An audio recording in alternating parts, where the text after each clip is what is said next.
they're up to. Maybe it's undermining democracy here in the United States.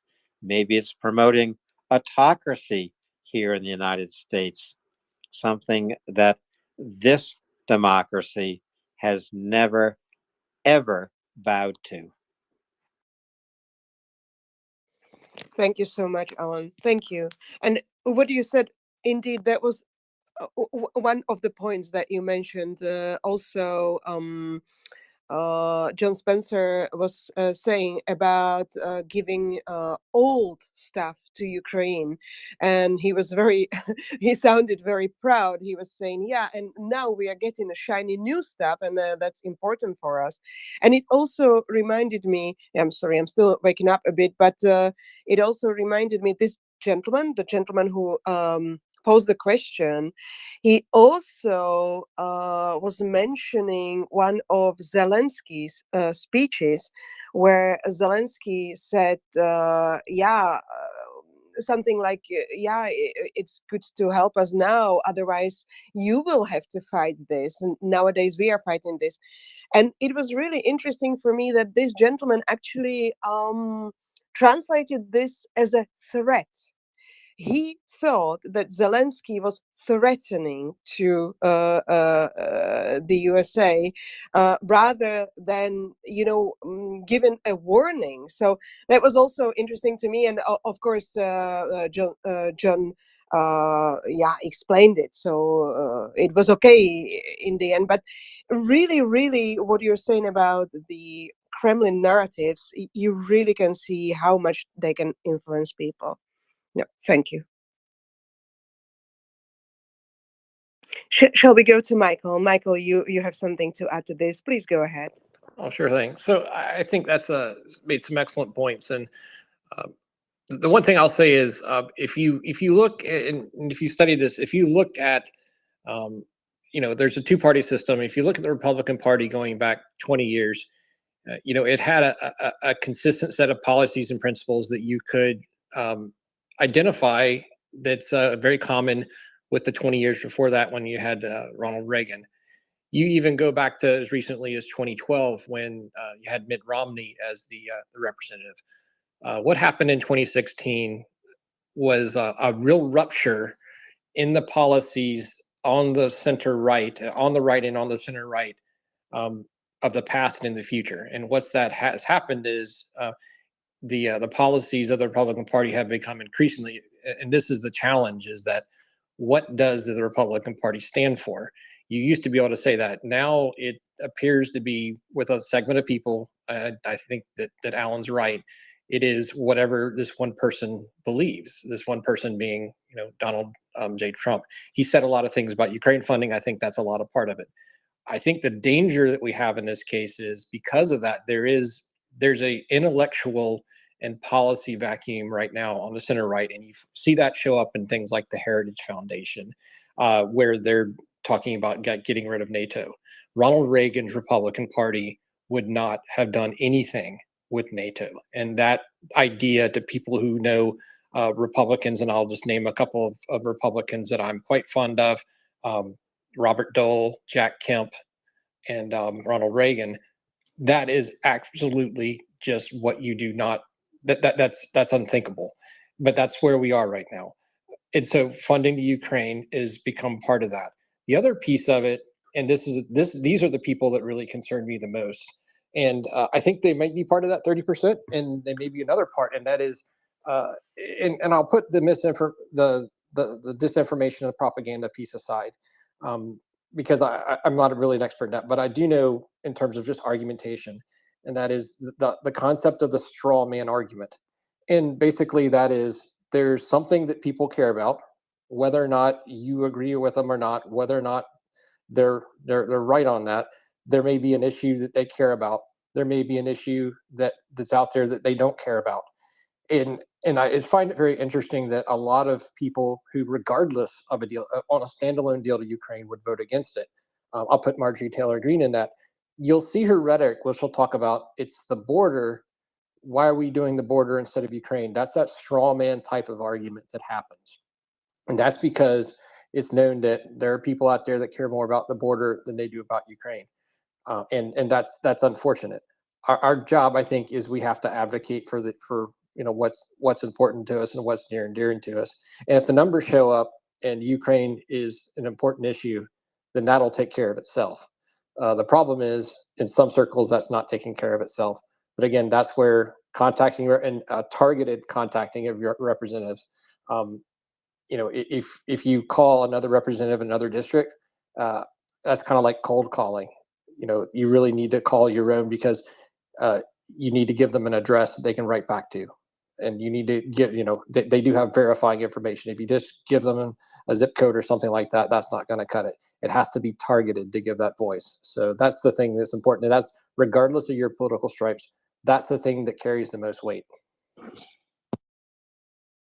Thank you very much, Michael. Thank you. And Alan, you have something to add? Please go ahead. Thank you. I was just going to say, Jana and Prince and Michael, political speech in the United States or in any democracy is so important. If you recall political speeches that have been made that united countries in moving forward, you could think of Lech Walesa in Poland. You could think of Ronald Reagan in the United States, or John Kennedy in the United States. Speaking words that push us forward and unite us behind a policy that makes a difference. Whether it's Ronald Reagan saying, President Gorbachev, tear down that wall, or whether it's John Kennedy saying that a new generation is picking up the torch of freedom here in the United States. Words make a difference. And I don't see political leaders almost anywhere in the world using these words that will bring people to attention, stop them in their tracks, and open their eyes to what's happening, and propel them forward in support of a policy that brings security and safety and order to our world. I just don't hear those words. I don't hear them from Joe Biden. I want to. I don't hear them, obviously, from Donald Trump. He's not the first demagogue to have widespread appeal in the United States. I don't hear them from any leader in the EU, except maybe unelected leaders like Jens Stoltenberg, who is the head of NATO. From time to time, yes. From Ursula von der Leyen, certainly from the president of Ukraine, Volodymyr Zelensky, who I regard as the most forceful, clear leader in the world today. By the way, of a democracy, Ukraine is a democratic nation fighting for its democracy, fighting for all of our democracies. Absolutely, Alan. Thank you so much. It's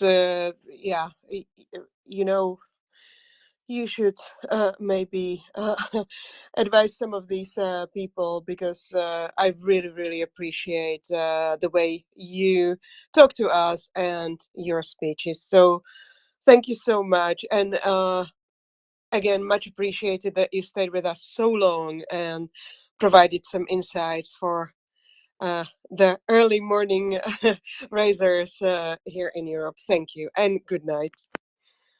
So, well, dear listeners, dear Prince, good morning.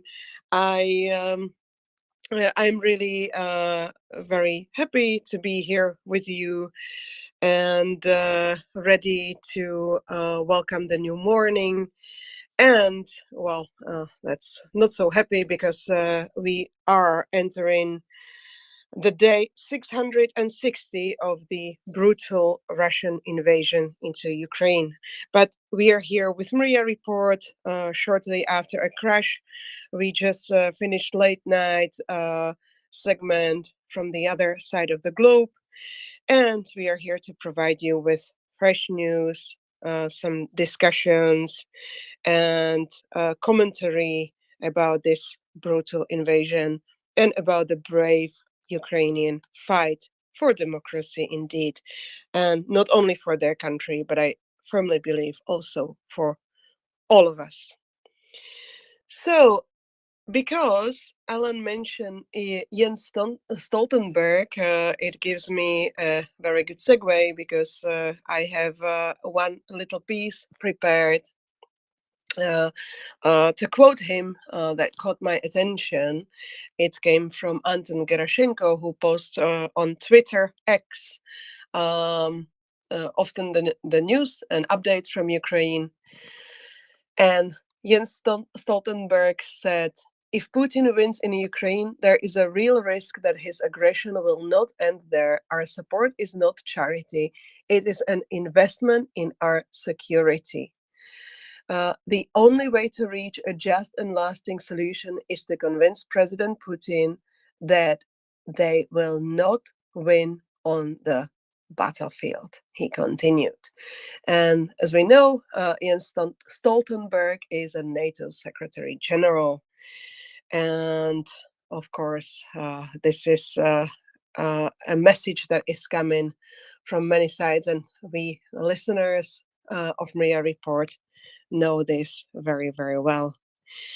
But yes. So, Prince, good morning to you. I was very excited to talk to you because we always have very good discussions. I'm just a little bit worried about your voice. How is it going this morning? So far, so good. But I have to tell you, literally last night, in the middle of a sentence, it switched from totally fine to I am Mickey Mouse. So I am going, Alan, I'll send you the recording. I did an audio clip of it because it is absolutely freaking hilarious. Anyway, mockers just lost it laughing because it was like somebody walked over and hit the light switch and it was just like, nope, your voice is done now. No, I am looking forward actually to a really good conversation with you. I enjoy co-hosting with you, and we had such a good time last time we co-hosted. I did actually just want to take a minute. You know, as people know, on Friday nights, Gina, Nancy, and I do a segment called Understanding Genocide in Ukraine. And we have gone through report after report, and we have talked about some awful things. We've talked about some good things. We've talked about all kinds of things. Last Friday, something different happened. Something very organic happened in the way the conversation went. And yet it still all flowed around things having to do with genocide. And there were so many different aspects. We talked about culture, we talked about music, we talked about film, we talked about art, we talked about religion a little bit, we talked about we talked about education, we talked about so many different things. And it's like the whole show plan just went out the window. It didn't exist anymore because this conversation just took off, and it was over 3 hours of amazing. Unfortunately, our people on the back end are really good at editing, and it is actually just under 3 hours once it is edited. And that was put out today. And believe it or not, I stopped listening to MriyaReport for a while today to listen to it again. I mean, I experienced it as a co-host, and I wanted to be able to hear it again, and it was more impactful the second time. And I'm probably going to need to listen to it again or get a transcript or do something to make notes in it because there are notes that I have already grabbed from it where I want to go deeper on some things. And there's some specific ones that Nancy and I were talking about for our December 22nd show coming up. to do just before Christmas. So I put a link. It's the second to the nest. I put a link up there. So anybody, if you would like to, go grab it, go, take a few hours. I hate to tell you not to listen to MriyaReport. So here's the trick. You leave yourself logged in on one device listening to MriyaReport, and then listen to the Spotify on another device. It works. It really, really does. That way you can do two things at once. Um, but it's a very good segment, and I always encourage people to listen to the segments, but this one was really impactful in my opinion, and actually in talking to Gina and Nancy and others, since it was a very impactful segment for more than just me. So I just encourage everybody to do that. So I wanted to bring that up really quick. But yeah, and I do see we have a hand here. So shall we see what Incognito wants? Yes, let's do that. Incognito, please go ahead. Hey, thanks. I have to apologize. I got a phone call about 40 minutes ago when I had originally raised my hand and wanted to contribute to um, the American politics segment, if that's the right word for it. I just wanted to let people know who aren't Americans that the stumbling block in the American Congress isn't just um, stupidity. It's worse. We have in this country, and I'm a lifelong American. I'm an observer of this for a long time. We have a media environment that has been allowing major uh, disinformation to flow into the American body politic, um, unchecked and unfact checked, and it's finally reaching a crescendo, and it's making the an entire party has been converted into sanctimonious arsonists, and it's entirely regrettable. It's terrible. It's tragic. It's tragic not just for the United States, but for all of our partners around the world, the Ukrainians in particular. And you've got to understand that this is, if you are outside of the US and you have no idea what's going on, there's a lot of money going into disinformation. And it's not just Russian disinformation, it's American right wing disinformation.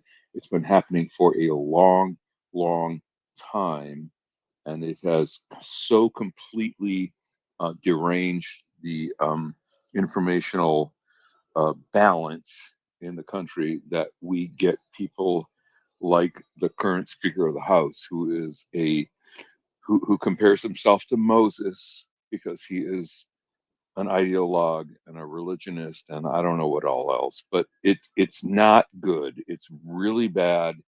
But you know, yeah, Americans can still vote, and if any Americans are out there, please vote your consciousnesses, and please understand, all of you, everyone around the world, that we are being snowed by a blizzard of disinformation from places like Moscow and Breitbart and those Australians, the Murdochs. I mean, it's just relentless.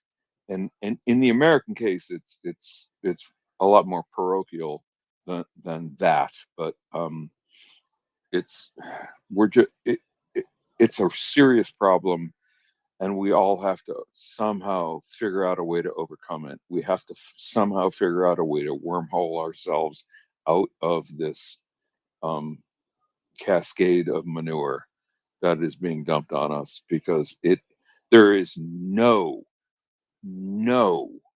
absolutely no reason that anybody should think, anyone in my country, the United States of America, there is no way that anybody should think that Vladimir Putin overwhelming Ukraine can possibly be good for the United States of America. It is not rational. It's idiotic.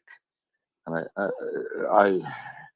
I was going to actually articulate that a whole lot better 45 minutes ago, but the phone call interrupted me, and it was a great phone call, and I had to take it. But I just wanted to contribute that, and thank you for letting me rant. No, thank you very much, Incognito, and thank you also for reminding us this very important thing that we often address, but we really have to keep it in mind and look for ways how to combat it, because this misinformation and propaganda and influencing, as we know, it has been going on for decades, and yeah, it's unfortunately bringing real results. Let's have a look at my tiny country, Slovakia, where really horrible people won the election, and I would dare to assess that the Russian influence and disinformation had a really big uh, impact in this. So yeah, thank you very much. And yeah, let me just quickly say this, because I see we have hands of people who should go to bed. But I was thinking about this the other day. This haven't been seeping without us properly noticing, really, or brewing under the surface for decades, because we now, when we look back, we see those we see the signals, or the elements of this propaganda, of course, really very pervasive our information spaces, our political spaces, our media. But I think this invasion to Ukraine of Russia was really a wake-up call, and I think now I see some institutions and our political leaderships are really trying to take action.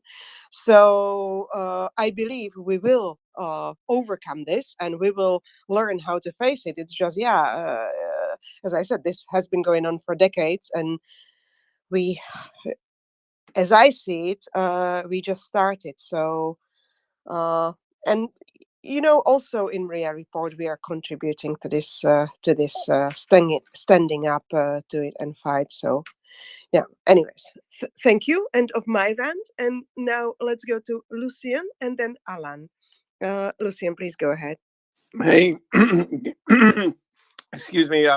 Hey guys, I appreciate all the ongoing work y'all do to support Ukraine. I was there early on when the war first broke out in 2014, and embedded in the National Hospital in Kyiv, and I was pretty much the only American in my little group of Ukrainian volunteers helping the soldiers recover from their injuries. And I had been in Ukraine also during the Euromaidan. I think this is like the 10-year anniversary since I stepped into that space. And I didn't even know what was going on when I went there in December of 2013. But because I know a lot of people who are working to help the veterans recover from the very bad injuries in the early part of the first part of the war, because it's really a kind of two invasions, one in 2014 and again in 2023. But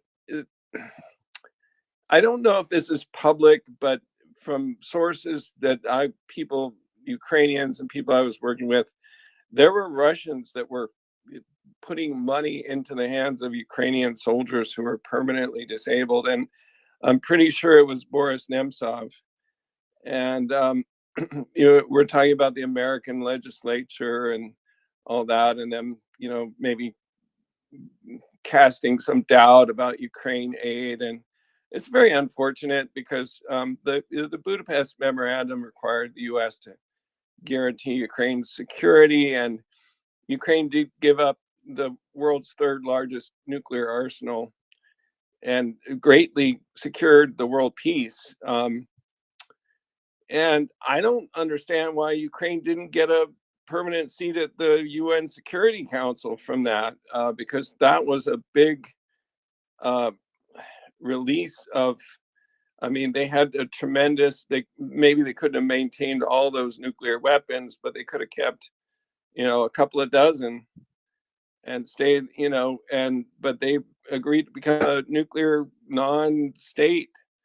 And the other thing I want to mention, and maybe it's not related in the Boris Nemtsov or somewhat, but I didn't know, I never knew someone like Boris Nemtsov, but I did know Pavel Sheremet. And he was a great man, and he had a lot to offer. And I find it really sad that these very aware voices have been silenced. And nobody really knows who killed Pavel Sheremet. The OCCRP, the Organized Crime and Corrupt Reporting Project, has a detailed thing about Pavel Sheremet's the car bombing, and it's very inconclusive. It probably was Russia, but what was Pavel actually really working on? Who knows? But again, I'm trying to walk a thin line or talk a thin line here. These are all kind of odd spaces, and I feel kind of exposed.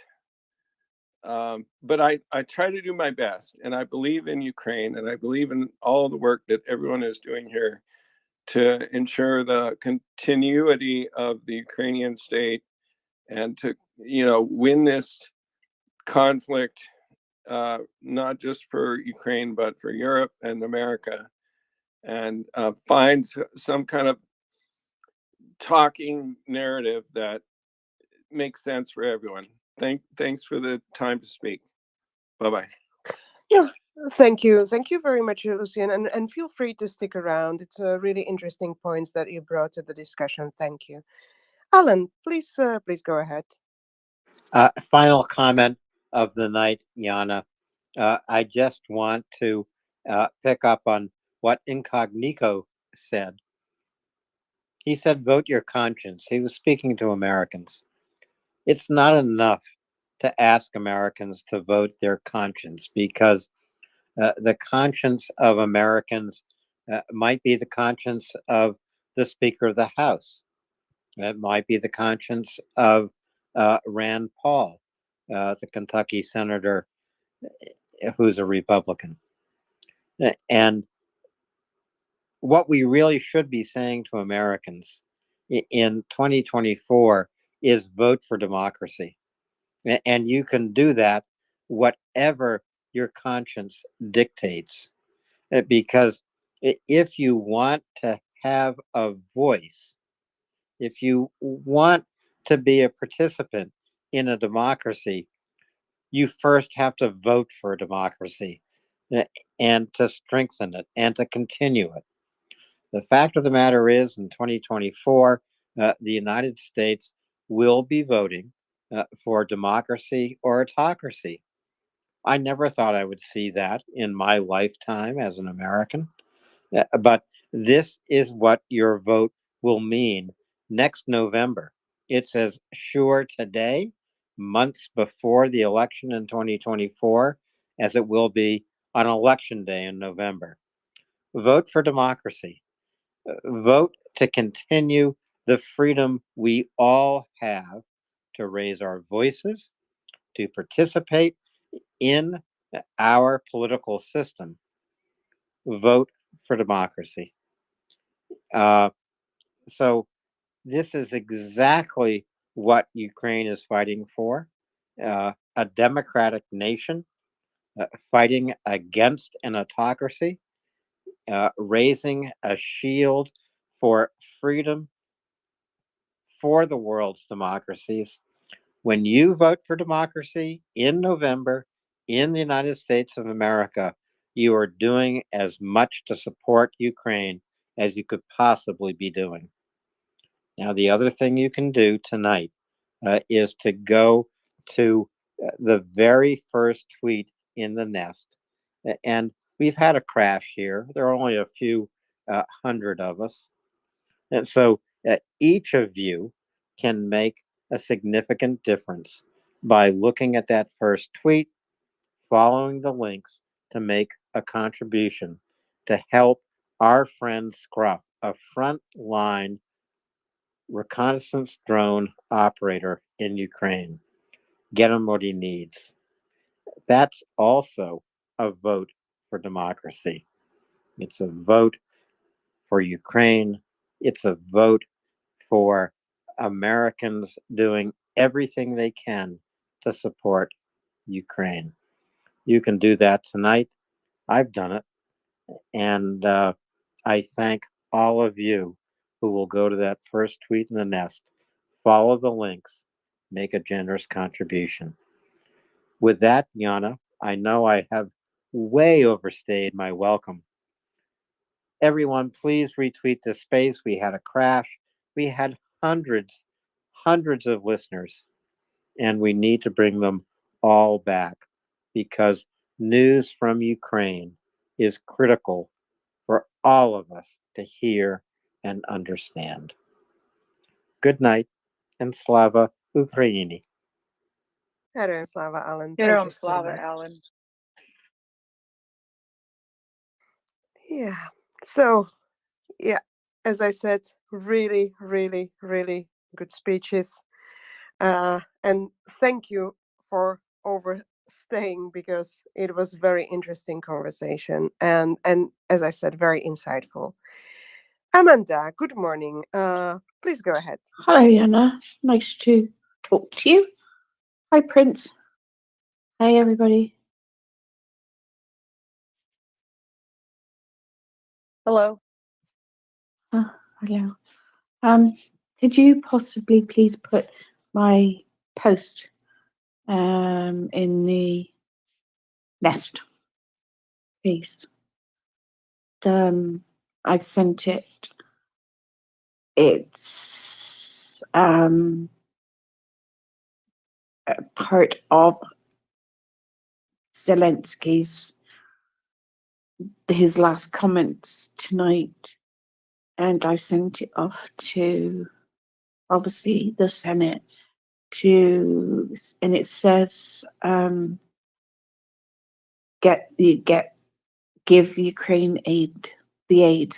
If you could possibly repost it or put it in the nest, please. I don't know how to do it, Prince.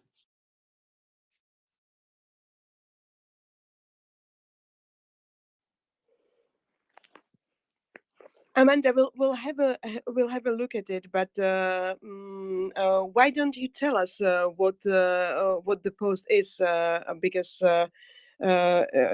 just to know, maybe that's a better way to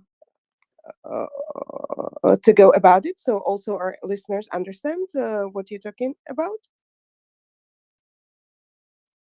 Okay, you hold on 1 minute. And if you can hear me, I'm not very well. I'm having a bad day. But I posted it.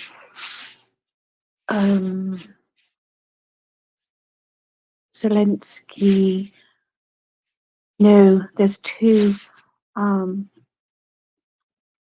There's one I posted about 41 minutes ago, which also says give Ukraine the aid. And it's a rolling pictures of Mariupol.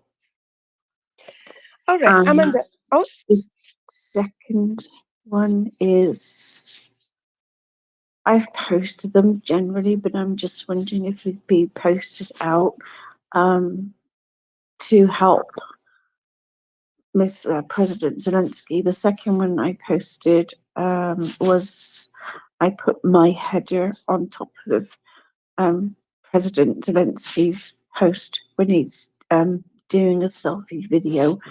It starts off right now in Ukraine. okay, Amanda, thank you so much. No, well, thank you very much for bringing President Zelensky to the discussion because I also have several inputs prepared about him. He made really, really nice video indeed and really nice speeches.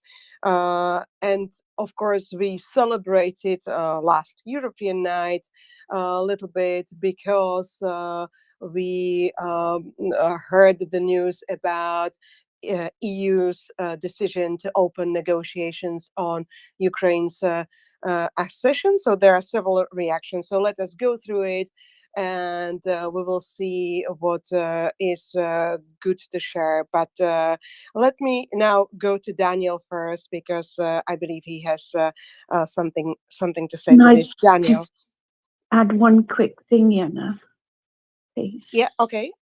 There is an update to EU in the accession. I actually posted it out. It's been blocked, and that's the latest update I've seen. And I will listen and Slava Ukraini. Harem Slava, thank you very much. Daniel, please go ahead. Morning, Yana. Morning, Prince. Good Morning, morning. Daniel. I I have a bit of joy, but it's a bit sour because I imagine people who die in the trenches at this moment, all these men and women. For this they die. Now is a problem about surviving their country because the invaders they want to destroy the country, but all this was for them to become European Union members, which is kind of ironic, right? And I love very, very, very much how European leaders dance. That I usually don't suspect politicians of high morals, ethics, but I think a bit of shame, a bit of, is a historical moment, and we don't want to enter in the history books like the Hungarian Chinese balloon. I overjoy about that. I know for the Brits it's not very important. They're a big country. But Europeans, I think, have all the reason to rejoice. And look how Europeans act, and nobody can complain. We don't give enough. We are not there. We not support Ukrainians. I think Europeans did a wonderful job until now. And look, I don't complain about a Shahed exploding few kilometers from me.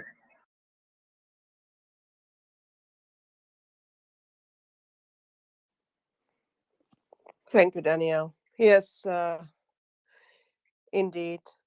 So let me maybe give some quotes, because, as I said, I had some inputs from Zelensky prepared, and of course, it is a victory.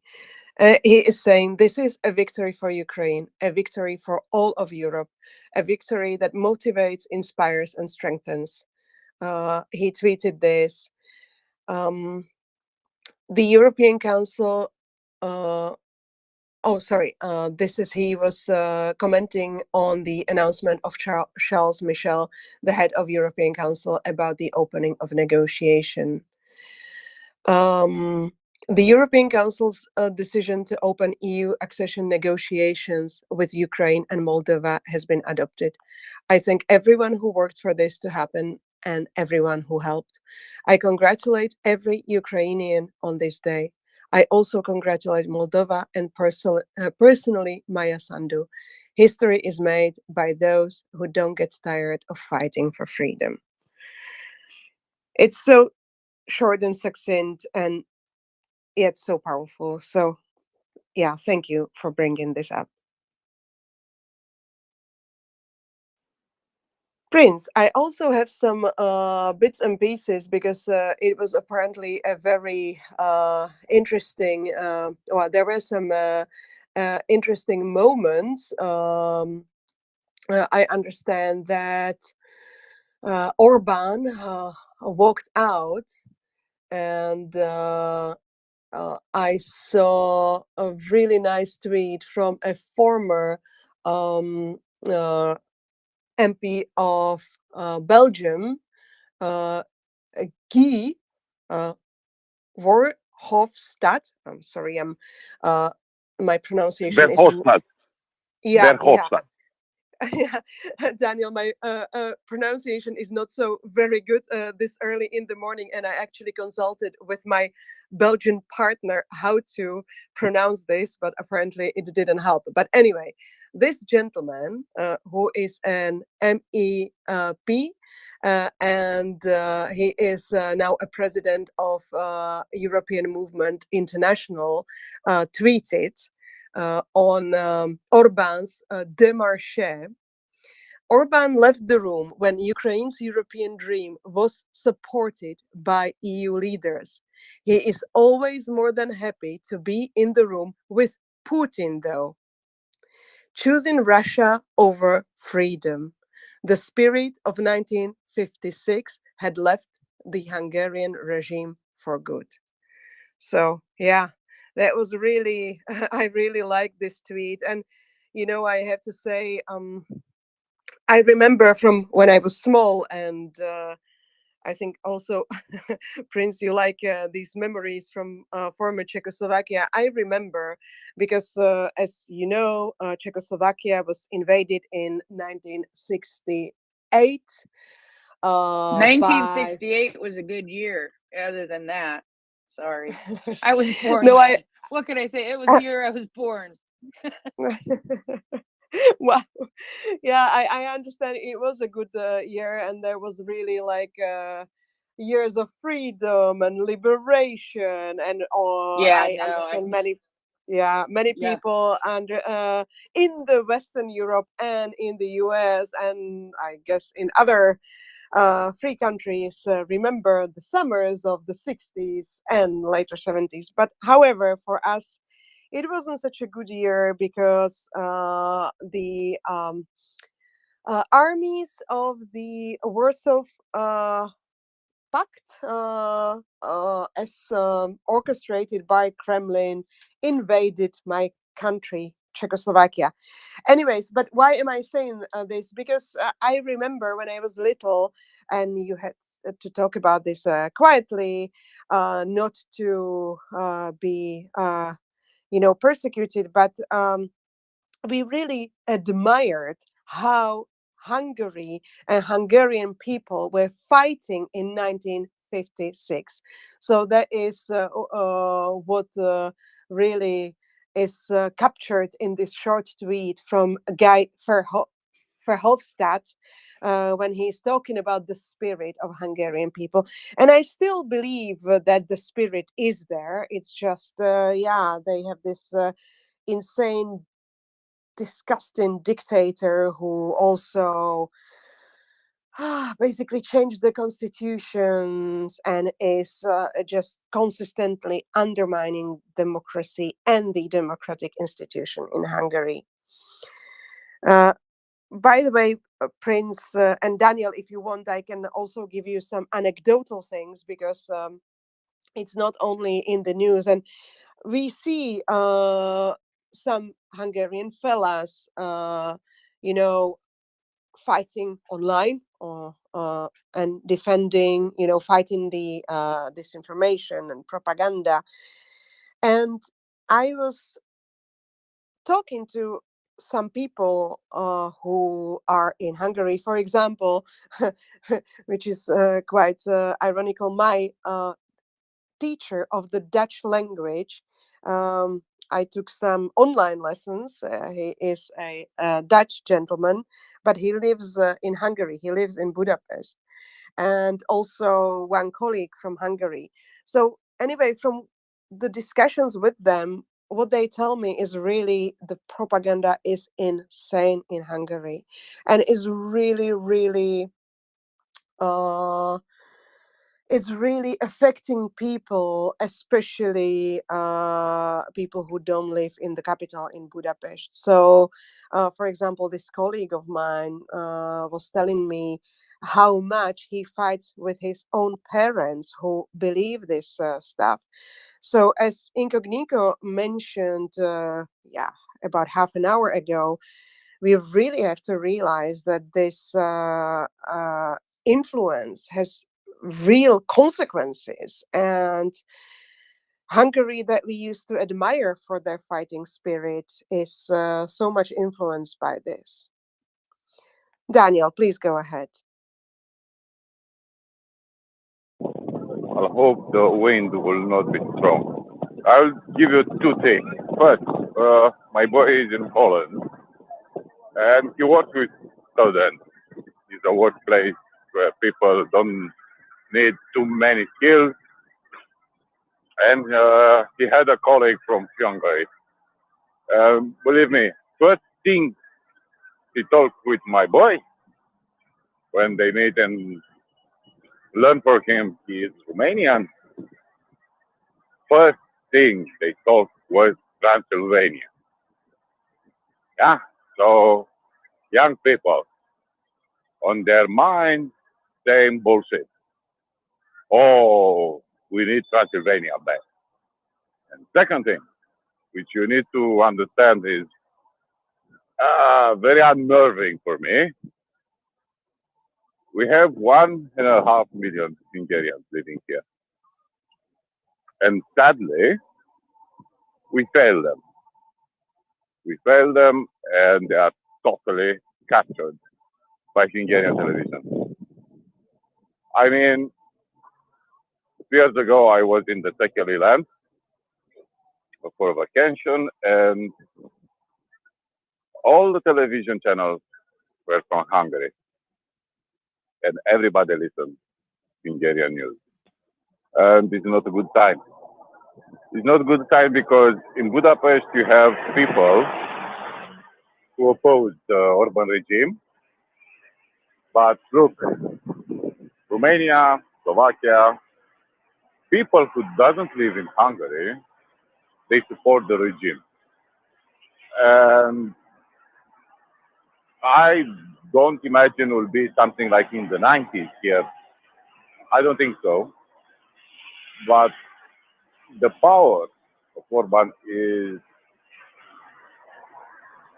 first people losing their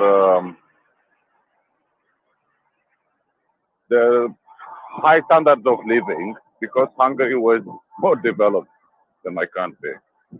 And now inflation is huge, contracts made it by the state is not working,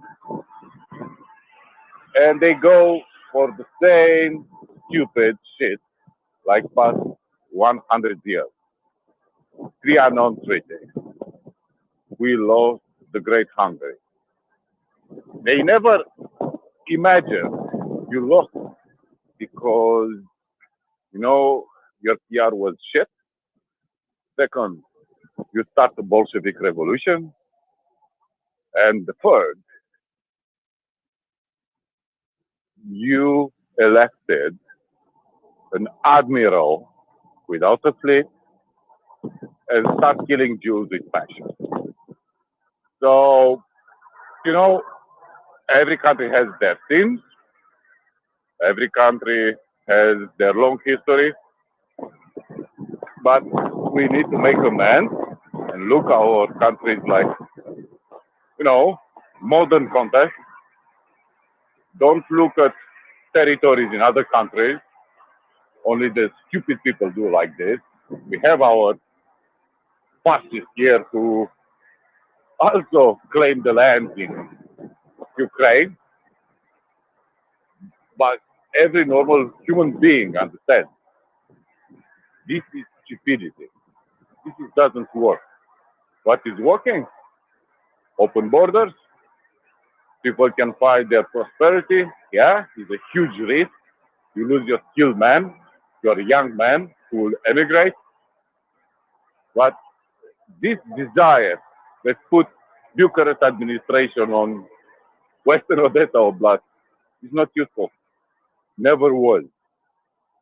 And Hungarians must come somewhere, one point when they say, we don't need Transylvania.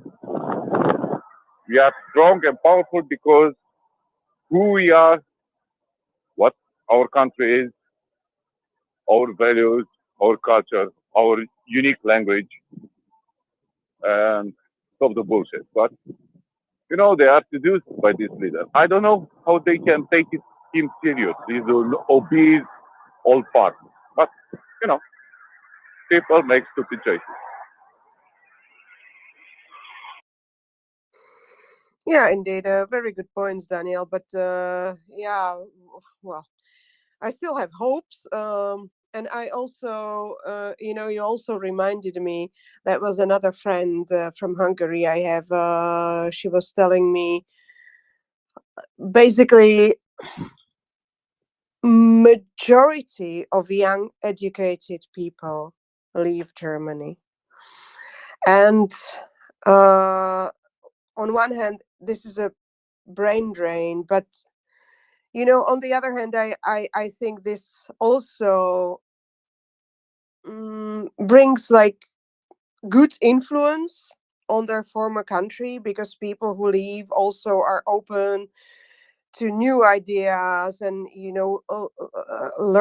has to learn live in democratic countries. So I still see hope, and I think also Europe is a little bit of waking up. So hopefully we will manage this situation, and indeed Orban's regime. Anyways, so let's go back from Hungary, because this was just the point that I wanted to make. And this note from Guy Verhofstadt that I really liked, and back to Ukraine. And after celebrating this accession to the European Union, or future accession of Ukraine, Moldova, and also Georgia, I just wanted to go to some other highlights or news that got my attention. Some of it will be from my yesterday, probably your day, Prince. But one of the things that really was kind of shocking for me, again, the numbers of yesterday, Prince. Am I right? Do you remember there was 1,300 liquidated personnel of the enemy yesterday? Yes, there was. And that was the third highest number ever of liquidated personnel.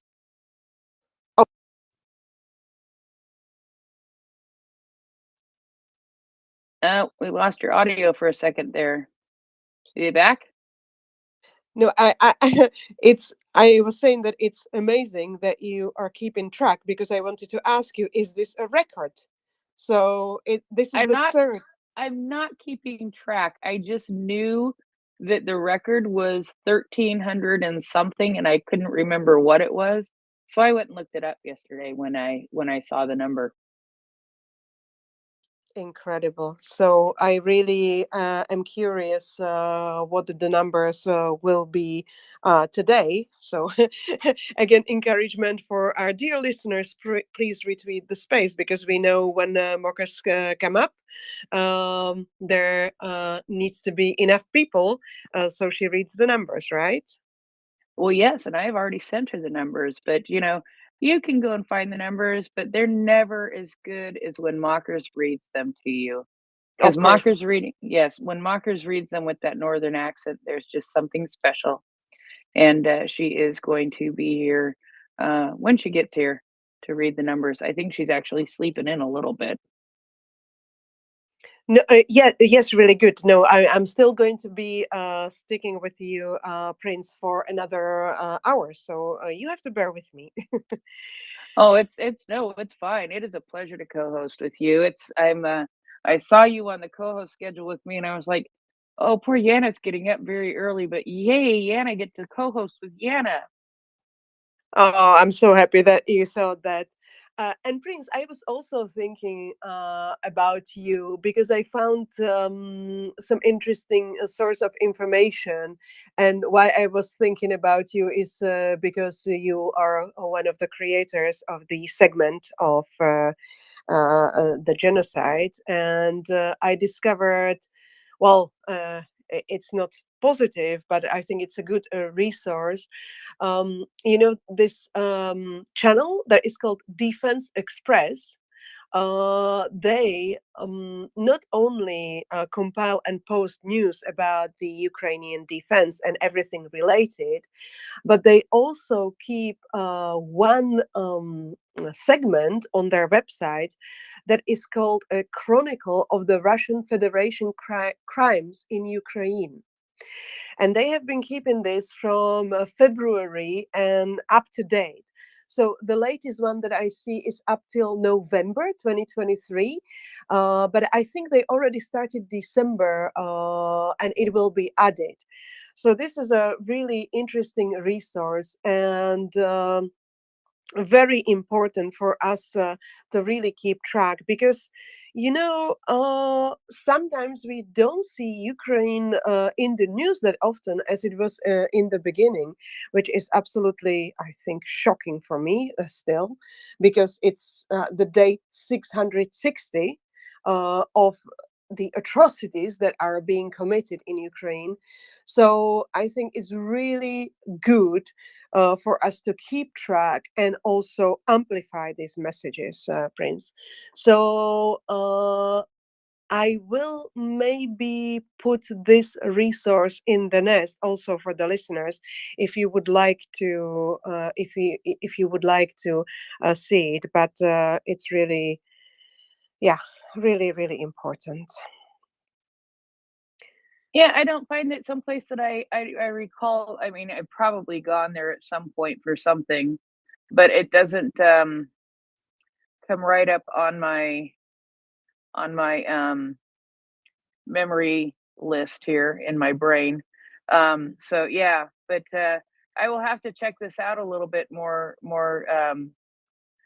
clearly and see if I can figure out what they've got going on here, because that could be very interesting.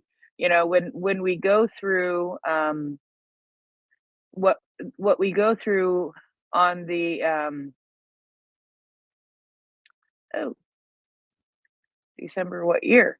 What we go through when we go through on the understanding genocide segment, what we go through mostly is reports that have already been put out by places like Yale, and the UN Human Rights Commission, and there is the New Lines Raoul Wallenberger Institute reports, and there have been some other ones that we have gone through that I can't remember off the top of my head. But we go through these sometimes, you know, oh, really in depth. Oh, there was a report on the grain, the stealing of grain that we went through also.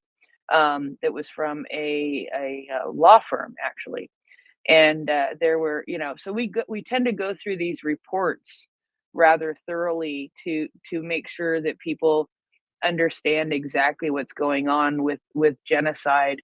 And when we find things tucked into these reports that describe all of the crimes that may be in a chronicle of the crimes that are shared on this space that you're telling me about now. And those are, you know, those are still very, very good, and it's still really good because I I like I like reading the examples too. You know, there's no doubt about that. I mean, it's I how do you word that so it doesn't sound awful? I like reading the examples. I do appreciate reading the examples is maybe the better way to put it. It's just like me saying I look forward to our genocide segments every week, which I do because I think it's such important information. Yes. But yeah, but what usually when I end up reading things like that, for me, it's just giving me more ammunition that feeds and validates the reports that I've read, or I'll actually find a story on you know, on a news source or on a source like that that I actually remember it being talked about in a report by the UN or some other body. And so it's rather validating to be able to see those kinds of things happen, or just another story that's very similar to one that we've already talked about that's in one of those reports.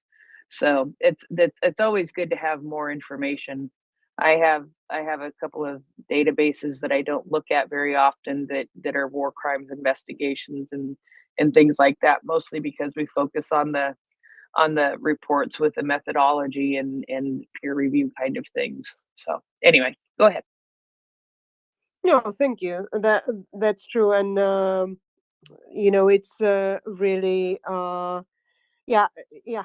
Yeah, it's hard to say. Like, I also very much appreciate your thorough preparations, and you and your team that you are really vetting the sources and taking the information from the official sources and really validate them as well. So, but yeah, thank you. We have a hand, so let's go to Incognito. Incognito, please go ahead. Thanks, Yana. I have a question for you personally because um, I only learned just tonight that you are from Slovakia.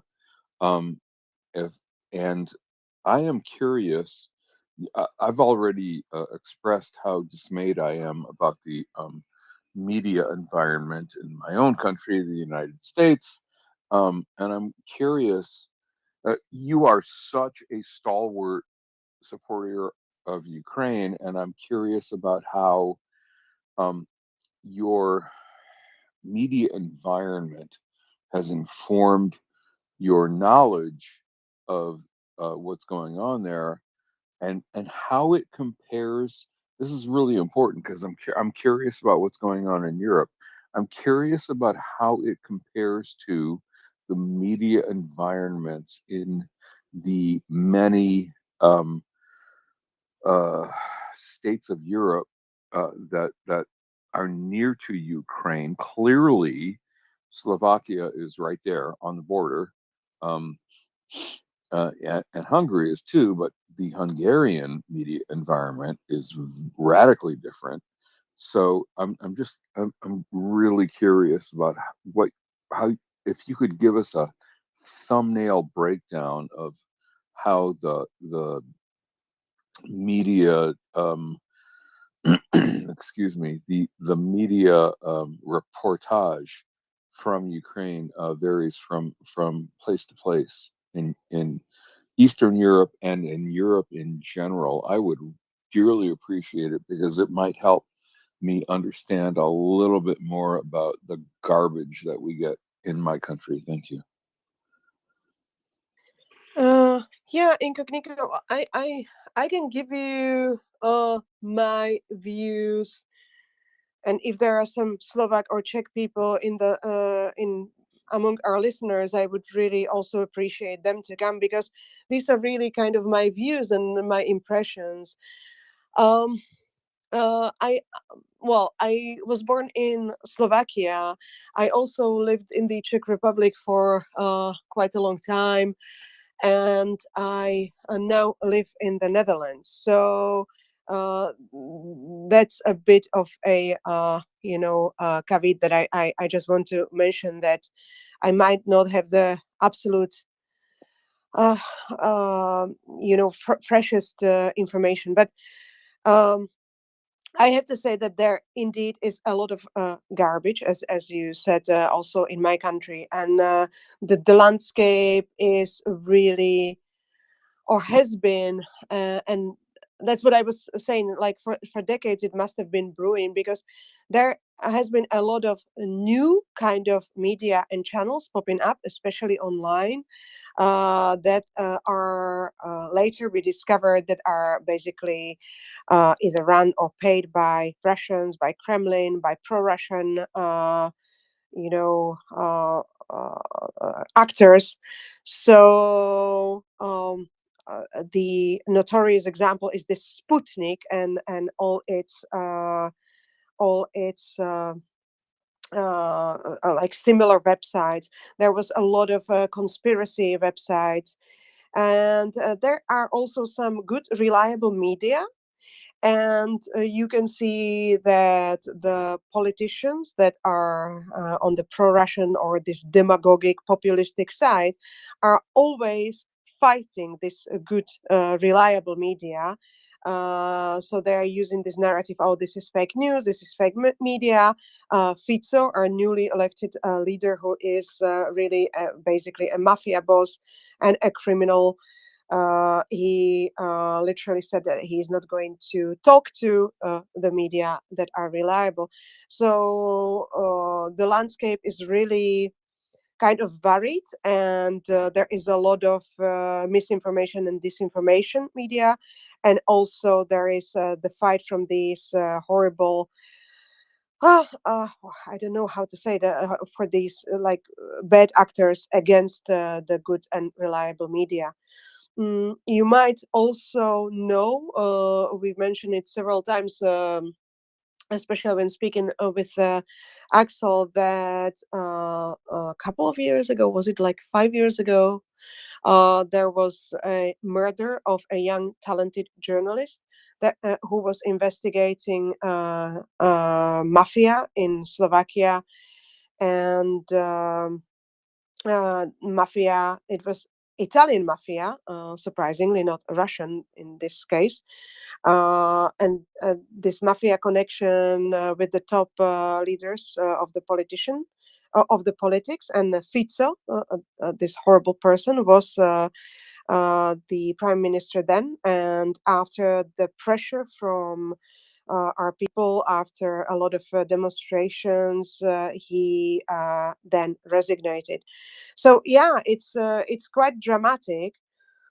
And also talking about propaganda and misinformation, disinformation, I could personally, this is a personal anecdote, but I could personally observe how it's getting worse and worse and worse. And about 10 years ago, I left, for example, Facebook, because I was living in various countries, so I always kept Facebook as a means to connect with my old friends. But then it turned into such a sewage and really source of conspiracy theories and nonsense, that I thought, oh, I just feel sick being here and reading this, so I left this channel. So yeah, I think it's kind of similar in many countries throughout Europe. I could observe the same in the Czech Republic. So yeah, uh, as I said about an hour ago, I think we are finally waking up. We see some initiatives from European Union. We see some initiatives from Ukraine, fighting misinformation and disinformation. So hopefully this will improve. But yeah. I'm not sure. I hope I'm answering your question, because I think I'm now running in the loops. But yeah, does it give you a bit of a picture?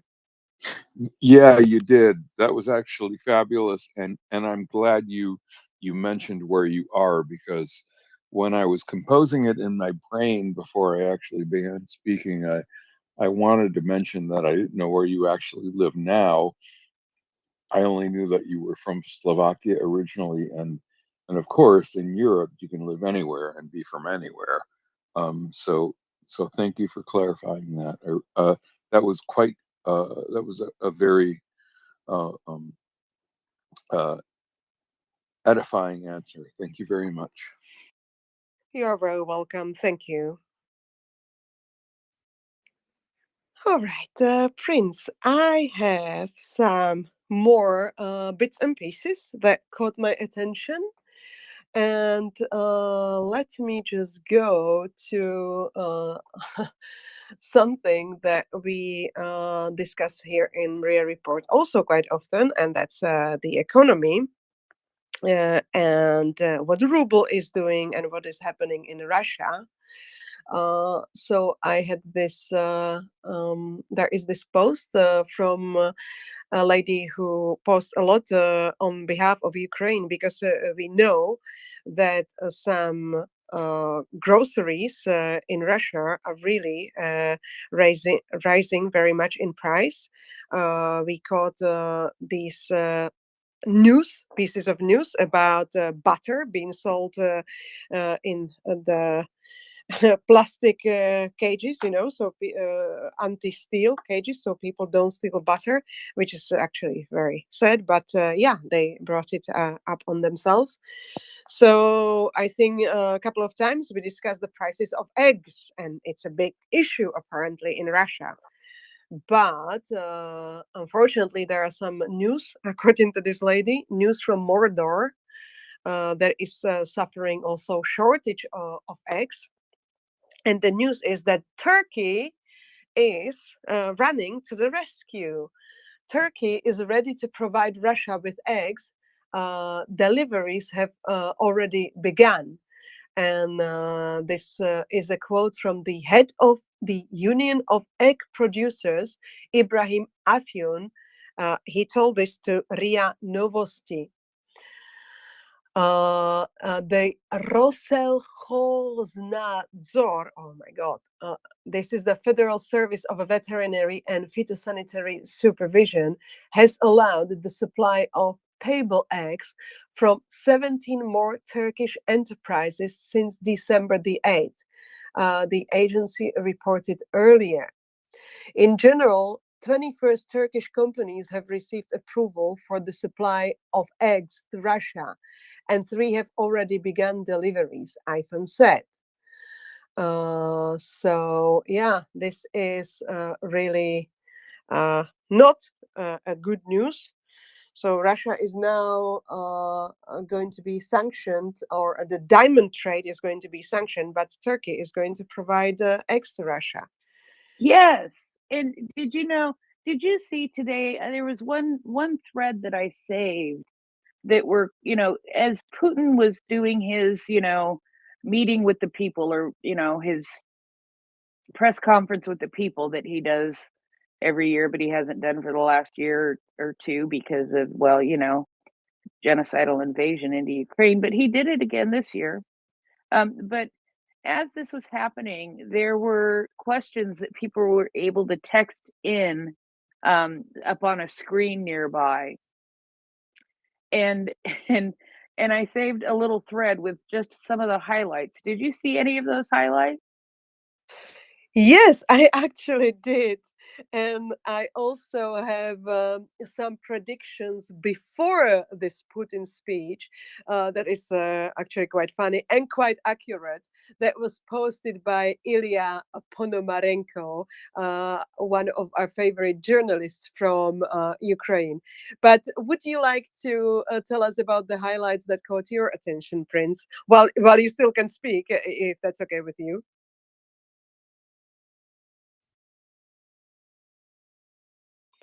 Because if not, if you cannot speak, I can. I was talking to a muted mic. Okay. Actually, it's probably better to wear my voice out now, because when Mocker shows up, she just hears me try to talk and laughs and tells me to shut up. Anyway, it's rather entertaining. It's sort of like watching a comedy show. Anyway, so just to go through a few of them, there's one of them here that says, "When will the war end? When will there be peace in the skies? When will peace talks begin?"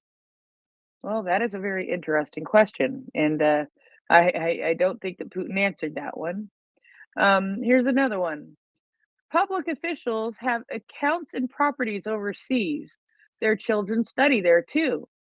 Why would they care about Russia's interest, and how can they occupy such high positions?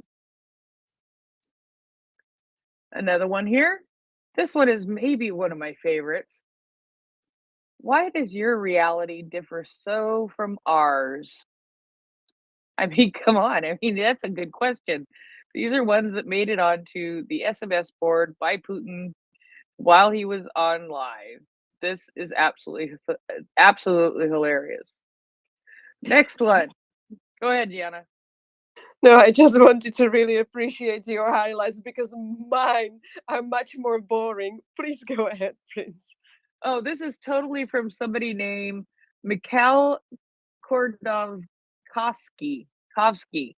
And I don't know who he is. It was just a really good summary that I found, so I saved it. But I do like this. Why does your reality differ from ours? That was great. That was great. Anyway, here's another really good one. We send gas to China, to Europe. When will Kazisha, a region in Siberia, receive gas? Valid question. We can send gas to China and to Europe, but when are we going to get some, people? Oh yes, yes, yes, yes.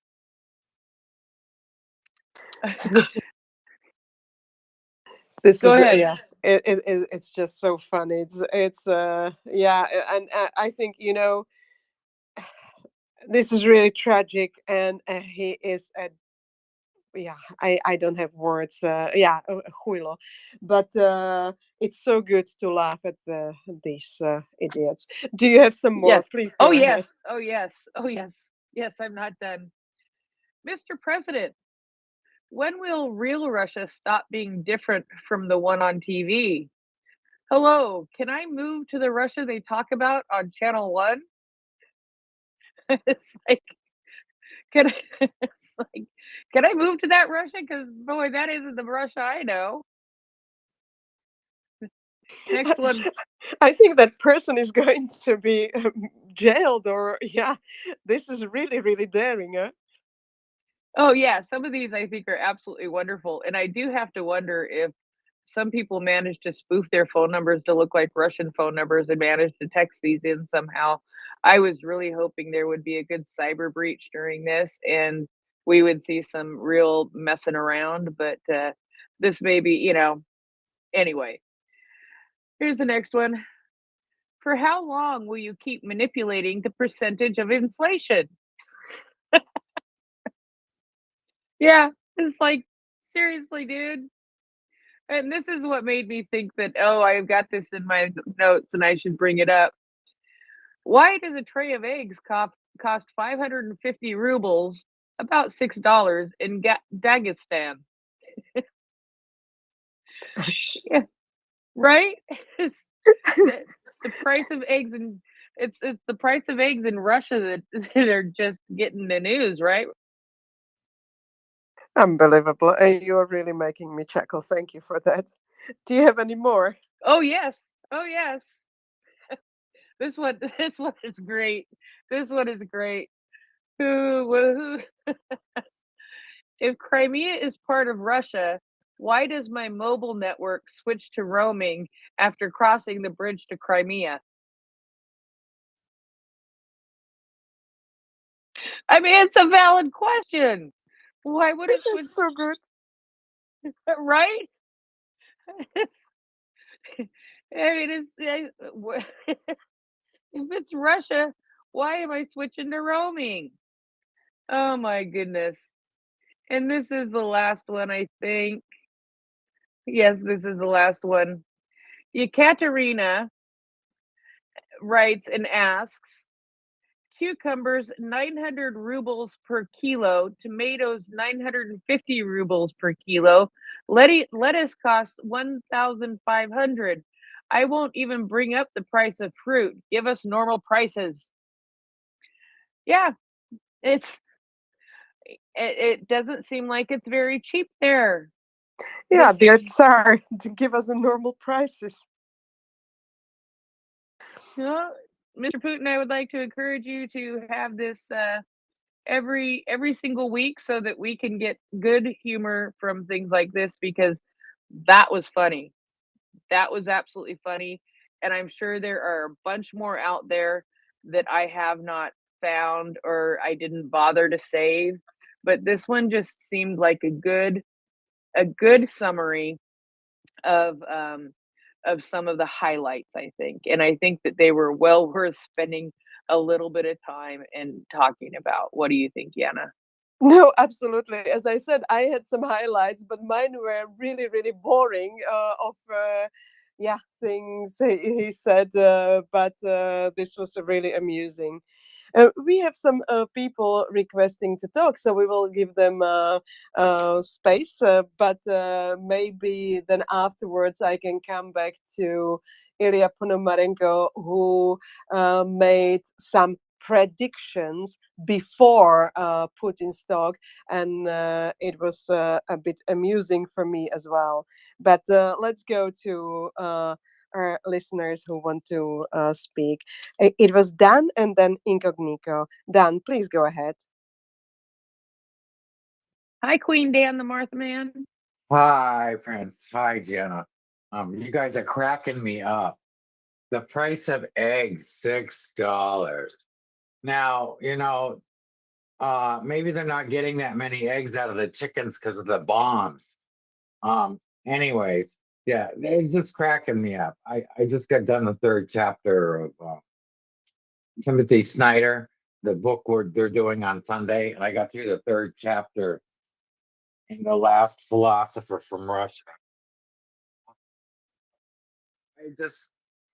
My mind is like shaken up. Dugin, I mean, what are these guys smoking over there? With that, I'm gonna get off. But you guys are cracking me up. I'm laughing. I'm gonna go to bed laughing. Good. Indeed. Thank you, Dan, for saying this, and yeah, thank you again, Prince, for bringing this up because indeed it made me chuckle as well. Incognito, please go Yeah, ahead. my comment is parallel to Dan's. I just wanted to thank Prince for those delightfully humorous comments from the questioners to Herr Führer or whatever the version of that is in Russian. Thank you. I'm heading for bed, but thank you. I'll try to listen even while I doze off, which I often do. Thanks, everybody. Slava Ukraina, and please, Americans, please get your crap together and send aid. Thank you. Heroim Slava, Incognito, and good night. Yeah, I'm certain that you are not the only one who is falling asleep listening to MriyaReport. I'm usually falling asleep to the soothing sound of Czech's Farr's voice because he is really, he has a very therapeutic voice, doesn't he, Prince? Very silky smooth voice. He does have one of those. Indeed. Well, now, as promised, let me go to Ilya Ponomarenko, and this is just for the a little bit of levity because, of course, the situation is tragic. So just to make a disclaimer that we are not really laughing, but some things. It's good to laugh at those horrendous dictators because laughter is actually a good weapon against them. So, anyways, Ilya posted a rather long post on Twitter X before Putin's speech, and he was trying to predict how would it go. So let's see how well he is in line with the with what really happened, what Putin really said. I don't think I can imitate Putin, so I will just read it, but you can imagine. Ilya says, so today is the day Putin has yet another theatrical performance imitating a press conference broadcast live on TV. Let me save you time and describe the Russian dictator's key talking points in advance. And these are really like bullet points. So, coughing, a dumb, nasty joke on homosexuals. Another one, Anglo-Saxons have conned us for decades. Coughing. Another one, Russia has never started a war. We only bring them to an end. Another one, Parent 1 and Parent 2. Another one, Russia is the global leader of decolonization, so Ukraine must be part of Russia again. Another nasty rape joke. We are combating global satanism and Nazism, so Ukrainians are not a real nation. Another one.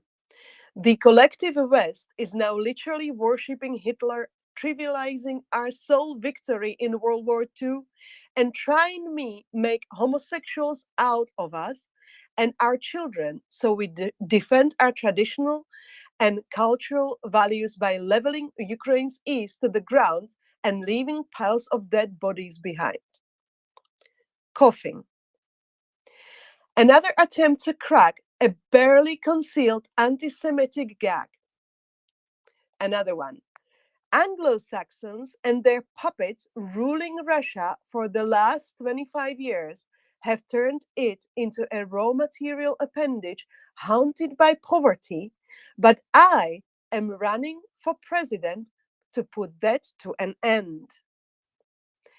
Another one. A long, incoherent speech on alternative history filled with conspiracy theories so wild that it makes real historians seek psychological help.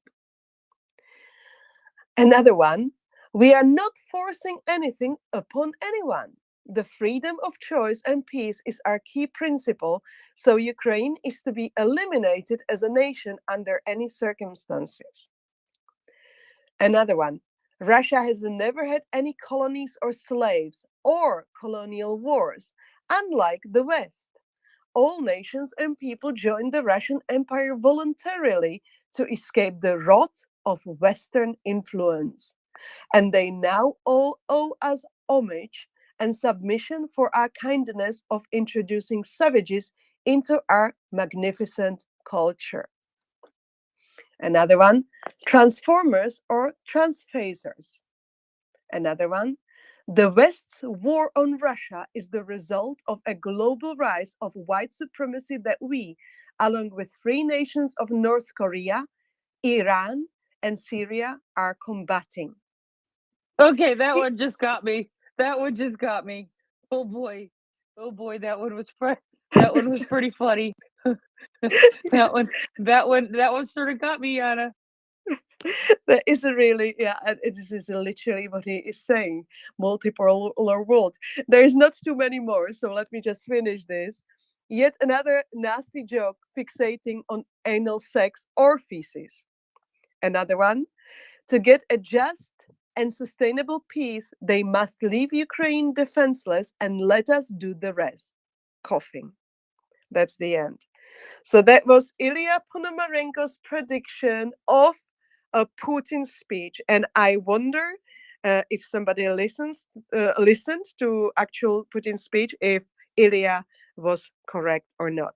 Incognito, what do you say? I say that I can't go to bed before I thank you for reciting that, and more importantly, is that available in tweet form? Is that something I can you know, retweet and whatnot? And finally, before you even answer that, I just wanted to mention something I forgot in my previous sign off, which wasn't a sign off because I came right back up.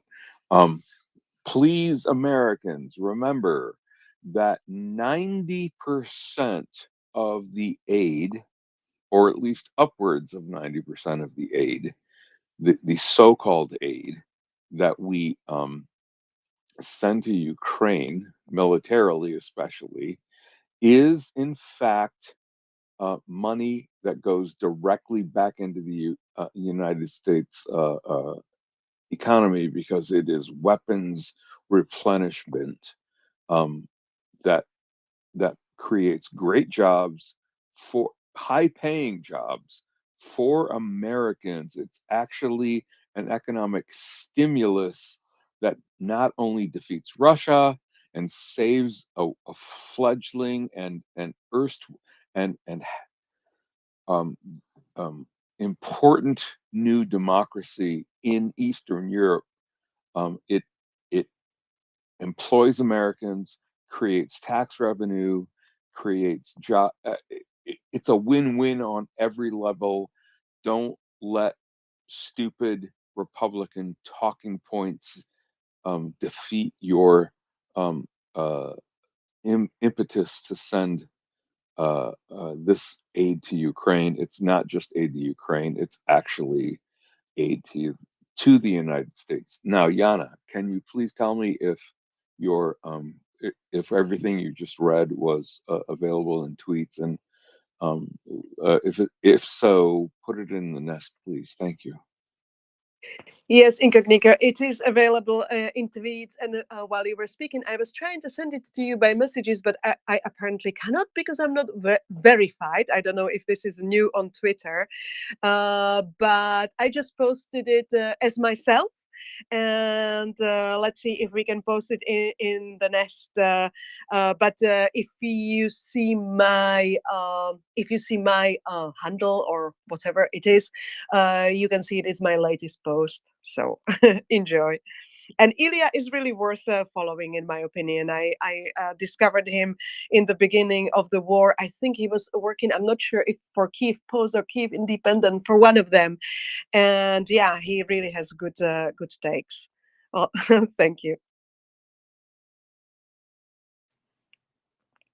Yeah, that was a good one. And boy, howdy, I tell you what, it's there he definitely, I knew that there was going to be some great humor that comes out of this.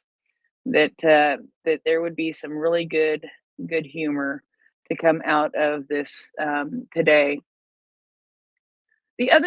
One other thing that I do see now, I don't see, yes, it was part of the direct line. This was in a report from Ukreninform. They have reported that with reference to the direct line call-in show, that they are already continuing to cooperate with France. However, at some point, the French president stopped relations with us. We didn't stop it. I didn't stop it. He stopped it, Putin complained. According to him, the Russian side does not shy away from such relations. If the French presidents and leaders of other European countries have such an interest, the Russian side is ready. So poor Putin doesn't have anyone to play with. That's what he's basically complaining about, in my opinion. It's like, of course, poor guy. Yes, Yana, please put that in the nest. I Okay. actually went and bookmarked it and thought about doing it myself. So yes, go put that in the nest, please. And but yeah, I mean, it's like I don't have any friends to play with. Nobody's talking to me anymore. Poor Putin. Oh yeah, whatever. Oh my goodness.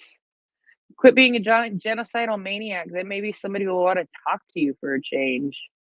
But I don't hold much hope because he may have started. He may make it look like he changes his mind, and then let's just go back to how many treaties the guy has torn up and doesn't pay attention to, and doesn't give a rip about. And oh boy, I almost had to contribute to the swear jar. So Yana, how about we see how Chris is this morning in the Yeah, right? let's do that. All Yeah, right, good. Go ahead. I just wanted to say, because originally I didn't really want to give any space to this disgusting dictator and his musings, but on the other hand, I think laughing at him is the best weapon indeed. So yeah, I do too. I think we can conclude this mini segment on the Huilo, and let's go to Chris indeed. Chris, okay, let me try. Awoo. Oh, Chris. All the lonely people, where do they all come from? That's Orban and Putin. They're so lonely. Awoo, awoo, awoo.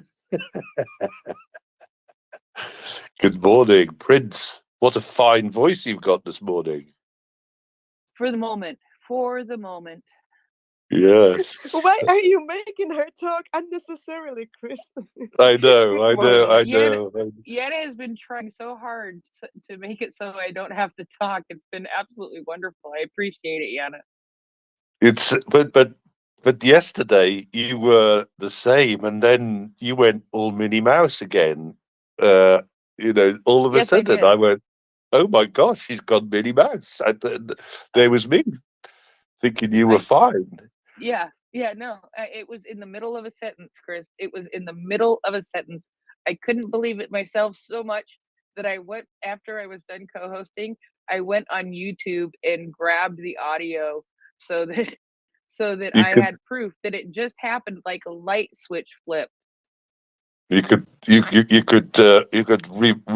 repeat the moment when your voice broke. How weird. Yes.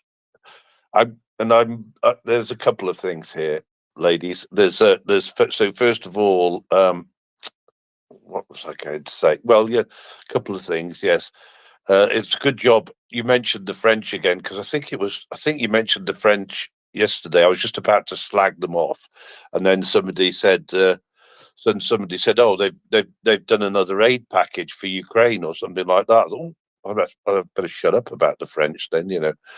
I'm a bit I'm a bit prone to have a go at the French and that les Français. But anyway, Kordakovsky, that's like the Kordakovsky prince that you mentioned, right? Oh, could be. Yeah, okay. That's because I was like thinking, well, you know who Kordakovsky is, right? My brain cells were not rubbing together at the moment, but okay, go ahead. No. Okay, yeah. So, well, I put a little tweet together on that on Kordakovsky. He's our Russian oligarch that lives in London. That got jailed by Putin and that, but somehow managed to get out of jail. And That's him. it is him, right? Yeah. Okay. So yeah. So because I think that sort of all makes sense then, doesn't it? Because because obviously he would be publishing, he would be picking out all of those interesting points that appeared on SMS behind Putin and that, wouldn't he? Quite rightly, of course. Yeah. So I probably ran across it because somebody else retweeted, because I don't follow him. It showed up in my feed, and I thought, no, oh, good God, that's funny. no, exactly. And I said that because it whizzed that, something on that like whizzed past me, on my social media feed last night, and I went, oh, was that the Michael Kordakovsky that was saying that? So yeah. So I think I don't know. Somebody might correct me, but I think he's generally regarded as a good guy. I mean, well, he must be a very lucky guy, because I don't quite know how he managed to get himself out pardoned by Putin and allowed to leave and that, because he clearly wasn't a fan of Putin's at all and that. So yeah, he's interesting, is Kordakovsky. And the other thing that caught my attention was that actually it was that post about the if Crimea is Russia, how come my phone switches to roaming when I cross the bridge, right? Because that caught my imagination. I think one of the reasons it caught my imagination is because I haven't yet forgotten a multi-thousand-pound mobile phone bill that I got when I was sat on holiday in Portugal once and returned to the UK. And yes, had not worked out roaming charges. Yeah, so that was one of the that got me thinking. Because you see, when obviously about the Kyivstar being down issue, yeah, ladies. Oh yeah. Yeah. So, and obviously, Kyivstar, is basically, I'm just going to put it simply and say, owned by a Russian, right? It might be slightly more complicated than that, right? But when you talk about Kyivstar, right, one of the things they say is like when Kyivstar gets Crimea back, or when the mobile network from Crimea, right, comes back into Ukrainian possession, right? And this has got me wondering, so who does own the mobile network in Crimea at the minute then? Because presumably it's not Ukrainians, right? And it doesn't seem to be Russians either, right? So is it just somebody that's cottoned on to the fact that they can do roaming charges, right? So I'm like, oh, it's probably Russian mafia, isn't it? Right? Russian mafia own the mobile network in Crimea, right? And all roaming charges are going to this mafia boss who's probably giving a cut to Putin. That's what I was thinking. Yeah, we are speculating now, Chris, but indeed that was exactly what crossed my mind right after you asked the question. Yeah. Okay, I'm glad you agree, Jana. As you say, it is a bit speculation, but maybe we're not far off. Yeah, indeed. We have to just please, dear listeners, don't take this as a real information because we didn't vet this. But yeah, it would definitely suggest so because that would be very typical. Anyway, Chris, thank you so much for coming up and bringing your points. And we have another hand, Skykis. Good morning, good afternoon, and good evening. How are you?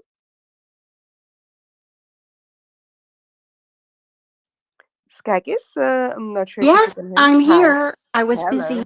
I was busy No DMing worries. Prince. Okay, I had to get back to the screen so I can press the mic button. So I was just going to ask her to, when she has a few minutes, to carefully read and what I sent her. And yeah, because I was here like most of the afternoon, the whole time, whole bullet points and the entire Yehuda and M segment. And then I just left to go see about the Regina memorial, which is tomorrow. Tribute kind of thing. Yeah. Because we lost a NAFO fella, a very big Ukraine fundraiser. And so we're doing a memorial for her. I haven't yet. I haven't sent it. I didn't send out the thing. I just went and got the space invites. Right. It's tomorrow. Tomorrow evening.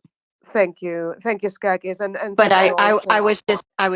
I only came up to speak to and I did hear Prince's so-called Mickey Mouse voice.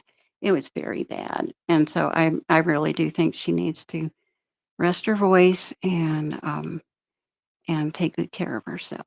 And yes, she said she got more sleep, and then that seemed to help.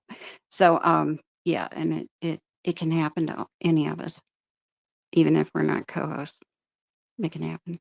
So and I'm so glad that her voice is back, her normal voice. Yeah. So I just really came up to tell her that I sent her the DMs. So I was busy responding to her. Okay. So thank you. All right. Thank you very much, Skykis, for coming. Thank you for caring, and also thank you for organizing the memorial for Regina. Because indeed, just for the listeners who don't know, Regina was indeed one of the NAFO fellas who passed away, and it's a big loss for the community. So thank you, Skykis, for everything you are doing. Can I say something about this? I have, there's I didn't know Regina, but I am and I am very sorry to hear of her loss. But one of the things that I did note in the things that I have read about her this week is that she was an organ donor, and of course these are totally unrelated. But I am just going to say that a friend of mine that I've never actually met in person, but a friend of mine had a lung transplant day before yesterday that she's been waiting for and had been in ICU because she was so sick while waiting for it. So, organ donation makes a difference. And I'm just going to say that. And we can talk about the organ donations that have been done in Ukraine because there have been some people who have made some big sacrifices with the loss of their families in order for other people to be able to live, and that is still happening in Ukraine. So I just wanted to put those couple of connections in there. You know, just wanted to say that really quick. Go ahead, Yana. Thank you, Prince. No, you are right. I have nothing to add, just absolutely agreement with you. So let's go to Chris and then to Monica. Good morning, Monica. But first, Chris, please go ahead. Oh, Oh, that's it. That's it. That's it. That's a sad Malamute howl for Regina. Oh, thank And you. and it reminds me of when I was a teenager in Wales, and my first dog wasn't my first dog.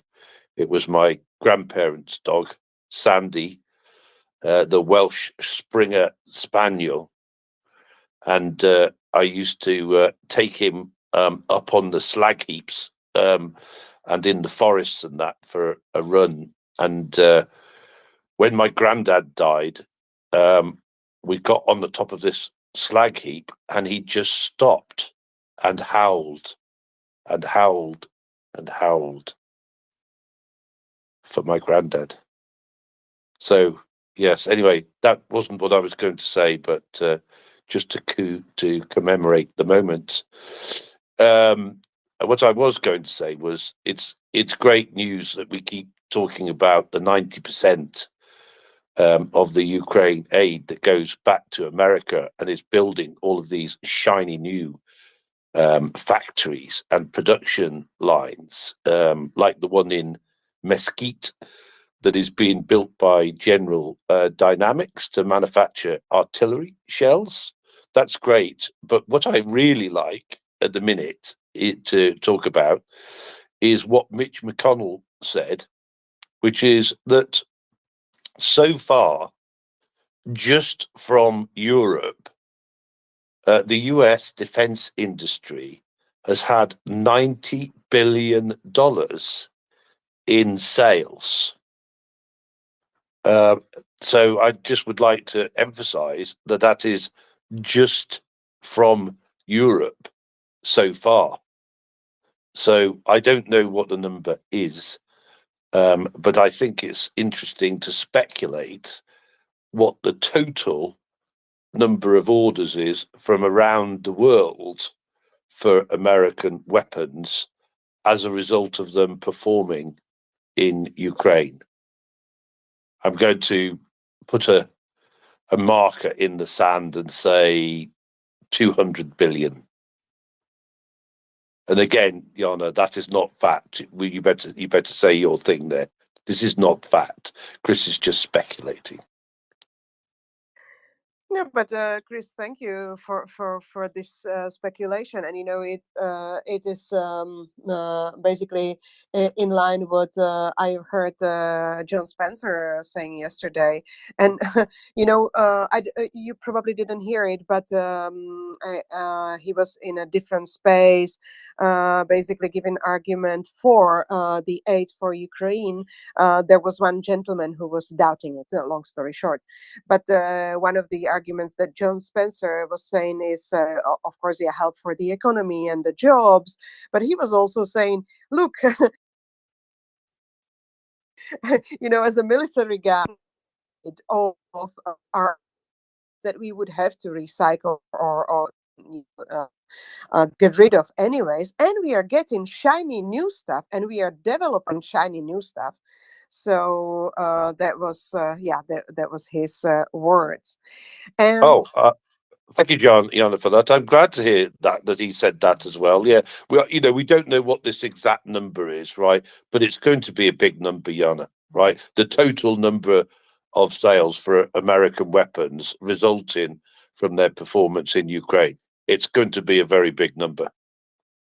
No, absolutely. And before we go to Monica, let me just quickly share another piece that is loosely connected to this, but we just got in the background from Will. He is sharing the tweet about Finland plans to station American troops near the Russian border. The Finnish authorities have decided to sign a defense cooperation agreement with the United States. It is expected that a document providing unhindered access to facilities in the country will be signed in Washington on December 18th, the Finnish government reported. According to the Guardian, we are talking about 15 objects in Finland. These include 4 air bases, a military port, and a rail access to the northern part of the country, where the US military will have a warehouse next to the road leading to the Russian border. I think this is very, very important and interesting piece of news. And as I said, it's only loosely connected to the defense budget and production, but very important to say out loud. So I hope you forgive me. And let's go to Monica, because Monica was waiting very patiently. Good morning, Monica. Good morning, and I hope this isn't too much of a tangent, but I really wanted to offer my 2 cents and help that SMS messenger who messaged Putin during his speech and had an important question. And I want to give her an answer, or him. I don't know. I don't remember the gender of the person.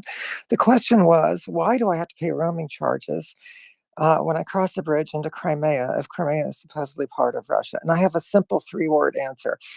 The reason that the cell phone company charges you roaming charges is, and here's the 3 words, because they can. And the reason they can is because you have no recourse if you have a complaint. That's my gut feeling, is you have no recourse. There's nothing you can do about it. And that's why they do it to you. One of the most visible badges of corruption in any society is how cell phone contracts are awarded. As you can imagine, getting the cell phone concession in any country is one of the most valuable economic properties you can have. For those of you old enough to know the Monopoly game, it's like way better than the electric company or waterworks. It's like having Park Place and Boardwalk and all the utilities and all the railroads rolled up into one. Look at corrupt countries and look who gets the cell phone contract. Not so shockingly, in Syria, it went to somebody named Assad. And that's what happens in Egypt. That's what happens in every corrupt country. There is no transparent and fair process for awarding contracts or frequencies in these places. And you have to keep in mind that running a cell phone business is not like opening up a fruit stand. You don't just, rent a space and buy some wholesale fruit and sell it to people who pass by. You actually need a fair amount of government intervention to run such a business. You need to be putting up cell towers all over the place. You need to get frequency range allocated to you. And in the United States, and I expect it's the same in the EU, there's a very complex and slow regulatory process for getting permitted and getting into that business. That's quite transparent. Is it flawed? I'm sure it's flawed. Everything is flawed, but there is a process. In corrupt countries, there really is no such process. And even in the United States, these powerful cell phone companies have a lot of power and a lot of ability to limit your recourse against them. But at least there is recourse, and I know this because I brought I'm an antitrust lawyer, and I brought an antitrust case along with a number of my colleagues against the big cell phone companies, and they fight about your ability to go to court and arbitration. But now I'm really getting off on a tangent. But at least there is a way to seek redress, and there is a procedure, and there is a set of regulations. But unfortunately, in the unfree world, which is a large chunk of the world, the contract is going to go to whoever has the most political juice. So the answer as to why you pay roaming charges is because the company you pay the roaming charges to likes charging you roaming charges, and they decided to continue charging them to you even after Crimea ostensibly was taken over by Russia in 2014. And they're going to keep charging them to you because they have political juice and you can't stop them. Thank you. Thank you so much, Monica, and thank you for all the details and the clarity you provided. And I think we were kind of suspecting the same, and you confirmed it. Right, Chris? Please go ahead. Well, that couldn't have been better, Yana, could it? Really? We have an expert on roaming charges. Yeah, I will just point out that that when I got my massive bill, it came from Vodafone UK. It didn't come from some unknown telecoms company in Portugal, which is where I was and that. So so would I dare put Vodafone UK in the category of criminal? I mean, but weirdly enough, I did manage to come to an agreement with them, Monica, and I have stayed with them for, gosh, 30 years or something like that. But anyway, but you are, thank you. Yes, thank you. As you say, Jana, that was brilliant. And I totally 100% agree, as I kept doing the 100%ers. But and Jana, I just wanted to just pick up, great to hear that John was also agreeing with the total amount of sales, Jana. But if I may say so, I think we're only scratching the surface here, right? Because I always like to say, and I used to like saying this, when the thing was, oh look, it's like 0.6% or something like that of the total US budget, US defense budget, right, that we're sending to Ukraine. That was the thing, wasn't it? Right. But now it's like 90% of the money stays in America, right? That's like more the thing that we're hearing now. And then I'm getting like 117 production lines in 31 states and 71 cities are benefiting from Ukraine aid in the US at the minute. Note senators, congressmen, governors, etc. But they probably won't. But anyway, and there's a list of other things which I won't go into too long a list because you other hands, but things like all of these weapons, not only are these massive orders, right, but they're being tested, right, and they will improve the next generation or the generation after that, right? That's one. Another one is the interoperability is being tested, in a real war situation. By interoperability, I mean interoperability with other NATO weapons. I don't think, Jana, that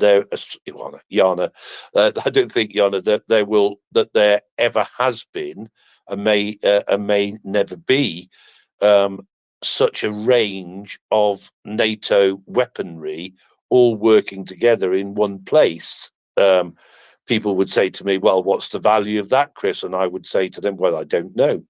I could speculate on it though, right? I would say it's probably worth in the billions, right? As is the testing of equipment before you produce the next generation, right? But those aren't my only points. Then I would say we have also tested the logistics of getting all of this stuff from wherever it is, America, Germany, etc., into Ukraine. I mean, it's got to be the biggest logistics exercise that there's ever been. What's the value of that? Well, I don't know, but it's a big number, right? And the list goes like on and on and on with things like that, which somebody, more cleverer than me, could actually put a number on, right? We're just scratching the surface in terms of the number of benefits. Call me warmonger, but there's a lot of benefits.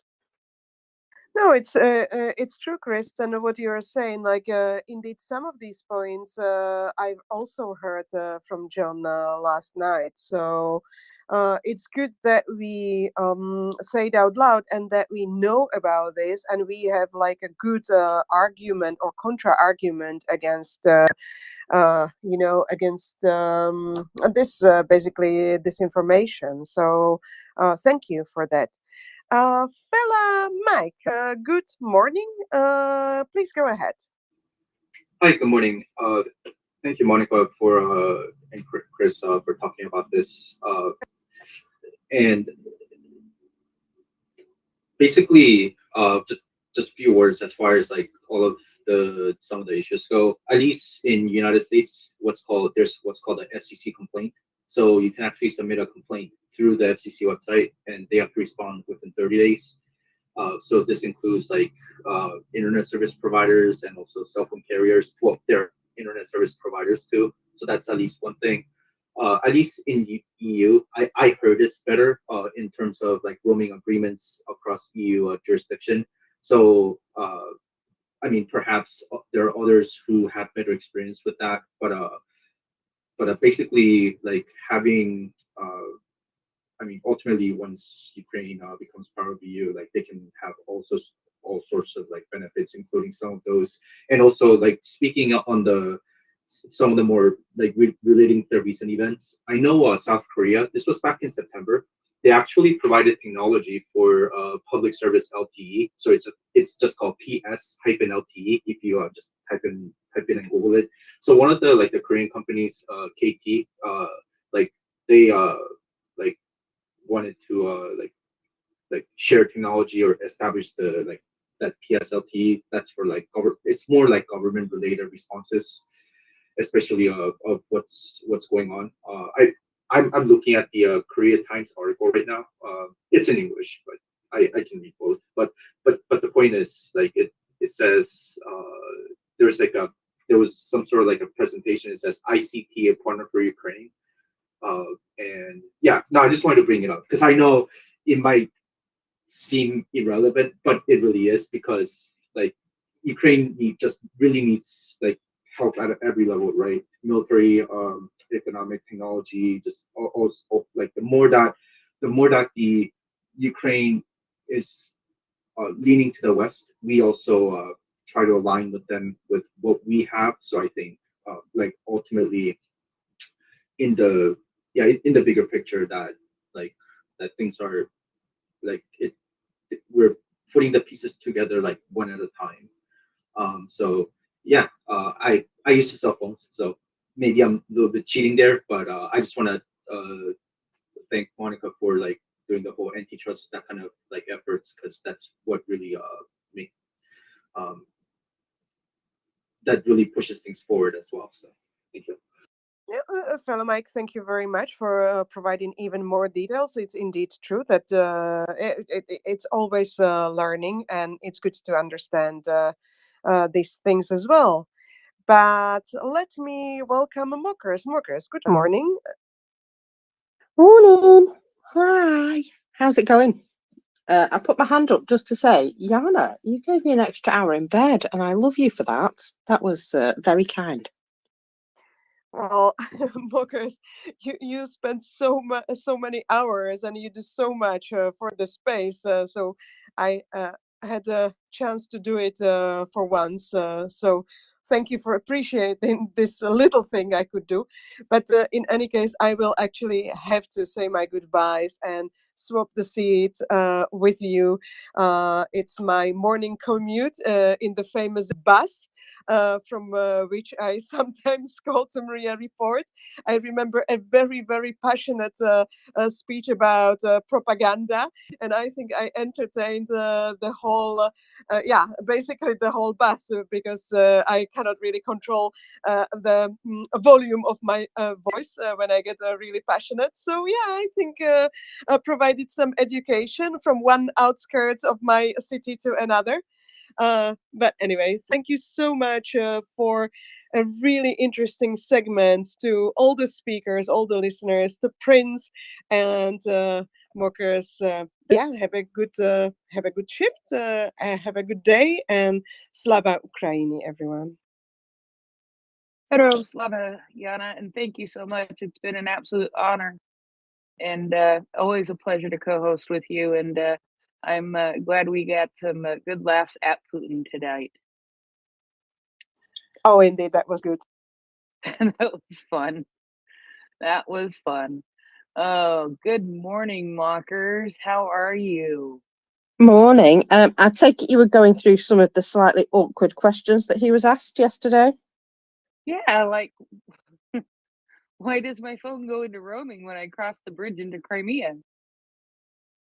Yeah, I particularly enjoyed that one. I'll be honest. I particularly loved that one because it was like, if it's part of our country, why is it not really part of our country? Yeah.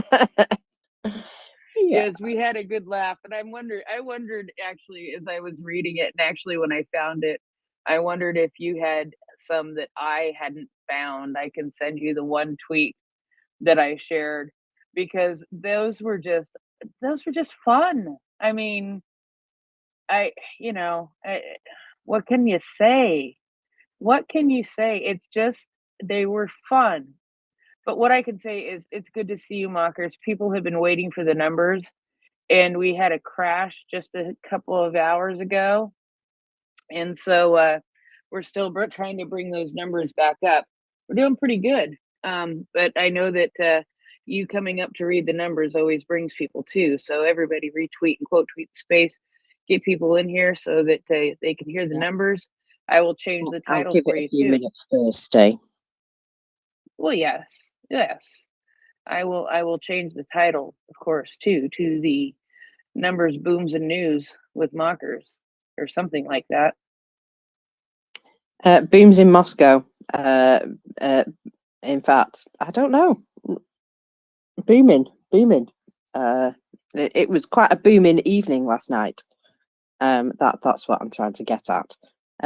I spotted a fair few explosions within either Russian territory or excuse me, or in the temporarily occupied areas. And I don't know if you spotted that, but they appear to be having a lot of electrical faults. A lot of electrical faults at the moment. Yes, I did see that there were some fires. I sent you a fire this morning, and I do like to say fire the way they say fire down in the South. I think it just sounds better. Um, and it's from listening to Johnny Cash. I wore black for a straight week after he died, but there's still nothing better than Ring of Fire. Indeed. Although you know, I'd get some cream for that. Sorry. Oh, you had to go there. Oh my Yeah. goodness. Yeah, sorry, I You went amused there. myself far You too went much. there. What was that? Oh, it's something that somebody sent me last night. Oh my God, I've got to find it for you. And I got to Well, send it to you, and you have to watch it. while you're looking for that, I don't know when I'll watch that. Well, some point today. I don't know, maybe between this and sleeping. Sorry, don't mind me. I've got a bit of a busy day going on. So let's have a wee look. We had confirmed targets in Mariupol. High precision enemy strike on targets behind port city using presumably ATACMS. Now, did you hear that? Presumably ATACMS. Presumably. Yes, I did hear that. Now, I'll just the ATACMS. Now, it's Attackums part. Yes, possible. I heard the attackums part. Do you think they got more of them? Yeah, it's possible they got a few more. Yeah, and by the way, my goal is to not lose my voice tonight. It's scratchy, but it's not Don't get gone. excited then. Don't get excited. Every time you you have like an emotional response to something, you go, "Oh my God, that's dreadful," and your voice disappears. So remember that. It's all to do with stress, I reckon. So where were we?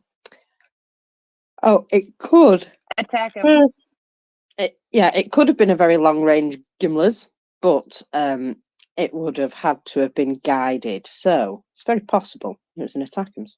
Anyway, the local Telegram channel, pro-Ukrainian one, states that a military site in that area definitely existed, and it's very possible that the military site was the target. And it's also noted that there was a lot of ambulances and people rushing to the scene. So I'm going to assume that there were casualties. I feel that like I might have to drown myself in coffee in a moment. So if you could make sure you come up for air because we need you. Oh, that's a very good point. Yeah. Would you like another fire? Always. Well, you see, these things happened last night, one after the other, after the other. I don't know if you noticed, but that there was booms yesterday, just booming everywhere. So I think I'll start here. So several explosions in Russian-occupied Yasinuvata.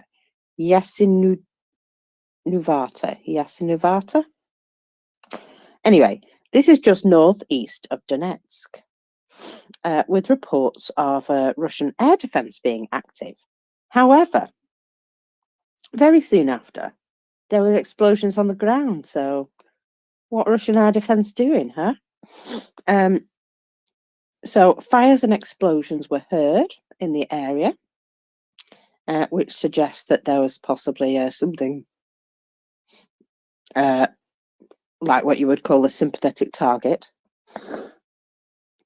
where you hit something and it blows up even harder. So, then we had reports of drone strikes, even not drain strikes, drone strikes. So Moscow and Kaluga. Now then, the reason we say Kaluga so much is because they build lots of war things there, don't they, Prince? Kaluga. Yeah, they do. They build a lot of war things there, and war things, yeah, they get attacked. Exactly. So I noted that was that particular area, Kaluga.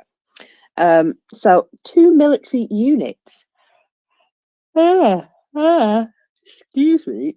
I will pull myself together in a minute. 2 military units and an oil depot were allegedly targeted earlier this morning. So that was yesterday. Now, I note how they are very good at keeping information down, so we may have to wait a bit more. Now, obviously, we saw the big fire at Mariupol, so I'll just skip over that one and go to the next one here, which was, you know, I did myself a list, and my list is on. There's a pretty fire in Yekaterinburg. Yeah, Yekaterinburg.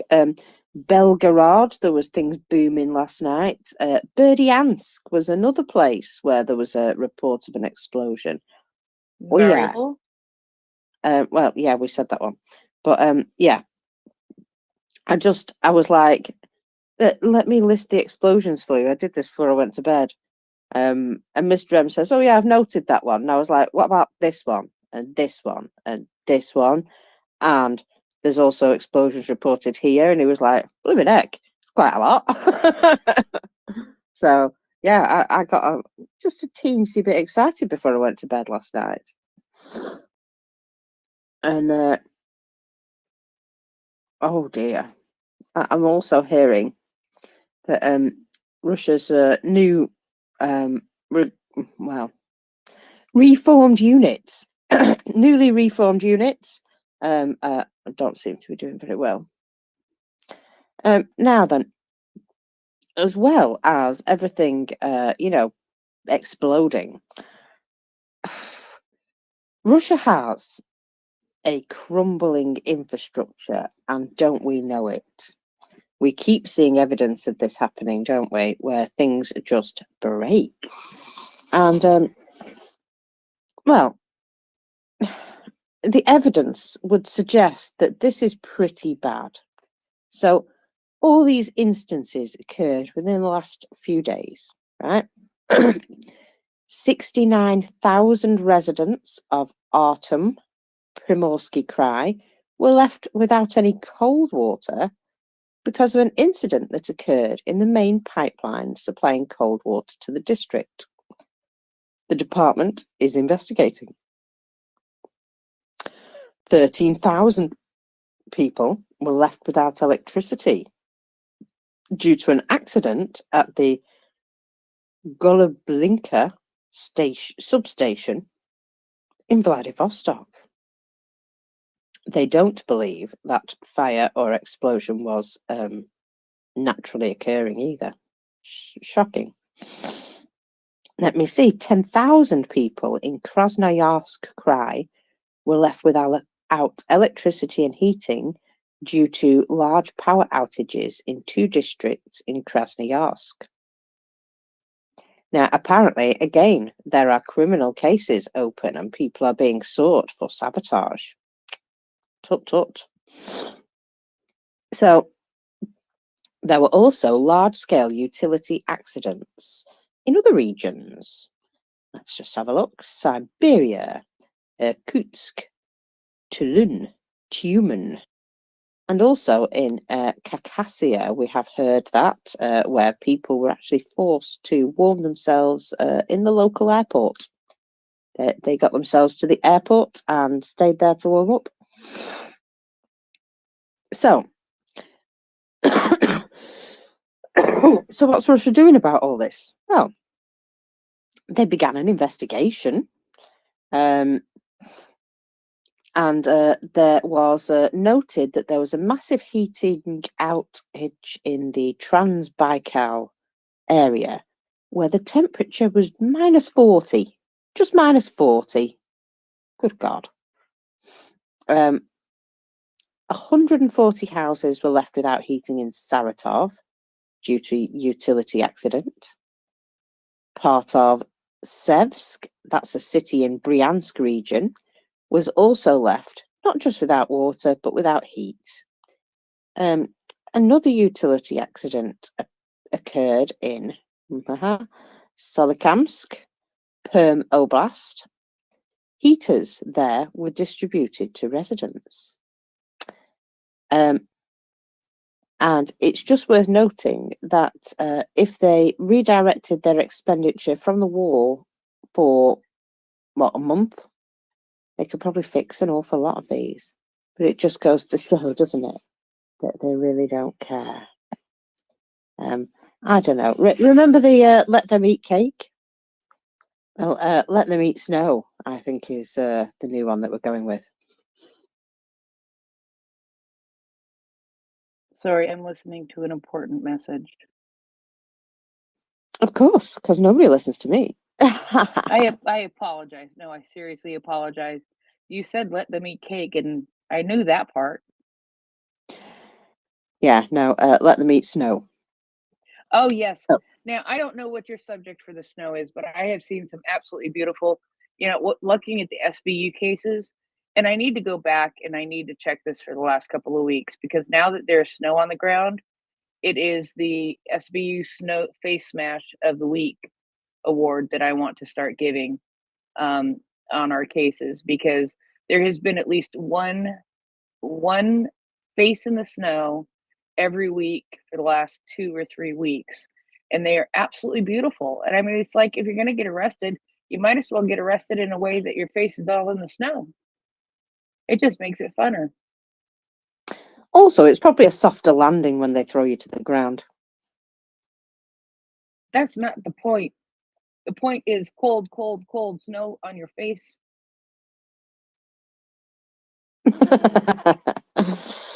Well, shall we have a look at what's on fire in Yekaterinburg?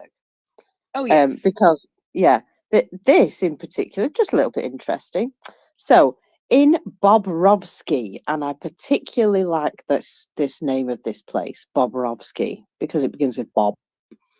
So, the roof of the foam block production workshop is on fire. So, this is an insulation plant, basically. Insulation in the winter, that sort of stuff, really useful, isn't it? Really useful. So anyway, 1,300 square meters, obviously. 40 people were in the building, but there is no information on casualties. Oh, it's saying, sorry, 40 people were said to have left the building. Sorry. Later, they said they localized the fire to 1,300 square meters. Now, I ain't being funny, but if it burns down the entire building of 1,300 square meters, and then you say that you've localized it to that area, I'm going to say you just watched that particular thing burn. Yeah. Oh, one other thing I wanted to mention about strange things that came out of Putin's speech to the nation, whatever it called. He did tackle a veteran. So a veteran stood out and went, "Dear Mr. Putin, I am part of the veterans of APMC." Now, they never mentioned the PMC, but we reckon just through powers of deduction, it was probably Redoute. Because Wagner's a dirty word. Apparently. So he did actually make a promise that he was going to regularize the veterans of the PMCs, even though PMCs do not operate in Russia, which I thought that was quite interesting. Now, he's made the promise. It's very unlikely he's going to actually keep it, but I wonder how much of their budget that would carve out.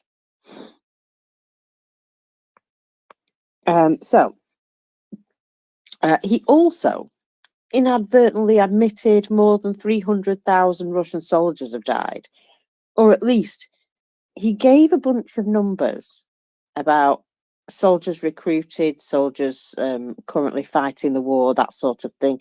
And if you obviously do a tiny bit of mathematics, you can work out there's at least 300,000 missing from his figures, just missing. Obviously he doesn't care where they're missing, but a few people pointed out that was virtually an admission. Of course he doesn't care, so it won't matter to him, to Putin, or any of their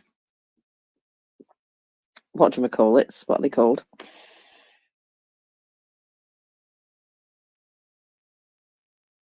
I don't know, my brain just switched off then. People. That'll do. Soldiers, military guys, PMCs, veterans. That's the word. No, they just don't care about anyone. There we go. That was kind of what I was trying to say. So, while Mariupol residents were reporting numerous ambulances rushing to the scene of something in Mariupol, it was stated a construction warehouse and a mobile boiler room were destroyed. Now, I'm just saying that a construction warehouse. I don't know how many very flammable things you have in a construction warehouse, but they were extremely flammable. And a mobile boiler room. Oh, what a shame. So they won't be able to keep warm either. How terrible.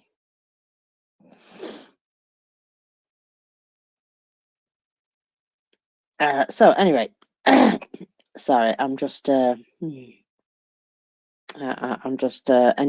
the booms and catching up with them. And just the fact that 300,000 Russian soldiers appear to be missing from these numbers. There we go. That was something that I was sort of in the middle of. It was just worth noting that the last time anybody in the Kremlin offered any sort of death toll, it suggested less than 6,000. So it's been a bit of a leap, hasn't it? Been a little bit of a leap. So yeah, I'm just thinking that it did actually get noted as well on the, as part of the responses on Telegram to the telethon. Somebody actually did some mathematics and figured it out themselves, and they were like, "Oh, all these people are dead." And I was like, "Jeepers, we're telling you about it on a daily, aren't we? Every single morning, we tell you how many people, or how many people that have been able to be counted. Put it that way." So let me just bring you the numbers, because here we go.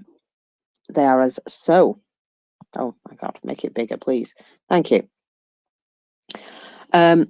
We have the top scores on the doors, another 1,090 liquidated personnel. 14 tanks. Again, that's a lot, isn't it? 38 armoured personnel vehicles. Seems like they were going somewhere yesterday. Unfortunately, their vehicles got left behind. 11 more artillery systems.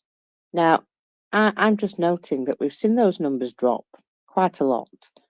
And I'm going to say I've seen so many pictures of Russian artillery that's exploded due to faulty ammunition or just overuse, that the Russians might just be in the process of taking their own artillery out at the moment. Anyway, it's a shame for them, isn't it? We have 20 UAVs on this list, although I have a feeling there were a few more than that shot down yesterday. We have 2 cruise missiles, 24 vehicles and fuel tanks, and 4 more special equipment. I tell you what, they're really smashing that special equipment at the moment. Absolutely smashing the heck out of it. So yesterday, I think there was 6. We got another 4 today, so that's double figures over the 2 days. I'm not complaining. Definitely not complaining. Oh, sorry, apologies. I needed to sniff really loud and I didn't want to do it in your ear. Although I can. So, now then, what happened last night with the EU?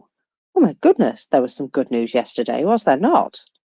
Fabulous, fantastic, amazing news that Ukraine and Moldova are now beginning accession negotiations, or whatever it is, and Georgia has also been officially recognised as a candidate. Now, that meant loads to the Georgian people. I'll just point that out. Really, really happy with that. But it also meant so much to Ukrainian people who've been working towards this for what? 10 years, Prince? Must be 10 years. Oh, yeah, they've been working. They have been working. They have been working on it. They've been fighting for this. This is what Maidan was about, right? Yeah, absolutely. Well, Maidan came about because was it Yanukovych took them out of the EU talks, basically. So they were so disappointed with that situation and kept trying to, want to get back into the EU. And I think one thing led to another, and a lot of people ended up coming out on the streets to protest. And the Maidan happened.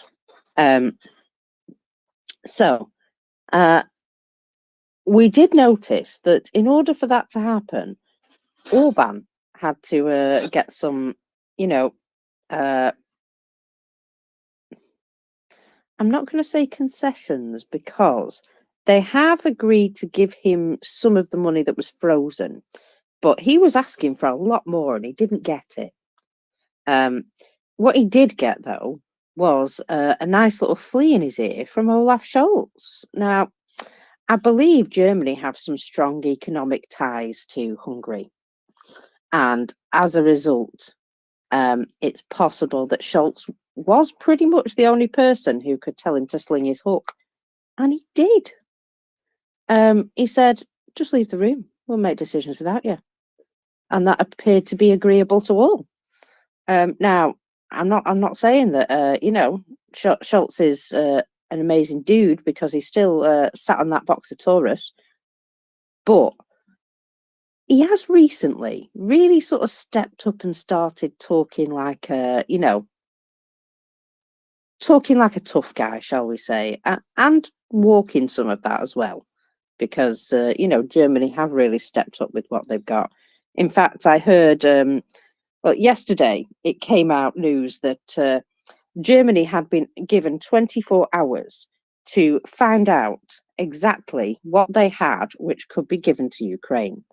Now, I thought that was fun, but I knew about that 24 hours ago, prior to that announcement coming onto Twitter. Little birdie told me that they were going to be looking in every cupboard and, you know, under the rug and under the stairs and, you know, everywhere, basically, to decide what could be spared for Ukraine, which I think is, well, just goes to show, doesn't it, that they decided that actually we're in. We're in. We're not towing. We're not halving. We're in. Oh, it is a lovely relief to know that it's very likely that there is wholehearted support from some of these nations who can make a difference. Put it that way. I mean, it's absolutely fabulous having Bulgaria along. It's absolutely amazing having Latvia along, who are punching way above their weight, I must say. But, you know, the bigger countries who can actually give big chunks of stuff, for them to be in, yeah, I like this a lot. So it makes a big difference to me to see these sorts of countries stepping up. Germany and France, you know, they've been a bit more powerful than their smaller neighbours, shall we say, and they're using some of that now. Jana, welcome back. You just couldn't stay away, could you not? Oh, hi. Sorry. Yeah, sorry. I'm also I'm talking and passing my neighbors. I'm very sorry, because I just I raised my hand in a bad moment, but I wanted to ask your opinion. 24 hours, because I also saw that news also got me a bit excited, but I'm even a bit afraid to say it out loud. But do you think it might mean Taurus? Taurus missiles. What do you think? Well, put it this way. When Zelensky goes somewhere, he doesn't usually come back empty-handed. I mean, he certainly didn't come back empty-handed We are from just America, guessing, right? despite all the... What's that? I just didn't catch exactly what you said, but yeah, he always makes sure that he gets some support, even if it's not exactly what he's hoping for. His presence in the room seems to shift opinions. Let's just put it that way. I mean, you know, he obviously knows exactly what to say to people, but also I think he comes across as very genuine. You know, he's just genuinely fighting for his home and his people. And, you know, I honestly think he should be more frustrated sometimes and tell it how it is. I have noticed that the entire sort of, shall we say, the entire messaging that Ukraine have been putting out has evolved. Now, to begin with, Ukraine were putting out the message, please help us. Please help us. We are so in need. Please help us. And over the last weeks, that message has changed because it's become more the you best help us because we are fighting a fight that you don't want to. And we are holding off the fight from the rest of Europe.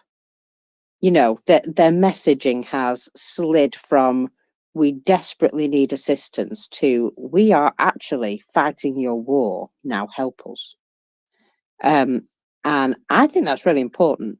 I just feel as though they've had somebody new come in and give a different angle on the messaging and say, look, you know, we've actually proved ourselves to be strong and capable. And, you know, so the sort of, I don't know, right? Russia plays the victim and nobody has respect for them. Ukraine is the victim, but all they get is what? Thoughts and prayers for that. So, you know, they've taken a different approach where they're like, okay, we're kicking ass. Do you want to kick ass with us? Because I kind of feel that that's, you know, that's the more important message. Chris, I'm just going to pop back to Yana because I know she's on her way to work. No, I just wanted to react. Thank you very much, Mokers. And I absolutely agree. And, you know, I don't think it's only about messaging because I think this is really actual truth. And I don't think I'm the only one who realized it quite, you know, several months after this invasion, because also what developments we saw around the world and in Europe. So perhaps also politicians from other countries are finally realizing this truth. So it's really good that Ukraine is amplifying this message. But as I said, I don't think it's only about messaging. It is the actual reality. So no, but thank you. Very much agree. Thank you. Yeah, they've become altogether stronger. And I feel as a result of their sort of stronger position, they are able to say, look, it's not just you helping us, it's us helping you as well. Now, you know, come help us before you end up having to deal with it, which is indeed absolutely the truth. But it's a stronger position to, I wouldn't say negotiate from, but to speak from, certainly. Chris? Good morning, Mockers. That was actually perfect timing, thank you, because I had to let Frank and Kasia out, so that was well done, Jana.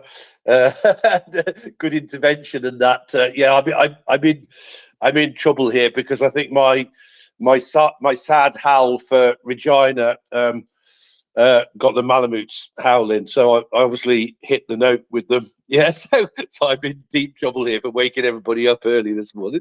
Anyway, what I was going to say was, you know, Mockers, when I wrote my last newsletter in Substack, right, I entitled it "How Ukraine Saved the West," and then saved the West's defense industry.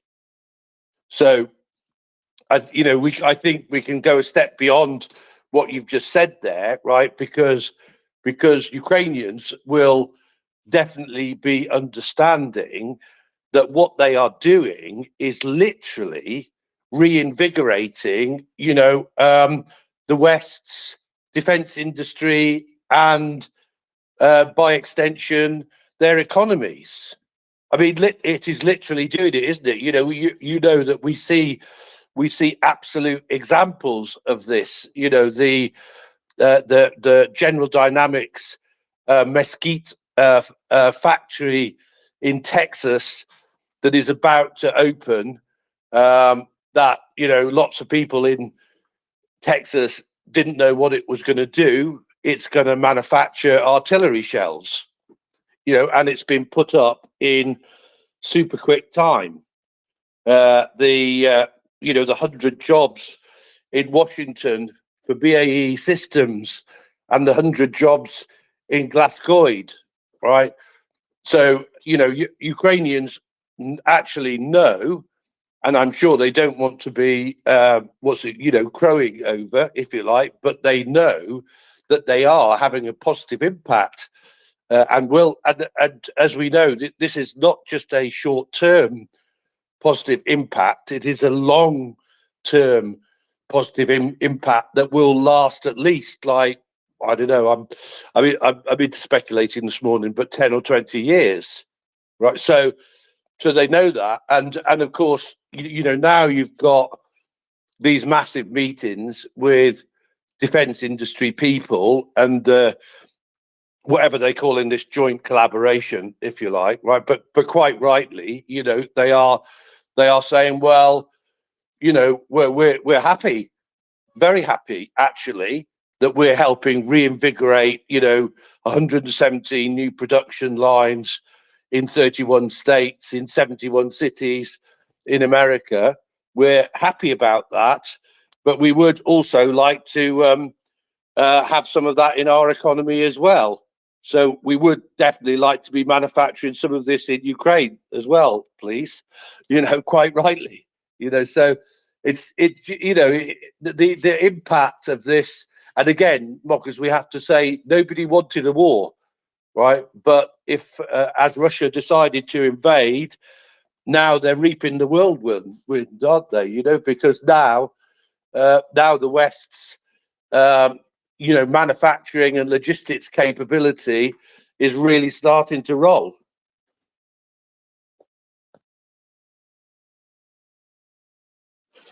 Well, yeah, Ukraine's manufacturing ability, obviously it's a little bit hampered at the moment, what with the war on and all, but they're still building it, aren't they? They're still doing it. It's pretty incredible stuff. Inspirational even. But look at Germany. Germany, prior to all this happening 2 years ago, German industry was ticking over, just about keeping itself alive with regards to arms and weapons and stuff. You know, it wasn't very well prepared for something coming, put it that way. Shockingly, actually, because it became a bit of a point of contention that Germany wasn't as ready as they really thought they were for anything happening. When they realised the scale of what they had to be prepared for, there was some, shall we say, nervous looks that went round as a result. And yet, look how they have spun up their industry. Look how they have, you know, stepped up to the plate. Look how they have found stuff which they thought we're never going to use this. And yet they've been able to say, oh, but Ukraine could use this. What a good idea. And they've sent it on. I mean, just the amount of bridging equipment that Germany have given Ukraine, I think, is impressive on its own. So, yeah, we're getting the message finally, aren't we? And I think, you know, that message has been rung in our ears loud and clear by the Ukrainians that we either need to help them or we're going to be fighting alongside them. So, yeah. Chris? Yeah, Marcus, and I think the other thing here, and again, this is sort of speculation, if you like, but, you know, I'd sort of suspect that with the French and the Germans, they'll basically, you know, they'll basically be like thinking, well, you know what, Putin? We've bent over backwards here, right, for you to come to a reasonable solution on this, right? You know, and you're not playing ball at all, and therefore this is the result. Now, I don't know if that's true, to be honest with you, Mockers, and that, but I like to think that probably is true, you know, or basically true. You know, that they basically have had enough, you know, because at the end of the day, Mockers, you know, Putin is causing chaos in a world where we really could do without it, obviously, couldn't we? Right? We have, you know, not, I have to be careful how I say this, but you know what I mean? Way more important things to be doing, right, than bloody, you know, fighting a war like this that Putin has started, right? So, yeah, it's time to end it. and try and get the world back on track. Not just for that reason, obviously.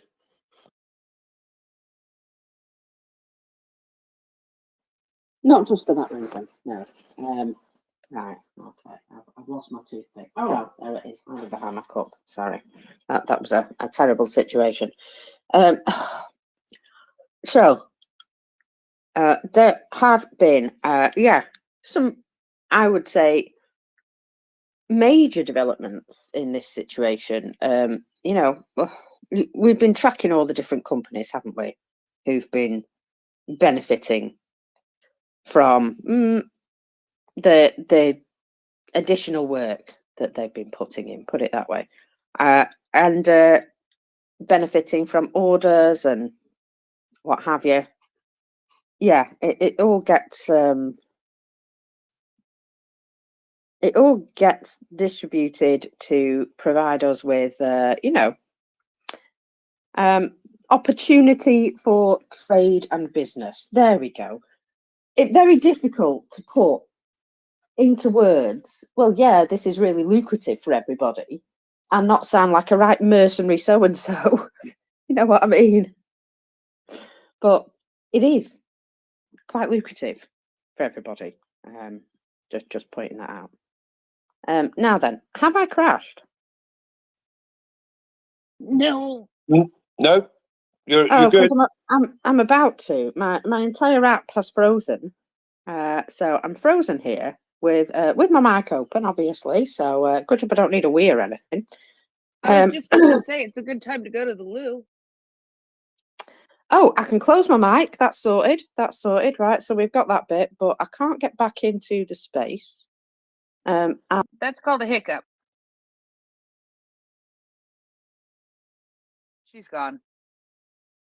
So yeah, now am I still here? Crap. Crap.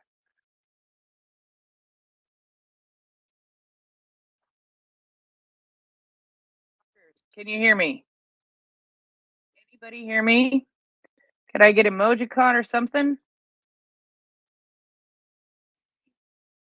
Chris just dropped. Oh, Yana can hear me. That's a good thing. Mocker's dropped.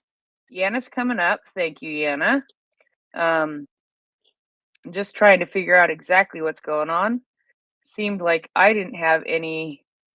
I think we just had what in the world is known as a hiccup from Twitter. Instead of Mocker's morning hiccups, which she gets very often, we just suffered a Twitter hiccup. Yana, can you speak?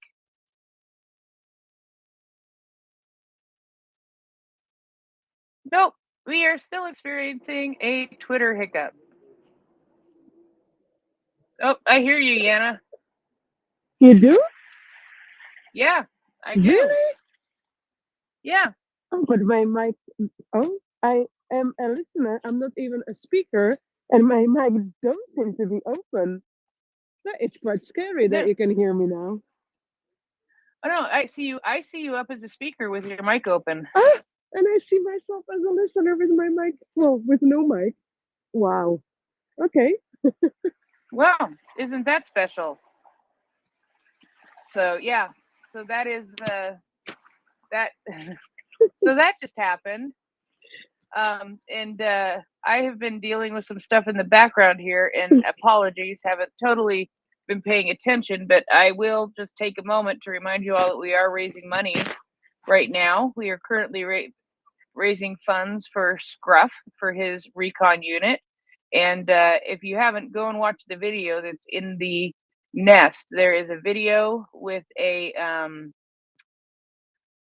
link for donations in the nest to let you know everything you need to know. And I tell you what, they do some amazing work. They did this amazing video. This is the short video. If you look on the Maria Reports timeline, you can find an 8-minute video. And the 8-minute video is really, really good. This one's really, really good too. The 8-minute video is just more of really, really good.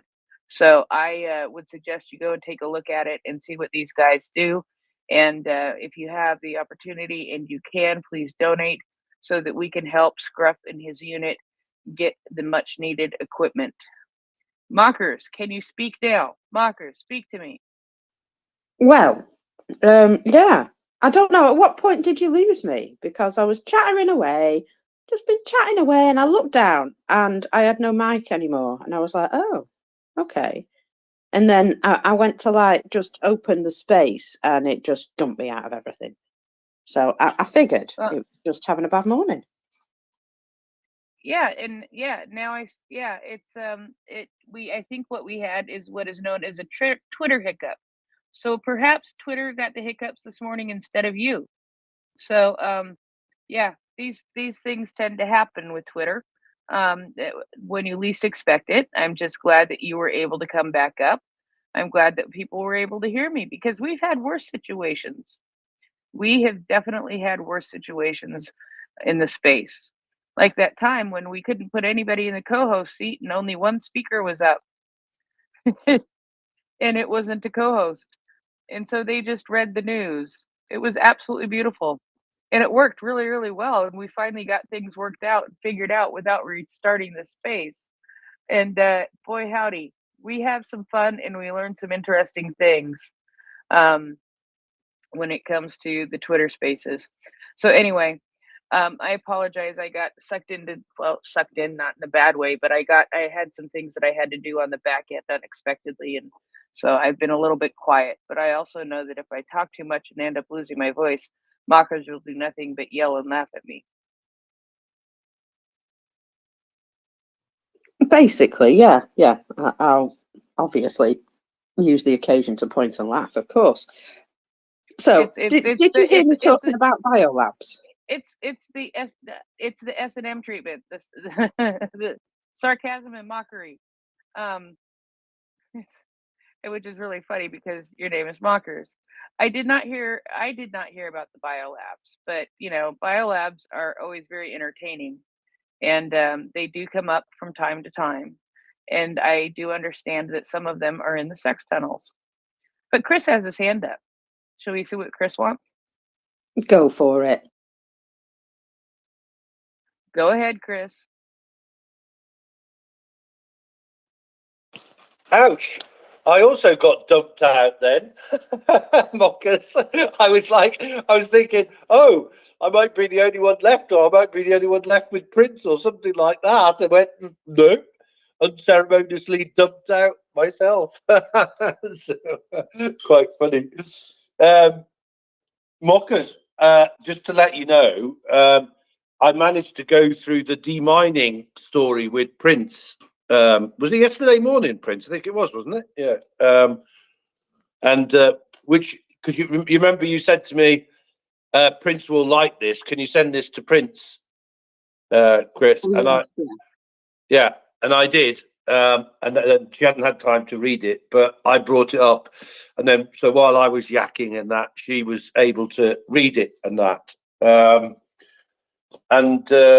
Just to let you know, so I sent a message to the Cambridge company that's involved, and I've got a meeting with the head of sales and marketing there this morning at 10:30, I think it is. So I'll report back after I've spoken to them. I can't. It's not. I've got the. It's not Trackmark. I've got the other one. It's got the other. Anyway, you know the one I mean. The Cambridge company that's manufacturing the demining gear. Yeah, I know what you mean. I don't know the name either, but then yes, that's awesome stuff. So yeah, definitely come back and report on that. So what I was talking about was biolabs. There is news from Russia that there is a strange fever connected to a virus spreading around Russia. I know. And not only have they blamed, NATO and Ukrainian biolabs for everything, but they've also suggested that Kazakhstan is now making room for the Americans to build a secret biolab there. Now, there's just one problem with that secret, is that if it's that secret, how do the Russians know about it? Hey, huh? I thought the Americans were a bit better than that. I don't know, maybe not at the moment, but you know what I mean. Yeah. So I'm pretty sure if the Americans were thinking of building a secret biolab, that would remain a secret, perhaps. I'm not really sure what you'd use a biolab for other than, testing biological stuff like, I don't know, farming stuff and, seed quality and, just all those things that would help make your country more prosperous and stuff. But apparently, no, it's all about building, what is it? Bioengineered mosquitoes that will only infect Russians with some bloodborne disease. So I don't know how they check your ethnicity. I don't know if they've got like a built-in DNA test type retina or something, and they can just look at somebody and know exactly what they are with regards to race and what have you. But yeah, they're picking on Kazakhstan now, and it's no surprise, really, is it? Oh, Chatsy, welcome up. Hi, I like the whole biolab thing. Like, we have to build something like that over there. There's not like metric crap tons of empty land that we could build it here underground if we wanted to be secret. But anyhow, I move on to my question. After reading, I've read history for years and years, and the whole Russian way of fighting, the total lack of any honor or dignity, just the sheer brutality that they are today, they were in World War II, they have always been.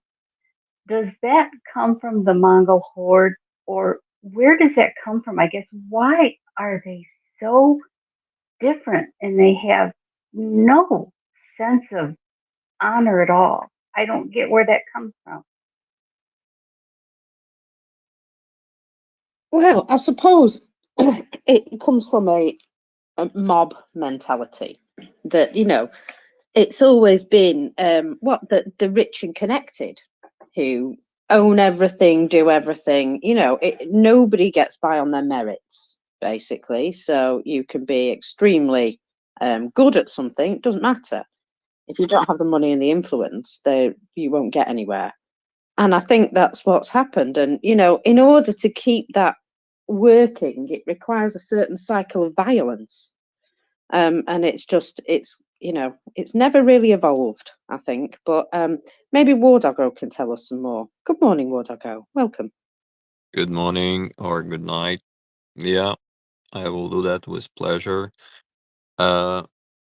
Because when on the lands where our grandmothers, fathers were living back in the centuries, and where the first democratic mechanisms were arriving, with people electing someone as a representative, like it was, for instance, in Kiev, where they were doing something that was called Vice, where the representatives were elected, and when, by the way, that is the reason why Russian representatives from time to time, when they were capturing Kiev, why they couldn't sit in Kiev, because those weird people, they're gathering, they're demanding something, they can protest, they can throw you out, and so far and so on. That is not the part of the mechanism that they were accustomed to do. So when on our lands the democratic mechanisms were how to call it, not invented, but start arising on Russian lands, on not Russian, but those lands that are called today Russian, the ruler was the one who was paying the bigger tribute to Mongols, and that was actually their way of representation. And they had so-called yarlik, that was kind of the representative document from the Mongols, and the one who pays more tribute gets the yarlik, and that was practically how it was working.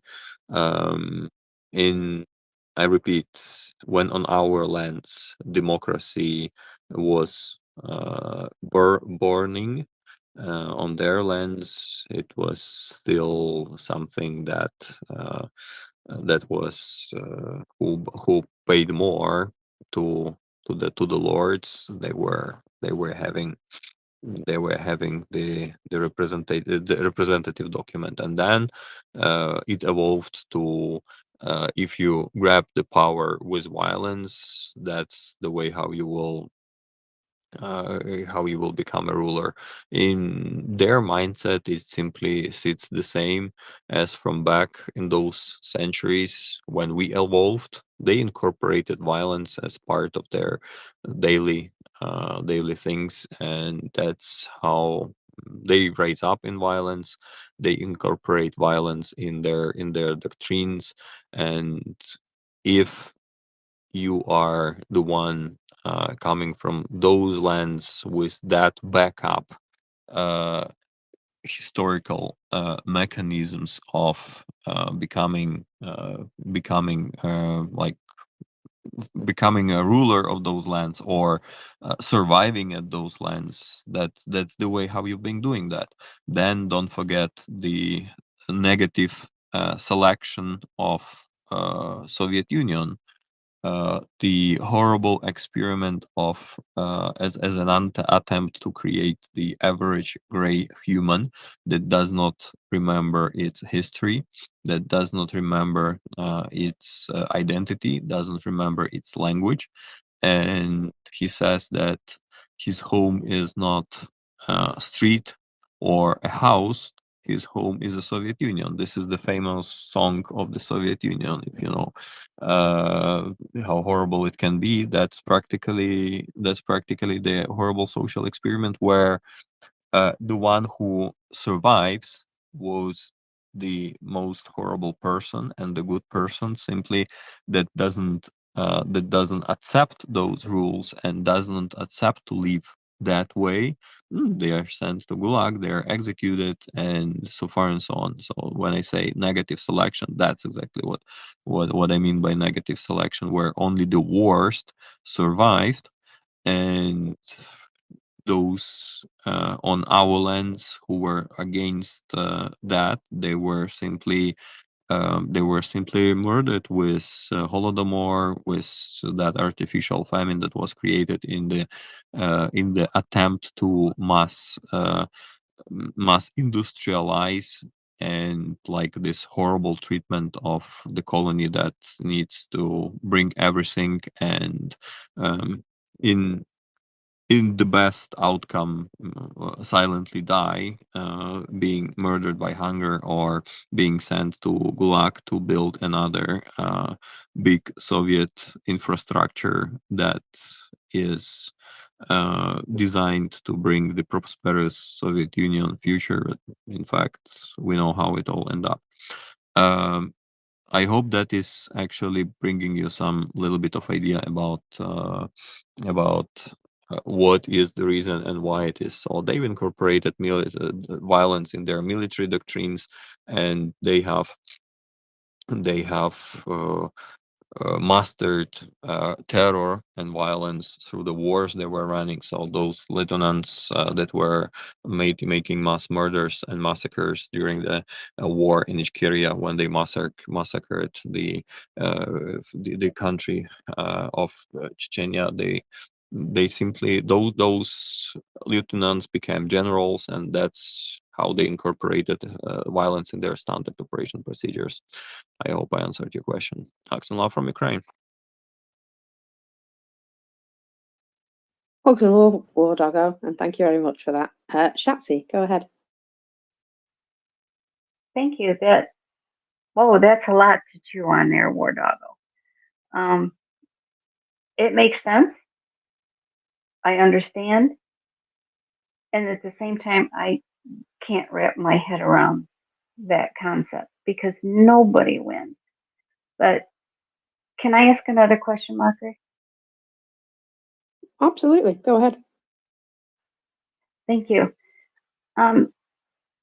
Even during World War II, Ukraine did not want to be a part of Russia, and they wanted to help the Germans, and they were actively working towards their liberation in a sense. But Ukrainians never adopted that violent way. Are there other regions within Russia that, if given the opportunity, they would not be like that? And to what level is Belarus adopted that mentality? Thank you.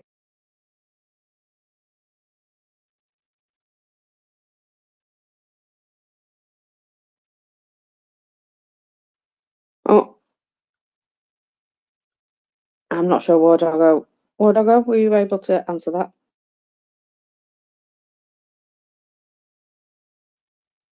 No, obviously not. Sorry, ask me that again, Shatsy. I was doing a bit of a co-host swap detail in the background. Carry on. Okay, in general, Ukraine never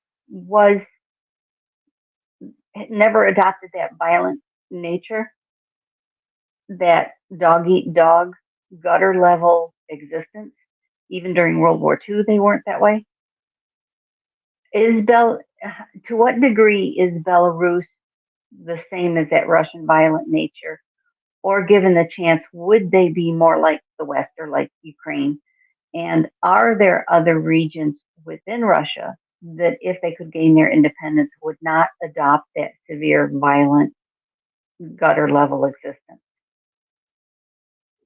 Well, I don't know. I still think that they would end up having to resort to violence within Russia, purely.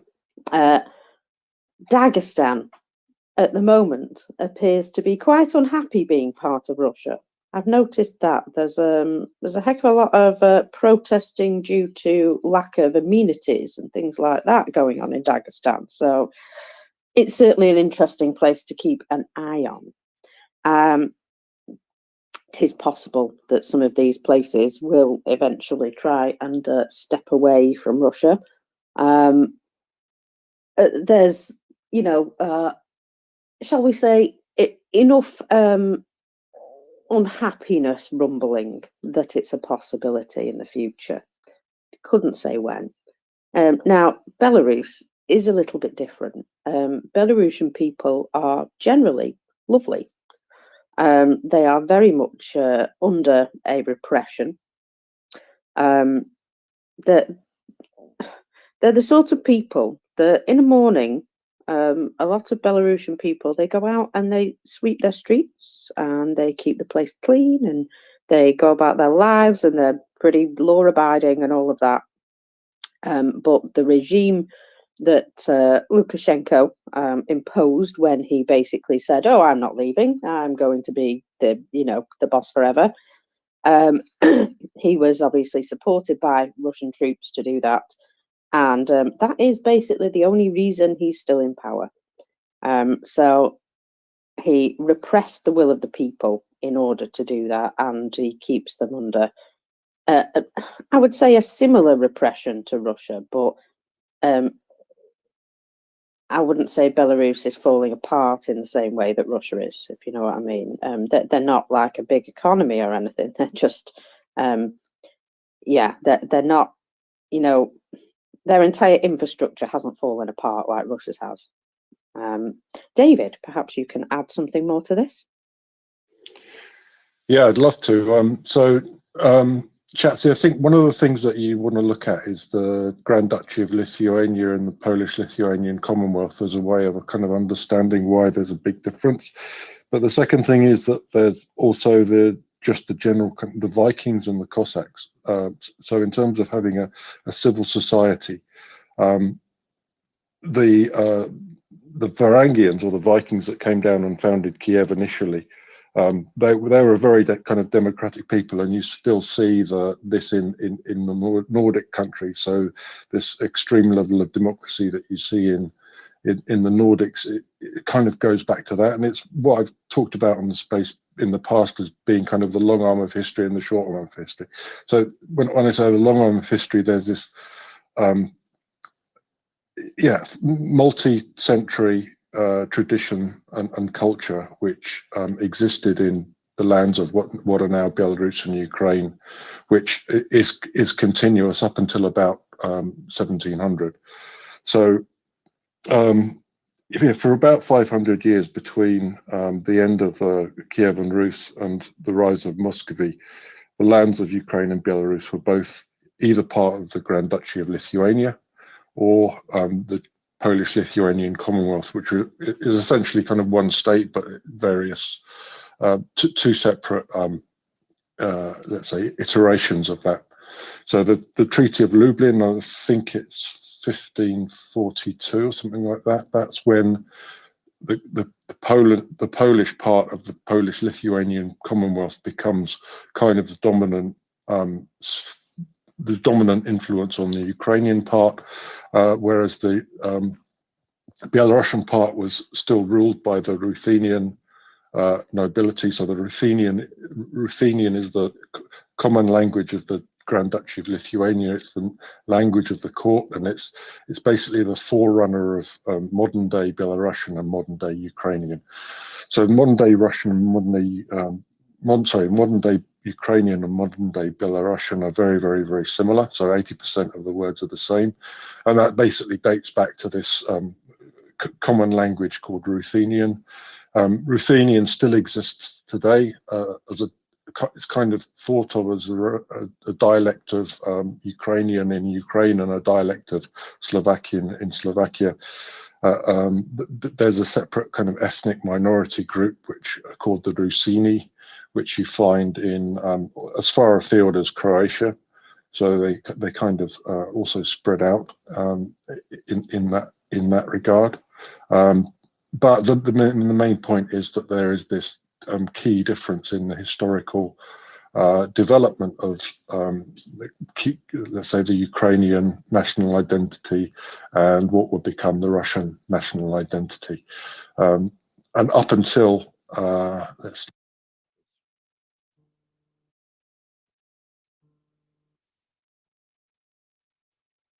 sorry. Did we just lose you, David? Yeah, can now. Yeah, up until. Let me just recycle. I'll come back in a second. Oh, okie doke. Chatsy, go ahead. Sorting that out. The Bluetooth goes mad when I get a call. Sorry about this. I'll recycle and come back in a second. Okay.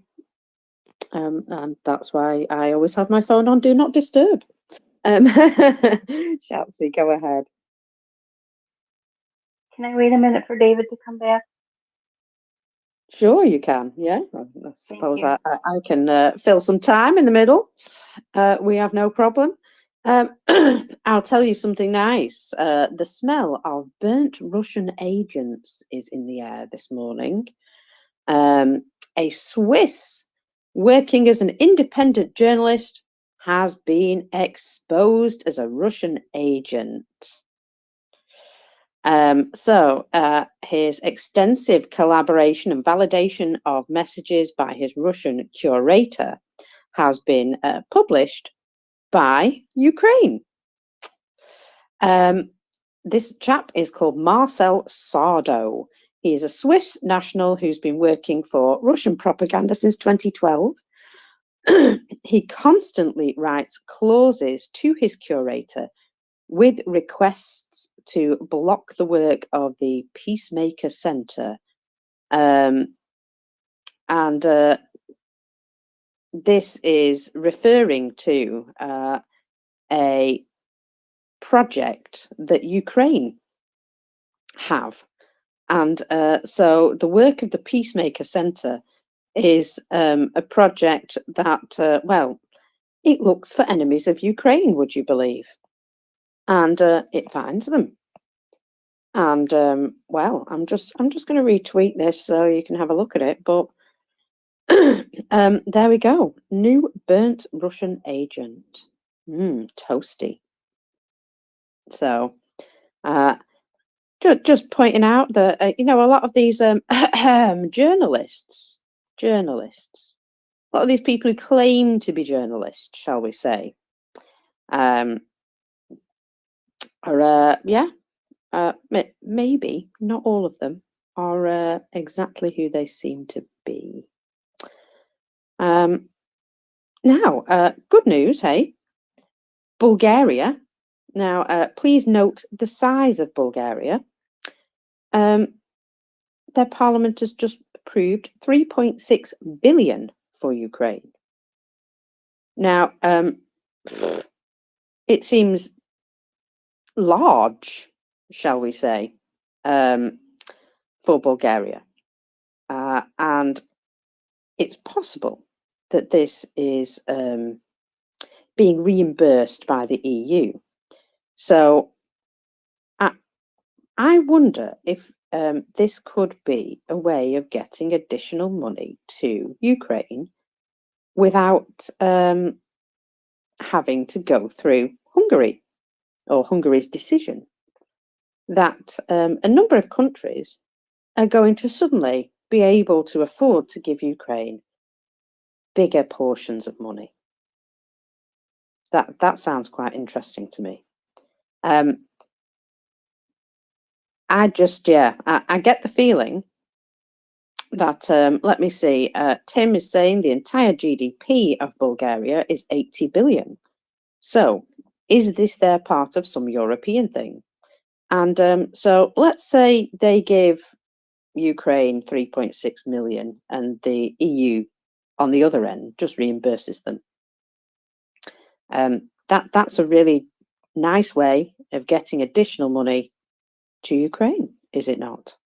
That doesn't seem to cost them anything, and you know, despite not maybe swimming in wealth, I feel as though this is a way around some of those problems that they've been having. Just thinking out loud. Morning, Mink. Good morning, Mockers. How are you today? Well, it's Friday, so I'm quite happy about that situation. I still have to clock into work at some point in the next hour, which I'll think about. But I just woken up. Do you physically have to do that, or can you just do that virtually? Oh yeah, I do that like from the computer on the desk next to me. Yeah, while still sitting here doing all this. Yeah, so it's easy enough. But it's like actually clocking on and then having to do some work. It's, you know, sometimes you just don't want to. Yeah. So I don't know. Maybe I'll try and take today off sick or something. I don't know. I'll think about it. I hope my boss isn't listening now. Yeah. So remember how Russia said that we were all going to freeze? Yes, I remember it well. Yeah. Well, apart from it being very hot in some small areas in Russia, the rest of it is very, very cold. And I have noticed that there's been quite a number of people who are very unhappy about this. And I don't know if you noticed during Putin's little whatever, his 4-hour speech of nonsense, that there was actually some quite interesting questions, some of which were about why can we give gas to everyone else but we can't get it in Circassia or something like that.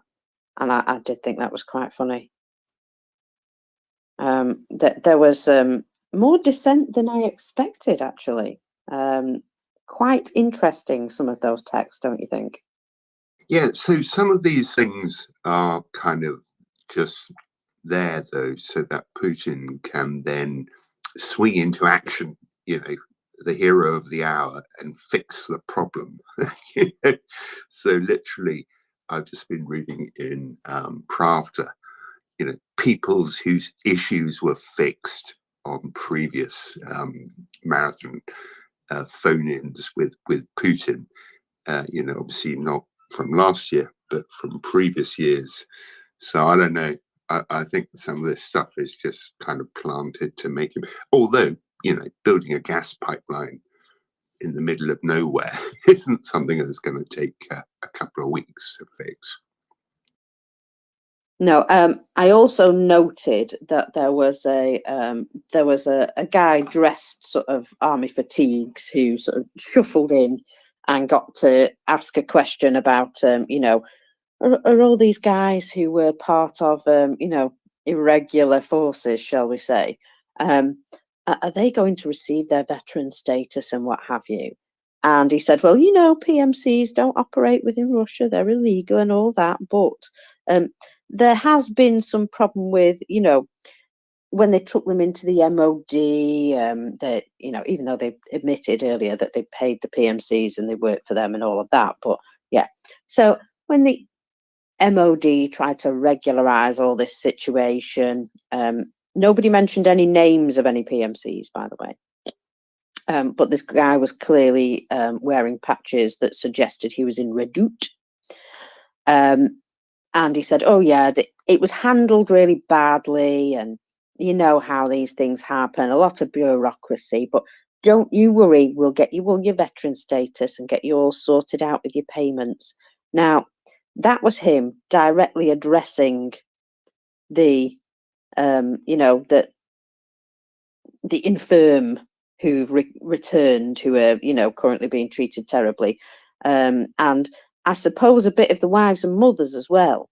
He was basically saying, oh, yeah, it's been handled really badly. I appreciate the bureaucrats have got this one wrong. We'll do what we can to sort it out. So I reckon there will be now, you know, a lull while they wait for things to be sorted out. I don't know how long that lull is. They're quite patient, aren't they, when it comes to this sort of thing? But you know, that was almost like, here, have a little sweetener. Something's going to happen. It's come from the mouth of the Tsar. Do you think something's going to happen, Ming? Do you think maybe they'll sort out a few people for television and then the rest will get ignored about? Yeah, so typically what happens, and I don't know how many deputy prime ministers there are in Russia, but it strikes me that there's typically about half a dozen, is that a deputy prime minister gets, you know, gets allocated to the problem, and the problem gets fixed. It's classic, you know, good Tsar, bad Boyar play. It's just what Russia does throughout the ages. There's also something else which I found quite interesting, which was the question from apparently an AI version of Putin. What do you think?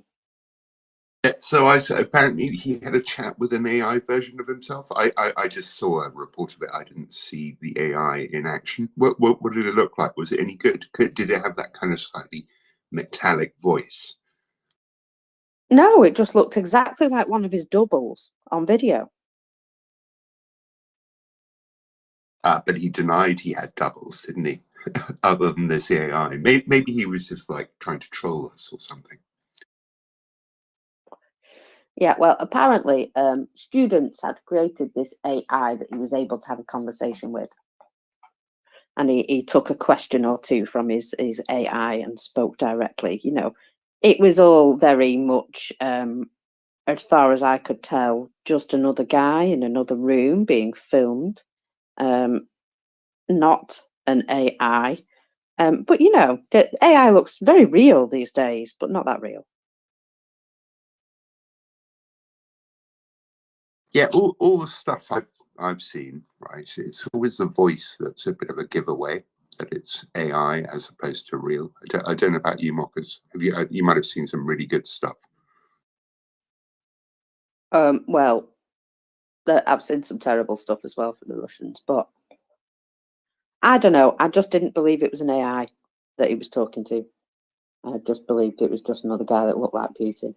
So yeah, but it's an explanation, isn't it, for him being in two places at once, because he has been seen in two places at once, and I'm sure there's been a couple of queries with regards to that. So just thinking that this might have been a way to try and sort of refute that whole situation. Look, this is the only double I have, and he's an AI, except he's not. Anyway, it seemed weird to me that he addressed that particular thing. Yeah, I'm going. Now you've got me all intrigued. I'm going to go and have a look, dig it out, and see what actually happened. Because I just love the idea of him speaking to one of his doubles, pretending that this is some super sophisticated AI. Well, exactly. It's like, don't believe what you see and hear, believe what I tell you. It just seemed a bit sus to me. I'm terribly cynical, though, so I don't know. Maybe it was a fabulous AI, but I doubt it.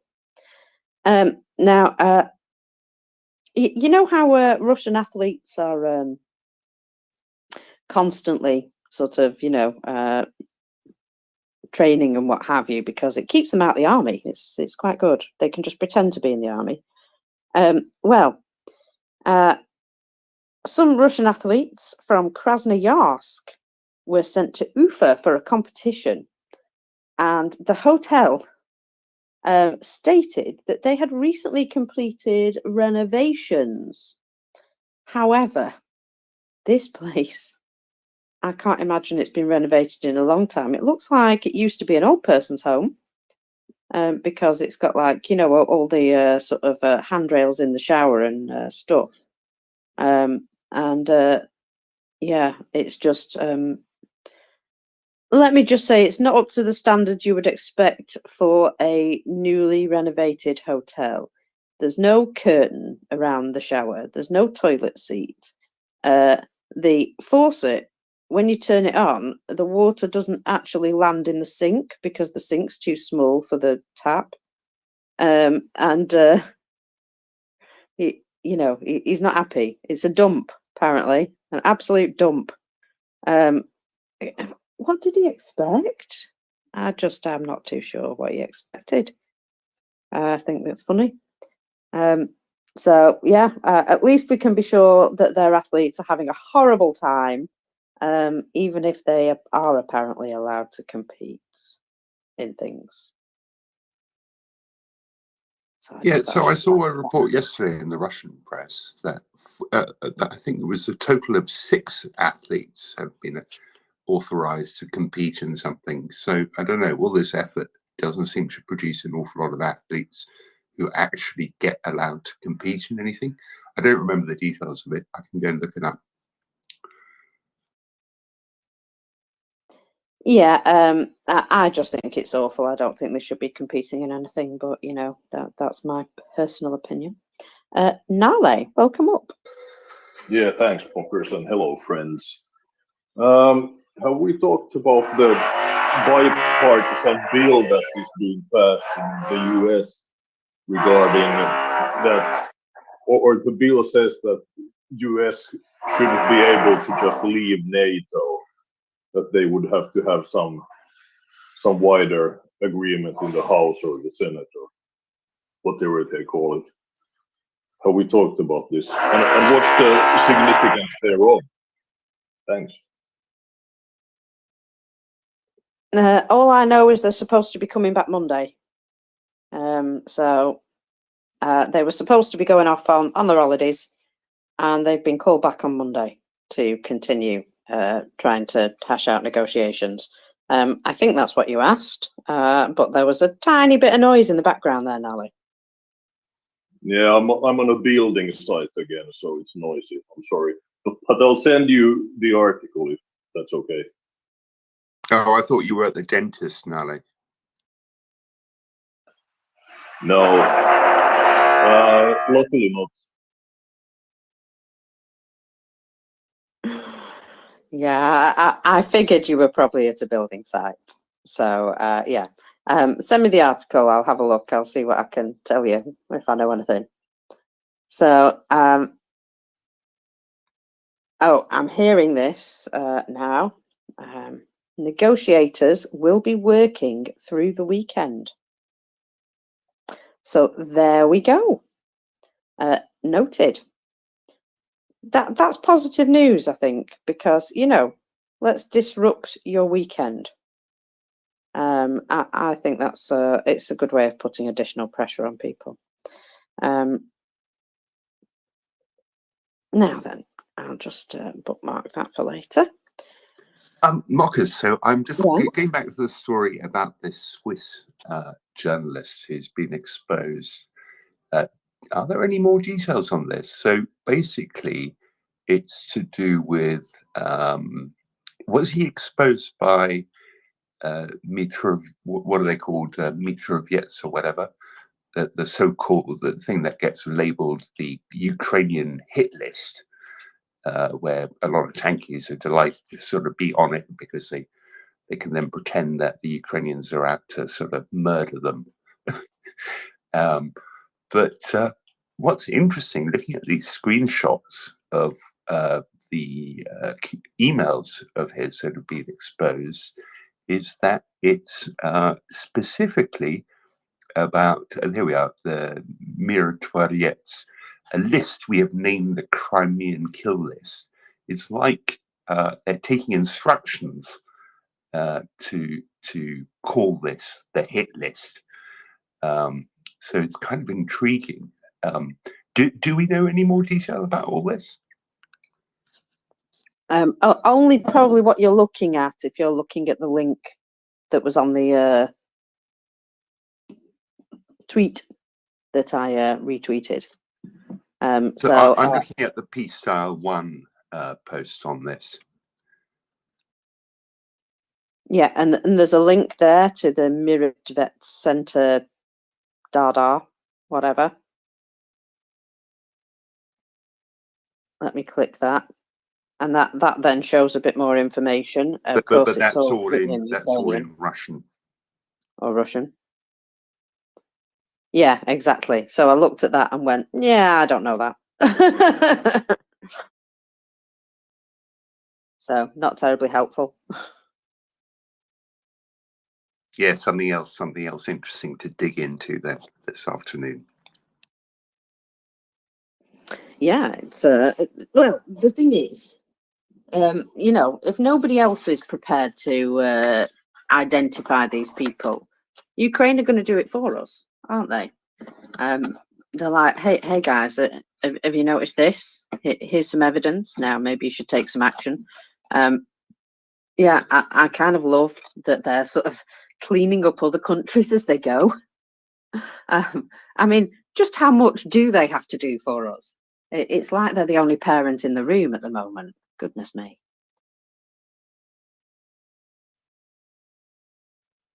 But yeah, those tentacles spread far and wide. And, well, like he says, we love the smell of burnt Russian agents. Now then, there was something yesterday that happened, which made the Russians cry. It made them really upset. So we heard that US Congress approved a bill barring the president from withdrawing from NATO. Now, obviously, that there's, if somebody was really determined, I'm sure there's probably they could just not turn up, so that there is always that. But Russians spent quite a bit of time crying about how much money they've spent on bribes to dissolve NATO, and it's not working. which I thought was pretty lovely. Little bit of joy in my morning there. I see. So they admit to paying bribes to try and get rid of NATO. That's intriguing.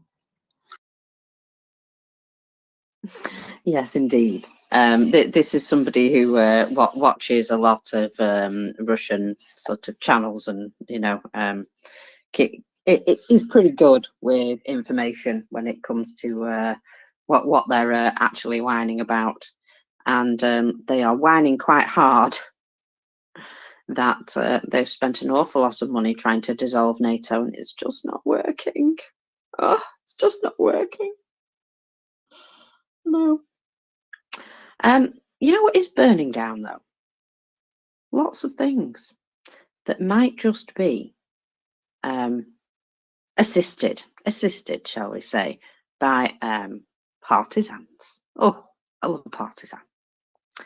On the 12th of December, a large fuel tank burned down completely, apparently accidental, according to sources from Russia, on the territory of the Rosneft oil depot in Voronezh.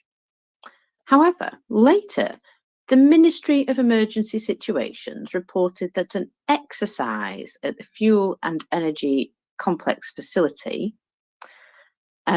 prevented the ignition of a multi-ton fuel tank with a subsequent explosion.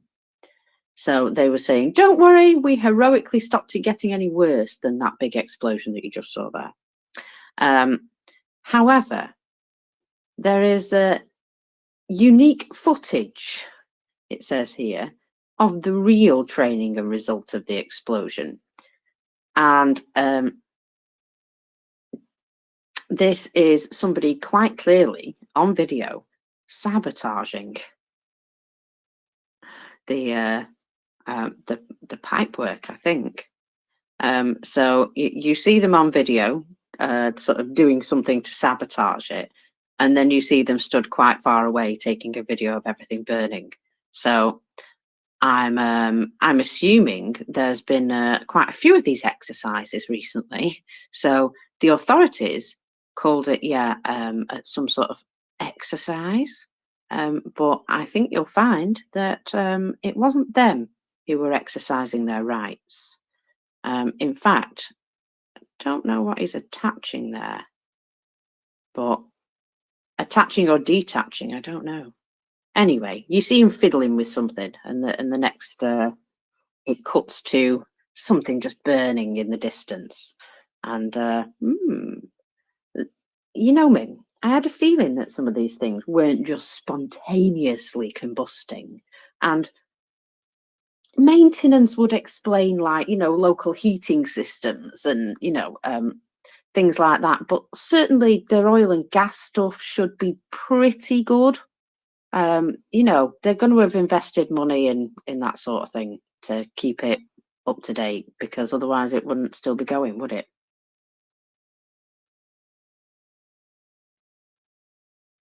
It was just reminding me of the thing when you say that they were describing it as an exercise. That's something that happened in the 99 Russian apartment bombings, when some guys were loading large bags of something into the basement of a block of flats, and they were caught doing it. Turned out the car they were driving had FSB number plates with a piece of white paper blocking out the bit that said it was sort of FSB. And then there was a whole story about what it was they were manhandling into the basement of this apartment block. And it was initially identified as hexogen, an explosive. And then subsequently they said actually it was just sugar, and it was a training exercise to check on people to see if they were being alert to the dangers of apartment bombings. But fortunately, this particular bombing was actually foiled. I think it was in Ryazan. That is shocking, by the way. They get caught trying to cause bombing or trying to blow up a residential building. And they go, oh, yeah, we were only doing that just to make sure that you were being vigilant. Well done, you've passed the test. Beautiful. Not very believable, but yeah, they've got some gall on them to say that, haven't they?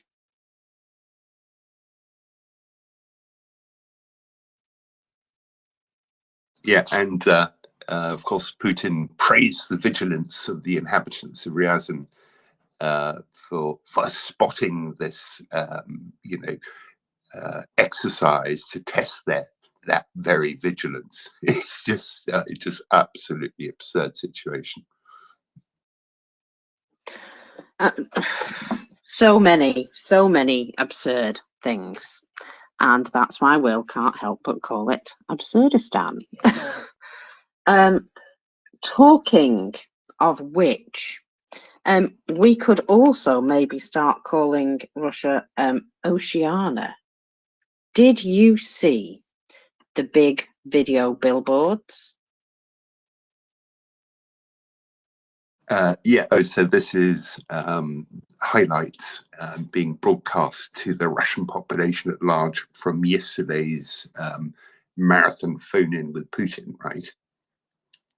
Yes, if you've ever seen the film Equilibrium, that's what it reminded me of. But also, very prophetically, and it's weird how these serendipitous things happen, but one of these buildings was a shopping centre called the Oceania, and it's got this big word on the thing, and just underneath it has this video screen. And if you've read 1984, one of the nations or whatever in 1984, one of the groups was the nation of Oceania, and they were a very war-centric peoples, shall we say, government, who were very, very repressive to their peoples. And, you know, it just all, I was like, bloody hell, who's got a crystal ball here? I mean, we've seen stuff on The Simpsons, for goodness sakes, which has been extremely prophetic. Are we really that easy to understand that these things can be predicted with such ridiculous serendipitous certainty? Because I was kind of freaked out by that ever so slightly. I was like, ew, that's creepy. You know what else I thought was really creepy about yesterday's conference with Putin? It's just, you know, the whole thing about there was the old lady who asked about the price of eggs. You know, we've been talking on and off about eggs for the last, I don't know, 3 weeks or something. But he actually apologizes for the price of eggs and, you know, puts it down to too much demand. A couple of days ago, Marcus, we talked about that, right? It's because chickens become too expensive, so people are eating eggs instead, right? Oh, there's also something else on that. It turned out that you know all this import substitution stuff that they did, and they made their own stuff and what have you. What they did was they did some sort of import substitution with regards to chicken feed. Only some of this chicken feed was highly tainted with something it shouldn't have been, obviously.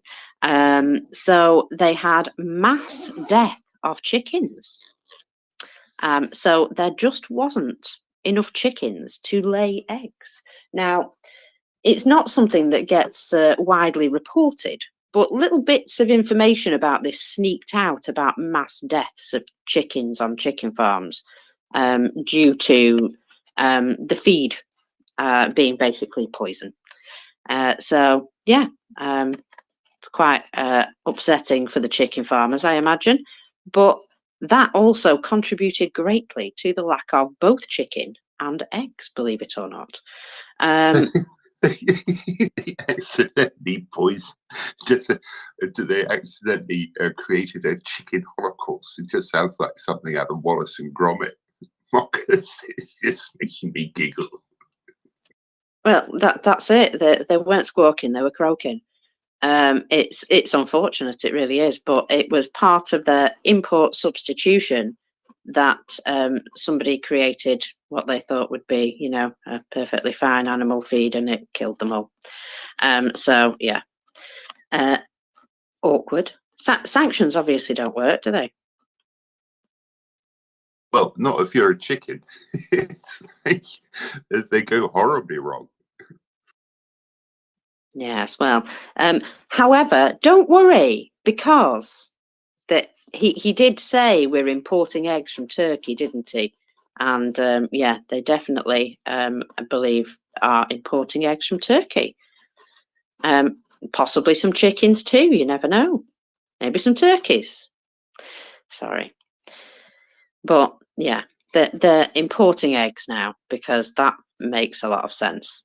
It's unfortunate.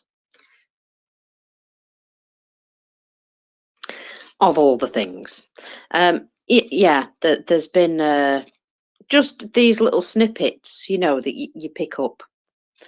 And me, I'd just like to look at the strange and the wonderful. And especially the unexplained, and find an explanation for it. Now, I don't know if you noticed, Ming, but yesterday there were many booms. In my evening, it was booming all over. I don't know if you noticed. Oh no, so I was off Twitter yesterday evening. I didn't notice, but do tell, Marcus. Well, let me start with, I'm going to say Mariupol. So there was a large explosion and subsequent fire in a place which was stated to be a concrete factory. Now, it says here, Ukraine fired 3 long-range missiles to Mariupol. But which missiles? Now, there's been suggestions that 1 or 2 of these missiles may have been a bit longer range than anything else they were expected to have, and maybe ATACMS. Just twice I've heard that that could be ATACMS. So we'll see. So there was obviously that going on.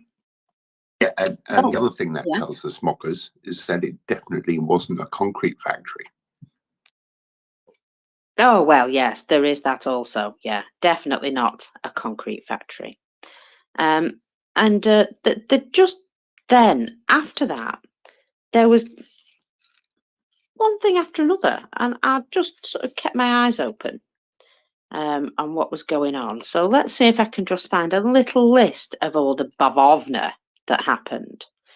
So there were 2 locations hit in Mariupol. We'll start with that. And oh God, there was so much that went on yesterday, by the way. So then I noted that there were, I'm trying to think which account it was on. Which account was it on? I think I know.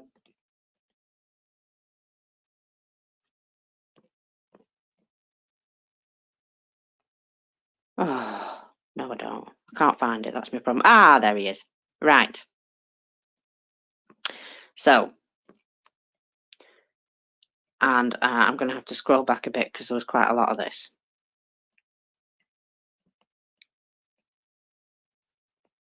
Right. I think I'm there. Explosions were reported in Chornomorsk and Mizhvedone, I'm going to say, in the area of, oh my God, how long is this word? Krasnogvardskoye, in the center of occupied Crimea. And there was a little bit of explosions were heard in these 2 locations. I'm not going to repeat them. The evening continues to be loud. Who took details or photos? You can send them to our bot anonymously. And then later on, several loud explosions heard in Jankoy district, presumably from the direction of Krasnovarskoye. Who knows? Please let us know. So there was that, which I thought was interesting. Not loads of news about it, but just, you know, noted. 3 locations there suggested were exploding. Then we had images of fires burning after several explosions in occupied Yasinovata, just northeast of Donetsk. There were reports of Russian air defence being active there, but then it said that their air defence had been overwhelmed. Or it said there was not enough air defence working, is what they said. In other words, they didn't have enough and they were overwhelmed. So whatever that was, quite interesting. And there were also what may have been some secondary explosions there as well. So it was suggested that there was continued exploding. And then reports of Ukrainian drone strikes on the Kaluga district and on Moscow. It is stated that 2 military units and an oil depot were allegedly targeted yesterday morning. Now, there's not a lot of news about that either, but this particular source, I know that they look and listen at everything. Now, then there was some more video came out from Mariupol showing at least one very, very large fire. And I'm going to say concrete doesn't burn that well. So it was the concrete factory, perhaps, but concrete itself doesn't burn like that. Now then, Russian accounts confirm the missile strike on Russian-occupied Mariupol and claim that it must have been either HIMARS or ATACMS. There's kind of a difference between those 2 missiles, but, you know, I suppose they all go boom in the end. So there was reports of another hit as well that was closer to the port. And then there was just something that was large and I found interesting, considering they're, you know, currently living through very cold conditions in parts of Russia. I thought this was just interesting. An insulation and materials plant in Yekaterinburg of approximately 1,700 kilometers east of Moscow. Now, no cause for the blaze was given, but the building appears to have just burnt to the ground. So the massive fire in Yekaterinburg was reported at being at the Beloyarskaya Fabrika. Oh my God. Right, I'm not even going to try that word. The factory, right? It was in a fabric factory or something like that. Now, this is a company supplying materials used in electronic components manufacture for the Russian military. Oh, now then, look at that. It was a military target after all, hey? I found that one quite interesting, Mink. Is that the tweet that you've just reposted there, Mockers? I'm just looking at it now. Yeah, usually once I've talked about something, I will repost it just so that people, like, you know, aren't just like sitting in the dark wondering what I'm talking about. Mainly because I don't want to fill the nest up with loads of just, you know, my conversation. But that additional information about what they produce is certainly interesting, isn't it? And it got quite a bit bigger than the 1,300 square meters that they said they localized it to, because well, 1,700 square meters. I'm going to say that that's a bit bigger than 1,200 square meters. So earlier reports were a lot more hopeful. Anyway, now. So I see also they've got Yeah. record snowfalls in Moscow, with snowdrifts hitting 0.5 meter in height. And apparently this has broken all records since 1919, where the previous record was at 32 centimeters. So not very nice weather in Moscow. I guess if it gets a bit warmer, we'll be getting all the stories that turn up every year, every winter in Moscow, which is when icicles start to form on gutters, on buildings, and then obviously as they thaw, they fall and kill people in the street. Oh, that's terrifying. That's why they walk in the middle of the road, is it? Or is Yeah, that just... you definitely do not, in a Russian winter, you do not want to walk along the side of a building anywhere. Terrifying. Death from above. Well, they've got plenty of that coming for them anyway, haven't they? So I suppose, yeah, the most you can avoid. I also saw a video yesterday which absolutely terrified me. It was the inside of a stairwell in a Russian residential building. Now, I know obviously the stairwells are not going to necessarily be heated, but it was a winter wonderland, Ming. It was like, you know, crunchy underfoot as though they were outside in the snow. All the banisters were like white and icically, and the air in the room was foggy because it was that cold. And somebody's walking down this stairwell taking a video, and well, you would have thought it was open air. There was that much like snow and ice, and all the windows are like, you know, totally opaque, and like full of icicles, like all on the inside. Just, yeah, shockingly cold. Now, I can't imagine any of the apartments in that building being super toasty if that's what the stairwell looked like. Just, ooh, horrifying. I wouldn't have even been able to walk around in that condition, I'll be totally honest. I'm not great with the freezing cold, and I'm not great with the boiling hot, which is why I live in the UK, where it's permanently raining. But actually, Mockers, it's a bit of an improvement, the stairwell, over what they're like normally, because typically you go into a Russian stairwell in a apartment block, you know, just not a modern new one, but they stink, absolutely stink, because basically people use them as the loo. Oh, you know what that reminds me of?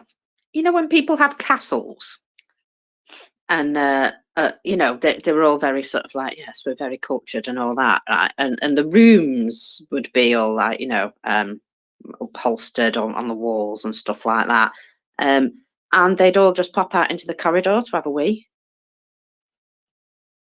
I didn't know about that. I did Oh, know yeah. a guy. Did know a guy who had a castle, and the loo. You know the Monty Python, I fart in your general direction. So the loo was just a little stone thing with a hole in the middle over the edge of the ramparts, so you could sort of crap in their general direction.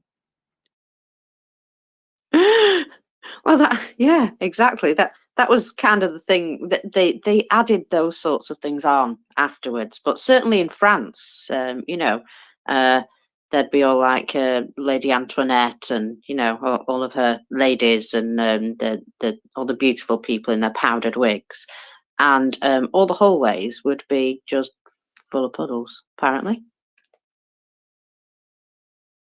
So pretty grim, pretty grim. Yeah, we consider ourselves, you know, cultured, and thank goodness we got rid of that particular phenomenon, shall we say. I suppose it probably helps that a lot of them were drunk Meng, because it was better to drink alcohol than water, because water would kill you generally.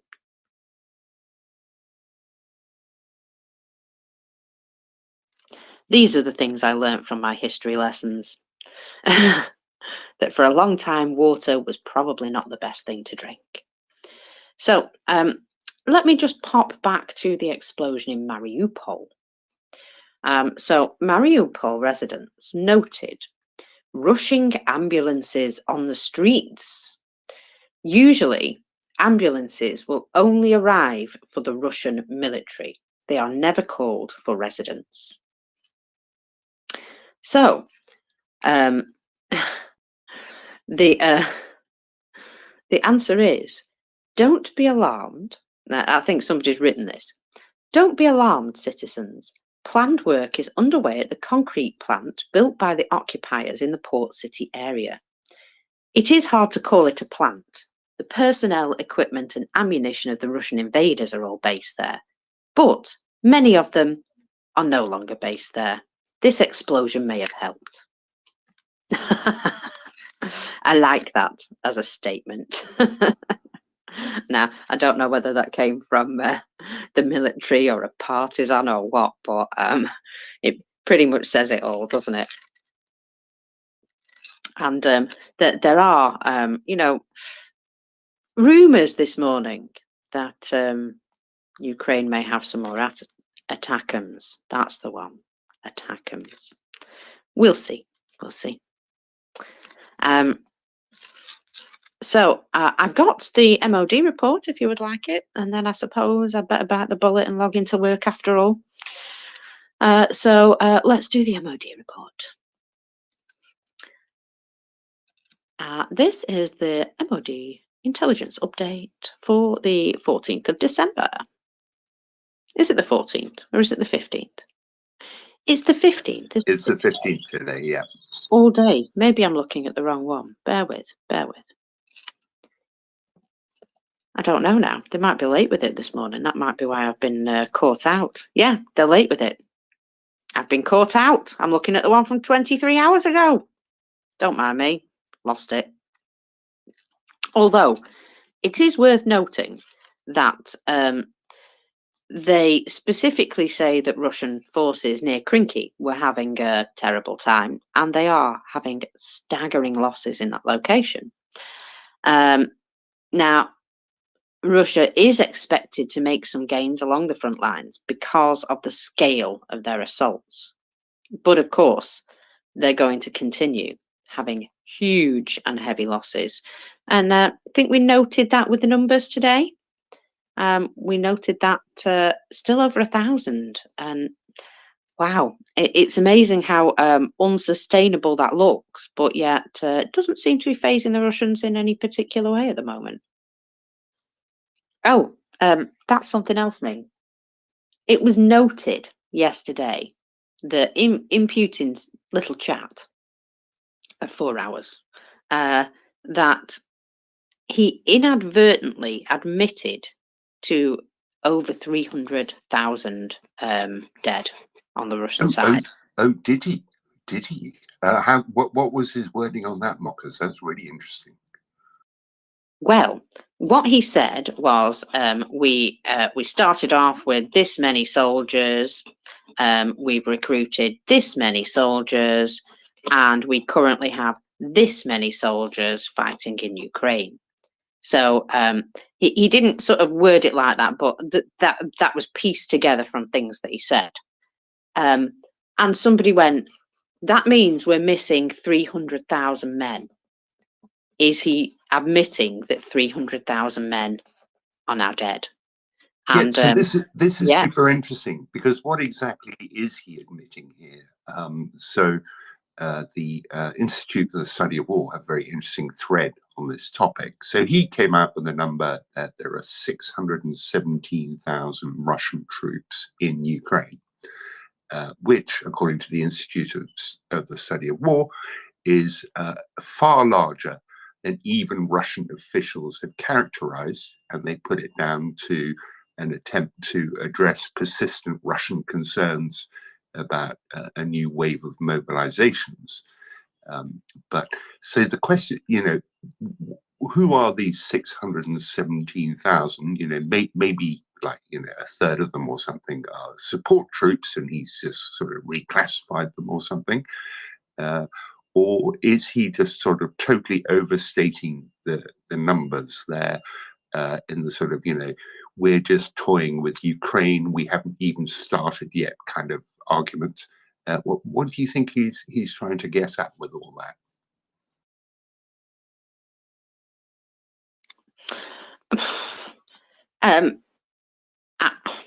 I don't know. I'll be absolutely honest. I find it very difficult to understand. But he also said that don't worry, we don't need to do any new mobilisation because we have loads of people volunteering. He didn't say that they were only volunteering because we'd basically forced them to. And he didn't mention all the migrant workers that were being pretty much forced into the army. And they've had a new batch from the Finnish border who are now shut out of the Finnish border. So that they're also probably going to be, threatened and put into the army. So, yeah, he says we don't need new mobilisation because we're able to feed the machine just fine as it is because, they've got this new outlet of workers who I have a funny feeling that that's going to dry up pretty quickly as well. But Fock Tyrants, you had something you wanted to say. In fact, you've changed your name, have you? Yes, Or is it just I have. me? Good morning, you beautiful people. And I was just about to say, Menger's seeking logic where it doesn't exist. Putin has lost his mind in his bunker and has come out to have some wordplay with the people. That's all it is. Yeah, no, I know, and I suspect that Putin probably thinks there are 600,000 troops in Ukraine because that's the way it's been reported to him.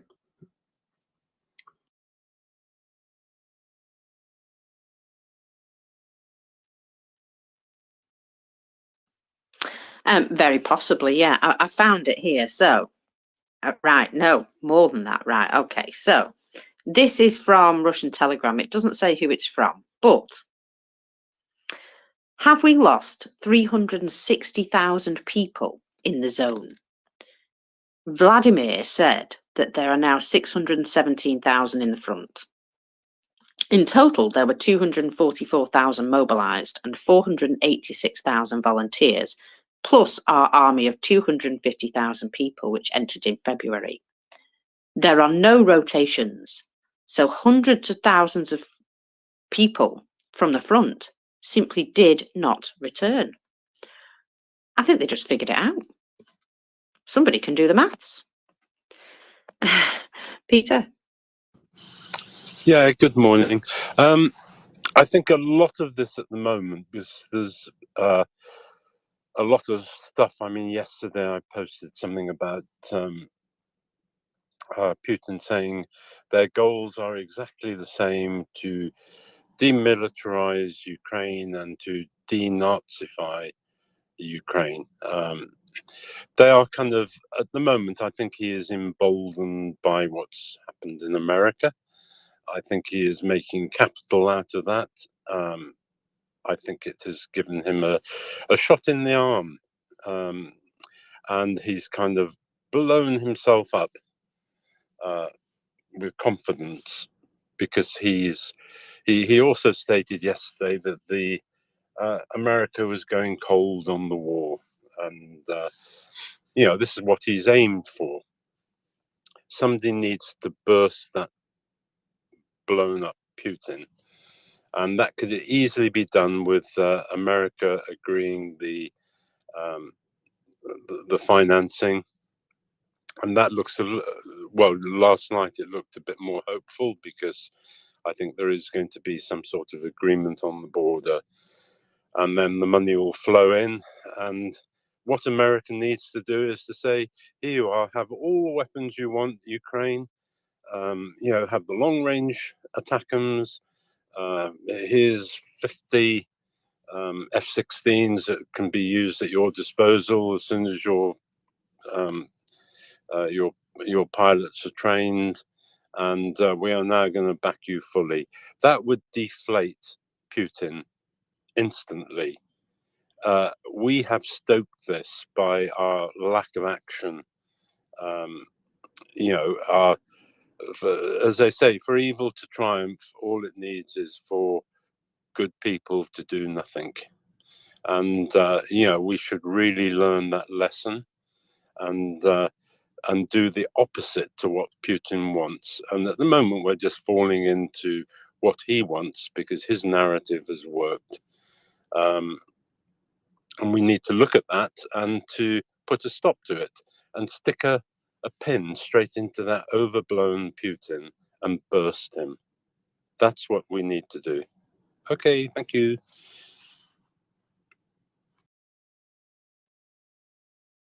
Yeah, that would be useful, but I don't know. I think he's going to deflate himself eventually. Fuck tyrants. I'm still going to call you that right now. Go ahead. I changed it because I thought I upsetted a few people who I didn't wish to. So I think the name must have been the reason. So yeah, I think I agree with Peter to a certain extent. And if there was any hope that there would be a revolution inside the country in Russia, I think that the debacle that happened at the Congress has further delayed it because it's given them a false sense of hope in Russia that, oh, maybe we could win this because they're not going to send any more ammo. Whereas we should have done the opposite. We should have said, not only we're going to give 61,000, we're going to give them double that or triple that. On top of that, we should give them the airplanes. And that would have put the fear of God to the general population and the soldiers at the front line. And perhaps it wouldn't have shown on their TV, but it would have trickled out little by little, little by little. So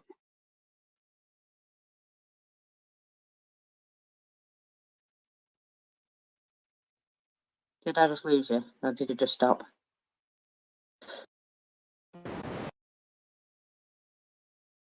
Okay, so yeah, well, yeah, you're right. We effed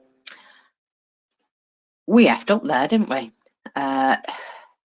It annoys me so much actually that yeah, we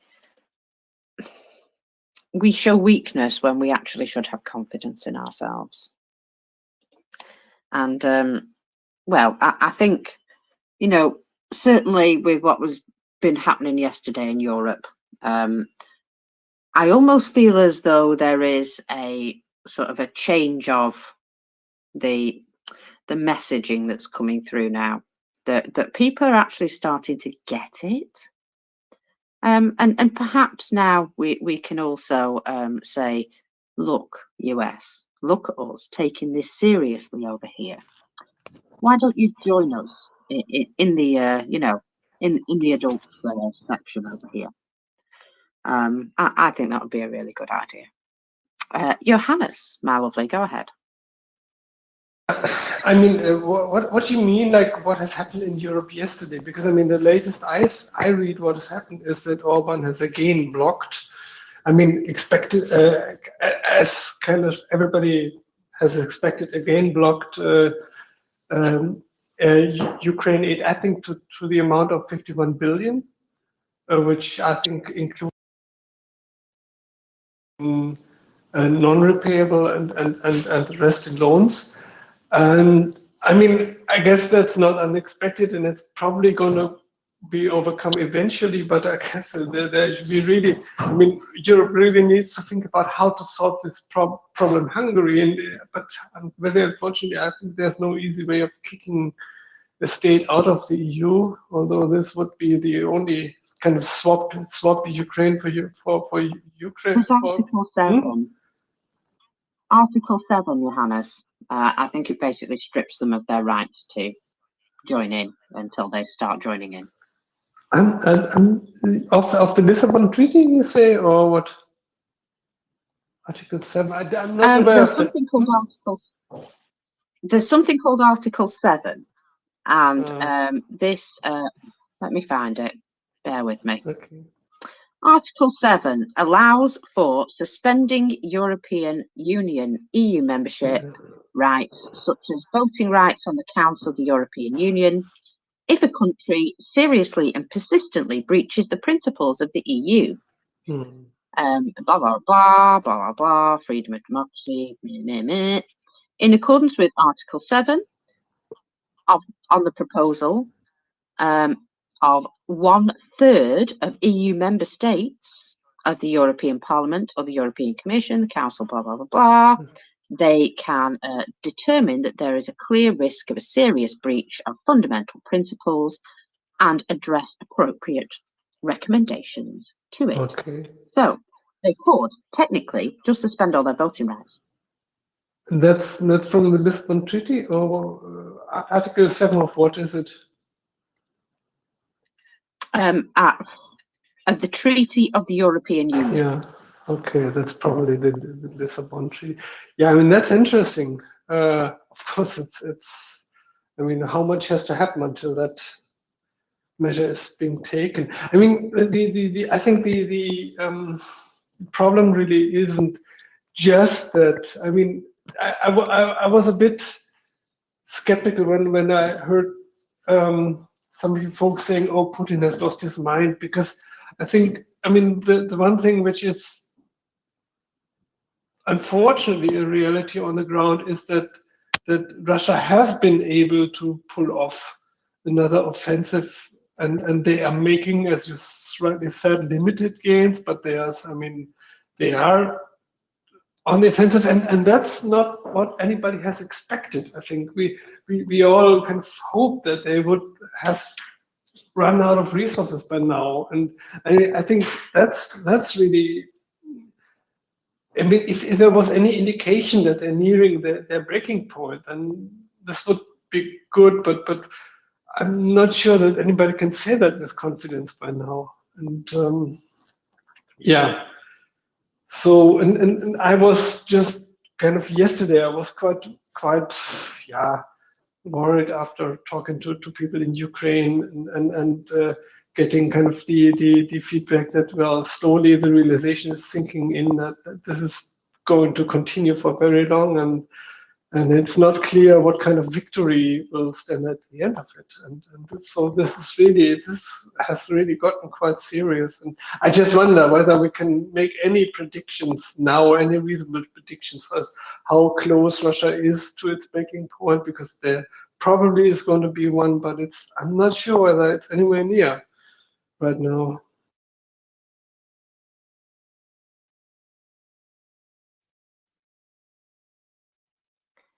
Well, there has been some good developments. Yeah, I mean, right. Hungary were basically told to leave the room, and he did. So it would appear that they have some leverage. So I think, he's still going to try and play his games, but there is leverage there. What do you mean by that? So what Hungary was told to leave the room, that's referring to what? Yeah, when it came to the votes last night for Ukraine's admission to accession talks, or whatever they call it, Hungary said they were going to vote against it, didn't they? And after some, shall we say, probably not terribly friendly negotiation, Scholz turned to the Hungarian fella and said, "You know what, while we're making these decisions, you could always just leave the room." And he did. And then they were able to vote without him vetoing it. So that worked out for everybody. And then he went up on Facebook and he said, "I definitely didn't vote yes. Please, Mr. Putin, please don't punish me. I left the room and abstained because it was the only position I could take. I was basically being blackmailed by the EU. And so, you know, so he's gone and made his excuses. But basically, that's how they got it through. They told him to get knotted, and he did. Which I thought was quite funny. But he did veto the 50 billion aid package for Ukraine, I believe. Is that right, Mockers? Yeah, but you know that ain't over till it's over either. You know what I mean? Like we've just said, Bulgaria suddenly announced that they were giving Ukraine 3.6 billion because they just found that in their back pocket, right? Terixus. In form of what? In form of cash or like old Soviet kickback? I guess they have tons of those. You know what, Johannes? I'll have to look into it some more. I don't have all the answers. But Terixus, go ahead. Good morning. I believe Hungary is already in Article 7, and there's two sub-articles, 7.1 and 7.2. 7.1 is that they're being sanctioned, which they are. And so Orban asked for, I don't know, 10 billion or something to be released. That was a sanction. And 7.2 is to remove voting rights. And I have a feeling they're going to have some talks over Christmas if they want to get to Article 7.2 or not.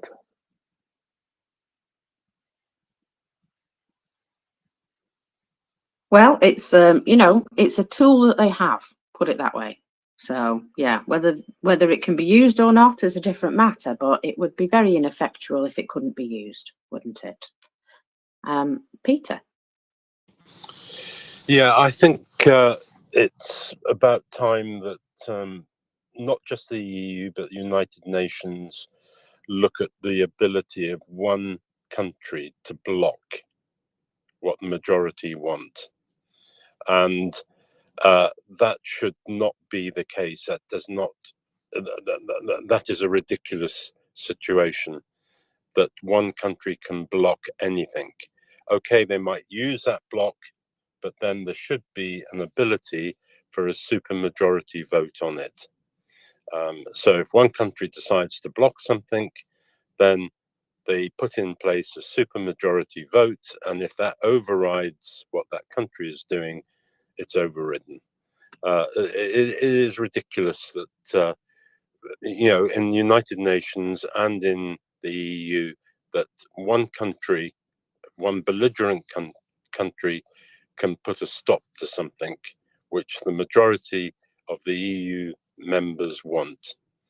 And that is where the problem is. It's in our in a way, democracy is our own worst enemy, because I mean, we had a really nice long chat on freedom and democracy and what it means, etc.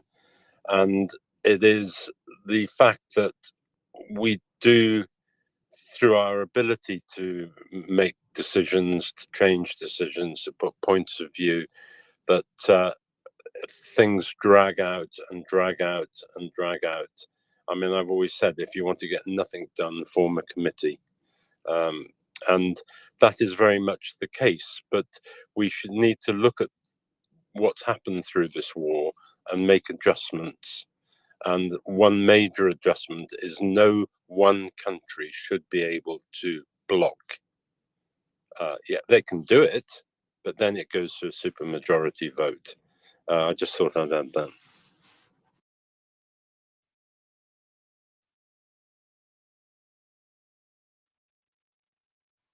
Johannes? Yeah, maybe that's a side question and slightly off topic, but I mean one thing which often preoccupies me is what the heck has happened with Hungary, because Hungary used to be kind of the most liberal country in the Eastern Bloc, in the Soviet bloc. So in Germany it was called die lustigste Baracke im Ostblock, so kind of literally the funniest barrack in the Eastern Bloc. And it used to be also in '89, it was the first country to actually open the border to Western Europe. And how is it that such a country can turn into such a super dark place? I mean, even Poland has now obviously managed to liberate itself from this, from this right-wing authoritarianism, and somehow in Hungary it's so deeply entrenched. And I would still, I mean, I have friends in Hungary, and Hungary is a fascinating place, and I just wonder how could things in Hungary take such a dark turn. But I guess we're not going to solve it here. But just let's remember that Hungary wasn't always like that. It definitely wasn't, Johannes. I personally went on a demonstration in Budapest on the 15th of March 1989. Orban was on that demonstration too, against obviously communist rule. It's 15th of March is the anniversary of the revolution of 1848 in Hungary, and it was the first time the communist authorities had actually allowed the opposition to celebrate that date. But I, like you, am just as mystified. But I would note that the Russians have their ways and means, and all this seems to date to a visit that Orban made to Moscow in and around, I think it was 2010.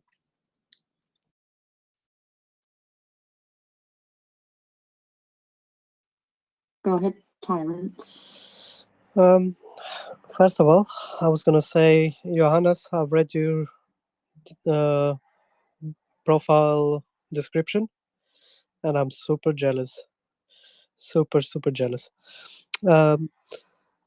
In terms of how this happened, is the people dropped the ball. They didn't fight for democracy. They didn't protest on the streets. They didn't raise their voice, and it just happened. That's what happens with democracy if you don't fight for it. And that's why we're here, trying to fight our corners so we don't turn like them. Yeah, it's a lot easier than you think, because the language they use, these tyrants, the language they use is very seductive.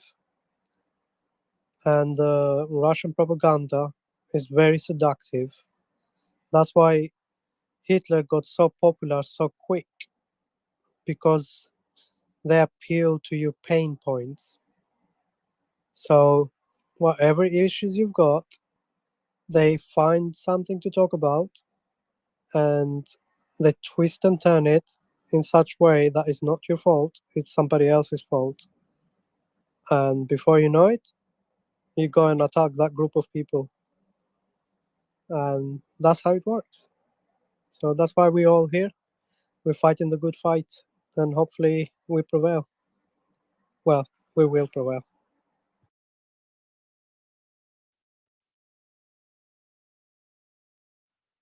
Oh yeah, Uh, you do know that. Johannes, I think I probably asked you this question before, but for Tyrant's benefit, what did you get banned from Russia for? Oh, maybe, yeah. The background is that I've been working with what is called in Russian "Коренные малочисленные народы." So that's literally translated as indigenous small numbered peoples. So small number. Sounds a bit odd in English, but that refers to ethnic groups with less than 50,000 members.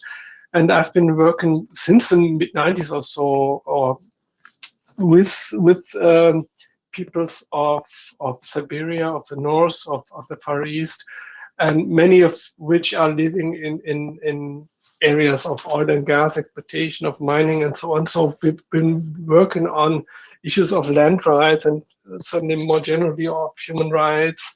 And of course, back in the 90s, it was mainly about these questions of land rights, of preserving the natural basis of life. But then, of course, since Putin came to power, it has all been more about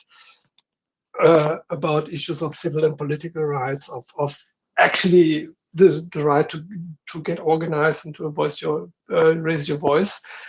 And so what happened was that in November 2018, I was a bit not cautious enough when I attended the 8th UN Forum on Business and Human Rights in Geneva, which is an annual event which is devoted to the implementation of the so-called UN guiding principles on business and human rights. And during this forum, you usually have, or you always have regional sessions or inter alia, and there's also always one regional session on Eastern Europe.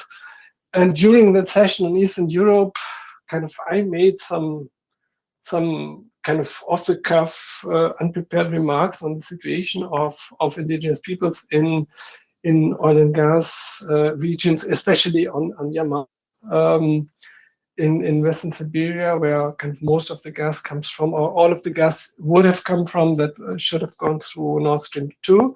And I talked about the issue that it's absolutely inappropriate to invest billions into a region where the civil society has zero access, because I don't know, maybe some of you know that large parts of Russia are and have always been completely closed for outsiders. So like a region like Yamal has the size of France, and to get there you have to have special permit by the Secret Service. So I talked about this, that you have to have, if you're going to invest billions in a region, then you have to have transparency, you have to have civic oversight. And I guess I talked about that for 5 minutes or so, and after that, and I didn't really think about that. There were representatives of the Russian government in the room, and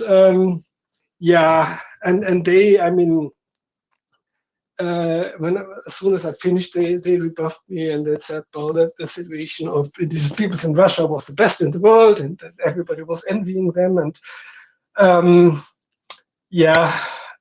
I mean, I did think about it, but not that much. So two weeks after that, I again flew to Moscow to meet my partners there, and to have some discussions on upcoming projects. And for the first time in 30 years, I was stopped at passport control, and I was ordered to wait there, and it took like several hours. And at the end, the FSB officers, so the officers from the Secret Service, they handed me a paper saying that I'm now blocked until the 23rd of January 2069, which would be my 100th birthday. And the reason is because it cited a certain paragraph of a certain law, which is in essence says that I'm endangering the national security. But of course, no further details were given, and we went back then. There was still the possibility of appealing such a decision in court. Which, I mean, the next day I was deported back home. But then, with the help of MriyaReport, we went through all the judicial instances in Russia to have some sort of judicial review. But what happened was that the Secret Service declared the reasons for my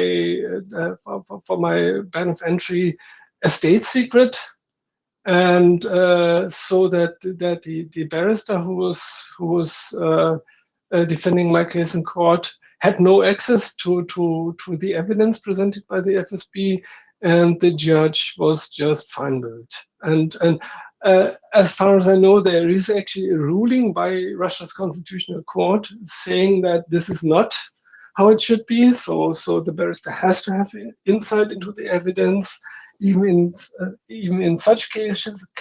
But I don't know. The judge just ignored it, and then there was another hearing, I think, at the Russian Supreme Court on my case, and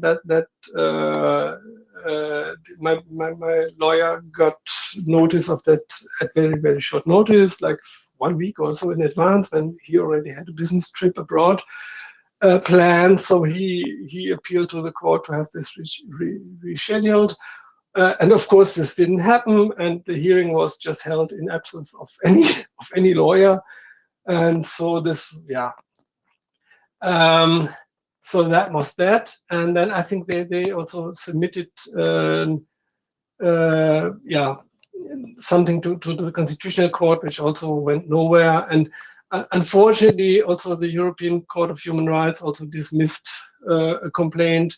So now something is pending at the UN Committee on Civil and Political Rights, and we'll see what comes out of that. It's not that I intend to go back to Russia anytime when Russia still exists in its form today. As today, I would very much hope that it eventually falls apart, but who knows? It's just that they said, well, my lawyer said that as a matter of principle, it makes sense to still pursue this case. Just to make clear that states that there's limits to the ability of or to the right of states to bar entry for arbitrary political reasons. And well, we'll see what comes out of it. It's probably going to continue for some years. And you were working with what, the Nenets people in Yamal?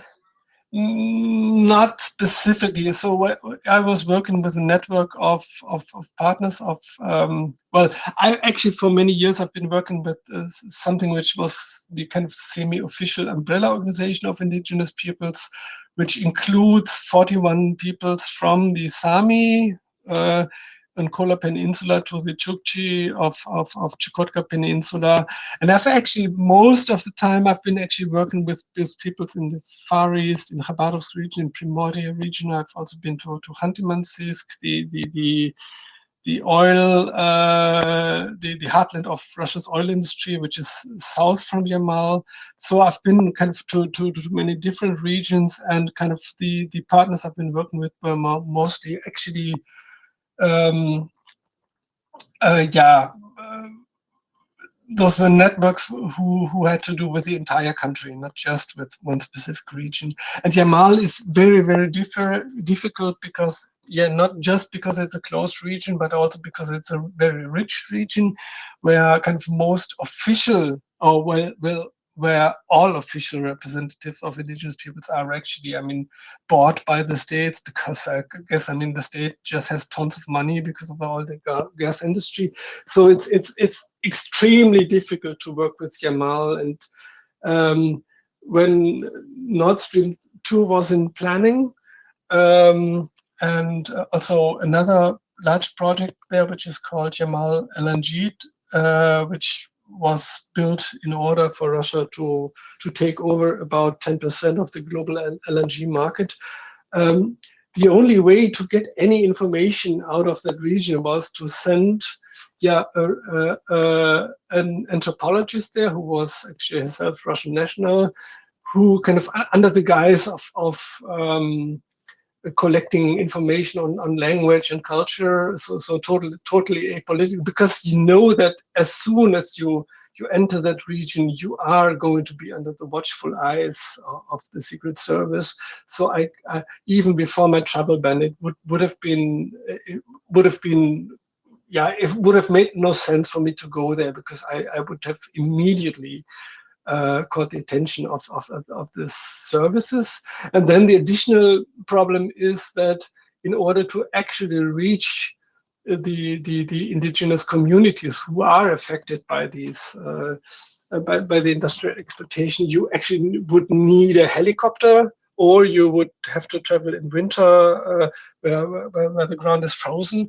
But in summer, you need a helicopter, and of course, all the helicopters are owned by the oil and gas companies. So it's really difficult to go there. And even if you go there, you will always be accompanied by either the company or the state, and so people will never dare to actually speak out. So you really have to take your time. You really have to take a long time to get any meaningful information out of the people. Yeah, so that's why the actual information on the situation on the ground on Yamal is very, very sketchy. And so my main message especially to the German Ministry of Economics back then was really that you need to undertake your own due diligence. You need to, so the problem is that we do not have transparency, we do not have access, we have very sketchy ideas on what the situation on the ground is. And yeah, especially the German Ministry of Economics, when they made their decision on export credits for this project,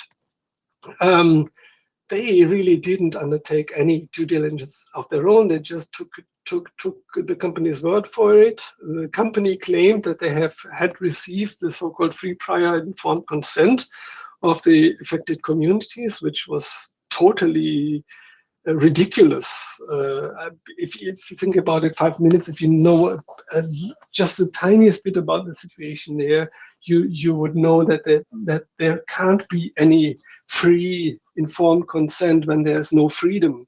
I mean, this is just and I know of many such instances where unfortunately where Russian companies in the state have always managed to stage these kind of shows of what looks like formally consent by indigenous peoples, and we know what is going on behind the scenes. We know that there's tremendous pressure, and that there are Western companies and Western government representatives, they tend to just always believe what they are shown. And I mean, as if they had forgotten that Russia is the homeland of the Potemkin villages. I mean, yeah. And it seems that now things are slowly shifting. The perception of Russia is slowly shifting, but it's still way too slow. And there's still plenty of German business operating in Russia, and it's still hard to believe, but it's still going on. Yeah, even in the oil business, and even in the oil business as it affecting indigenous peoples.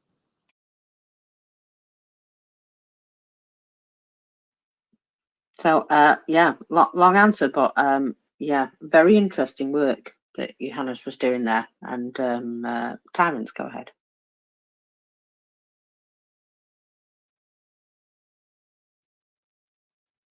Do I have to call you Fox Tyrants to get your attention? Sorry. Yeah, I was just nodding off here and there. I was going to say what an incredible story that was, and I jumped the gun. I thought you was Scandinavian, but based on your name, and you might have criticized Putin one too many times. But so sorry to hear,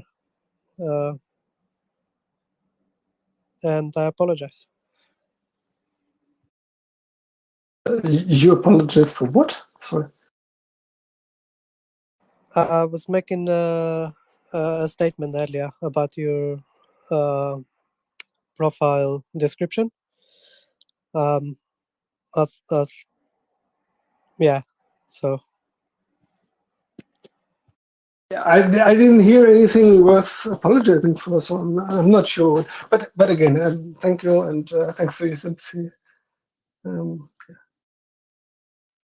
Yeah, I mean, we can joke about it, but it is unfortunate, really, in this situation, isn't it, Johannes? That yeah, that you were doing good work, and well, that is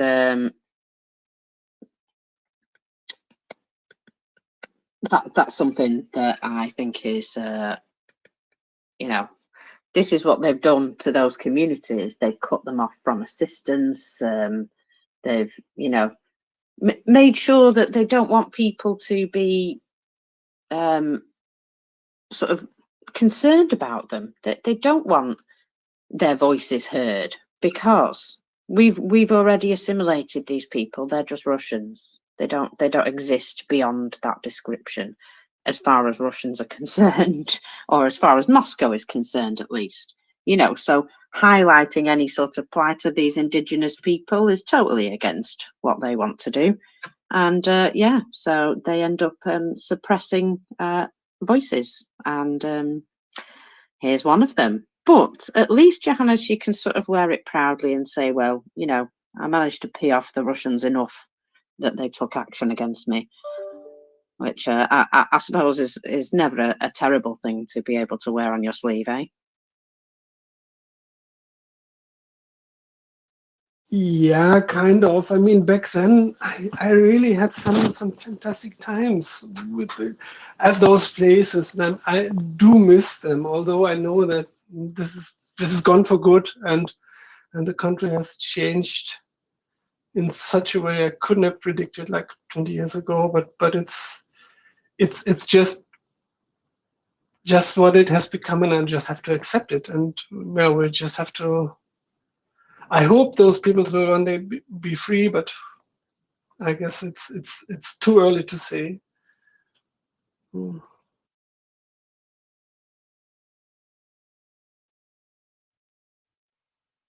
Well, yeah, we have to see what happens in the future.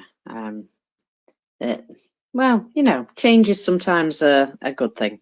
Terence?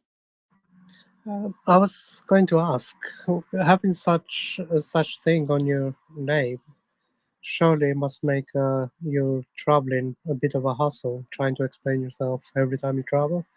Would that be fair to assume, or do you not have a problem at all when you travel on holidays, for example, or work elsewhere? Not that I know. I mean, I've got some friends who have actual problems, but they are Russian nationals, and they have, and Russia has the habit, as many authoritarian governments have, of using Interpol against them. So they enter a red notice into the system of Interpol, and then you can, if you travel somewhere outside Europe, you can. You never know whether you're going to get stopped and arrested, and even, I mean, in the worst case, you can actually be extradited to Russia.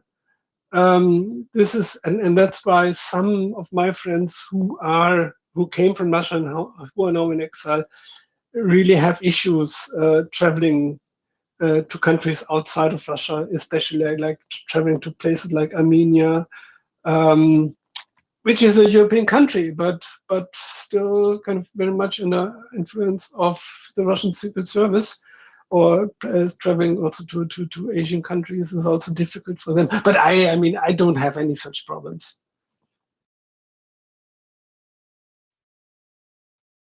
Peter, I'm Peter Headley. I'm having a problem letting you up. Oh, there you are. I'm guessing you're on a desktop as you keep waving your hand. Hello, Ming. Yes, I was because on my phone I couldn't get up to speaker, but I now am. Some sort of glitch there. So, but I've now off the desktop and back on the phone. Anyway, I had heard Johannes talking about this a couple of months ago and was quite interested. The reason is I should declare an interest because I actually ran a train trip to Yamal right up to Bovinenkovo, which Johannes will know where that is. It's where they're doing all the gas drilling. Gazprom Trans, which is the transport department of Gazprom. Gazprom have a private railway, in effect, or when I say private, it's not part of the main Russian railway state system, but it's obviously state-owned, but it's a separate concern. There's no public services on it. It only exists to sort of service the gas fields, but there's passenger trains for the very long ones for the staff, like drilling experts and stuff like that. And they tend to work on a 1 month on, 1 month off shift basis. And I actually took a group of tourists there in 2013 before Crimea, and was hoping to run more trips there. And after Crimea, that didn't happen.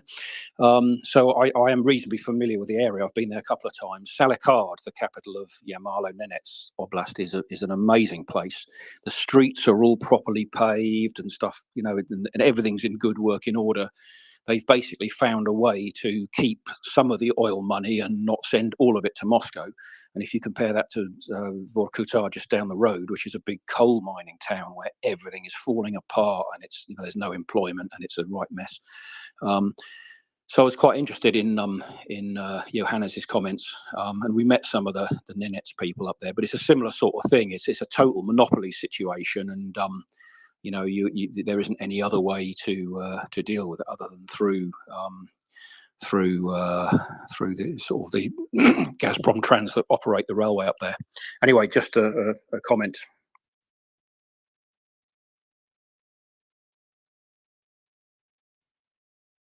Yeah, last time I was to Salehat was also in 2013, and I also noticed how it had changed, because the first time I was there was, I think, in 95, and back then it was essentially a village.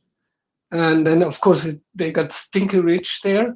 But of course, at the same time, it's totally controlled, because the last occasion when I was there was the Congress of Indigenous Peoples of Russia, which was all hosted by the government of Yamal, and they actually chartered private planes from various regions of Russia. So they flew like hundreds of delegates from all of Russia to Salehat, and held the state orchestrated Congress there. And at that occasion, they kind of took away the last remaining bits of independence of this indigenous peoples umbrella organization, and placed a state obedient, a member of parliament, a member of the Duma from the Nenets people, who is member of Putin's party, of course, and who's still in place today, Grigory Letkov at the top. And so as I witnessed really how ugly and what dirty tricks the Russian government plays to put civil society under control. And that was the last time I was ever in Salehat.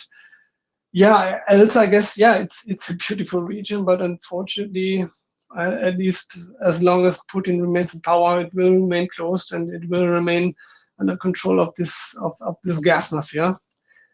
And yeah, that's how it is, and that's probably how it's going to be for, I don't know, until this nightmare is over.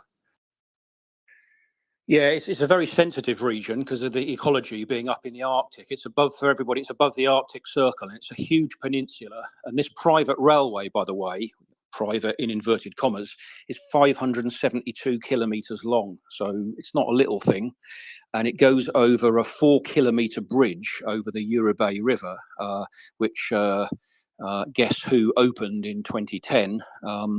And basically it's used to get all the equipment in, and the pipe equipment and everything, and mechanical equipment, drilling equipment, and a load of stuff in and out as well. The oil itself and the gas tends to go out by pipeline, not on the railway, but the railway is an incredible thing, and it's all on permafrost. And in the summer, the ground melts and the sort of track bed shifts. It's a total nightmare keeping it open, and it's a maintenance sort of total, financial black hole, but the money is there so that they can pay for it. And just to give you an idea, that I forget how many there are. Yeah, Johannes might know better, but there's quite a large indigenous population of I think Yamalo Nenets, who are basically kind of like Eskimos. They herd reindeer, like thousands of them, and they live a mostly nomadic lifestyle. They have done traditionally. So the Russians don't like that because they can't sort of tax them, and they can't sort of keep tabs on them.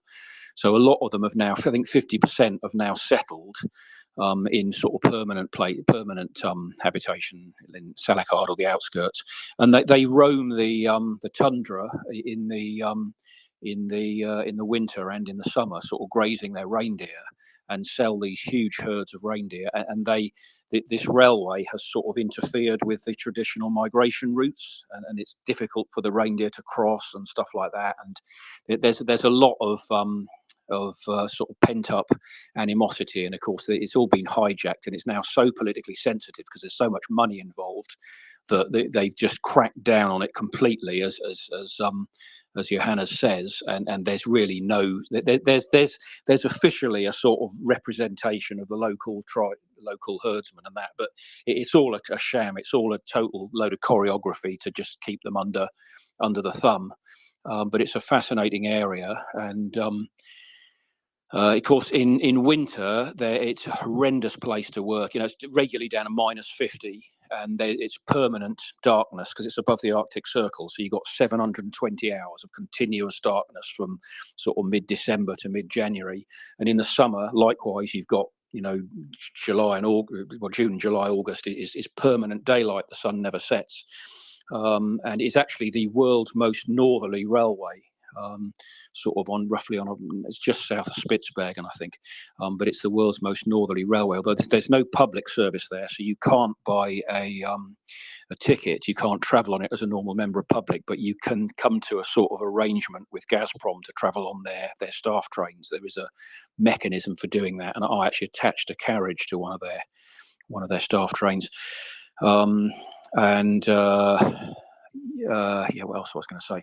And they're actually extending the railway further north to a port, and because there's just so much money tied up in it.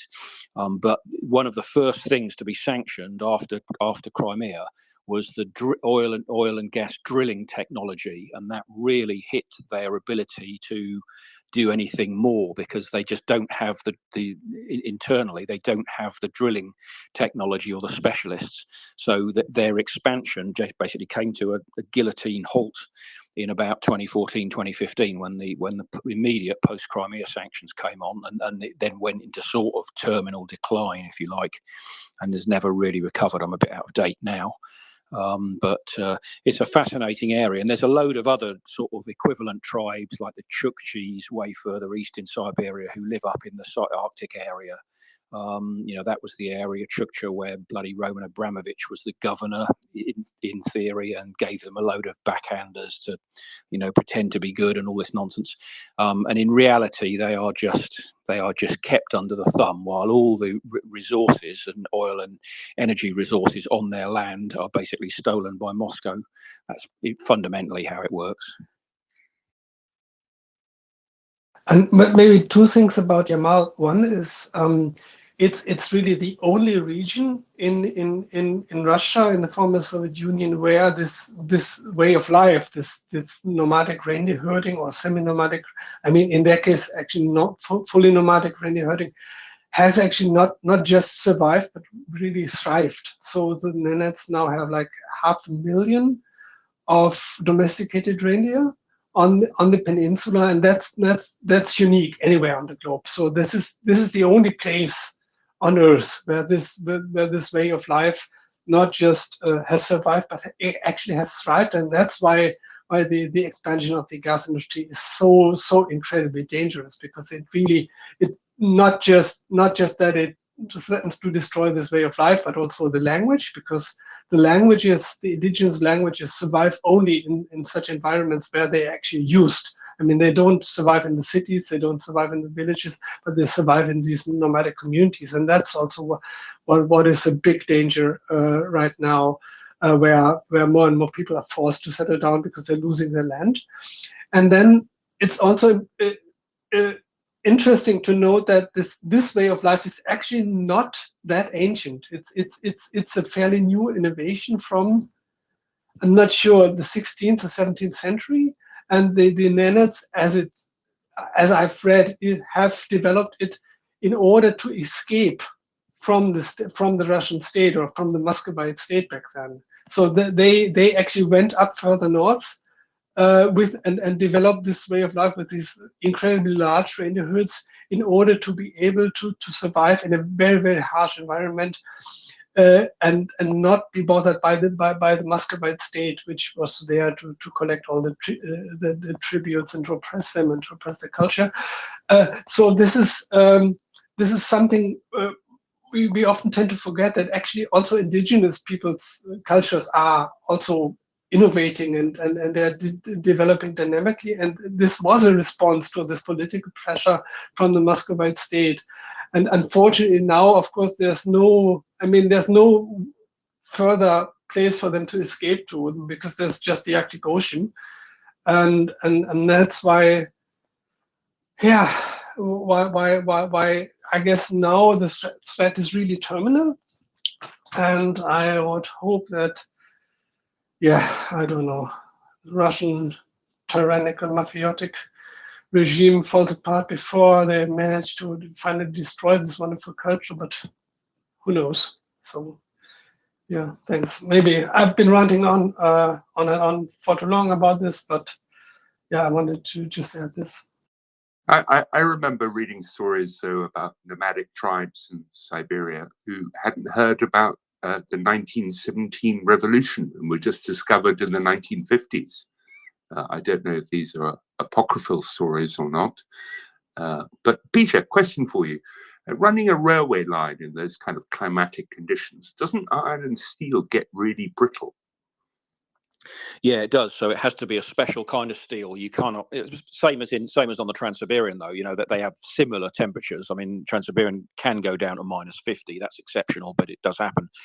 So basically, it has to be a particular type of steel for the rails, and the locomotives again have to be built to rather more stringent standards than would normally be the case, or with ours, for example. So yeah, it's just a question of knowing what you're dealing with and then planning accordingly. But the thing again with Yamal, I mean, I went there I went there twice, well, 3 times. I went there in 2001, Johannes. You beat me if you went in 1995. That's amazing. I think I went there first in 2001, and then a couple of times in 2013. I may have been between that as well. I can't remember. But I certainly haven't been since 2013. And once I went in the winter, I think it was about April, and it was frozen. And of course, you've got the Ob River there, and in the winter that just freezes to a depth of, I don't know, 1 meter or more. And they drive a roadway goes across the river, with dual carriageway and trucks and all sorts. And then I think I went back in the summer. I think it was August, and that was obviously, it was a river, it was completely melted, and there's boats that take the transport across. And they were building a bridge over there, both a rail bridge and a road bridge. Again, a very long bridge, but I think that got sort of shelved in about 2016, 2017, because the money got diverted to the Crimean bridge. And while the gas and stuff was in stasis and wasn't expanding, I'm not sure what the situation is with the bridge across the Ob there. Anyway, and in the summer, I mean, I can't remember. I think it wasn't that hot when we were there, but it can easily go up to +30 degrees. Like hotter than it would ever be in the UK, pretty much, and even higher than that probably. And they've got 24-hour sunshine and that, so it's that variation in temperatures, pretty much the same as Siberia. People think of Siberia as being freezing cold, but it's not. It's extremes. It's extremely cold in the winter and also extremely hot in the summer, and that really surprises people who sometimes go on the Trans-Siberian in the summer and want to take their duffel coats and things like that, and get told you don't need that. So yeah, it's very difficult. The most difficult is for the maintenance guys who maintain the railway, because you get these horrendous snow blizzards up in Yamal. Absolutely, you cannot see your hand in front of your face. I've seen pictures and spoken to people who've had to maintain railways and dig out snow out of points and things like that, and signalling and stuff like that, or retrieve broken down trains, and it's just a total nightmare. Operating a railway when you can't see the distance in front of your hand is pretty tricky. And of course, everything when you're coupling up and doing anything outside, it takes a lot longer, and you have to have gloves on and stuff like that, and don't even talk about going to the toilet and stuff like that. It's very difficult. So there you go. Chris, go ahead.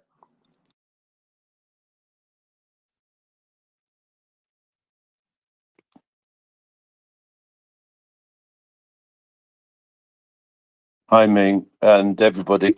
At this point, I have to mention Surf Fella's story about the genocide of the Siberian husky, which I published. So I keep hearing the Chukchi people being mentioned here, and so this is Surf Fella has intimate knowledge of the genocide of the Siberian huskies. I don't know whether I've told you, whether you've heard me talk about that, Ming, have you? I have, actually, yeah, and the reason it happened, from memory, was it was a way of controlling their economic independence, if I've got that right, Chris. Well, yes, Ming, but I think the interesting thing is that the A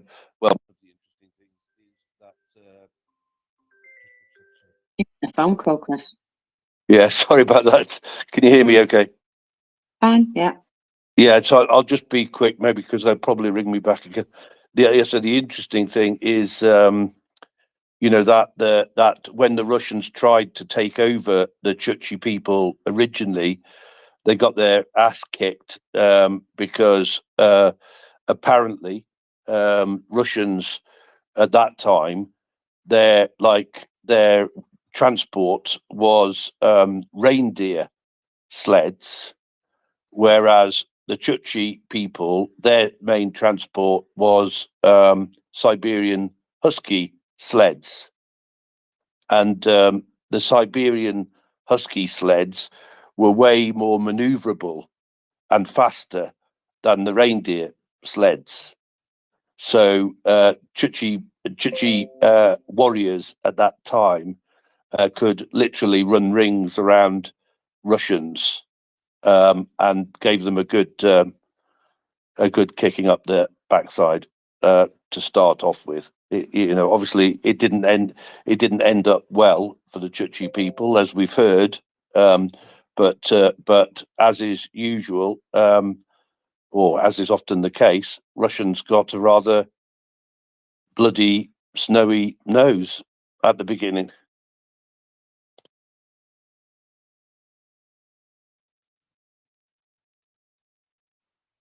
Yeah, but as a result, they decided to cull the husky, which is sad. But that's what they do, isn't it? That they just, anybody who's better than them, they just try and destroy them. Yep. And that's totally on brand.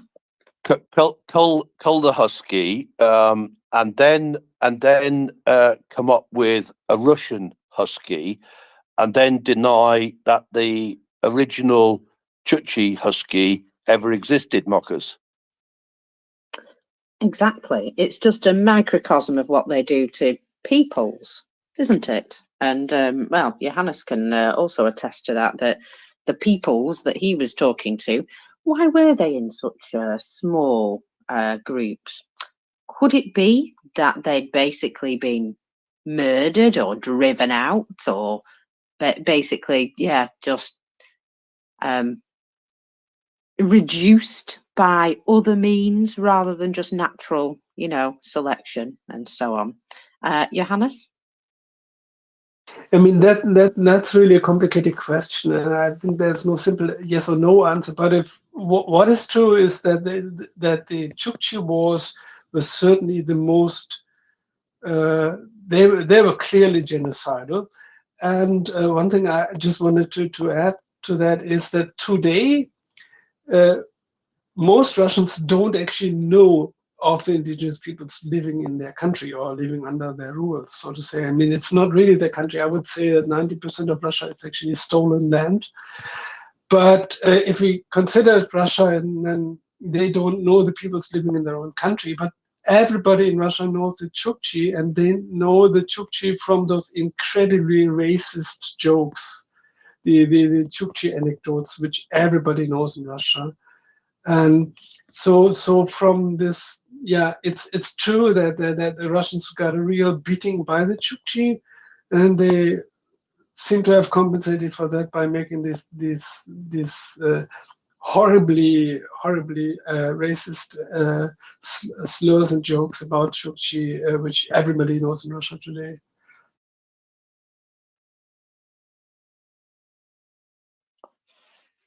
Well, yeah, it seems that anybody who stands up to them isn't allowed. Chris? Well, I was just going to say, familiar story, isn't it, mockers? As you said, right? This is how they work, the Russians. That they do. And I don't know if anybody else has been watching, but the Institute of Study of War have become very active just over the last sort of 24, 48 hours. They've been posting some really good, really informative threads. Have you seen any of that, Ming? No. I have, mockers, and I have them open in front of me, but do go ahead. Well, I was just going to say that they've laid out a few scenarios, and they've said basically, here's the different scenarios we can expect based on what we do now. And, obviously I would take them to be quite well informed and have a fair idea of, what scenarios could be predicted, but that they've done some key takeaways as well. So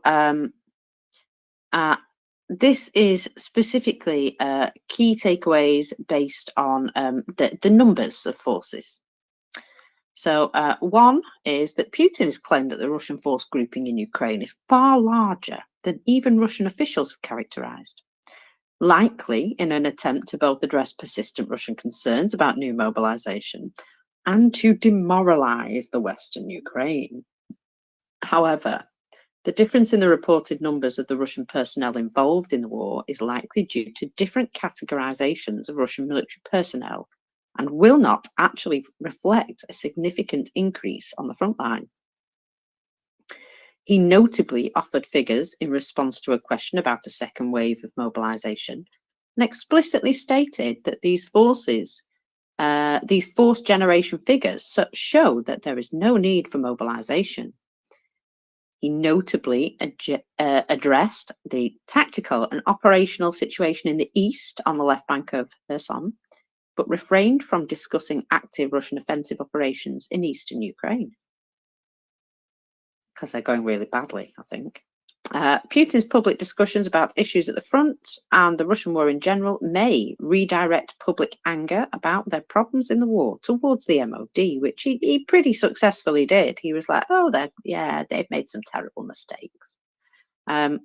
He also attempted to convince the Russian public that the Russian economy is resilient in the face of international sanctions.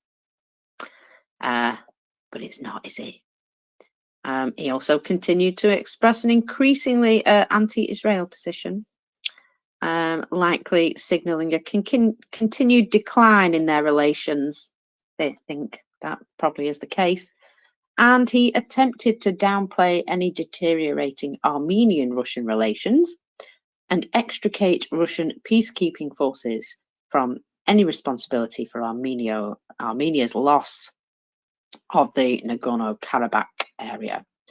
And Armenia appears to have effectively decided to abstain from the CTSO as a result of how they're currently feeling.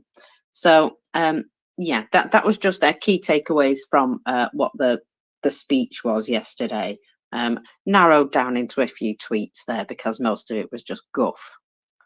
But yeah, those figures seem to be quite interesting to people. However, let's go back to the the scenarios that they went through. That they talked about these several scenarios based upon what we do. If we support in certain ways, we can stop a lot of these scenarios, but if we don't, this is what we have to look forward to in the future. And you know what, some of them were really good, sobering stuff. I thought, maybe somebody will actually listen to these guys, because a lot of people pay attention to them.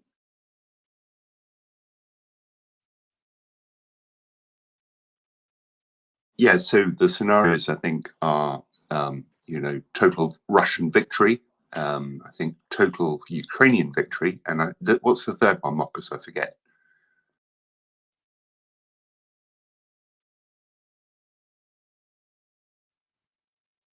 Well, nobody wins, basically. Yeah, so a stalemate, but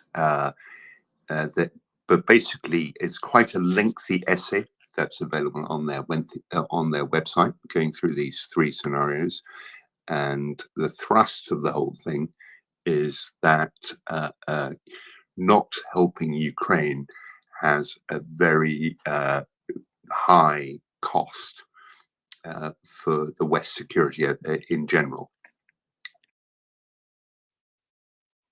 Yeah, absolutely, and they have laid it out in terms that are easy to understand as well. I feel they've made a point of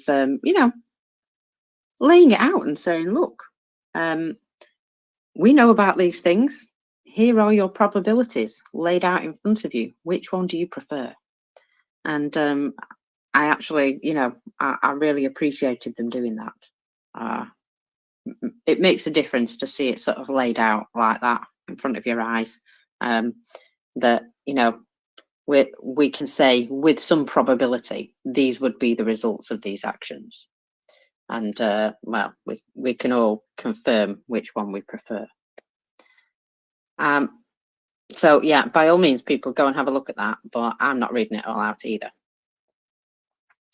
mainly because I'm at work. One thing I will read you though is something new from Chris Wiki. So this is obviously a little bit horrifying. We like tales of woe, but this is right. Anyway, so the Russian government have instructed schools across the country to establish military museums to teach children to glorify the heroes and defenders of the motherland. This initiative comes as part of a drive to militarize Russian schools and promote martial values. So we can explain reports on an order issued recently by Deputy Minister of Education Alexander Bugaev, ordering educational establishments to create sections dedicated to participants of the special military operation. Well, they've certainly got plenty of people that they can commemorate, haven't they? So, you know, they'll easily find one in most towns and villages. The order instructs schools to create a memorial museum in the place where a member of the Russian armed forces who died in the performance of military duty while performing heroic actions lived or studied. Like I say, they've got plenty of people to choose from. If no such individual can be found, the possibility of creating an exhibition on the general topic of the special military operation should be considered, using realistic models of ammunition or shell fragments. Models should be used in order to avoid any real hazards. OVS, I can't believe they had to spell that out, but apparently they do. So the military museums are to be used in conjunction with lessons on courage, military-themed hours and activities and excursions. Teachers are instructed to use them as the basis for lessons in history, literature, language, art and crafts. I don't know. Anyway, the document advises when discussing the special military operation and any related topics, it can cause strong emotional reactions in students. In particular, those adolescent students have a special need for convincing argumentation. Their perception of reality is usually contradictory and critical. Oh, in other words, they have access to the internet. Yeah? Yeah, well, You have to have VPN also to have access to information, to reliable information. But most people in Russia, I guess, I mean, most that I know have access to VPN. Yeah, I'm just thinking, you know, these young people with their progressive ideas, how dare they be especially contrary? And also, they will be, of course, looking at their future as well, won't they? And realizing that when they hit 18, they will be whipped off to the army. So I would imagine it doesn't, you know, it sort of looms on the horizon a lot closer for those.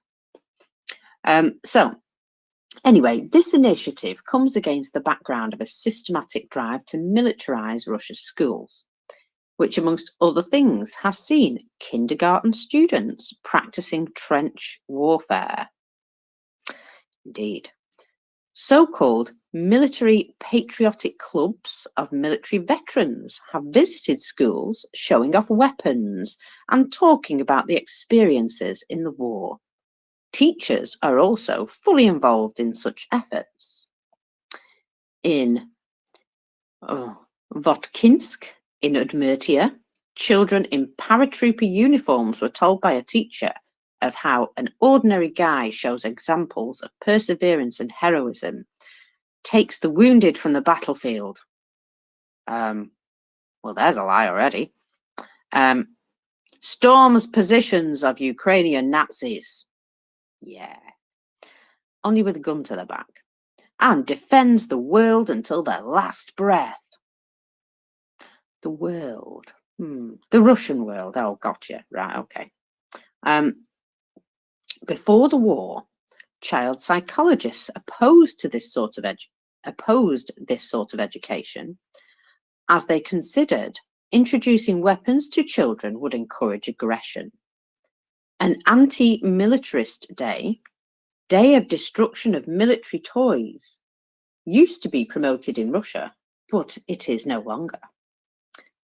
And of course, the evident goal of such initiatives is to create a thoroughly militaristic generation of Russians for whom war and fighting to defeat Ukraine and other enemies will be the natural order of things. Brought up as good little cannon fodders. So it's quite horrible and horrifying. Yeah, that's apparently going on. Yeah, so Marcus, these sorts of stories always make me think of my own time at school in England. And my school was quite sort of focused on the military in that, we had our own shooting range. We had our own glider, if you were in the RAF section of the Combined Cadet Force, that you could play with. We had our own 8-pounder cannon. But all that stuff was completely optional. You didn't have to do it at all. Yeah, and I would have also suspected that it would have been seen as an activity rather than a preparation for your future. It's like this will be fun and interesting rather than this is specifically so you can fight a war. Yeah, exactly right. So the generic description of what we got up to at school was the Wednesday afternoon activity. Exactly the right word, Mockers.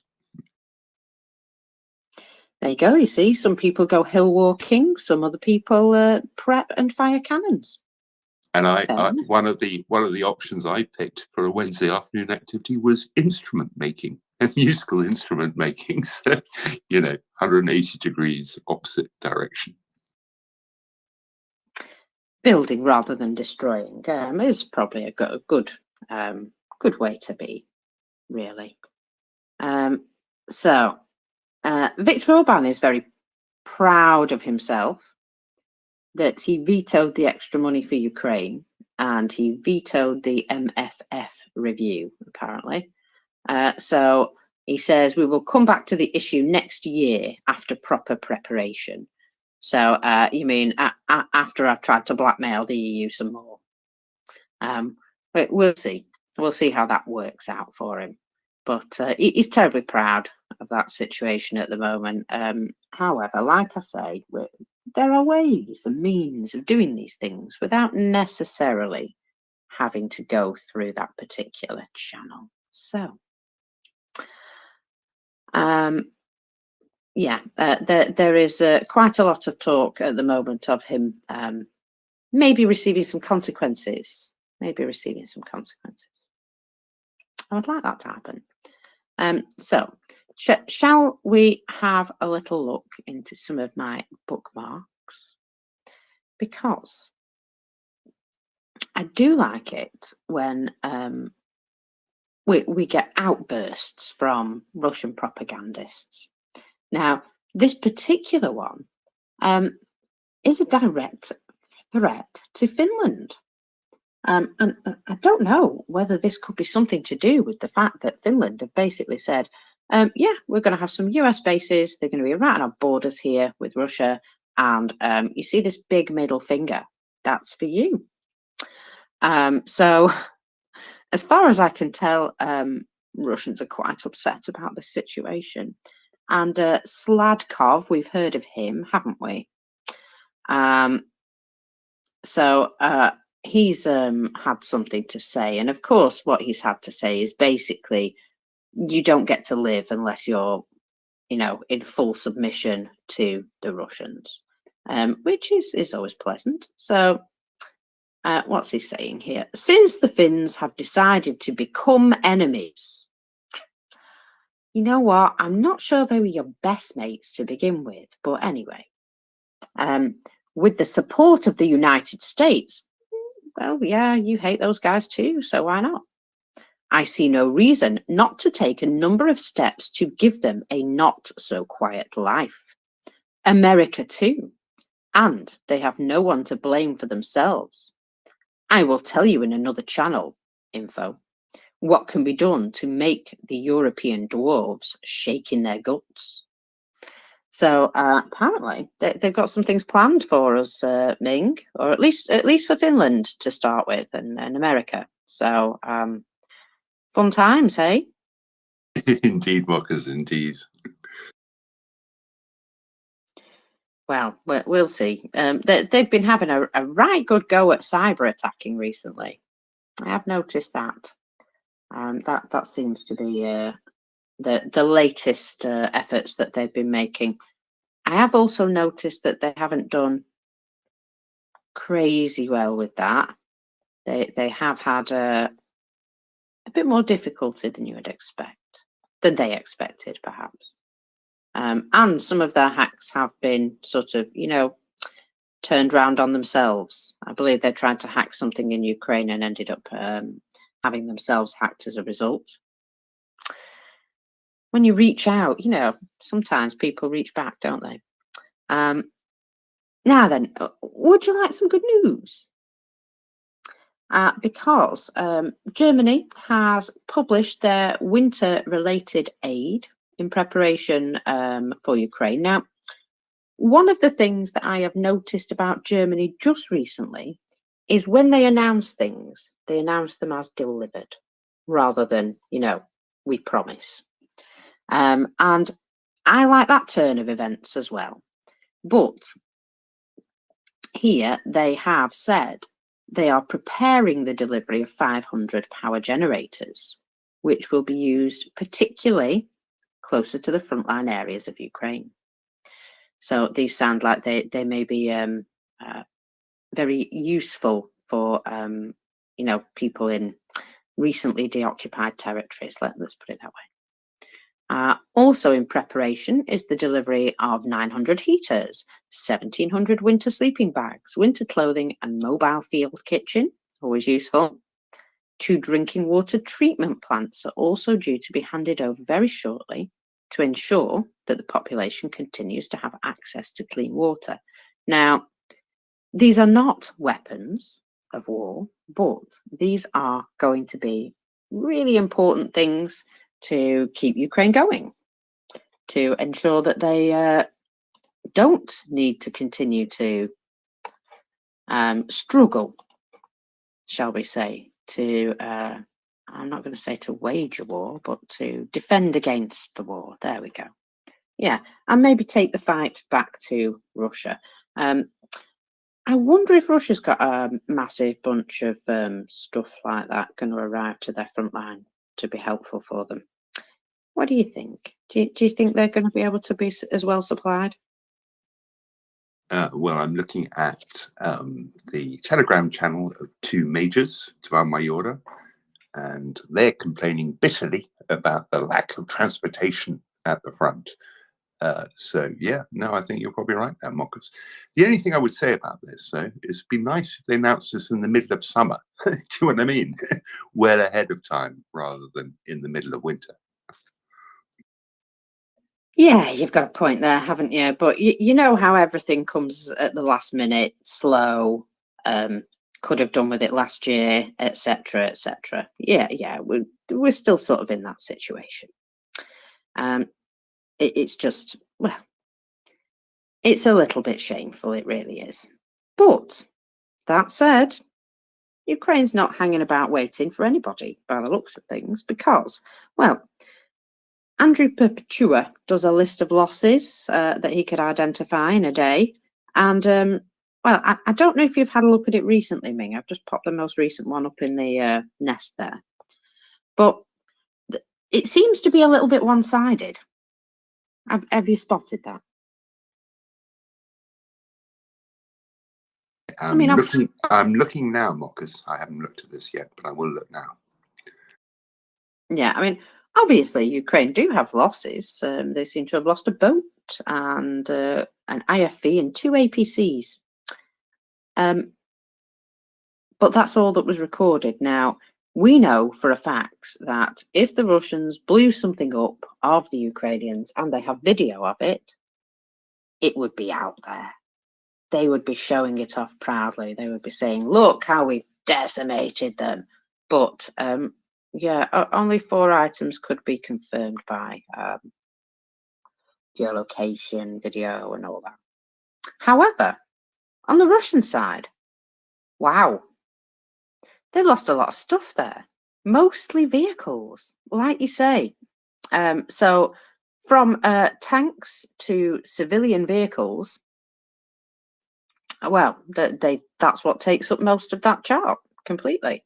So anything with tracks or wheels appears to be either getting damaged or destroyed. A lot of BMPs, I've noticed, awful lot of BMPs. Now there are quite a few today with an unknown cause, but also masses of FPV drones. Very helpful that the FPV drone obviously obviously takes a video as they take things out, so it's quite handy to know that that was an FPV drone doing that. However, one here has a particularly fun note. A BMP-2 died apparently because a Bradley shot it a very large number of times. I was just looking at that one, because it made me smile as well. The other ones I'm enjoying are the unknown cause practically vaporized. Yes, exactly. When he just can't identify what it used to be because it's just a lump of metal. It looks quite unknown. Yeah, so he does have a few things where he's like, what on earth is that? It's Russian, but I don't know what it is, what it used to be. Yeah, they've certainly been losing a lot of vehicles, shall we say, especially over the last 24 hours. There was quite an uptick again. So that's something to just note, that every time they seem to go on an offensive, this is what happens to them. Now, Ming, can we talk a wee bit about the Russian economy? Because there's some information that's come out in the Moscow Times that the central bank have acknowledged that billions of dollars of Russian raw material income were fake. Billions of dollars of raw material revenue, which according to the central bank the Russian economy received, appear to have been called now a statistical error. Of the 37.2 billion in export revenues which the central bank reported in the balance of payments data for October, 4.2 billion, or more than 10%, did not exist. The regulator admitted they have recalculated the data. According to revised estimates on exports, which half consist of the export of oil and petroleum products to abroad, the economy earned 33 billion instead of the 37 that it stated. Another 1.3 billion, however, has disappeared from data on income from foreign assets. I wonder if they're under ice somewhere. They were also revised downward by the central bank. I bet you they did this quite quietly, though. As a result, every third dollar counted in Russia's trade balance for October was fake. So instead of 14.3 billion, its surplus is now estimated to be 9.4 billion. From the balance of payments, which takes into account all operations, not just trading, more than half of the money is just, well, it's lost because it didn't exist. Its surplus in October, from the original 11.2 billion after the revision, shrunk to just 4.9 billion. Now, we know that they lie, and we know that when they give out figures and statistics, they're wrong, but they're obviously counting the pennies very carefully now, aren't they? That they've had to admit this. Yeah, I have to say, I don't view the Russian central bank as a typical, padding the numbers one way or the other. They seem to be fairly straightforward a lot of the time. But maybe here, maybe this is, maybe they've gone out on a wing on this one and have decided that they've been padding the numbers. And it's kind of unclear what they're really saying, isn't it? Well, I think what they're saying is the numbers that were reported to them were incorrect, and therefore they have revised them based on now actual figures. So basically, the whole budget that they were talking about with regards to their exports has approximately halved. So that they were giving out these figures going, look, we're managing, look, we're still doing all this amount of trade. And then when the central banks looked into it, they've actually gone, no, we're not. We're not doing all that trade. Oh. And so, yeah, they have come out and revised their figures downwards. And I think that's quite telling, that it shows that, they can't hold up that particular charade anymore.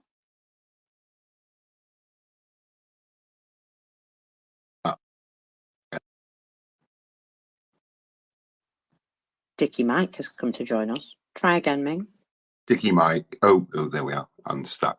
I'm just looking at a rather an outtake from The Servant of the People, the TV show, where the Zelensky character gets a phone call to be told that he's allowed to join the EU. So I think it's a rather wonderful little moment. Gave me some pleasure anyway. That was the first clip I ever saw of him as an actor, that particular clip. And, well, as you can imagine, I thought it was quite ironic at the time. I found it funny because he is clever with his comedy. And topical, aware of what's going on and people's feelings about it, and was able to make it into a joke. But yeah, the like, the joy and the expression of, oh my God, this is amazing. I saw that from all the Ukrainian people I know yesterday. That bit where he's like, oh my God, it's so amazing, and the fountains bursting up behind him and stuff like that, and there's all this like music playing, and before the letdown part, I saw Ukrainians reacting like that yesterday, and I was really happy to see some joy in their lives. I thought that was important, that they got to have something joyful, something hopeful, something to say, you know what, everybody told us we were not going to be part of the EU. They told us to basically sit down and look. This is what happens when you stick up for yourself. Just watch us. When they signed that agreement in the street, basically saying, absolutely, we're not going to capitulate, and here we want to be part of the EU, and here you go. We're signing this document right here, right now, in the middle of war. And it was a really strong signal at the time. At the time, it was like, my God, these people have the most amazing amount of balls on them. And look at what you can achieve. If you really want to do it, you can achieve anything you set your mind to. I really do believe that. And yeah, just the massive achievements. You know what? It's absolutely dreadful that these good things have come about as a result of such a horrible, horrible situation. But in a way, the awfulness, the horror of it is making us start to sit up and take notice and realize that Ukraine is actually the buffer zone between us and that. And we've got to give them credit where it's due. And we've got to give them everything they need to be able to hold that door. Hold the door, indeed. I think War Doggo said it, it's like Hodor in Game of Thrones, holding the door to keep everybody else safe. And that's what they're currently doing. So we really should help them and give them everything they need to slam the door in Russia's face. Looking back, it's incredible that it's taken almost 10 years since Maidan for it to happen, though. It's just incredible that it's been so long. It's such a struggle for them, and what's gone by in those times at the same time. Well, it is, but you can see their consistent fight for this moment, can't you? You can see the determination and the fact that they weren't prepared to give up on this, even after being pulled out of it. And well, obviously, you can see what that caused. The trying to drag them away from their aspirations of joining the EU was sort of a catalyst for a lot of other things that happened. So, they've really strived and struggled for this. And why? To ensure their safety from being swallowed up by Russia. And, here we are paying the price for not doing things earlier. No, sorry, we're not paying the price. Ukrainians are paying the price for us not helping them more stringently earlier. Now, there was something particularly nice, however. Just before we move to that, Marcus, I just saw a bit of news. The Russian central bank has increased the base lending rate in Russia to 16%. I think it was at 15 previously. Oh yes, this was kind of expected. They were supposed to do it last week, but they held off for a little bit, and they've just snuck it in now, just before the weekend. or just right after Putin's marathon telephone conversation with the Russian people. Of course. What wasn't there one of those texts that was about inflation as well? I don't know. I missed that one. Do you remember what it said? Yeah, it said, "When are you going to stop lying about inflation?" or something like that. There was a few. They were fun. But I might go through them again in a minute because I do have a list of them. So, what was I looking at here? It was something particularly nice about Donald Tusk. Now, who sent it me? Well, anyway, it was to do with Donald Tusk being one of the people who originally sort of helped Ukraine to usher their, original request to join the EU in. And obviously lots of things have happened in between then and now.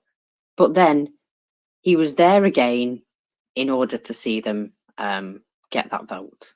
And it just seemed, he was there right at the beginning and he was there when it was finally achieved. And it was a nice little moment, I thought. Peter.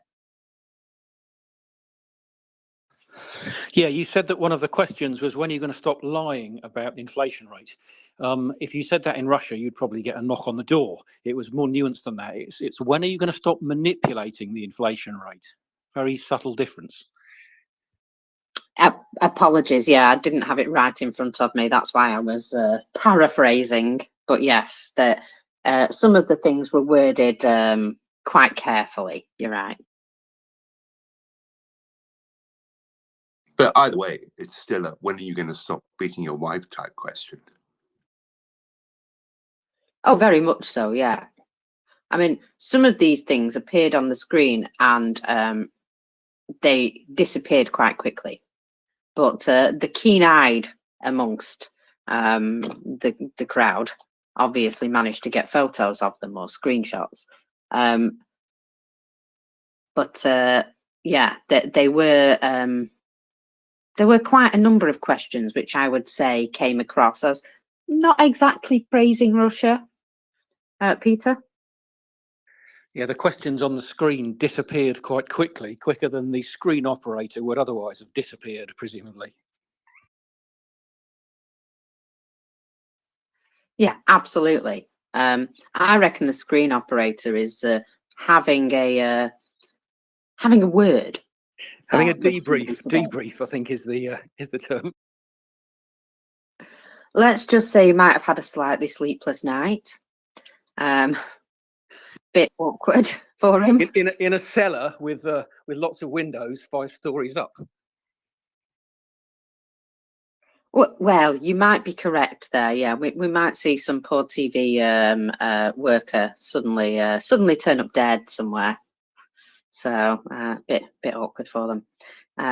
But yeah, the list of questions was pretty fun actually. I hopefully kept them in my bookmarks because they were specifically like you know, when are we going to be able to live in the Russia that we see on Channel 1?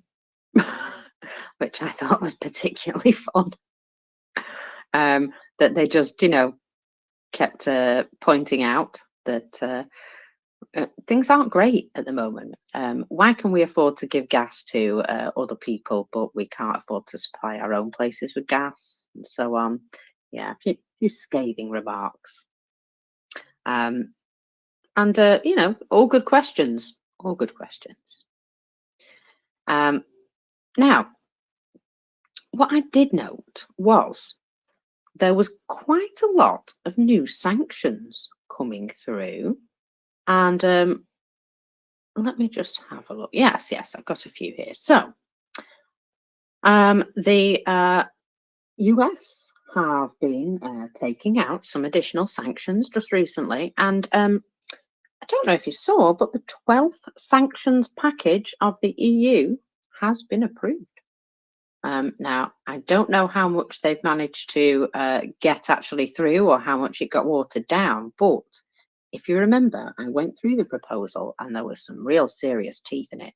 So really hoping that some of that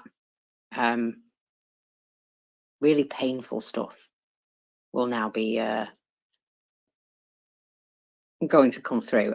One of the things that they've put on it is obviously diamonds, the diamond trade, and that's, you know, they're basically saying, oh, it's all about diamonds, but it's not.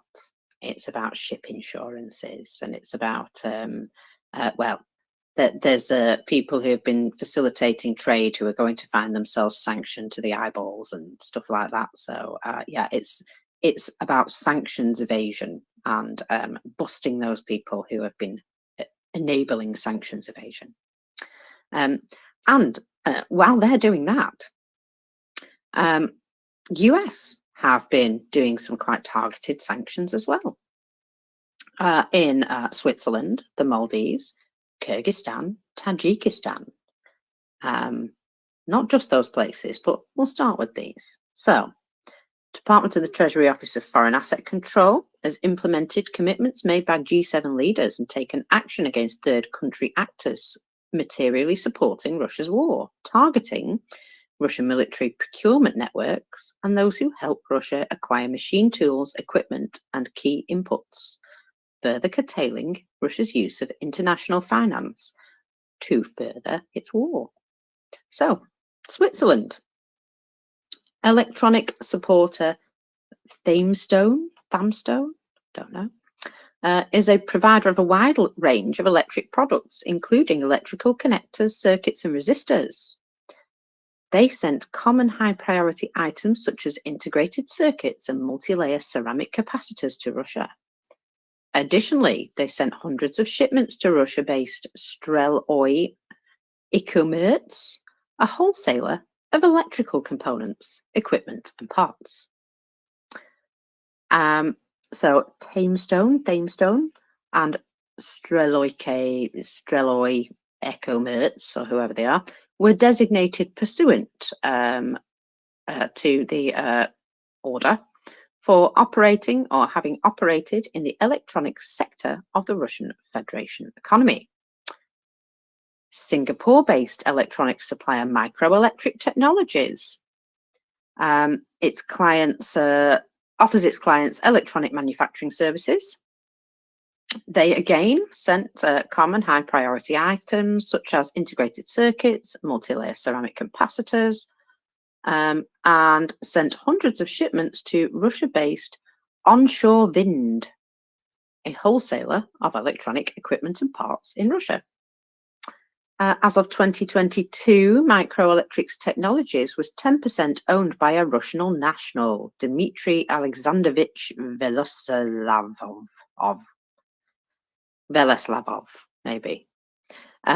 So the Director General of Russia-based Macro EMS Limited, a manufacturer of computers and communication equipment and provider of high-quality electronic original design manufacturing services.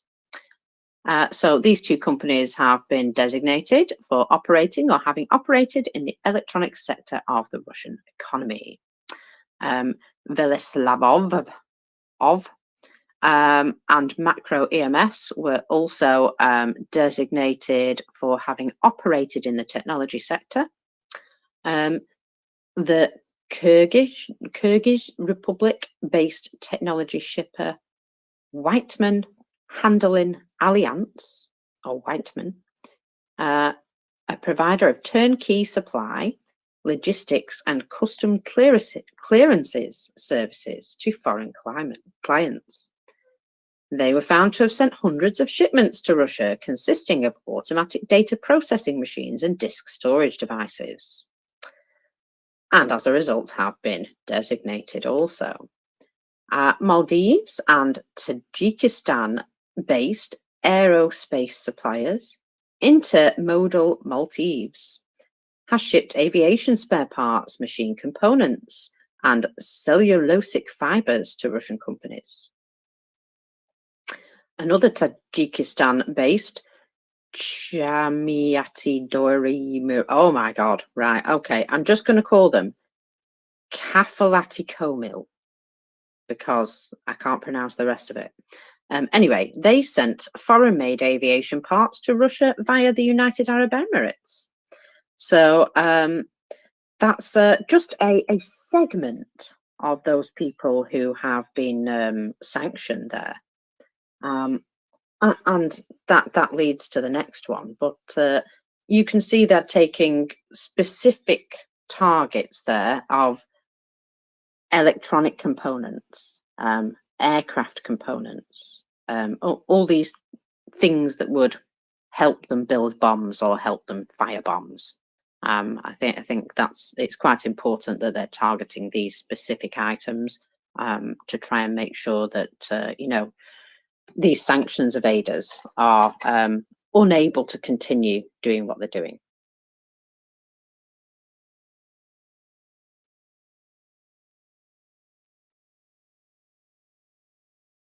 It's nice that they're so specific with the US lists. I was just looking for the EU stuff. I thought that the Austrians were holding up the next round of EU sanctions on the basis that. I went to bed last night. There was confirmation that the Austrians had climbed down from that position and that they had agreed the sanctions package. Now, whether they wanted something in particular, they were actually trying to get what's it called, Raiffeisenbank. So Raiffeisenbank is on a Ukrainian sanctions list, but not elsewhere, I believe. Yeah, well, they keep talking about wanting to, regain access to that bank, and I think they've basically been told, tough this, nothing to do with us, get lost. But yeah, the 12th package of sanctions has been adopted. I'd love to know how much it was watered down from the original, because the original was, it was punchy, Ming. It's interesting that they've put diamonds on it, because that was a bit of a tough one. They're also quite difficult to track, I believe, diamonds. But that was something I believe the Belgian Prime Minister was working on, as Antwerp is basically the global market hub for diamond trading. Yes. So, would you like to hear more of America's very targeted sanctions? Because now we move on. We mentioned the UAE, didn't we? Now we move on to the UAE. So, here's some of the UAE-based entities. So, the AMC service has shipped aircraft parts, components, and materials to Russia. Aspect DWC LLC is a helicopter services company that shipped aircraft spare parts and equipment to Russia. ATS Heavy Equipment and Machinery Spare Parts Trading has delivered millions of dollars worth of aircraft parts to Russia. And they still can't keep them up in the air. I know. Futuris has shipped technologies to Russia, including fuses, metal cutting equipment, electrical equipment. US sanctioned limited liability company AK Microtech also used Furtis to circumvent further sanctions and purchase microelectronics on behalf, production equipment on its behalf. Griffin is a company that has shipped millions of dollars worth again of aircraft spare parts and equipment. RDS Cargo Group has shipped common high priority items to Russia, including circuits, machines for reception, conversion, and transmission of data. Reliable Freight Services have shipped items such as X-ray systems, batteries, and aircraft parts. Sky Parts, I know it's a long list, isn't it? Has shipped aircraft parts and components, as well as common high priority items, including radio navigational aid apparatus and machines for reception, conversion, and transmission of data. AMC Services, Aspect DWC, ATS Heavy Equipment, Machinery, Spare Parts Trading, blah, blah, blah, Griffin, Sky Parts, all of those were designated for having operated in the aerospace sector of the Russian economy, and the rest of them were designated for having operated in the technology sector. So a fair few there, hey, just in the UAE alone. And yet, they didn't stop there, Ming.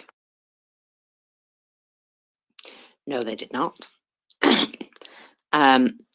Turkey. Shall we have a little look at Turkey? So OFAC has targeted Turkey or Turkey-based entities under the protection of pro-Russian Erdogan. So let me see what this one's called. Bosphor Avrasia, maybe. Anyway, they've sent hundreds of shipments of common high priority items, including ball bearings, ball and roller bearings. Oh, sanctions don't work. Well, maybe they will soon. Let me see.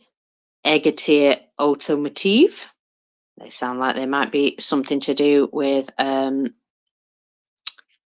movement of objects. And yes, again, they were sending ball and roller bearings.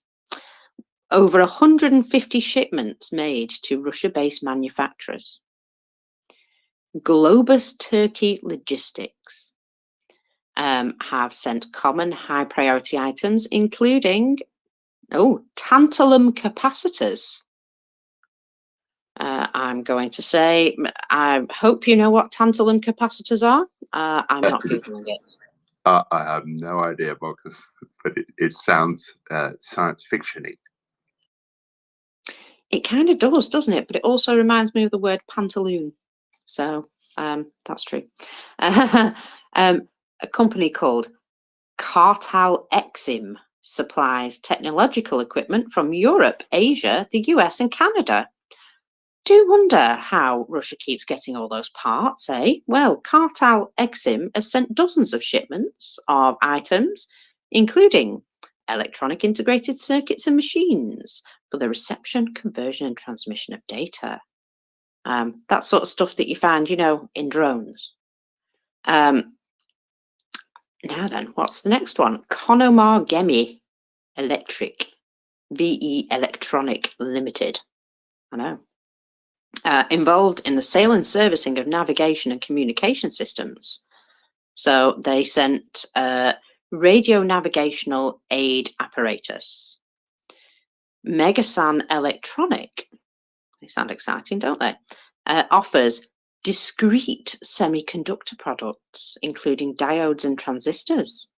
And in February 2023, sent dozens of shipments of common high priority items, including electronic integrated circuits, machines for reception of conversion of data, blah, blah, blah, and more of those pantaloon capacitors.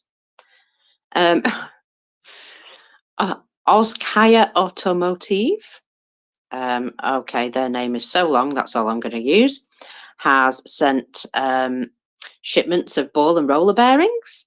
Do we see some themes here? We can see what they're struggling for, obviously, can't we? I kind of like that. So next one, Bosfor Avaracer. You know what? Right. Basically, 1, 2, 3. 3 of them were designated for having operated in the manufacturing sector.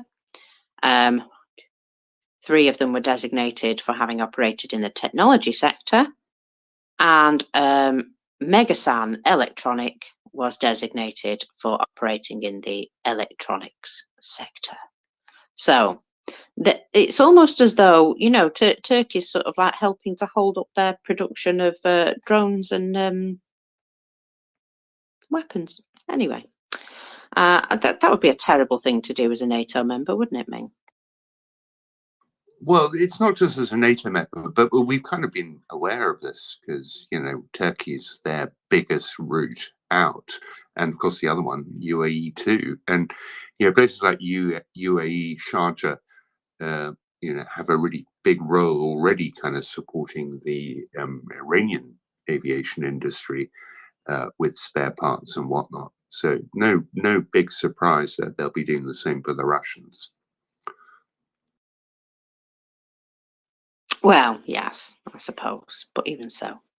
But, of course, they weren't just finished there. No, they've also now decided that they need to implement some extra sanctions on China. So, OFAC designated a network of 4 entities and 9 individuals based in the People's Republic of China, the Russian Federation, Hong Kong, and Pakistan, involved in the facilitation and procurement of Chinese manufactured weapons and technology to Russia. So let me see, they utilise their private defence company, Jarvis HK Company, and a network of associates to coordinate the sale of Chinese manufactured weapons and technologies to Russia. They attempted to mask the identities of customers by obfuscating the end user, OBS, including coordinating shipments through third-party countries and organising shipments through intermediary companies, which are basically owned by Russians, but don't look to be owned by Russians, if you know what I mean. So the network has facilitated the procurement of Chinese manufactured military materials and technology, including UAVs and related components. and it lists a bunch of companies that they've worked with in Russia, and that they're all like, you know, long Russian names, basically. And I think we've heard of this guy, Alexandrovich Kotkin of US designated FGUP. I'm not reading the rest. And Russian intermediary Boris Olegovich Bernikov. Have we heard of those names before? Ming, do they sound familiar? They don't, I'm afraid, Mockers. I haven't heard them before. No, they just sounded a little familiar to me. Maybe it's just read too many Russian names. Anyway, so all of this was for assisting Russian domestic production of military goods and to procure weapons, obviously, on behalf of the Russian military. Now, I tell you what, that they ain't been sleeping on that, at least. You know, we've been saying these sanctions need tightening up. Flipping heck, have we seen all these leaky buckets over here? And, well, it would seem that sanctions are starting to tighten up. So that's really good news, yeah? Everywhere they can be tightened is always good news, Mockers. Absolutely. I see we are having Pekka come to join us. And I believe your relief is hymning. Is Tim? We have the very well-dressed M today. Hi, Em. I haven't seen you in a while. Welcome up. I will step down, and I look forward to speaking to you next week again. Right. See you later. And welcome up, Pekka. How are you today? How's it going? Hello. I'm good.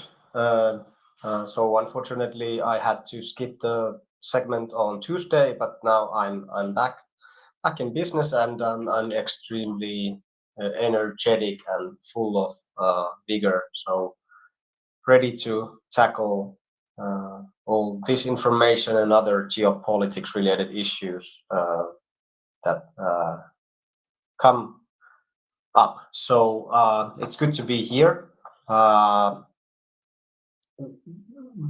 So for those who don't know who I am, my name is Pekka Kallionimi. I'm a disinformation and social media researcher, originally from Finland, and the creator of a series called Vatnik Soup. It's like a red series here on X, but there's also a website, vatniksoup.com, where you can read about pro-Kremlin propagandists and the propaganda that they spread. And this week I published two soups. One of them on one of the most famous conspiracy theorists in the world, Alex Jones, and the second one was on how Russia uses its huge prison population to feed their war machine in Ukraine. So I at least to me, both of these were quite interesting topics. Probably to many of you, Alex Jones is already well-known figure, but I think there are some details that many have missed about him. And how I see the man, to me he seems like a grifter who is willing to use any conspiracy theory to make more money. And many of you probably know that he called the Sandy Hook massacre, where 20 children and 6 adults were murdered in cold blood. He called it a false flag operation and said that it was just actors. And for that, he was ordered to pay $1.4 billion, around 900 million as compensation to the plaintiffs, to the victims' families. And he's still trying to make money. He recently published a new book. Probably most of the money he sends to his family and friends so that they won't take the money and give it to the Sandy Hook, the victims' families of Sandy Hook massacre. So he's trying to kind of circumvent these payments. It's just, I mean, it's a grotesque thing to do. Why? Like, it's just. But anyway, he is a master grifter, probably the most outrageous conspiracy theorist out there, and also seems to be extremely pro-Kremlin, pro-Putin. So very good candidate for the Vatniks group. And as many of you know, conspiracy theories are often used as kind of a vessel to spread pro-Kremlin propaganda.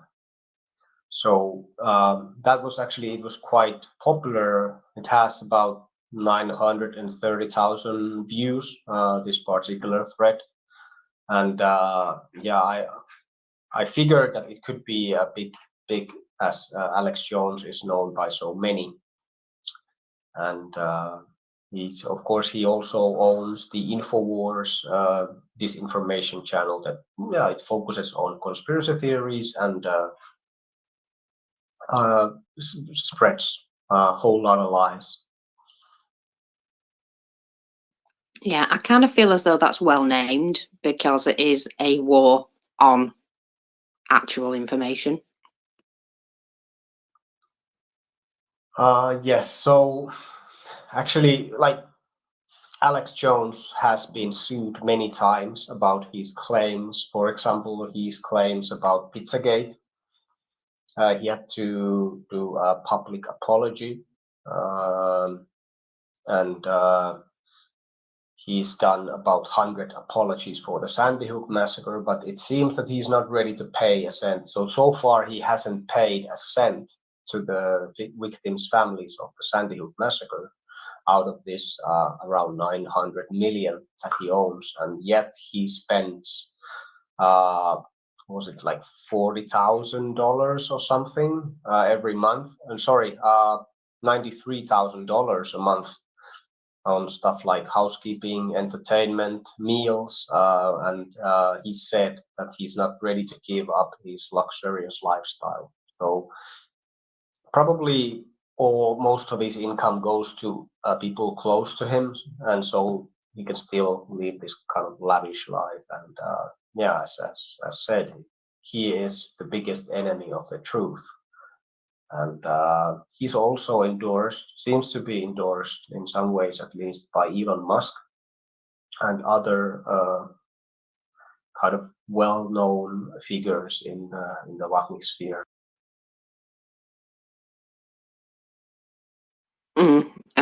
A number of people who could be described as adults who forgot to grow up. Eh?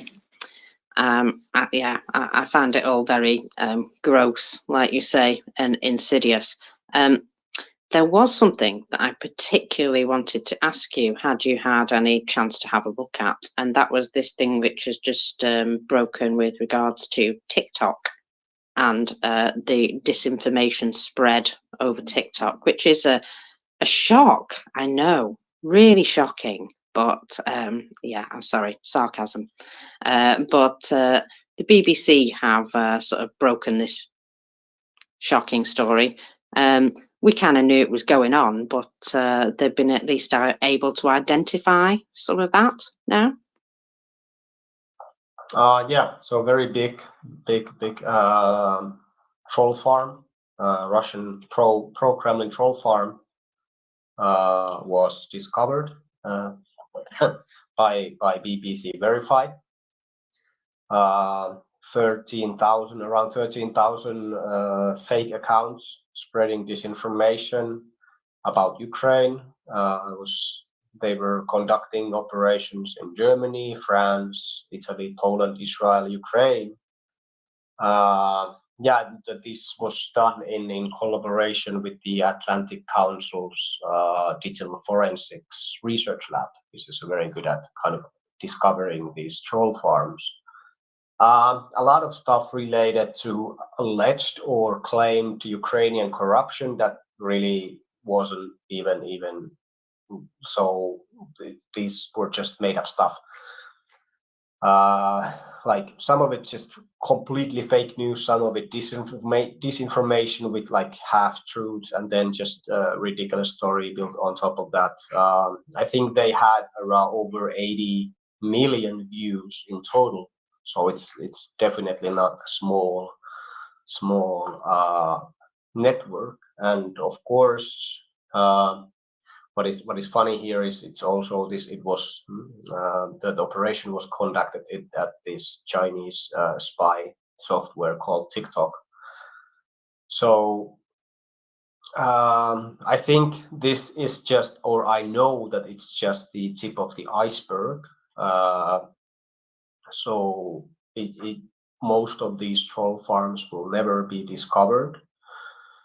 Many of them will like keep on functioning as usual, and I mean they won't be discovered.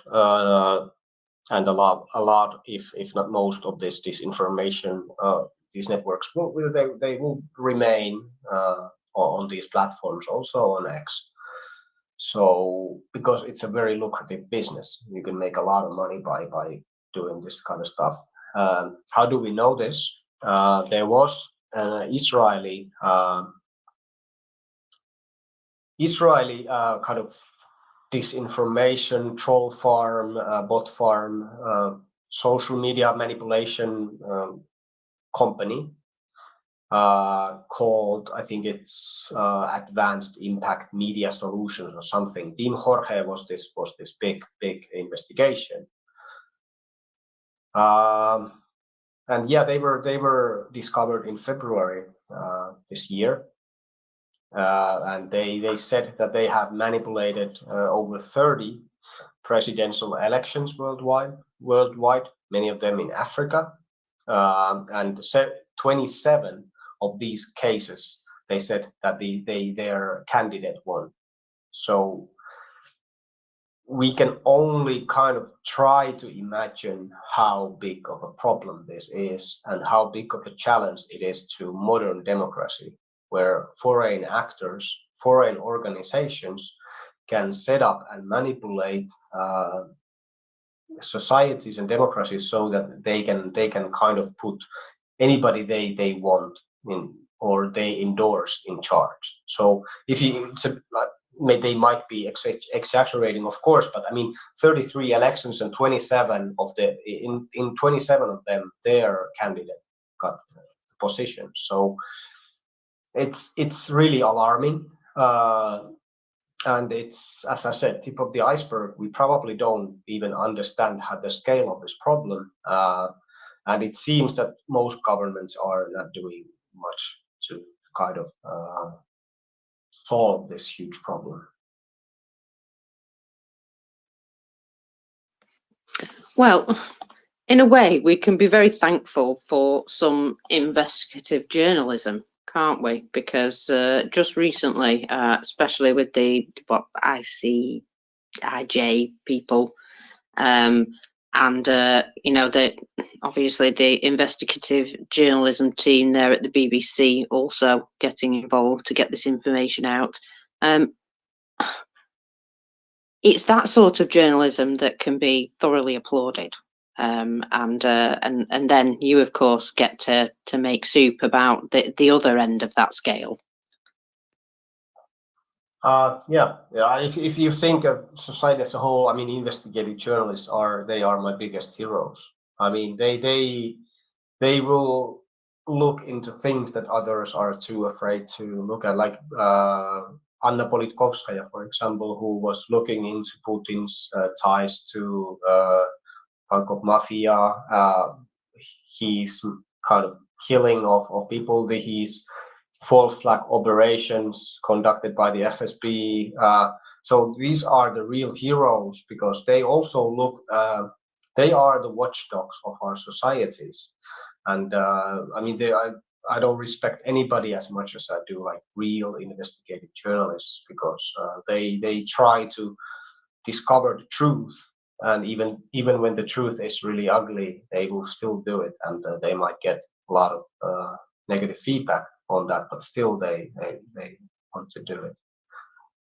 And I just noticed that there seems to be one of them, I think, who calls them independent journalist or citizen journalist, Sami. So hey Sami.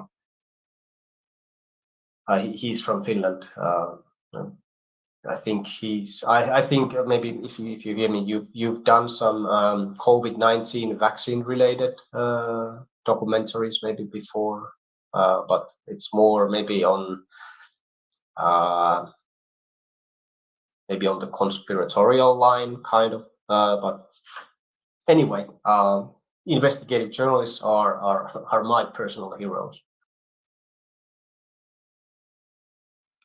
Yeah, it's like the detective of old, isn't it? And they do the massive amount of detective work that they've been doing to expose disinformation. There's that guy from the BBC who every morning does a thread of these photographs attached to this information actually relate to this and not what they're talking about. He does a long thread every morning, and he's got a name that begins with S that I can't remember. But yeah, I've found his threads very helpful, especially for just cutting through the absolute nonsense that you see.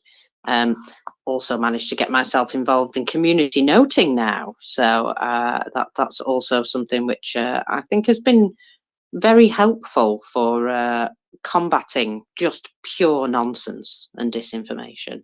I don't know if you noticed, Pekka, that a couple of community notes disappeared recently. Can't imagine why that might have been. Yes. So Elon Musk said that. Okay, so I think we have to go way back a little bit. So there is this so-called citizen journalist or independent journalist, whatever we want to call them, a person called Gonzalo Lira. So Gonzalo Lira he used to do movies. Actually, he was involved in some like big movies. But at some point he started doing so-called pick-up artist coaching. So he was coaching young men on how to allegedly become a man and how to hook up with women or I don't know, other men or whoever, whatever your preference is. But he became this kind of a dating coach. He had own YouTube channel and he started Patreon. He was actually making quite a bit of money from that. Then allegedly he met a Ukrainian lady and they had children, and he moved to Ukraine, Kharkiv. And at some point, after they got separated, he allegedly there was like a domestic violence case against him, and allegedly he also beat up his own nephew, who autistic nephew in Chile, and there's a lot of this kind of background with him. They separated, and he started spreading quite a bit of pro-Kremlin propaganda in Ukraine. And then when the full-scale invasion started, he's now, I think maybe he was in court yesterday, the trial, but he allegedly spread information about the location of Western journalists in Ukraine and location of Ukrainian soldiers in Ukraine to pro-Kremlin actors. And he was accused of this. And then he tried at some point when he was released from, I don't know what the right term is, he tried to go to Hungary and apply for an asylum, but he was captured before that, and he's still in Ukrainian prison. But he's basically accused of giving out location of Western journalists and Ukrainian soldiers to pro-Kremlin actors. And then Tucker Carlson, for some reason, posted a video where he asked for justice for Gonzalo Lira. And Elon Musk then started kind of building some kind of crusade around this. So he tried to get Gonzalo Lira released, or ask Joe Biden questions. Why is American citizen in Ukrainian prison for I don't know. Basically, they said that he's just using his free speech rights. And then Elon Musk was then, and Tucker Carlson, they were both community noted about this, about the real reason why Gonzalo Lira has been captured by Ukrainian authorities.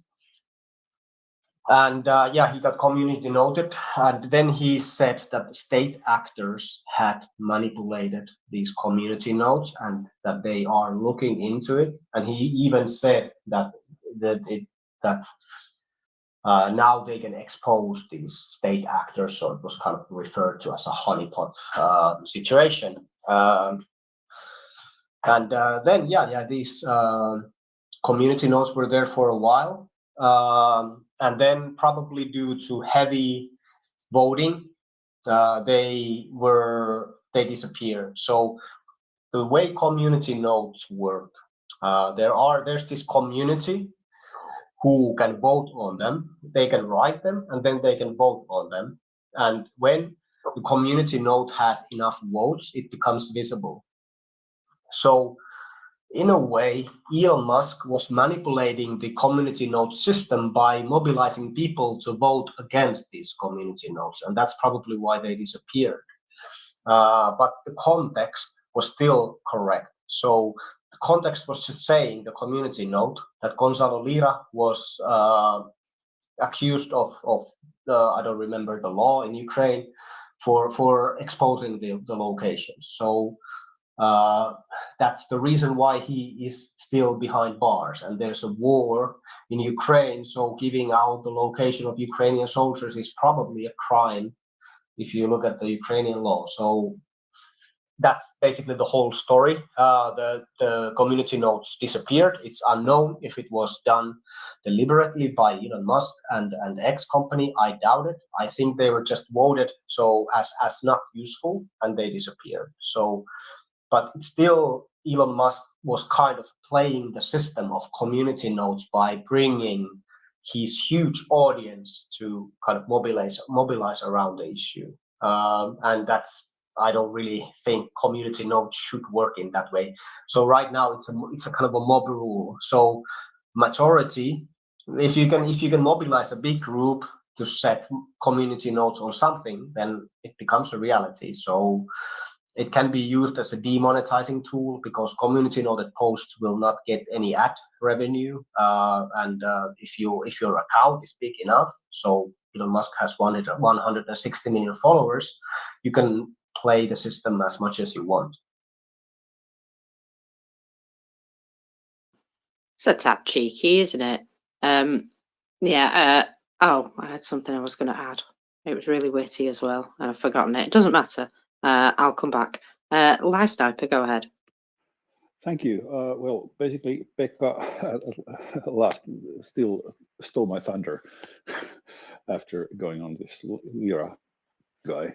But basically, that's exactly what can happen, and that the already published community notes will get downloaded by the community. And of course, if you can dogpile enough people on that, then this is what happens. But I'm one of those community note writers and approvers and whatever.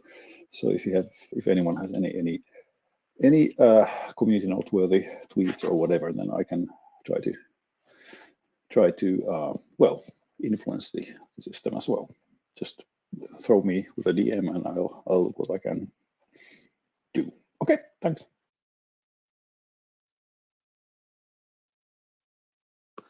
Yeah, I think there's a lot of fellas now who are community noters.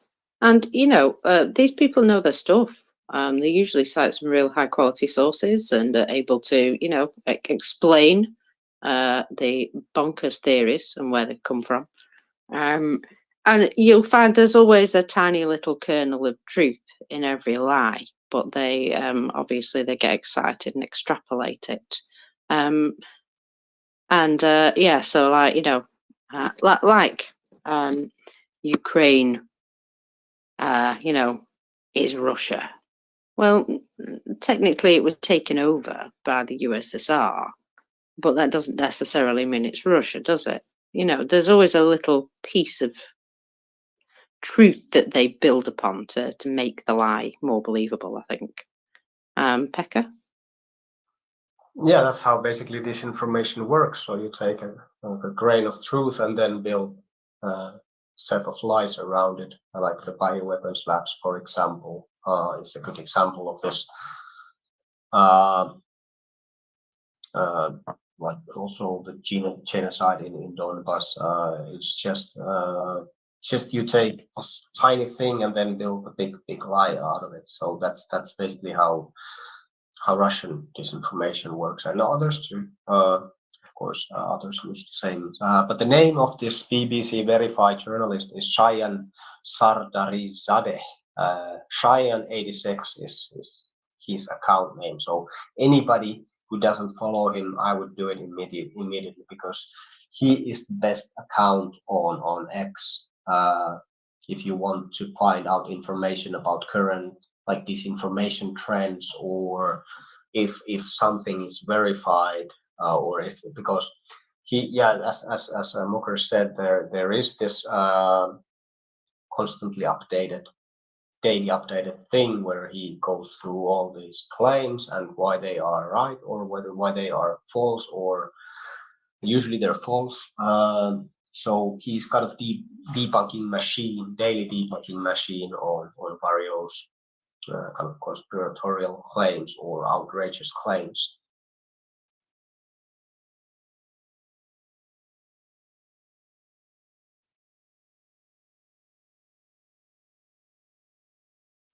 Sammy, welcome up. Oh, thank you. Thank you for letting me speak here. So I just happened to see that this kind of room is up here, and let's say that I guess most of the people would feel that I'm from the enemy side somehow from here.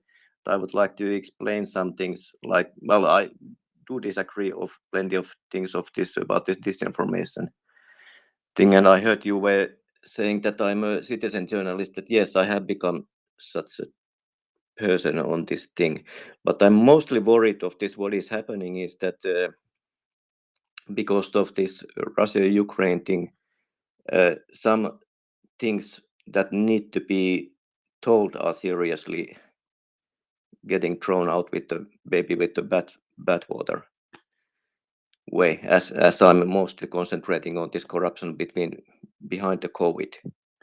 And this regretfully is quite true. And what has changed this thing, that I'm very grateful for Elon Musk of making X free for this kind of speech. And this is actually true that there's serious problems with these vaccines and so on. But we have to get over this. We're currently not discussing battle. vaccines. We're currently not discussing vaccines and not discussing the data related to vaccines. Yeah, I know. Pekka's segment. But Yeah. this is the thing that I've noticed that this because of this Ukraine thing, this other things are It's not a getting Ukraine muddled. thing. Basically, what happened is that Russia, even before COVID, so Russia actually deployed hybrid warfare against Ukraine in 2014. That's way before the pandemic. That's 6 years before the pandemic, when they activated certain agent networks within the country and invaded Crimea using special forces who were not wearing any insignia, held a sham referendum, and so on and so forth. So it has nothing to do with COVID. It has nothing to do with the vaccine. It has nothing to do with vaccine data. And certainly it has nothing to do with turning Twitter into a hellhole of disinformation. But if you would like to ask Pekka a direct question, please go ahead. Yeah. Oh, do I have a direct question? Well, I wanted to give this message here that this is, I'm worried about this, arguments about this war, that they are also muddling up other important issues. Regarding Ukraine. The war is indeed affecting a lot of important issues, but they are Yes. not related to COVID and they're not related to the vaccines. For instance, the war is affecting the global grain supply chain. And the war is also affecting security in the Black Sea for other NATO countries that are now having to deal with maybe undetonated sea mines drifting to their beaches, and so on and so forth. But yeah, we can take this as a statement. Anything else you would like to add? So we understand that you're worried about the data related to the vaccine, and anything else? How is that related to the war in Ukraine? This disinformation war is related to this thing. Right. So the disinformation war yes, is and it's my not waged. statement that Well, because this is actually quite dangerous for, well, also probably for Ukrainian people with this vaccines. The last statement I would say that I see personally myself that Ukraine is between two evil things, from Russia, but also from the West. They are being used. And I only wish that there would be a I don't peace. see. Yeah, well, everyone's wishing for peace for sure, but peace through superior firepower and through defeating the Russian troops inside Ukraine. Because, frankly, I don't know how you're comparing what the West is doing to what Russia is doing. On one hand, Russia invaded, killed, raped, stole grain. And on the other hand, you've got financial assistance to make the economy or help the economy stay afloat, technical and legal assistance to help with governance. For instance, rebuilding, I mean, if we're talking about non-lethal aid, we're rebuilding the energy infrastructure, providing them with medical supplies they need to deal with the situation, helping them rebuild the country, and also providing them with the lethal aid required to liberate their occupied territories and reduce civilian casualties amongst the population and protect their cities and protect their infrastructure. So I don't see that as an evil. But thank you so much. We appreciate your contribution. And back to you, Marcus and Pekka. Yeah, thank you. May I say, Sami, just send me a message. We can have a chat. I have no problem. I think we should have a chat. I'll be happy to talk about this vaccine-related stuff too. So let's set something up, but it's probably not this session where we do it. But I have no problem with that.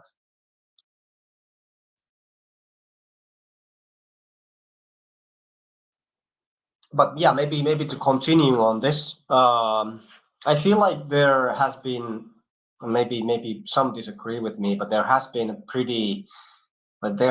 kind of a positive change again in kind of information space revolving around Ukraine. I've seen some, like Donald Tusk from Poland, amazing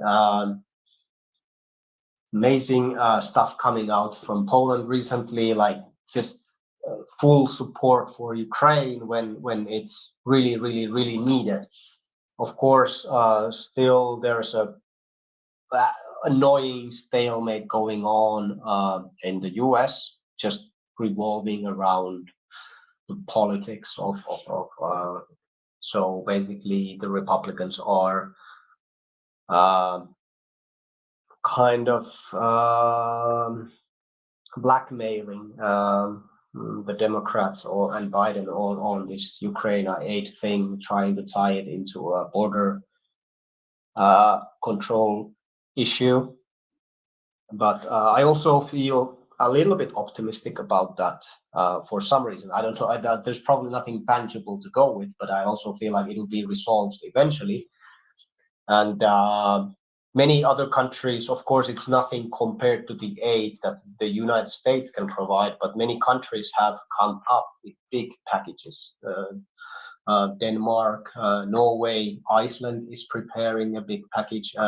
Finland, I know that there is preparation for another military aid package.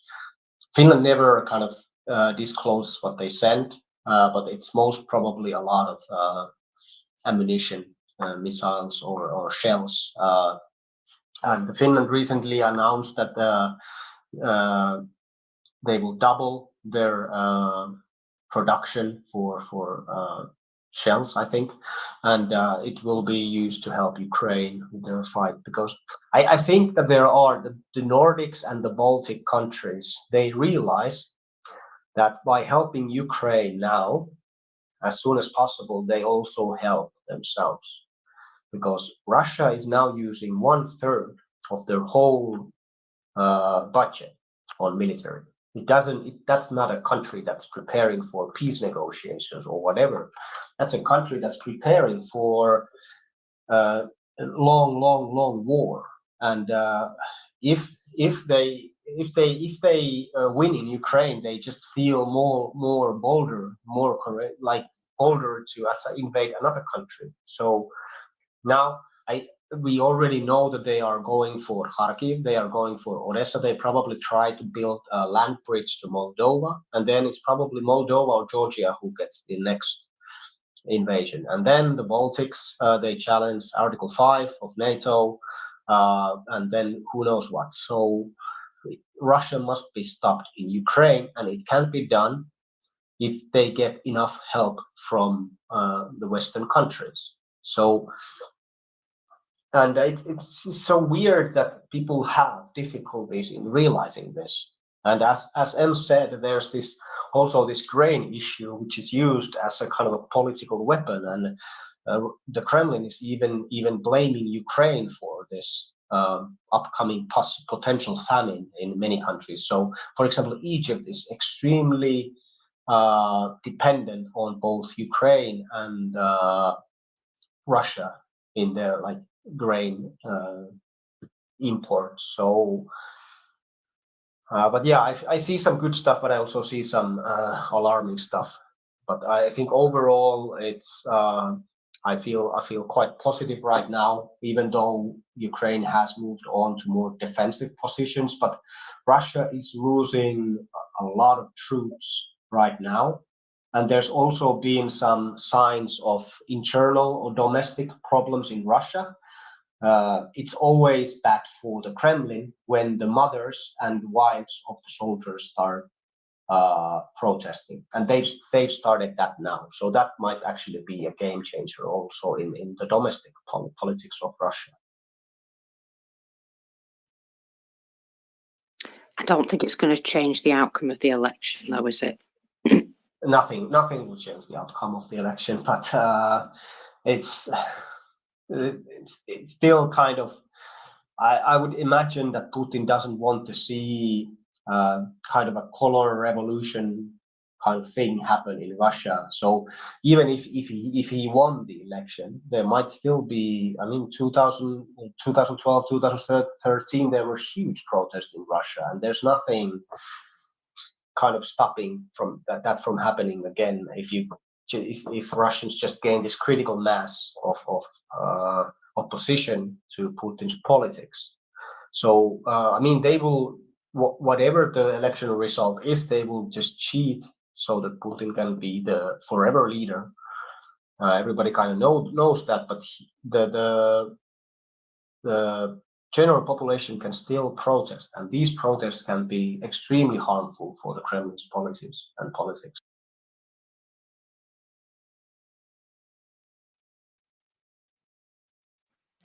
We've got a lot of hands. Bull Terrier, please go ahead. Yeah, hi Milkers. Hi Pekka, and thanks for all your hard work. I just wondered what your take was on the Newsweek report in November that Speaker Mike Johnson had received money from Russian-linked companies. I think it was in or around 2018. Apparently he was exonerated. I just wondered if you'd looked into it and what your take was on that. I didn't look that deep because I feel like there's a lot of Republicans who have like we can safely say that Trump campaign, for example, has been, and pro-Trump candidates have been supported with money from the Kremlin. But yeah, of course, there is a reason why these kind of group of Russian nationals wanted to kind of, it's like, we can call it maybe an investment. Why did they want to invest into Mike Johnson's campaign in 2018? So what happened? They funneled money through a US company, and it doesn't really feel like something that, it feels like foreign manipulation. And I think maybe there are laws against this. I would imagine that there are laws against this. So it is alarming. It also kind of makes you ask the question how big this actually is. So we know already from way back 2015, easily before that even, that Russia has tried to kind of bring in their own candidates in power in the United States. Maybe the best example would be, of course, 2016 and Donald Trump. So, yeah, I really hope that there are efforts to kind of discover how big the problem is. And it's kind of ironic. It's not ironic. It's clear that after this funding, Mike Johnson started voting, I think, against a lot of these kind of statements, or whatever they're called, that were against Russia. So, for example, or I said, maybe put it this way: he started voting in a anti-Ukrainian manner. So it is very, very, very alarming, and I really hope that the U.S. authorities are looking into this stuff, because it's an obstruction of democracy and justice in a way, so that it's a foreign influence, and should that be allowed? Probably not. Yeah, thank you for that. All right, let's go to Will first, then David, then Oyvind. Will, go ahead, sir. Hey, how you doing, Em? So I got a question for both you, Pekka, and Em, because there was a counter operation. I guess I want to know whether or not you think this will be effective, and whether or not it would be worthwhile. We talk a lot about the disinformation campaigns and all the influence campaigns that you were just talking about, Pekka. I heard of an interesting one that could be applied. I think it was a Latvian lady that pointed out the fact that the elections in Russia, obviously, is going to be won by Putin. But one way to embarrass the Kremlin might be to suppress turnout, so that it was obvious many places around the country, and it'd be video and all this. It would look like turnout was suppressed, because Russia uses influencers. The president, to run a campaign, literally fills out a list of people that are going to act as the president's personal representative, and they go around Russia, and they basically campaign on his behalf, and they use famous actors and singers and whatever, influencers, basically, to be the president's representative, and they go over there. Now, the lady suggested that the list of sanctioned personnel that the EU or America uses, that as soon as Putin lists them officially as Russian, on a Russian, government document, as these are the personal representatives of Putin, they should take everybody on that list and put them immediately on the sanctions list, because those people want to travel around the world, spend money, be famous, all that stuff, and it would eliminate a lot of their capability to do that. And I thought that was a very ingenious idea proposed, because if he can't get those people to participate on his behalf, then his influence is going to be a lot less, and it'll be basically turnout suppression, because people won't be interested in going out, and it won't have anybody there to whip up the crowd. It sounds interesting. I don't. Obviously, it's not going to make a difference in the election. But do you think that might be successful at reducing turnout enough? Because I've heard the alternative is, of course, Russia plans to send, bus people to the polls. They'll pay to do that sort of thing. Sometimes you go to work, and work today isn't in the factory. It's getting on these buses and go voting and being at rallies. So, but if they didn't have time to organize that, because, or if they underpredicted what turnout was going to be, I wonder if you think that might be effective in work, or whether it's a good idea. I think it's always a good idea to kind of impose sanctions on those who are helping the Kremlin's genocidal regime. So yeah, it sounds like a good idea to me. And as we know, there's we put a lot of for some reason people put a lot of weight on what celebrities say. So they are like these idols. They are admired, and what they say are taken as kind of a gospel, or just that's the reality, that's the truth. So just removing this type of actors from the equation could actually be very effective. There are some, for example, Russian artists who don't, like Shaman probably doesn't really go anywhere other than Russia. He's probably the most famous musician there. So, but I think that the potential sanction list is already so long that these kind of celebrities are probably at the bottom of that list. And I feel like the West they still haven't sanctioned enough people. So whatever your opinion on Navalny's team is, they've had some good suggestions of sanctioning. So their list, I think it's about was it 8,000 people? Maybe I'm told. Well, anyway, it was a huge list of people to sanction, and the real number of people sanctioned is very low still.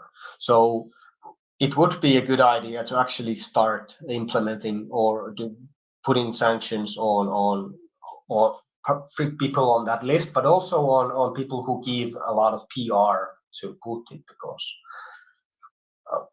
that's basically how he builds his status and popularity, by doing these PR stunts, but also getting promotion from people who are famous and who have done some who are kind of, yes, Russian celebrities basically. So yeah, I would definitely go for that idea, but there's still a long list of people who should be sanctioned who aren't sanctioned. So I don't really expect any miracles to happen in that sense.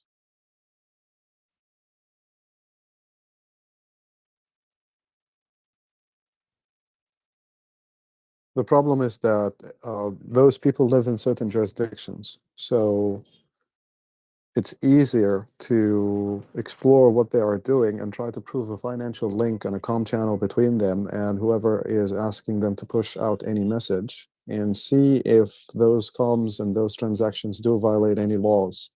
So on the one hand, it's a domestic policing issue. On the other hand, Pekka was right. There's this model in social media and this model in marketing in general, that certain people become opinion leaders. And therefore, whatever they say gets adopted or becomes a trend, and many just agree to it or adopt it blindly just because those figureheads are saying it or are doing it. The model itself is flawed as well. Perhaps it's the end of Web 2.0, in my opinion, and moving to Web 3.0, which is going to be a semantic web. That's a different story. But sanctioning them, that will require a whole new framework, because you sanction people if they are supporting terrorism, if they are supporting illicit trade, if they are supporting transnational criminal activities. It will be hard to sanction people internationally just because of the messages they push on social media platforms. Yeah, I agree with this. So there needs to be some connection, or like, how are they supporting? Just saying you support Putin, I don't think that's a reason to sanction anyone. It shouldn't be a reason to sanction anyone. But yeah, were there any other questions? Hands up.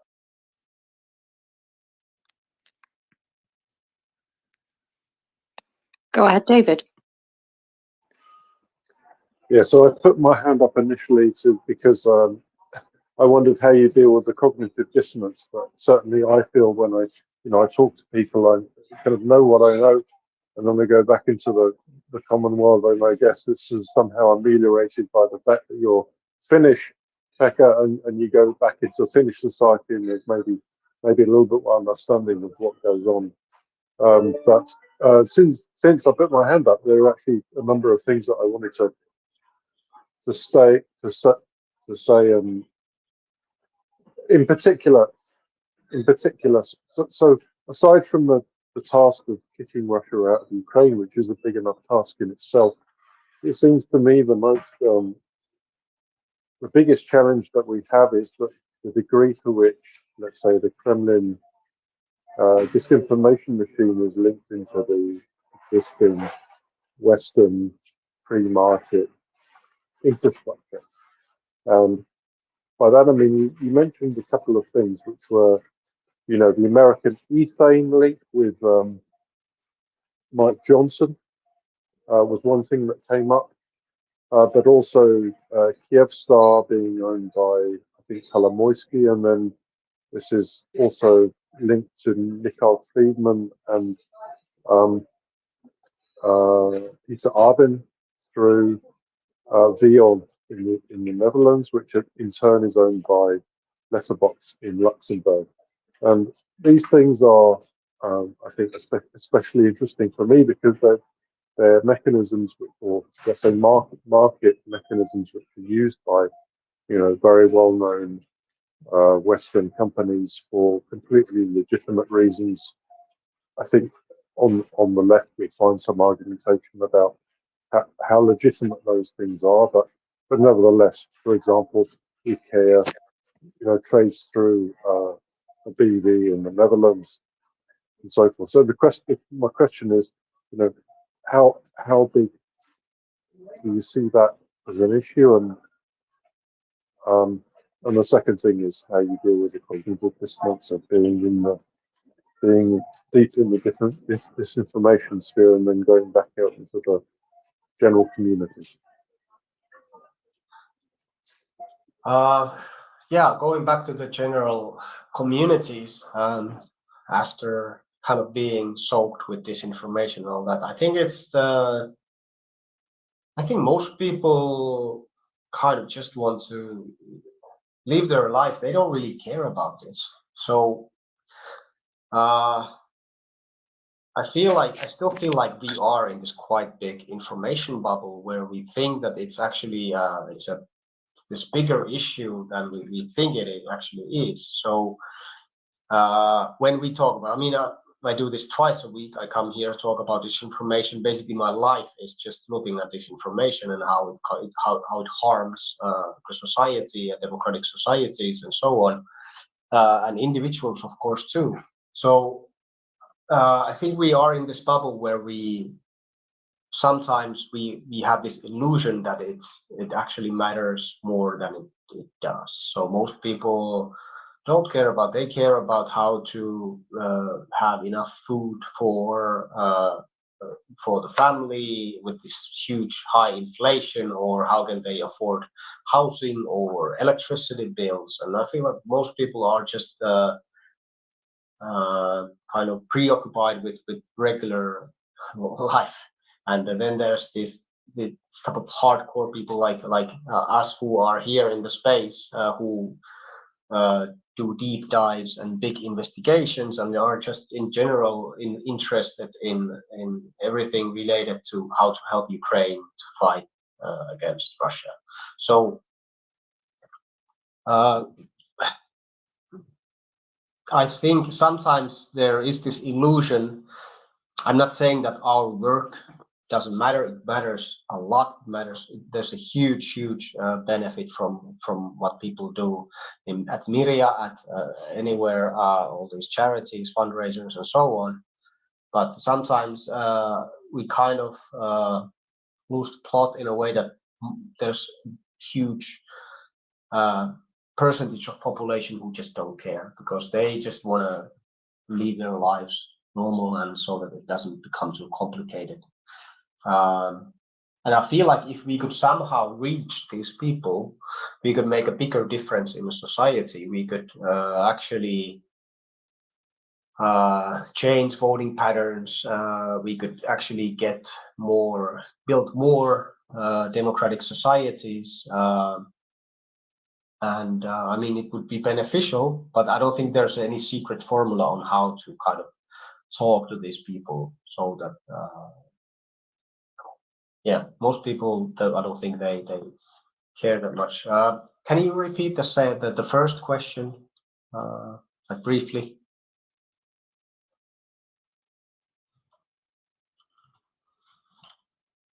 David, can you repeat the Yeah. first question?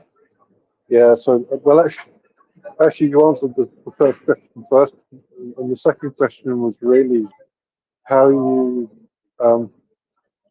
how big do you see the challenge between, fighting disinformation on the one hand, and also in particular fighting a Kremlin disinformation machine, and also presumably a Communist Party of China disinformation machine, which is so deeply entwined in our free market economy. So we were talking a little bit there about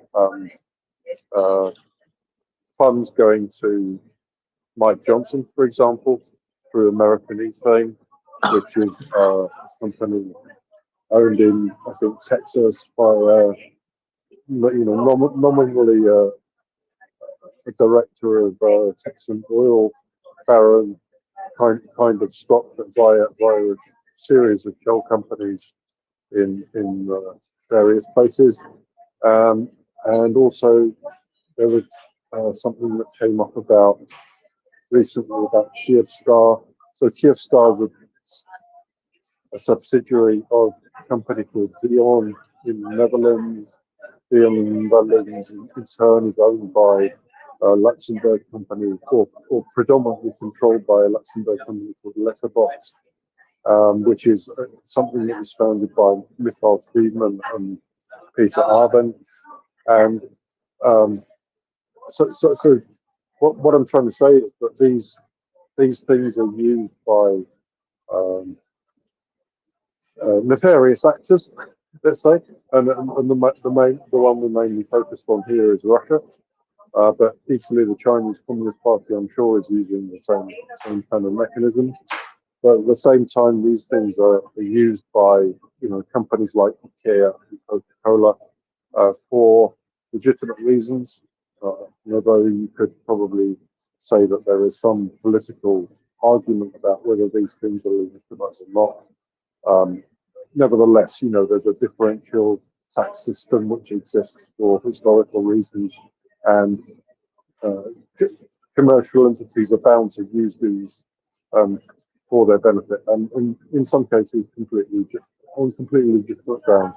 So, to me, at least, this is kind of the biggest challenge that we have, is that we have an international global environment in which trading companies exist for completely legitimate reasons, but these are being subverted by, in particular, the Kremlin. And the Kremlin's been doing it for, let's say, as long as I've been alive, at least. And so I just like your take on that, basically. That's all. How do you see that? How big a deal is it? What do you think we can do about it? Is it that much of a big deal, or is it just me? I guess that's my take. Okay. So after Russia launched their full-scale invasion in February 2022, I would imagine that in many European companies, people, the owners of these companies were scared of their businesses, because Russia has been they've basically been a perfect business partner. Everything is much cheaper than if you buy it from somewhere else. Like energy, everything was just cheaper. And of course, the full-scale invasion changed that. So it became a PR disaster to do business with Russia. But And of course, there was also the sanctions. But many companies didn't want to lose the good money that you could get from Russia or by using stuff that's coming from Russia. And they came up with a lot of ways to circumvent the sanctions. And this is exactly what basically Putin did already around 2007, or the Kremlin. They started making companies and countries dependent on Russia in Europe. So they made a lot of critical infrastructure projects, a lot of stuff related to energy. They bought a lot of media organizations, and they kind of they created the basis on this dependency between the West and Russia. And for example, Germany was extremely dependent, Austria, Bulgaria, to some degree, United Kingdom, extremely dependent, Finland, of course, dependent on Russia. And many of these companies still want to conduct this business with Russia because it's just so lucrative. So they find out different ways to continue these businesses. So they circumvent the sanctions, and they reroute their stuff going through I don't know, Kyrgyzia or Kazakhstan or whatever country they use to kind of circumvent the sanctions. So they kind of sell their stuff to these countries, and then the countries take them to Russia because it's just such a good business. So you don't want to miss that. And a lot of companies said that they would stop any new operations in Russia. So, for example, Red Bull is still being sold in Russia, just as it was before. They just said that they won't do any future new projects, investments in Russia. And this is something that's kind of keeping Russia afloat. Is the I just call it greed, because it's perfectly fine for a company to try to stay afloat and just make profit, but I still consider it greedy because they are not ready to give up their business, even though civilians are daily killed in Ukraine. It's like this blood money, and they are funding Russia's war against Ukraine. That's like my opinion.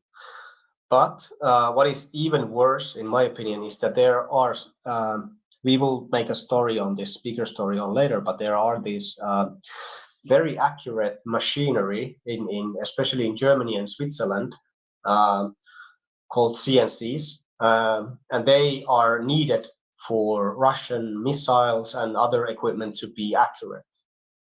They cannot do that. They cannot do it on their own yet. They don't have the technology coming in from China, so there's the estimate that's like a 2-year gap before they can do this on their own. So if there was enough pressure on these companies that provide these CNC kind of products to Russia, they couldn't produce as much Kinzhals or whatever, all these missiles and equipment that's used to attack critical infrastructure in Ukraine or civilian targets. It would be like halted because they wouldn't be accurate enough. So Europe is still doing a lot to help Russia to fight Ukraine.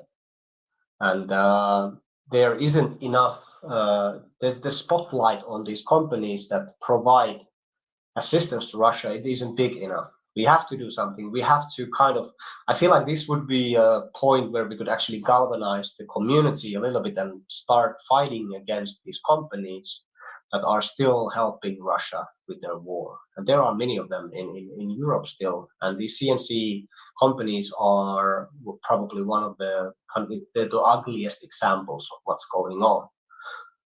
And I would like to, at some point, kind of start a campaign of some sorts where we actually put pressure on these companies, because they are, in many ways, they are funded by European taxpayers, EU, yet they make their money by building war machines to Russia. So we should maybe do something about it.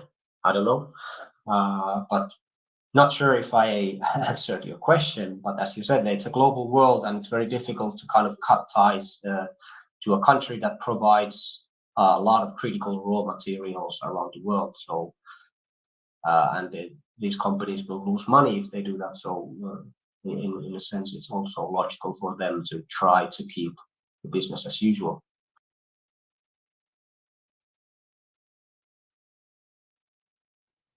David, back to you for a follow-up. Yeah, thanks very much. Basically, yeah, you did as best as you could to answer the question. I think it was a terrible question because I think the scale of the problem is something that is yet to be fully realised. Let's put it like that. I mean, there are some examples I can think of, like ASML in the Netherlands, which controls basically the technology for printing integrated circuits below like 4 nanometers and below, and basically we've got a stranglehold on that, and yet we need to enforce. We need to be able to enforce it, and it's difficult to do that. I mean, the thing here is that, you know, for example, Spotify is dependent on being able to license music around the world without having to pay licensing fees in all of the different markets in which it's operating. And, you know, without the ability to do that through a tax system like Luxembourg, Spotify would cease to exist. So that was kind of where I was going with it, is that if we close all of these loopholes, then we strangle some of the industries which we seek to support. And it's a big deal. All I'm saying, this is a big deal, and there's a lot of discussion to go on about how we actually do this. All right, thank you, David. Let's go to Alex. Yeah, guys, thanks for having me on. Pekka, I just wanted to reach out and say, really been following your Twitter postings and all your information, and just amazing job. I really appreciate all the hard work you put into all of that. Yeah, one thing I was going to mention. So my background, I'm a Canadian. I live in Kiev. I work for an IT company. I'm the VP of sales for a Ukrainian software IT company, as well as I help a particular volunteer organization here in Ukraine that helps the Ukrainian military with drones, vehicles, and so forth. So with regards to my background in IT, that's sort of a recent development. My background over 30 years has been in the semiconductor industry, working for some of the larger semiconductor, OEMs globally. And you touched on this, Pekka, with regards to technologies that Russia is utilizing. CNC machines, great example, right? What I've noticed is sometimes there's even teardowns of not only Iranian drones, but Russian rockets and missiles and so forth. And when I take a look at some of the componentry that's in there, this is stuff that was delivered fairly recently based on date codes. But again, I don't see the focus, globally by any of these semiconductor companies to really kind of find out how their products are getting to Russia, who is it going through. So I think having more of a focus, similar to what you do in the political realm, on sort of technologies, how do they get to Russia? I think if there would be more of a focus there, many of these companies, again, the example of some of the CNC machine companies, they would probably kind of take a little bit of a step back if attention was brought to the fact that, they are providing this assistance to Russia. So I just wanted to kind of, reiterate all of that. If you are writing something in regards to the high tech industry, I have many contacts globally throughout the world with a lot of these semiconductor companies. So potentially we could reach out and maybe they could give a statement or provide a little bit of insight on the flow of their product and what they're thinking about possibly curbing some of that. Yeah, that's a great idea. Maybe you can send me a DM after this space, because it's something that we are definitely looking into. What these companies, what they will say is if some of their equipment goes to Russia, it's they don't know how it got there. That's basically they just wash their hands. Of course, They will say that we don't know how it got there. So it would need an investigative effort, and hopefully we can arrange something in the future, because there is it's a pretty big reputation hit if a company kind of is exposed to helping Russia demolish Ukraine. I mean, I would imagine I wouldn't want my company to be responsible for that, or being exposed that it's responsible for that. So it's something that really needs to be investigated, because a lot of the stuff that's still being used in Russia is actually coming from Europe. And a lot of this machinery that is in Russia, if they don't get any software updates, firmware updates, if they are not being calibrated, they stop working. They are not accurate anymore. So all these companies, they could stop it any day, but they just don't. They just say that they don't understand how it happens. They don't know what's going on, and they just kind of not my problem. That's what they claim.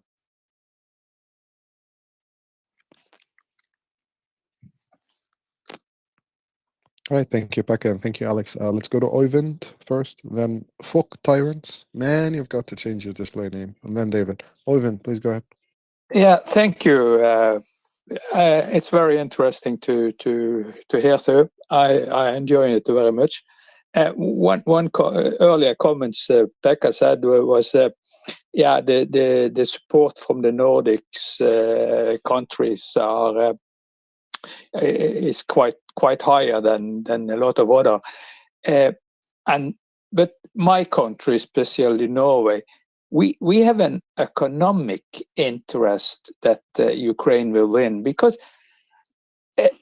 okay, we are an oil and gas producer, but we also have invested the surplus from that into a huge pension fund. And if you look at it, what will happen if Russia continue with this evil thing they do all over the world?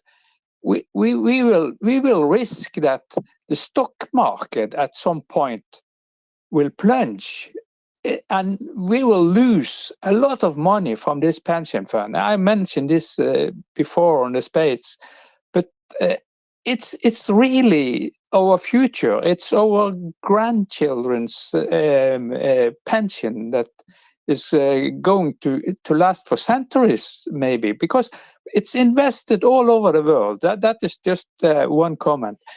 And then I have a question. Now when Putin has really shown his face all over the world with all kind of evil action tied back to them, wouldn't it be more difficult to continue that kind of stuff? You mentioned the troll farms and the way they try to influence elections, etc., etc. Wouldn't that be a little bit more difficult when he have really shown his face? Thank you. So we have to remember that the Kremlin controls all of the media in Russia. They will never let any of the kind of negative stuff on Putin to go through. And a lot of this troll farms, bot farms, whatever, many of them they aren't in Russia. They are in Philippines, in Ghana, in Nigeria. It's just an outsourced business these days that you can buy. Completely cynical business that they'll promote any political ideology or agenda you want, as long as you pay them. So it's just basically a service that you can buy these days, and a lot of course, especially authoritarian regimes are using them for their benefit. But they're like, if you look at Russian culture, the Kremlin has a long time ago taken over the whole media sector. So a lot of stuff that's there isn't any kind of Kremlin critical stuff going in, especially nothing like Putin critical. So the face of Putin that we see is very different from the Putin that Russians see in the media. And most Russians, especially in poor regions and especially older people, are still extremely reliant on television. It's easy to control because you just put it knows.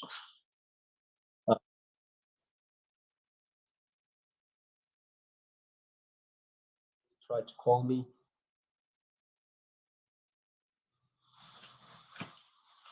Hello, we still got you.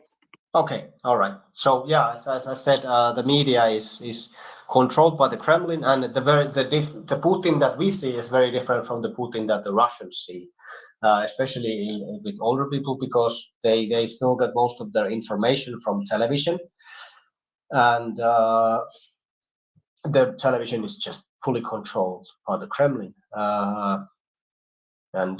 yeah, so. Even if we think that Putin is the most evil man in the world, which he probably is, the Russians don't kind of get this information. They don't get all the information to make the assessment, because a lot of the stuff is being censored. And even if you go to internet, there's Roskomnadzor that censors most of Western websites, like you can go to Instagram, you cannot go on Instagram, you cannot go on Twitter/X. So it's just out of reach for many. Of course, there are a lot of VPN users, but you cannot really go online and kind of see the truth, because many of these sites are actually censored. Yeah, another thing, I worked over 30 years for an oil company that was really screwed up in Russia, and that happened before 2014. Actually, it was around 2010, and they were really screwed up over in Sakhalin area. Lost a lot of money there. They have invested and have to de-invest and sell cheaper to a Russian company, just blackmailing. But still, after that, new companies came into Russia and invested a lot, Western company, and it's like they didn't catch the learning from what other have been up to, and other that have been screwed. But now I think it must be a complete stop. Nobody for very many decades will not go in there. What do you think? Yeah. Future investments in Russia are pretty much done from the West, from Europe especially, which is really bad news for the Russian aviation industry or the airlines. You cannot get any spare parts or updates or whatever you need for these are highly technological systems, and they need updates and so on. So a lot of this stuff will be in trouble, but it'll take some time, and they might still find some corrupt companies or individuals who are ready to do this for a big pile of money. So this is something I still feel like it's a big problem, is the corruption of individuals and organizations in the West that are ready to do business with conduct business with Russia, even though the reality is what it is. But yeah, it's Russia has lost a lot of investments, and they probably still will. And when we talk about these economic sanctions, Russia will be having big problems in the future, that's for sure.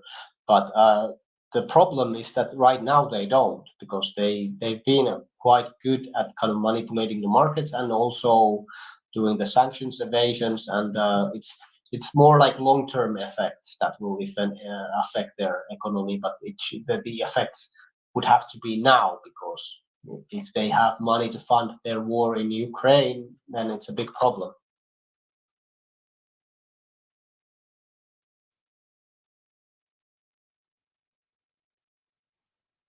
Thank you. I'm going to go with Bull Terrier first, just because I think that's what it was.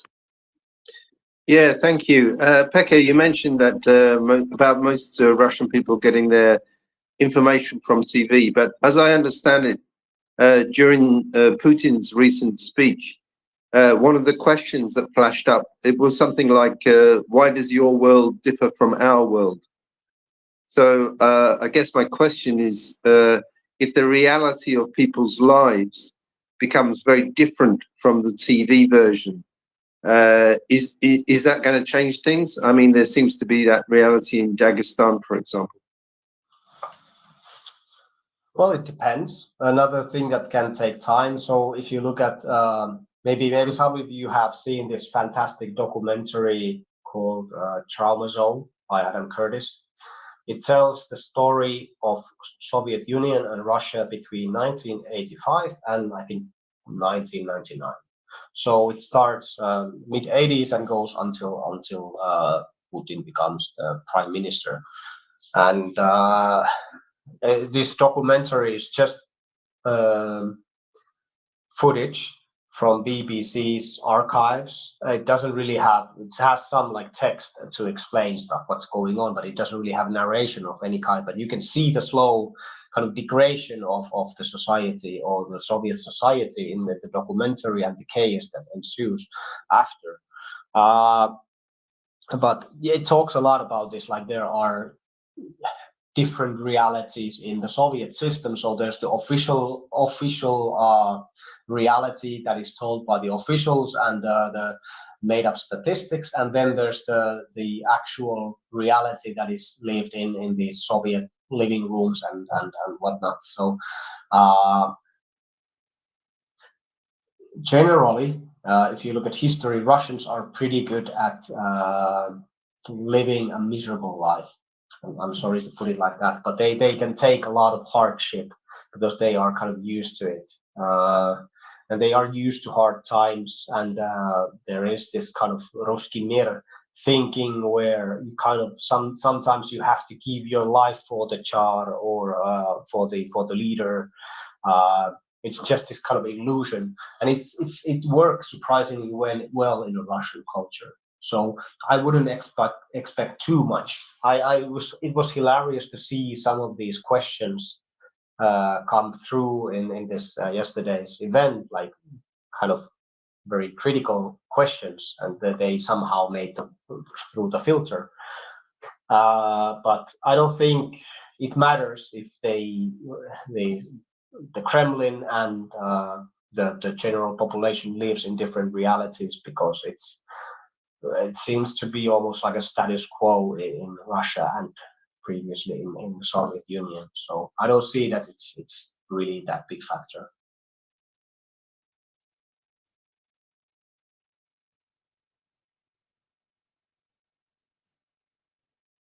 Sorry, Packet. The documentary, what was the name of it?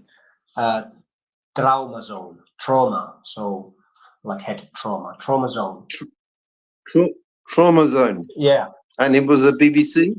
From the BBC? Yes. So it's Adam Curtis is who made it. So I think you can actually find it on YouTube. So Adam Curtis doesn't mind if somebody uploads his stuff to YouTube, and you should be able to find it. At least I found, with quick Googling, I found part 1. So it starts from 1985 and it goes until 1999. It's a very good documentary.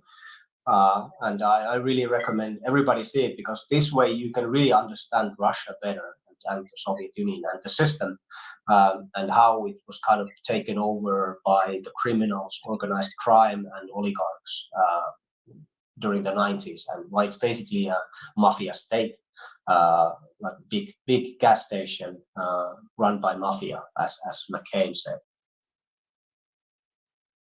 Yeah, thank you very much for that. David, go ahead. Yeah, trauma zone. I can only underline that 300 million times because that's a fantastic documentary. Somebody kind of lived through all of that somehow. I watched that documentary series and was like, wow, this guy. I don't know who he spoke to or who he met, but it's just an amazing documentary. As it said, it's on the iPlayer. You might need a VPN to get BBC wherever you are, but I'd really recommend that you watch that. It's a fantastic documentary. The other thing I wanted to say was that there was a guy who came up about the working. So basically, with regards to technology companies working with Russia and other nefarious places like Iran and so on, it seems to me at least that there's a lot of legislation and also a lot of goodwill and movement in the direction of, let's say, know your customer. So basically, a lot of the semiconductor companies, for example, have to have a good idea about what their customers are doing with their product because it's part of their product development process. And basically, this is the business I'm in, and so I'm working on this topic. So if anyone's interested in promoting the idea of traceability from the supply chain, from the producer to the end user, I'd be very interested in talking to you because I've spoken to a lot of people in this industry, and so far the reception has been like, well, yeah, as you said, Pekka, we sell it and we don't really care where it ends up, more or less like that. But I think there are a few sensitive areas we can push on, so I'd be very interested in talking to anyone that's interested in doing anything in this area.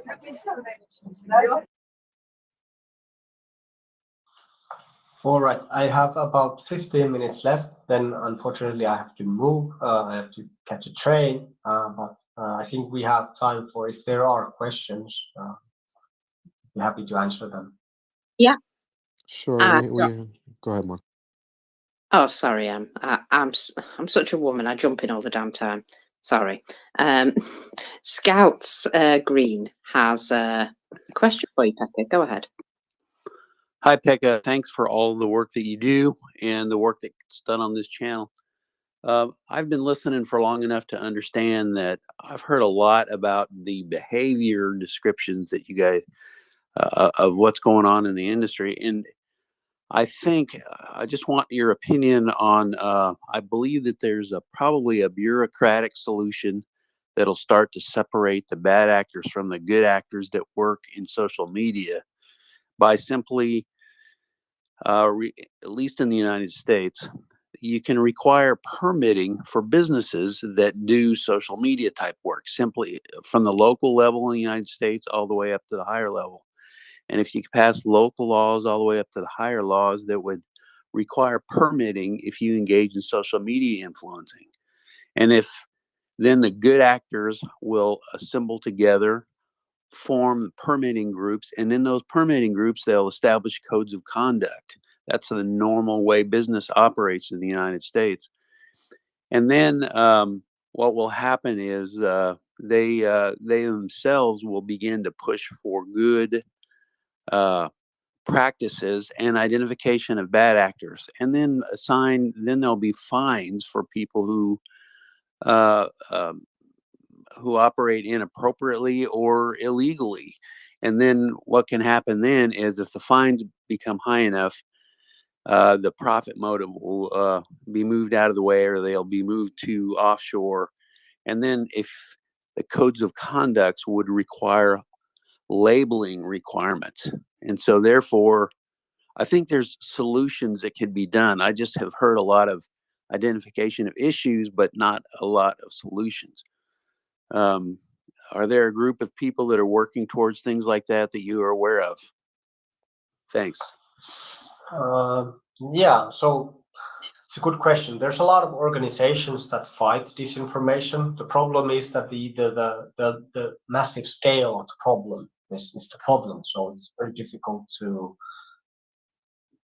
fight it on a like an organized level. There are like EU versus disinfo. Then there's of course BBC's Verify, which is very good. Cheyenne is probably the main guy there.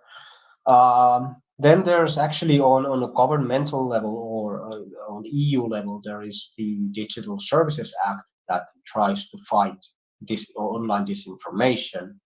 And they have actually challenged Elon Musk and his platform on disinformation. And even though Elon says that there's very little disinformation on X, he's of course wrong. The Digital Services Act is really pressuring Elon to provide reports on this. Sorry, you wanted to say something?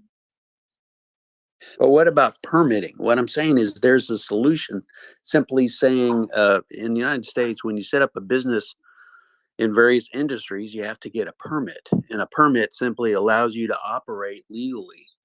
And I know there are media promotion companies and they go by various names that are professionally promoting in the promotions business. My point is, if you simply said there's so many bad actors out there that we need to have permitting to make sure that we separate the good from the bad, then the good actors who have a threat of losing their income will be able to operate together. They will be incented to do it correctly. I'm just saying there's a way to move that way in the United States. I don't know how it operates elsewhere. And I would rather work towards a solution. I see the problem. You've been pointing out the problem. You do it a lot on Vatnik Soup. We know where it's going, and we've identified companies. What if we approach the good companies and say, hey, what if you performed a professional association of doing this correctly? I'm saying, what do you think about moving on something like that? Yeah, it could work. I don't know a lot about permitting. I don't know a lot about US legislation. I know that the US is really keen on keeping the free speech free. So I mean I find that I think that's a great thing. And I've said it many times, like instead of trying to solve the problem on the social media sites, we should solve it in schools. We should solve it in basically where we can still, for example, teach children what we do, what they do in Finland. My home country is that they start at a very young age. They start teaching already people about disinformation, fake news, and how they affect societies and individuals. So it's more like a cognitive warfare rather than some kind of online battle. But I still feel like this kind of permitting or some kind of legislation, when talking about organized campaigns of spreading information, it could actually work. But I think the problem is that there will be then countries that won't kind of go with the same rules, and then all of these troll farms or whatever social manipulation companies, they would just move to these countries. So like, I don't know, they would just have their headquarters in Nigeria or Ghana. So it's very easy in a global world. It's very easy to just move somewhere else where you can do business as usual.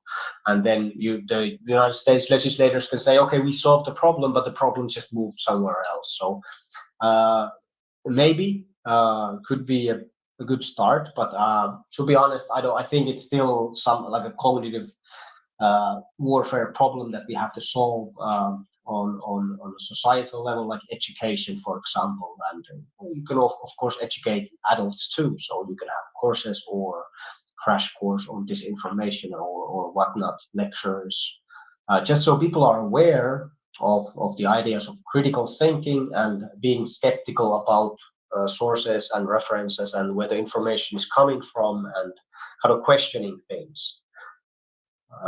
But yeah, it's an interesting idea for sure. It will take a multi-pronged solution, and I know you're an educator, so but it's going to take more than just education. If you get a band of good people that use social media for good promotion together, they will be financially incented to help identify people that go offshore. We know, for example, that Nigeria is a big headquarters for fraud that happens by phone and by various ways. But the point is, right now, we have a hotline where you report fraud to the FBI when you begin to identify it. And the infrastructure or the bureaucracy in countries that have good active activities will begin to roll towards they'll even begin to fund education. They'll even begin to try to make their industry more professional by separating themselves from them, and they have funds behind it because they have businesses. So it'll take education as part of it, but it also there's other ways to approach it as well. That's all I got. I know you have to go. Thanks again for all the work you do and for all the work people here do at MriyaReport. Thanks. Thank you. If there's one more question, I have time for that, and then I'll have to start running. One question for Pekka going once. One question for Pekka going twice. I don't see any hands up. So Pekka, thank you so much for being with us. That was very informative. Always welcome, and we look forward to your next segment with us on MriyaReport. Thank you very much. Maybe just a small summary of if you want to see what I do, just go to vatniksoup.com. But there's also a YouTube channel, the Soup Central. Just type it on. You can find it on my X profile, or just type it on Google. You should find it pretty easily.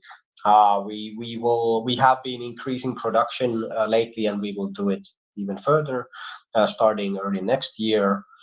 And there is a fundraiser. Is there an active fundraiser for Mirya? I believe so, yes. If you'd like. Oh, go ahead, Marcus. Sorry, I was just going to say that absolutely is. We are currently doing a drone and drone part fundraiser for basically helping drones to combat the cold. So it's additional batteries and parts and various things that will keep them running in the cold weather. Now, this is specifically for our friend Scrub. And he's been doing reconnaissance, drone recon since the beginning. And if you want to look at any of the stuff that he's done, if you go and have a look at his personal page, Scruff. Also, it says Vata Must Die. I think that's his actual title. We asked him to tone it down a little bit. But bless him, yeah, he does the most amazing video work. Which shows you exactly what they're doing. So it's always very interesting to see his videos. Thank you, Pekka. Yeah, just check the fundraiser. It looks very interesting. So I think it's something. Drones are extremely important in modern warfare. So if we can help Ukraine to beat Russia in this drone warfare, we should do it. So just consider. I don't think there's any sum is too small.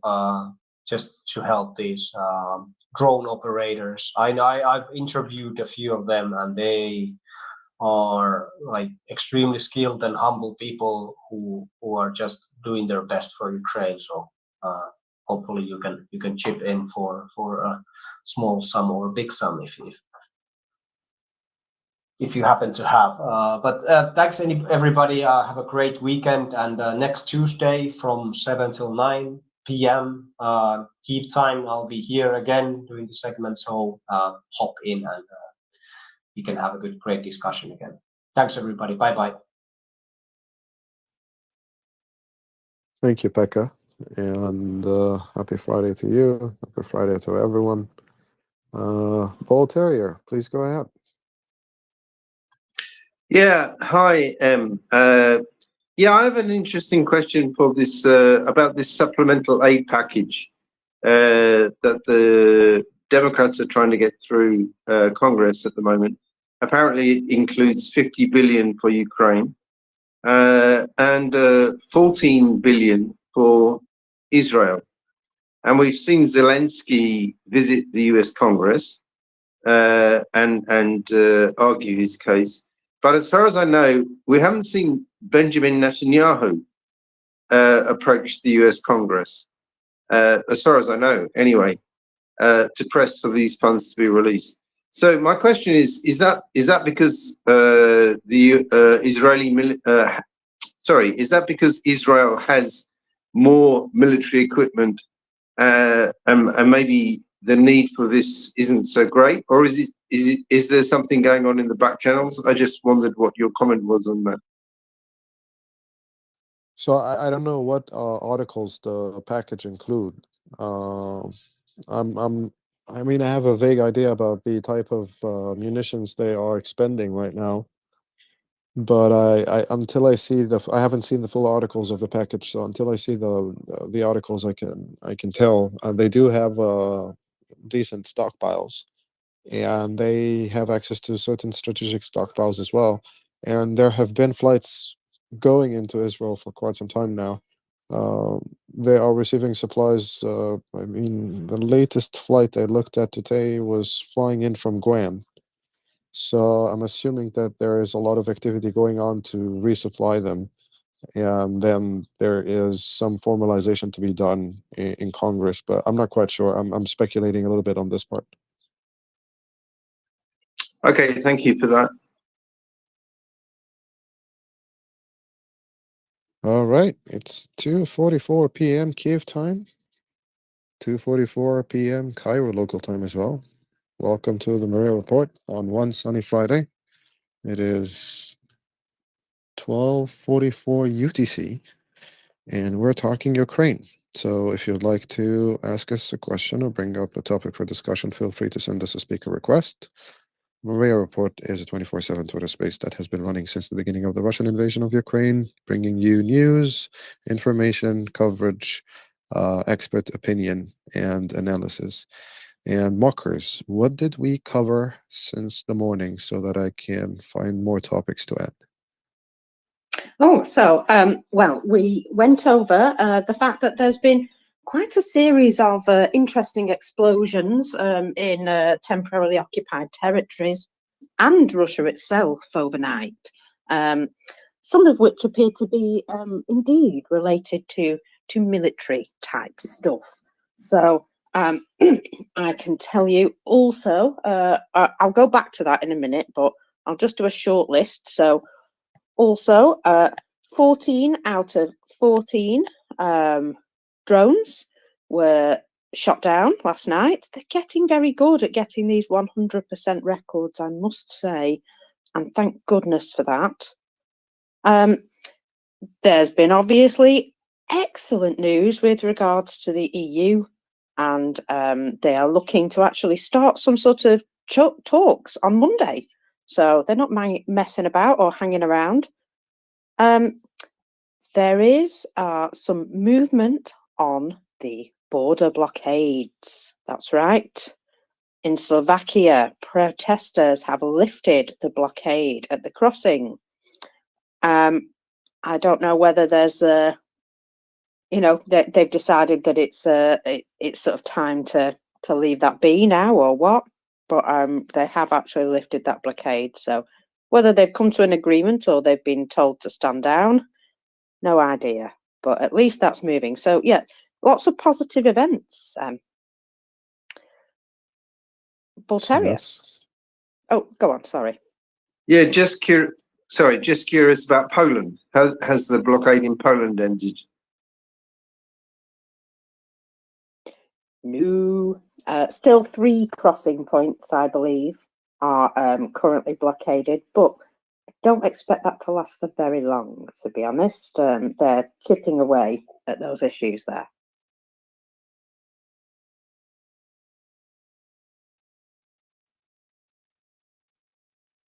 So, shall we elaborate on the booms? Would you like that? Definitely, please go ahead. Yeah, so there was quite a number of explosions yesterday, and I didn't write them down, but I know a man who did. So I just go back and look at that. So yeah, quite a lot of explosions, one of which was in Mariupol. Now, there was a large explosion in Mariupol near the port area, and it turned out that this, well,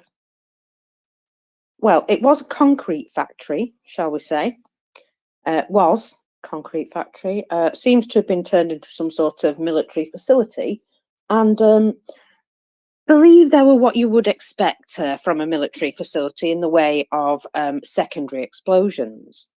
But I also heard news of explosions being recorded in Chornomorsk and Mizhvedone in the west, and in an area of Krasnogavarskoye, if I've said that right, I'll be so happy, in the center of occupied Crimea.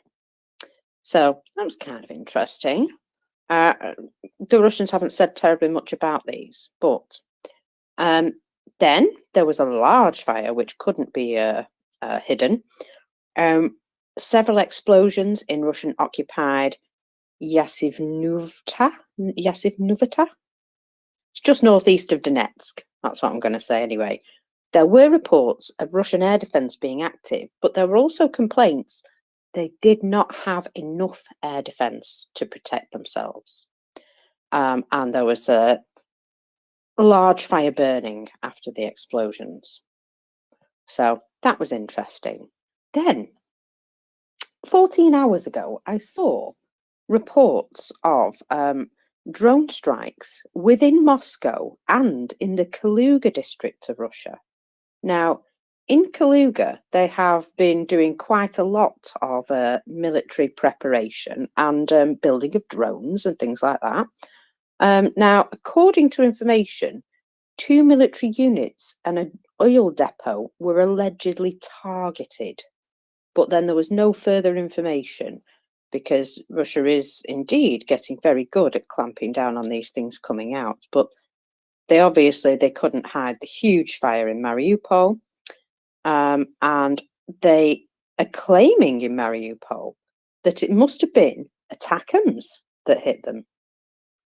Now, I don't know anything about that, but I only know that that's what they're claiming. So there was 2 locations, I believe, that actually got hit. Now, then there was something else that it didn't seem connected in any way, but I think it is. So it was reported that there was just a large fire at a factory in Yekaterinburg, and they said it was an insulation and materials plant. And you think, oh, it's cold, that's a shame, losing their insulation like that. However, more information came out that this was a company supplying materials used in electronic components manufacture for, guess what? Yes, that's right, military purposes. So the fire was, in the end, 1,700 kilometers east of Moscow, and it was, well, it looks like it was the entire building that was burned down, because the whole of the roof and the internal part of the building is on fire. So I'm going to say probably not a lot in there survived. And that obviously, to me, seems as though that was perhaps on purpose. I'm not accusing anyone, but I am saying that there's partisans around. And there was a video that I saw earlier on today, which Russia had claimed there was some sort of fire safety exercise, and they'd set a fire in a tank somewhere. And it turns out that that fire in the tank was set by partisan action. They did manage to stop it from moving to other tanks. However, it was definitely not something that was done as a, training procedure. There was a video came out that showed that it was quite clearly a partisan action.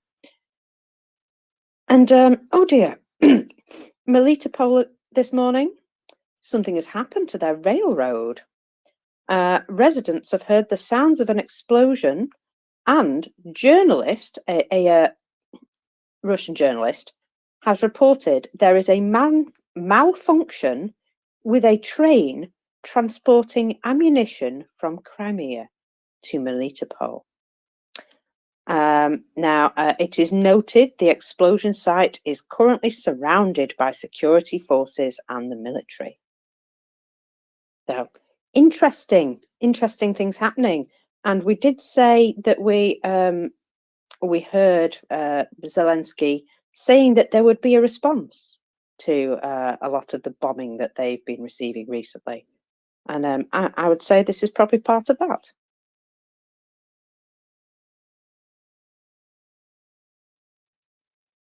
All right, thank you for that, Marcus.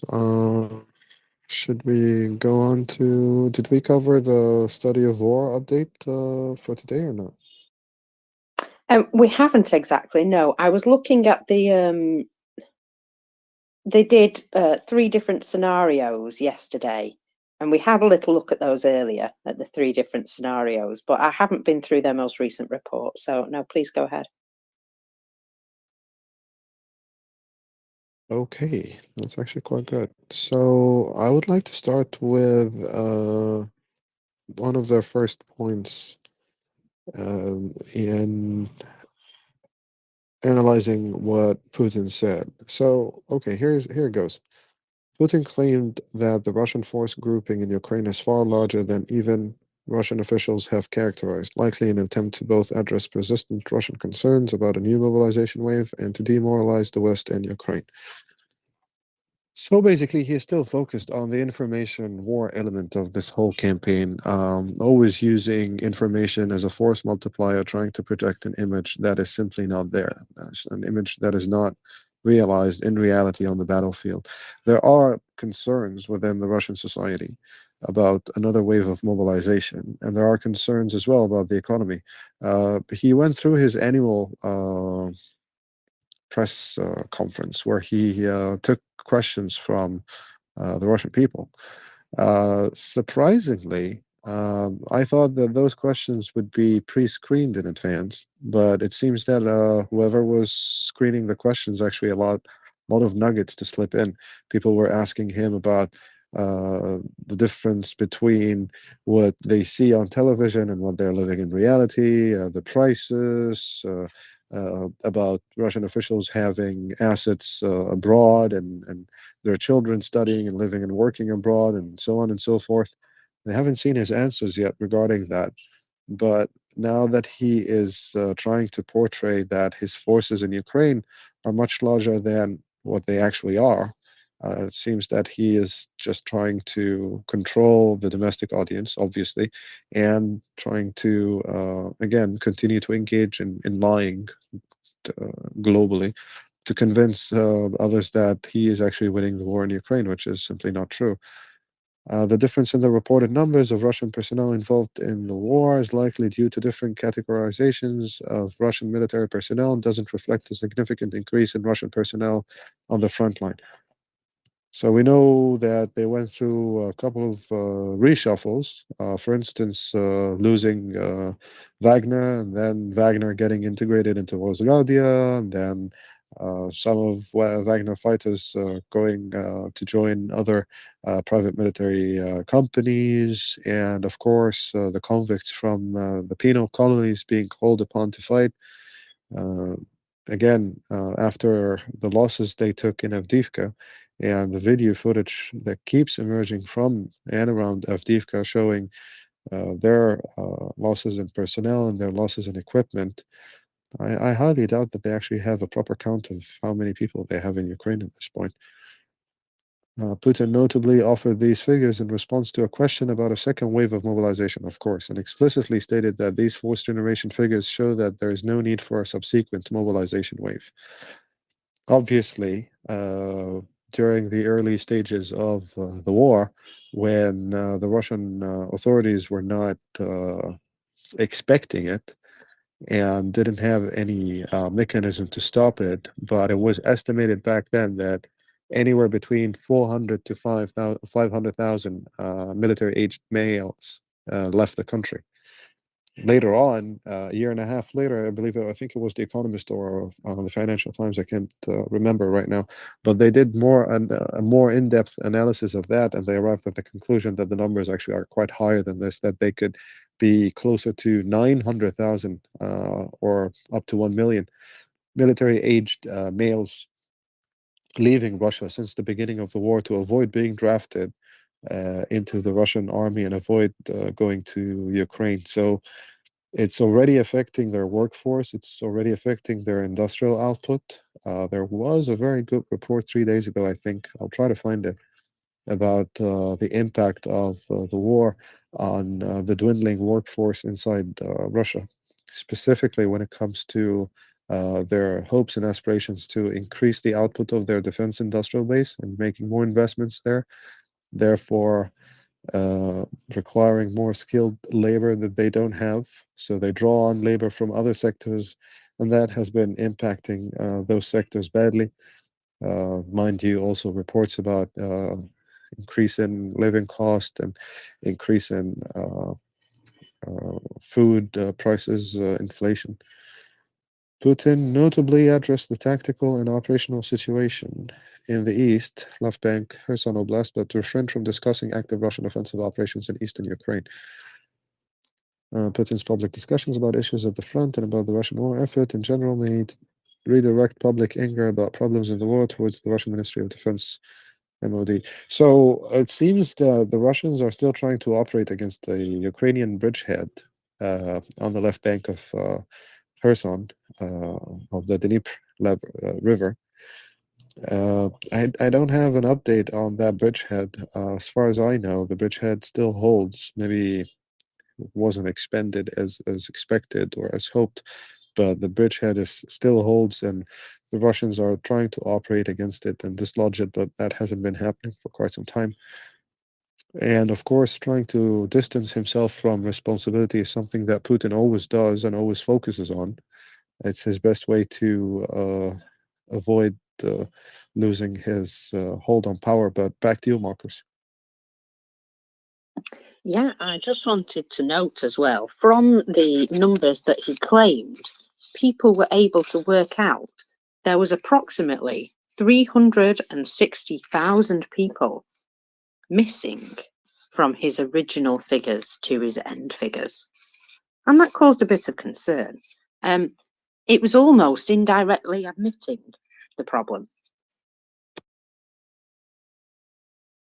Yeah, that figure goes very well with the UK and the US estimates of the Russians losing anywhere between 380 to 390,000 troops in Ukraine. So makes sense. Will, go ahead.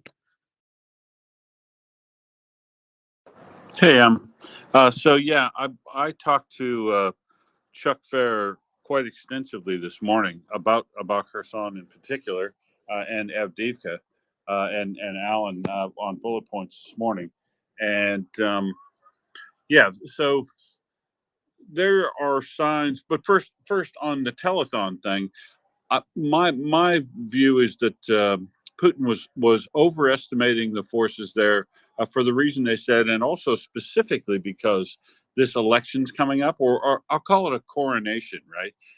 He's doing all these events as if he's actually running for election, but they're just show events. They're just publicity things, and he's going to use those influencers I was talking about, and they try to whip up just public support generally for Putin, regardless of the fact that he's not actually running against anybody. So one thing he doesn't want to do at this time is absolutely positively not announce a mobilization, right?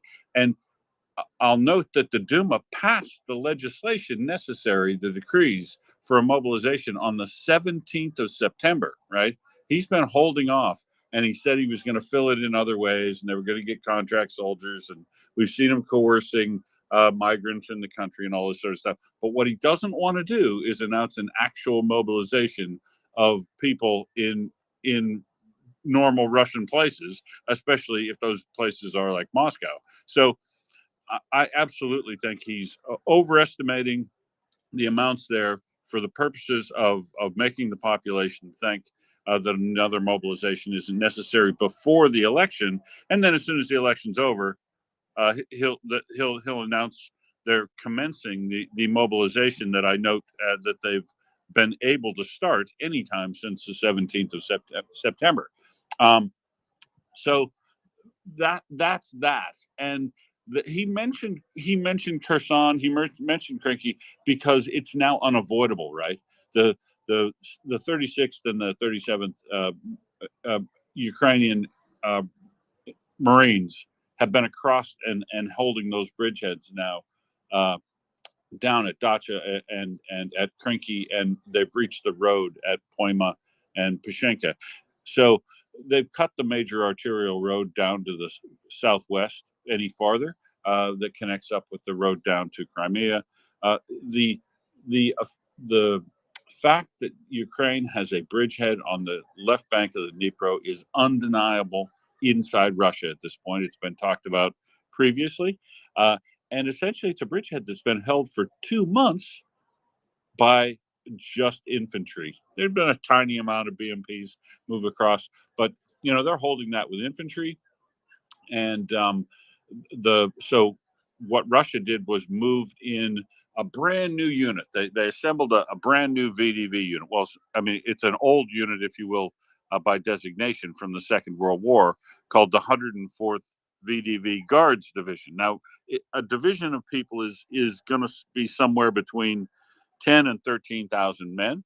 I don't know if it's full, if it was constituted at full strength, but what it was made up of is approximately 10% of these leftover experienced troops, combat experienced troops from other destroyed units, and then they poured in a whole bunch of mobics and prisoners and whoever else they could get, migrants. They've poured those in there, but unfortunately, and they took the previous head of the VDV, Teplinsky, Major General Teplinsky, who was disgraced last February for telling the truth. But they've slotted him back in there at the head of this cobbled together new army, essentially, well, this new division, and the BARS units and the other units that are had been down there before, to try to, put together enough force to drive Ukraine off of that bridgehead, so they could claim victory there, along with Avdiivka, any gains they make in Avdiivka, and once again build up the coronation of Putin, this massive support inside the country, so that they can live through the incredible hardships that they have coming. And those are a whole different story. But this VDV unit, this reconstituted 104th VDV Guards, with all of the storied history of that,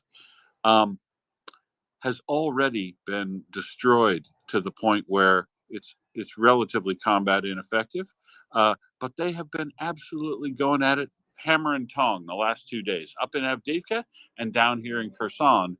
The numbers of engagement attacks have been the highest in a long time in the last couple of days, and they're using also CS gas down over near Poima and Pishanivka.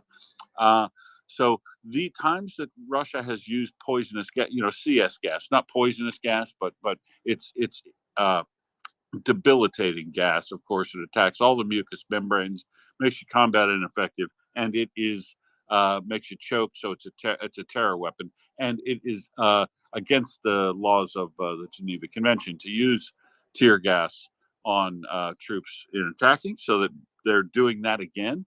They did it over near Bakhmut before, when they were trying to make a breakthrough. So there are signs of desperation going on, essentially, in Russia's attacks. The rate of them simply, and it's attack on all places, and attack all day long. The attacks up in Avdiivka, for instance, in the southeast and northwest, have been taking place every 35 minutes, 45 minutes for 24 hours a day. You'll now see the really good tactics yesterday of an M2 Bradley doing a very good example of flanking and knocking out multiple vehicles. But that was at night, so now they're trying to throw it all at it. So just the level of attacks that they're generating right now is indicative of something. The use of poison or CS gas to try to get a breakthrough, and using the throwing this spearhead force of this 104th Guards, VDV Guards, down into the Kherson area to drive Ukraine off those two holdings on the bank hasn't succeeded, and they've been incredibly torn up. So there's one more sign of very bad things going on for the Russians in that side, is that Toplinsky was a competent and effective general of the Russians' VDV. He was head of the VDV, in fact, but because he told the truth and in Bakhmut about levels of losses and supply and logistics issues related at that time, he was relieved of duty and taken out. But when he's come back, he has attempted to put in place some more effective means of doing attacks, and he's obviously a hard marker as far as tactics and his men go, because he's taken junior officers and mid-range officers who disobey him and formed an assault platoon out of them, or battalion out of them. So he's actually whittled some of his officers out and produced is doing attacks with officers to basically break them and turn them to his will in what he wants to do. And at the same time, there is bitter complaint about Toplinsky and his methods from the folks who just want to do it the old way. They don't want to learn anything new. They are happy to send as many lives into the slaughter, provided they meet their mandatory number of attacks a day. And essentially, that's what Shoigu and Gerasimov have been awarding, since summertime. Getting your numbers of attacks in, whether or not those attacks are successful or not, has been a key indicator on whether you get medals, or whether you get demoted or sent to worse places. So there is a conflict going on in the officer corps and the command corps under Toplinsky as a result of their failures. He was sent in to be effective, and the force they put together, it was not capable or competent. It's another of these cases, where just because it says VDV on the side of the tin doesn't mean it's going to perform as a VDV unit. As Chuck says, he has a hard time even calling them soldiers based on the length and content of any training they've received before they arrive in theater to go into battle. And they are, being cut up by an infantry force,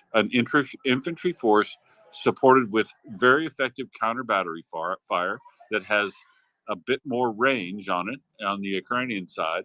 We're seeing this North Korean ammunition is having some of the problems that we always expected with it, in quality and reliability. And the FPV drone battle in Kherson, not everywhere, because Russia actually still has about a 7-to-1 drone advantage across the board in numbers in Ukraine, but locally in Kherson, Magyar's birds are doing a magnificent job of what would have been traditional arty, and these infantry Marines have been able to hold these islands and swampy areas and up into the town of Krinky for 2 months with small arms and anti-tank missiles. So it's a another very impressive story of how Ukraine is doing with what they've got.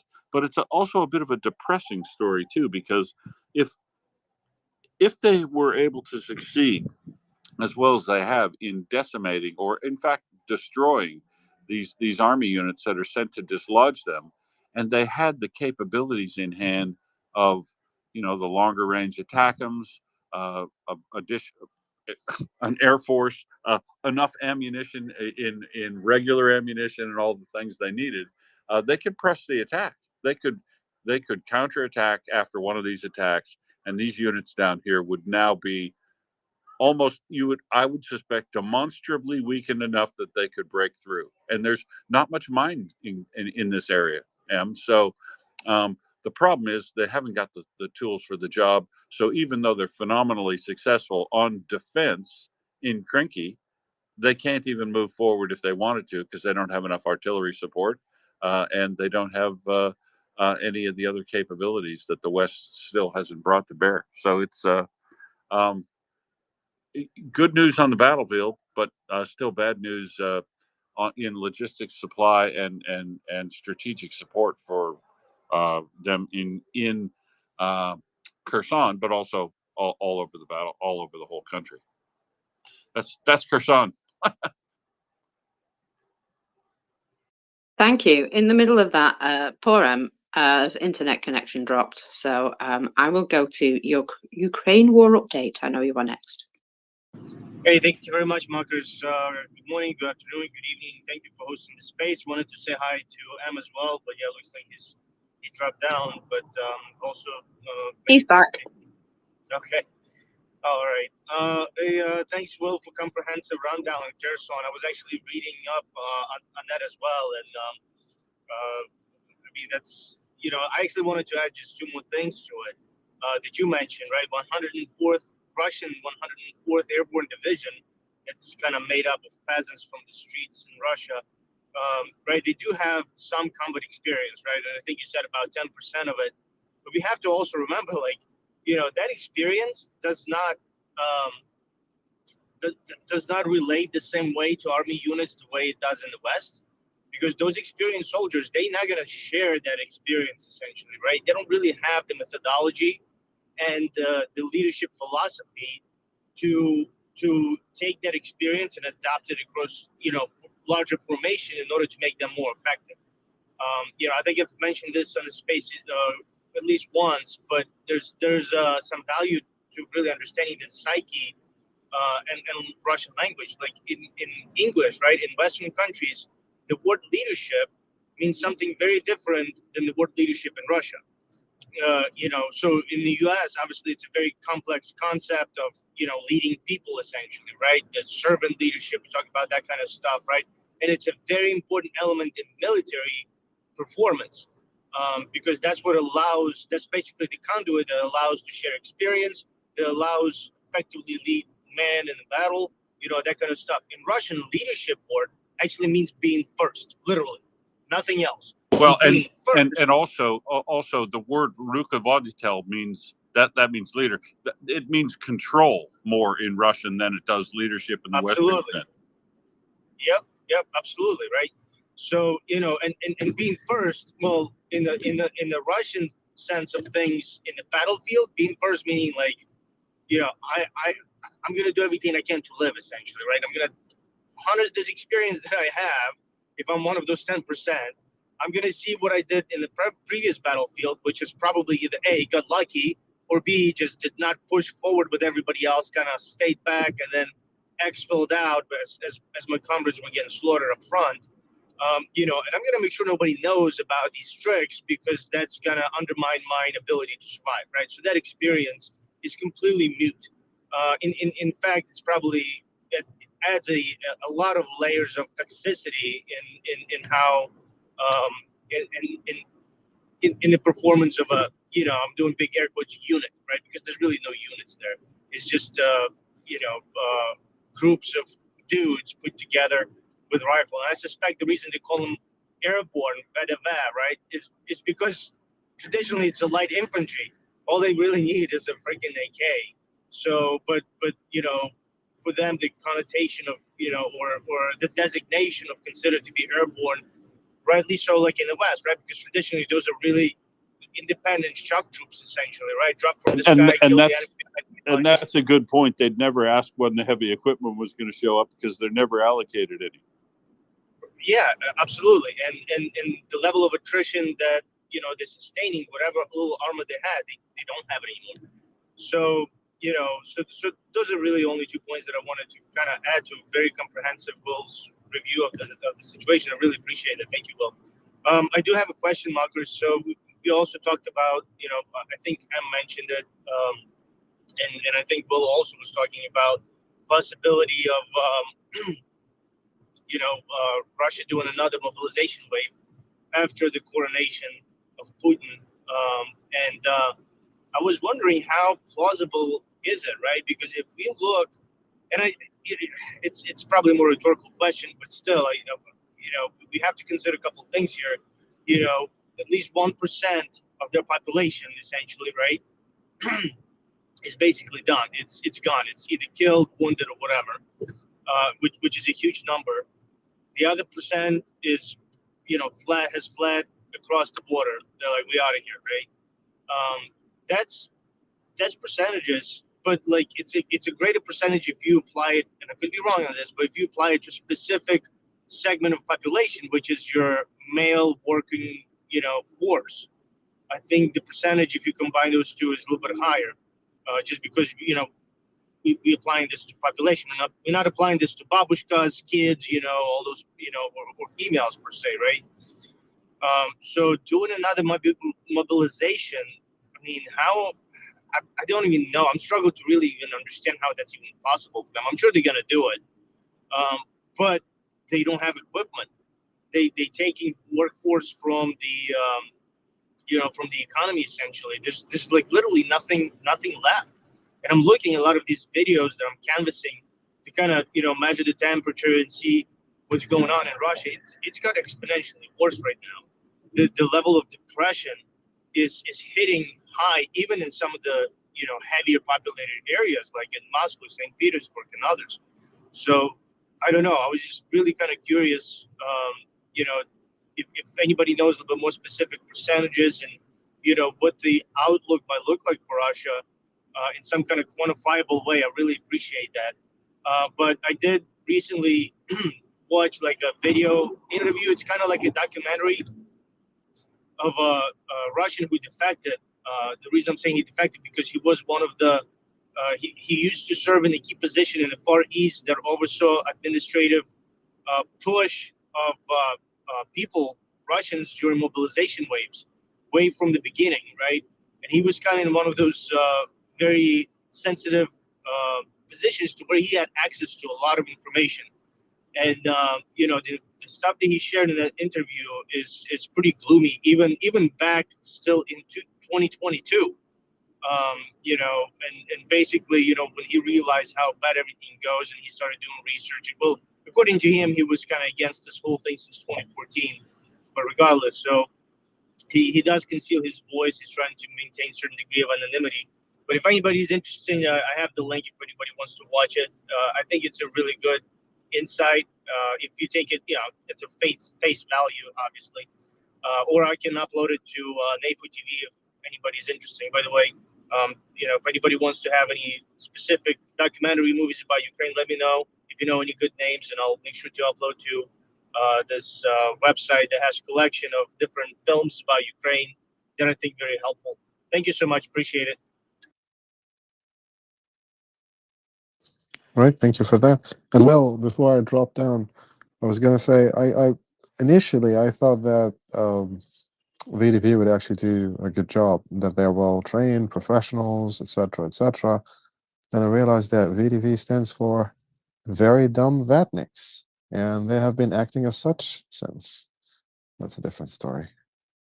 Bull Terrier first, then of course my love, the one and only Lexicon, and then back to Ukraine war update. So Bull Terrier. Oh yeah, I noticed in the news, and this is about the elections in Russia. I noticed in the news that Navalny has disappeared, like nobody knows where he is. They moved into a different prison, and his family are trying to find out where he is. So that's one down. Gherkin is in prison. So my question is, are there any other serious contenders for the Russian elections?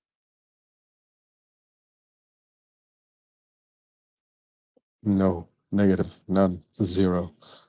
The whole thing is a sham. But Will, go ahead. Yep. That's what I was going to say. That no, there are no serious contenders. There are only people that the state would have put in place just to have any name on the ballot for any of the and it's only going to be a presidential election, I believe. So I don't believe there's going to be any serious candidate other than, I think there are, like some candidates that have been validated by the government, but they'll only be there for show.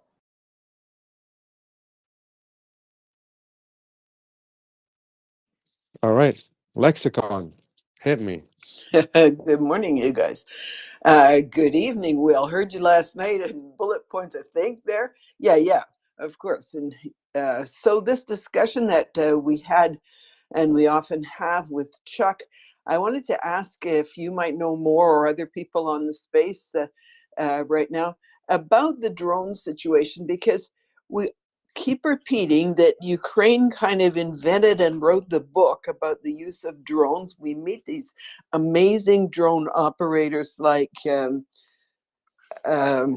Scruff, for whose unit we're trying to raise some funds. We see I looked at the video about him, the process he's gone through to start to learn how to operate them, build their own, and so on. Now, that's an outstanding unit, but nonetheless, it looks like a pretty amazing thing. These Ukrainians, very motivated and very smart, not like from the wilds of remote regions in Siberia, are able to do. And yet, suddenly, Russia has caught on over the past year. They've got a 7-to-1 ratio of drones. So I'm trying to understand, Ukraine's doing it with all this brilliance and effort and motivation, and Russia's doing with money. They're fielding a whole lot of drones, but what is it? It's just like unwrap and fly, just stuff they can get off shelves and from their buddies in China and stuff. How the hell does Russia, not known for being a big learning civilization, take off and pick up? Scruff said they're very fast on learning stuff. We all know they're good at stealing stuff, but I just don't get, is this 7-to-1 ratio just a whole lot of junk that Russia just throws at Ukraine? Or, well, what's the story there, and how can they be any good at this when we have so much anecdotal anyway evidence of how bad they are, and we know that they were slow to or they had to pick it up from the Ukrainians who changed the story of war. Do you know something about that, or do we have maybe update or people on the site now that might have an idea? I think Markers does. Yeah, I was just going to add, I think one of the things they're going for is mass. I mean, what they're doing is they're buying in, especially the Iranian drones, in parts, basically, and mass producing, putting them together. They're very good at that. They can pretty much enslave school children to do that, and have in some cases. So, they're not. What it is, they're pulling workers out of everywhere else to build these things. So they're also, making students do it and things like that. It's it's a flourishing cottage industry. They also appear to be buying up like malls that don't have many shops left in them, kicking out what's left, and then building drones in them and stuff like that, almost like a ready-made facility. So yeah, they're going all out making drones at the moment, and they don't need to be too technologically exciting either, because they're just flying bombs, basically. Will, though, go ahead. Yeah, so it is mass. But remember, there's multiple types of drones. There's the Shaheeds, but I'm not talking about those. The ones that I'm talking about, they have a 7-to-1 advantage in, is FPV drones and observation drones, the little Mavics. And the answer, Lexicon, is China. China is still supplying Russia with absolute scads of drones. And as Macher said, they're also setting up all their own little factories to take on and build components and their own drones copied after the Chinese drones, as well as they're manufacturing plants for shaheeds from the Iranians, and they are doing. But I certainly would never say, and I'm sure Scruff didn't. In fact, Scruff said the exact opposite, that Russians are smart, and they are well educated, and they do learn how to adapt like everybody else does. Ukraine was first and is making better innovations, but when you have mass, when you have numbers, and as Mocker said, as long as you can produce 7 times the number of FPV drones that Ukraine has, you're still going to be somewhat successful. And essentially, that's what they're doing. They're capable of losing drones at a much higher rate and still getting some success. And you know, their observation drones, the Orlan 10, and those are excellent, and always have been excellent observation drones. So, this is an area where Russia should have an overwhelming advantage, but doesn't really, based on the skill of the operations that are going on and the innovations that are going on. So much like in the artillery area, Russia has a significant mass advantage, but they always don't necessarily take advantage of that mass because of localized areas of skills and capability of Ukrainians, and just better tactical activity. Because the problem is when you have units that are literally destroyed, they've had or annihilated, they've had 80 or 90% of their personnel wiped out. Even if you use that 10% as the core to rebuild it, as Ukraine War Update said, they oftentimes aren't the best trainers. They don't pass down information except to like their buddies. You know, they're not used in that role, I don't think. And you pour a whole bunch more bodies in there, and you once again have a mass that's large. But the Ukraine Marines, the 36 and 37, they've now survived dozens and dozens of firefights. They are, you know, phenomenally competent at killing people, and you're throwing phenomenally less experienced and less well-led troops into them. There's a spiral you get into on these things that, you know, mass doesn't necessarily mean what mass did before. I still agree. You can overwhelm units, and you know, if you're on the line and you're running literally running a machine gun trying to hold people off for an extended period of time, and you run out of ammo, or your barrel kit's too hot and you can't swap them out in time, you can get overrun. So, but the vast amount of lives lost to do that is just insane. So nobody would fight that way except Russia. So I don't think I do think that Russians have a capability to learn. They do pick up on how to use FPV drones well. They have done that. They clearly taught Hamas how to do it and how to attack the right points. So, you know, they do learn stuff, but they don't necessarily make successful use of the things that they have due to training, leadership, and morale. I think primarily most things, and that would carry through to everything, whether you're an infantryman driving a BMP or tank or flying drones. Survivability is absolutely essential if you want a sustainable military campaign, and that's essentially why I think NATO and Ukraine have put such a premium on survivability. Yeah, that's great. Thanks, Will, and thanks a lot, Mockers. Yeah, I think that the artillery analogy is also good because we've reached a point where various analysts have said various times, not that the mainstream media notice, but that Ukraine is sometimes and in many places at artillery parity with Russia because of its superior accuracy, precision. Yeah, but that's true. But correction, were at artillery parity in locales, but now they're not because they're shell thirsty. Yeah, before America wobbled. Well, EU is standing up, stepping up, and sounds like deal making is going on in Washington. So let's just keep all our fingers crossed. Bazinga. Peter, happy Friday. Go ahead. Yeah, happy Friday to you too. Yeah, we're talking about DJI drones, and Ukraine use them as well. I would be very surprised if DJI would be directly supplying Russia, because they're by far their biggest market is Europe and America. There are, I think, an estimated 2 million DJI drones in America. And where I know Scruff is very,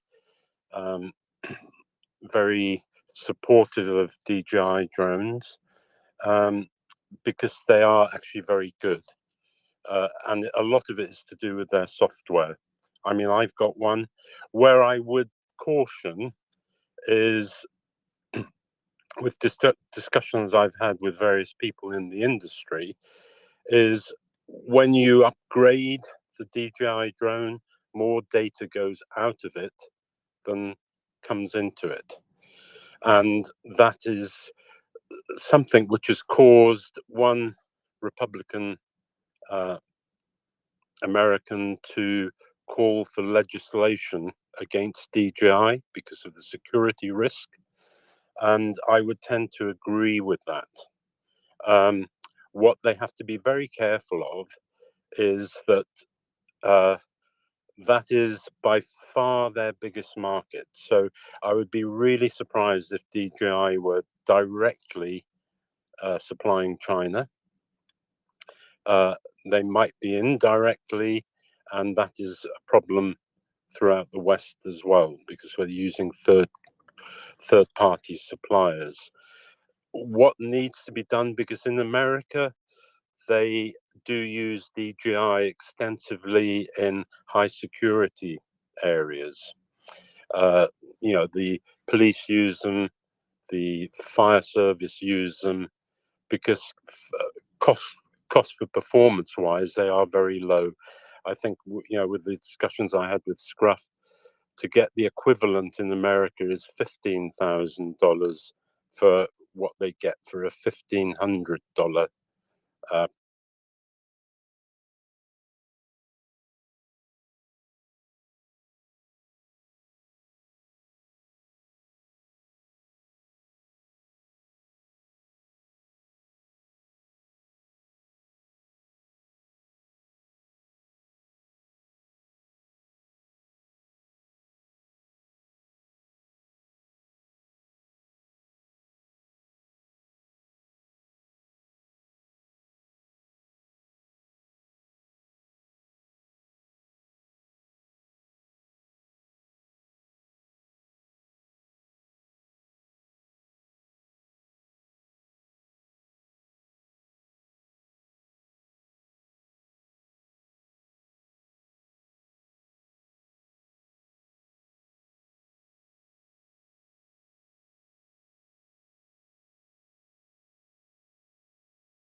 America. They have a security program for any data to go out of that or to, and it was actually Russian, and it was actually based in Russia. And this is going out to millions of people, innocent people, you know, kids who want to, as I said, do their pictures, and they have a lot of fun, kind of saying, "Oh, I'm blonde, and now I can make I can make little stars fall around me. But it is a big security, a big security hole. And, I think people ought to know who they are dealing with and who is getting access into their phones. Anyway, that's just diverging a bit. Thank you. All right, thank you, Peter. Let's go back to Lexicon. Well, yeah, just on this, Peter, that's really interesting. There is, I mean, China just seems to have a real headlock on the whole industry, just because, as Scruff and others said, the actual, I don't know what you call the cell bits and the boards and so on, the basic elements, nobody else is really making them. There's an article going around just since yesterday or the day before on Twitter, and it's something like the Kazakhstan backstab, or is Kazakhstan doing a backstab or something, about this. China has supposedly banned export of military grade drones. It means just everything over 4 kilos or something. It's a law. It's probably phooey, but it doesn't matter. I mean, the other, all kinds of smaller ones are being exported. But this article describes the circuitous routes, largely through Kazakhstan, that China exports stuff, and then it all goes in to Russia. And we've seen the graphs of countries like Kyrgyzstan, who all of a sudden have this amazing export business to Russia that they never had, and plenty of countries. So, but you also read in, whether it's in that article or others that I've seen in the last few days, also just trying to look a little further, something like 95 or 98% of drones are coming out of, is it DJI? Yeah, the Chinese basic producer. So, it's going to take a while for the world to find a way to beat this kind of volume. So even if the drone is made somewhere else, chances are it's got DJI in its innermost guts. At least from these couple of articles and the question of the share of the market that China has. I've seen that for some time, but this Kazakhstan backstab is an article very current on Twitter right now, probably easy to find with a search of the word backstab with or without Kazakhstan. Thank you. Yeah, Lexicon, remember also that it's not just China exporting through third parties to Russia, but the EU who are exporting through third parties to. I saw graphs which were horrendous on how some of these third countries, their kind of import levels have suddenly shot up sky high, and this is where we need to stop. Exports going through third countries into Russia, because it is what we were talking about before. It is countries in the West and in China who are using loopholes to supply Russia, and that needs knocking on the head. Thanks. All right, back to you, Marcus. Yeah, the US has, if you check out Beefeater Fella and just go search sanctions, the US has just announced, there we go, that'll do, a number of new sanctions specifically targeting people who are providing any sort of aircraft parts, any sorts of microchips, data receivers and transferers, sorts of things you would find in drones, and all that sort of stuff. They've selectively targeted, a bunch of companies in a bunch of places. Turkey, China, I'm trying to think, Kazakhstan. There's a bunch of them. Anyway, go look up on Beefeater Fella's threads, and they're very extensive as to all the people that have just been sanctioned by the US. But also, the 12th package of sanctions has been agreed, I believe. And this particular package of sanctions, well, when I first read through the proposal of it, it had lots of teeth. So let's hope it's not been completely neutered. They've concentrated specifically on a loophole which needed closing, which was diamond trade. But also there's a lot of other things in it with regards to insurance companies and shipping and oil movement and banks that have been assisting with that stuff as well. So I think they really are trying to target and close off all these loopholes now, which is very nice indeed. Bull Terrier, go ahead. Yeah, hi. Yeah, I have a question for M. I mean, my concern is that the Israeli-Hamas issue is going to lead to less support for Ukraine. So Biden and the Democrats are getting like hammered at the moment over support for Israel, which tangentially affects public support for Ukraine. So just in terms of Egypt, is there any news on, you know, aid going across the border? And secondly, what's the Egyptian view on post-war configuration of Palestine, which again could affect public opinion re Ukraine? So good question. The problem right now, from my opinion, this is my assessment, and my fellow Americans who are listening, just take it as analysis, no hard feelings. Whether you're a Democrat or a Republican, I'm going to comment on both of you. Not attack, not this, not anything of sorts. So current administration is risk averse.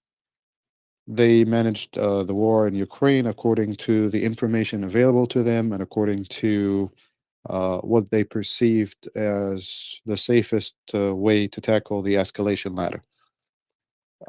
Some argue that withholding aid is affecting developments on the battlefield. Others are saying that the sequential approach to providing aid attrited the Russians and also kept the domestic political opponents at bay in a way. And then came the October 7th attack. So the October 7th attack changed everything for two reasons. The first one is the level of atrocities committed and therefore the necessary military response to those atrocities in order to prevent them from happening ever again. That dictated the nature of the military campaign. Its strategic objectives, its tactical objectives, and a byproduct of that, of course, is the civilian casualties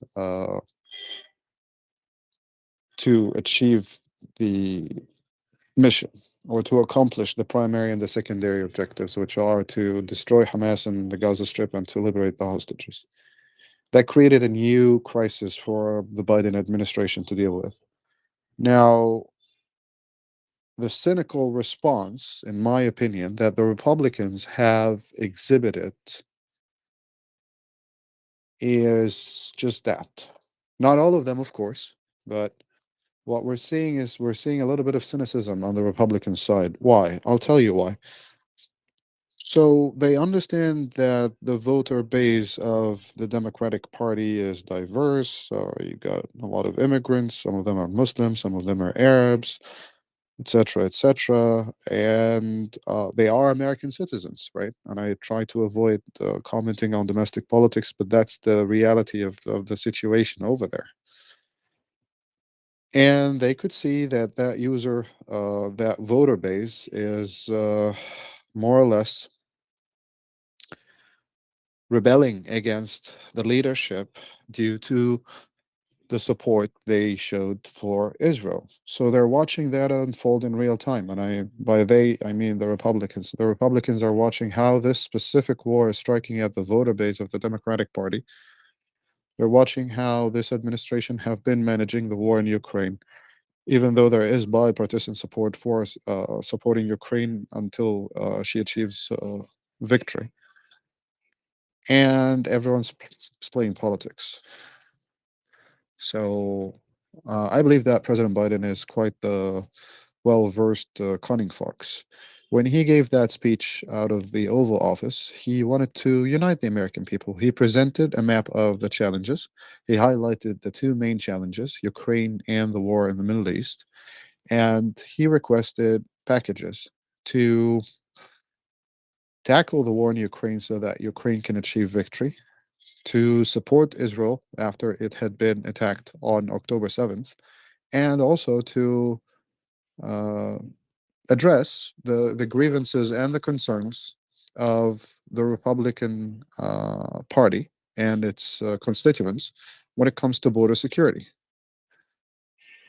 That was a good moment in time for the United States to come together and to cast away partisan politics and focus on the challenges ahead. But no, someone had other plans. So we arrived at this situation where the United States is communicating with the State of Israel and the IDF, asking them to expedite moving from the high intensity to low intensity nature of operations. So basically, they're asking the IDF to switch gears quickly, and more or less everyone is expecting the IDF to wrap up operations in Gaza by end of January. And that's not the end of the war. That's the end of the high intensity phase of operations, because afterwards, the IDF or whatever international force will be fielded in Gaza will have to deal with a low threshold insurgency. They will have to clear or conduct clearing operations throughout the entire strip, looking for munitions stores, weapons stores, local weapons manufacturing workshops, arresting underground cells, dealing with underground cells, engaging in partisan action against them or insurgency against them. And that will take another year at best, and maybe two, if not more. So that's regarding what's going on in the Middle East vis-a-vis what's going on in Ukraine and the predicament this administration finds itself in and why we're here today. When it comes to Egypt, yes, aid is still flowing through the Rafah border crossing. The United States government, I believe, sent Samantha Powers to Egypt. Maybe she's still here, I don't know. And I believe she's taken the lead on coordinating US aid into the Gaza Strip through the Rafah border crossing. It's being charted. I don't know. I don't have the proper information whether it's all U.S. government flights or chartered by other private companies, but I have seen a couple of those chartered flights, so I know that some of them are private companies. I don't know if all of them are private companies, but so basically the United States government is chartering companies to air freight aid supplies, U.S. aid supplies to Al Arish Airport, and then from Al Arish Airport they are driven to the Rafah border crossing. From the Rafah border crossing they are driven to Kerem Shalom or Karam Salem, which is another border crossing that is equipped with enough facilities and equipment to inspect large shipments and large-sized X-ray machines and so on and so forth. And after they go through the security check at Kerem Shalom, they return again to the Rafah border crossing to cross into Palestinian Rafah. So that has been going. The amount of aid being allowed in is increasing. However, there's also increasing evidence that as soon as aid material is allowed into the Gaza Strip, it is seized by Hamas to the point where they dispatched armed militants to secure every truck. And many videos emerged of those militants firing live munitions at Gazans who are trying to stop the trucks because they are not getting any aid. So there is growing evidence right now that Hamas is actually stealing the aid, which is something that the State of Israel warned against 2 months ago. For a post-Hamas future, the negotiations taking place right now are discussing two main elements. The first one is the security equation. Who will provide security in the Gaza Strip as clearing operations and the reconstruction begins. So far, it seems that the IDF will be the party responsible for shouldering this responsibility. They will be the party that provides security throughout the Gaza Strip. Of course, a lot of people will say that this is an occupation or a reoccupation of the Gaza Strip. It is what it is. You know, Hamas planned and executed this attack. If this was part of their calculus, then their calculus was faulty. And if they had no calculus whatsoever, then they are criminals, because they still shoulder a level of responsibility towards the Palestinian people living in the Gaza Strip. The other option is to send in an international force. The Turks are trying to push having them take over security in the Gaza Strip, being the only NATO force in the region. Not a lot of people accepting this. Everyone is saying, oh, okay, and listening to that proposition, but no one is accepting it. The Israelis don't trust the Turks enough. The Egyptians don't trust the Turks enough. The Saudis and the Emiratis have said that they were interested and they have no problem with that, and they would rather have the funding for reconstruction go through Turkish companies than go through Egyptian companies, because they are interested in seeing a further devaluation in the Egyptian pound so that they can buy more state assets on the cheap. So that's the dynamic over there. Now, the final option is to send in a UN blue beret mission. It's not going to happen, I believe. No one has the stomach for that. Probably no one has the funding for that as well. And there are talks about trying to revive a project that was raised in 2016 about forming a unified Arab command, basically brigade level elements, either air mobile or airborne, which are different concepts, and have them roll into the Gaza Strip to provide security and take over the Strip until a civilian government is built from the ground up.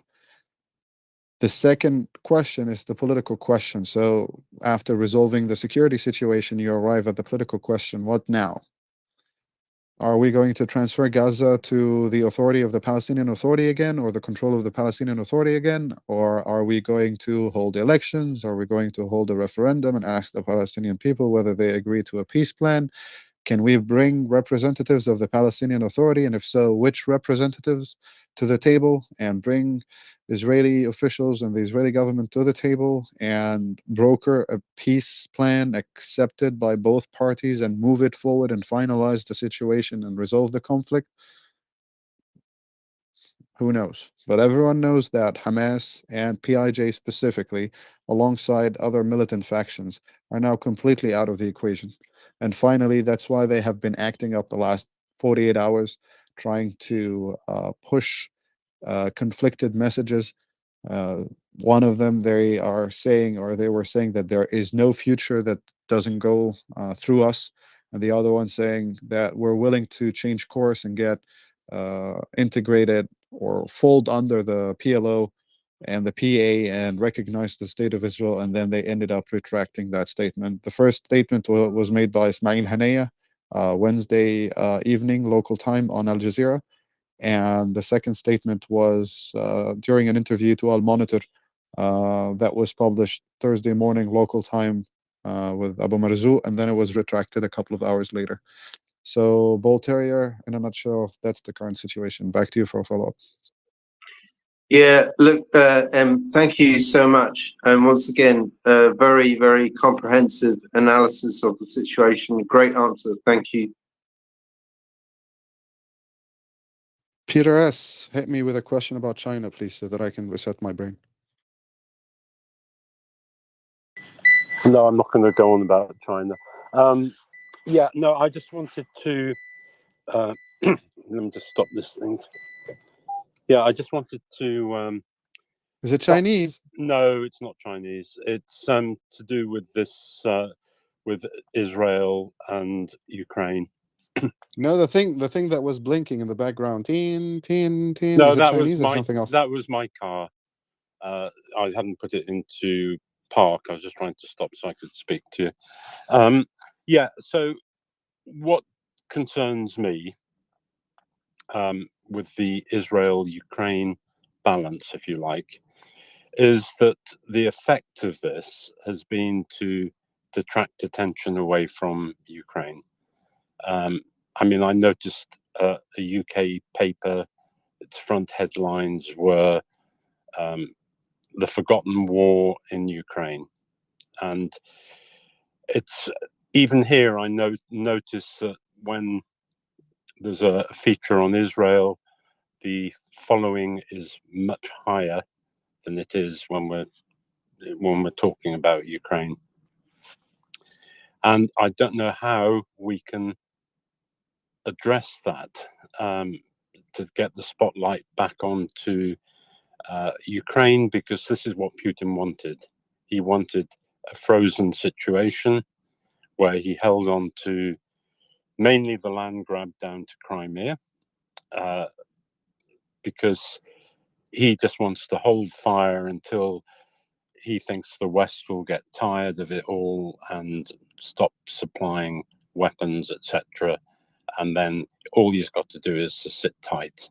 And that is what we mustn't allow to happen. And we must somehow get the attention back to Ukraine. I mean, it was very interesting in his discussions that that he again brought up that he wanted, nothing had changed. He wanted to denazify Ukraine, and he wanted to demilitarize Ukraine. And I think that should be a big alarm bell to the West, especially to Europe, because he cleared out his prisons.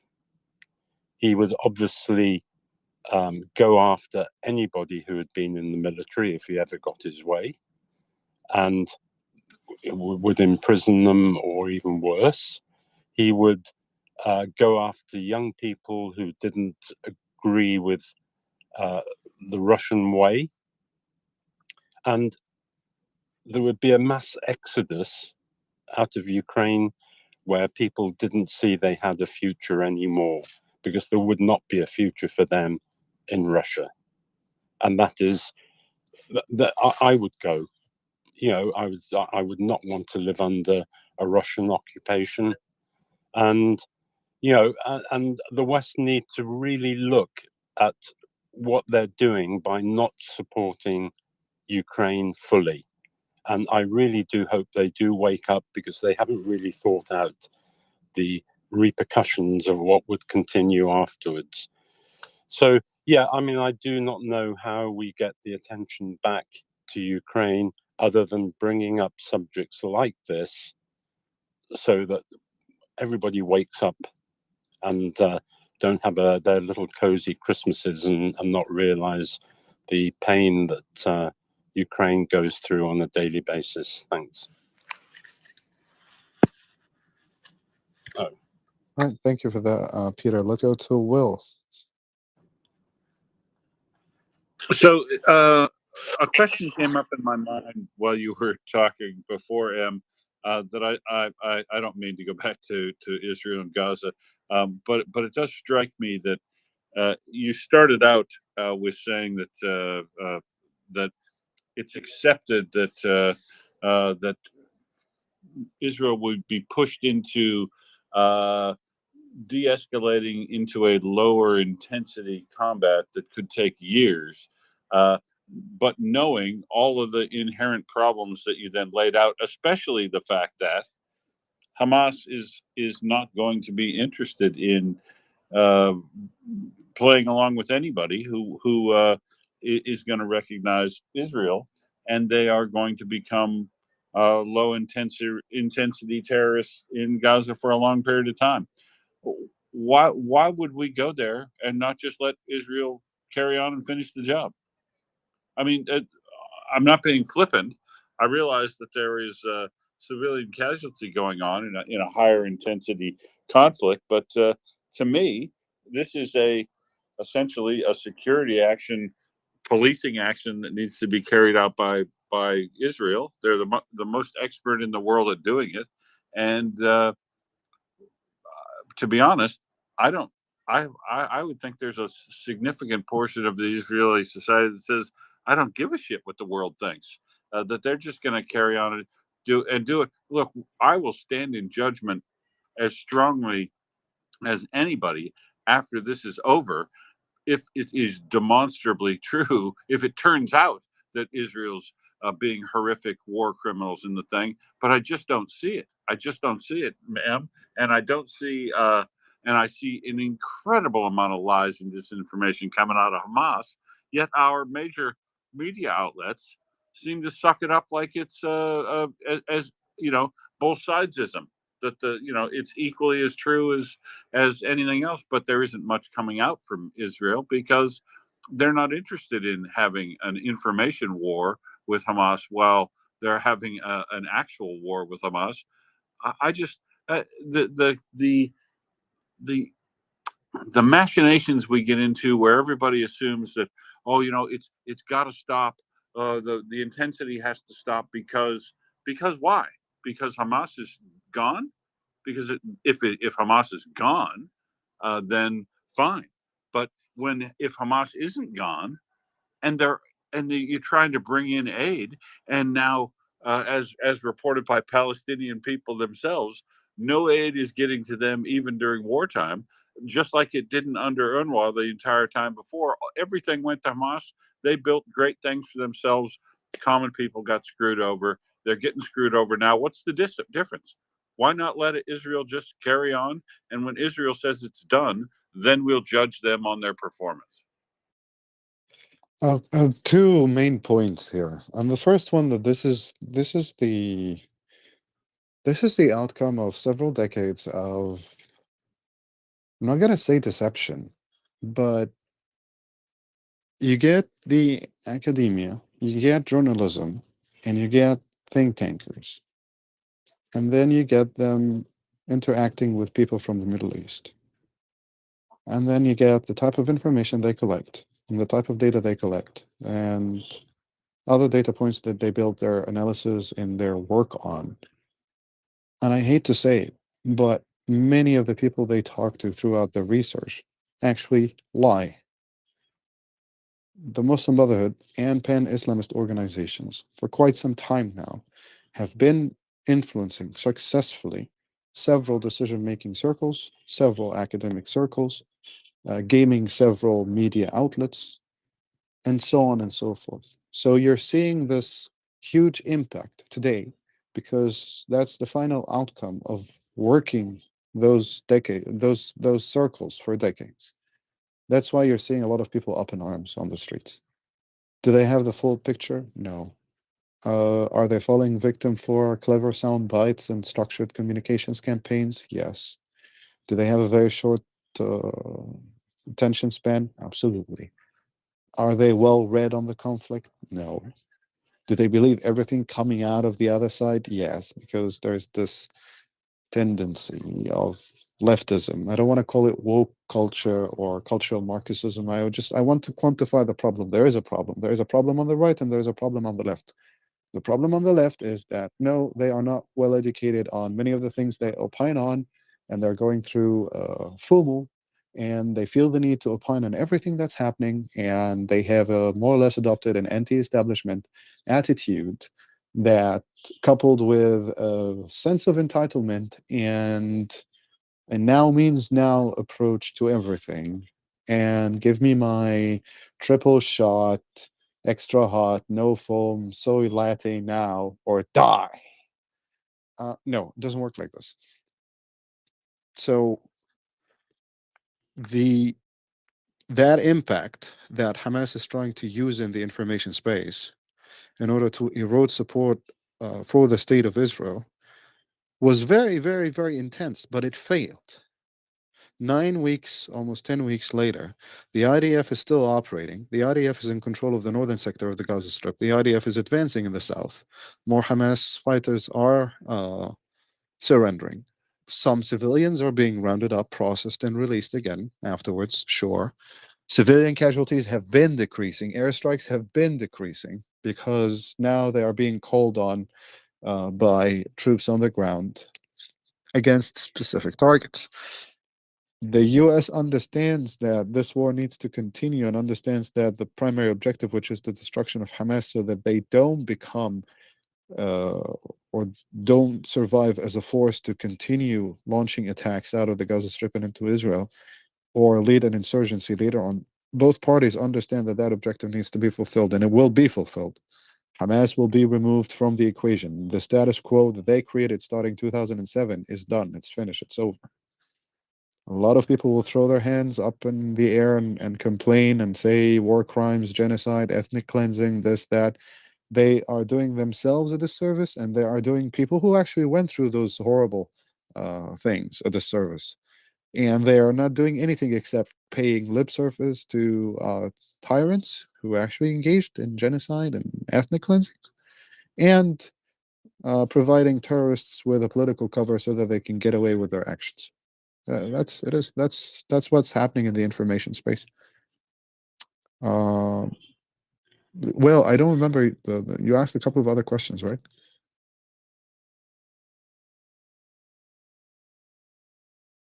Well, I mean, I asked essentially, is there nobody pushing back on this sort of presumption that Israel is going to take instruction from anybody on how they proceed? I really don't see why they should. I remember now. I remember now. Right, because the problem is the faulty calculus to begin with, right? So if we exclude the masses and we exclude the public pressure, we end up with Hamas as the leader of the factions in the Gaza Strip, and we end up with their sponsor, a political one, Qatar, and a military one, Iran. And we understand that Qatar and Iran between them share one of the biggest, if not the biggest, gas fields in the world. And Qatar has been doing a very good job selling that gas and making sure that Iran gets her proceeds, but that's a different story. Hamas is supported by Qatar politically, supported by Iran politically, financially, and militarily. And Iran has this vast network of proxies deployed throughout the region. So you have proxies in Iraq attacking the American embassy and American bases and American troops. You have proxies in Syria also attacking American bases and American troops. You have Jamaat Ansar Allah or Al-Houthis in Yemen, and all of a sudden they're threatening to shut down Bab al-Mandab Strait and block navigation in and out of the Red Sea, threatening one of the most vital waterways in the world.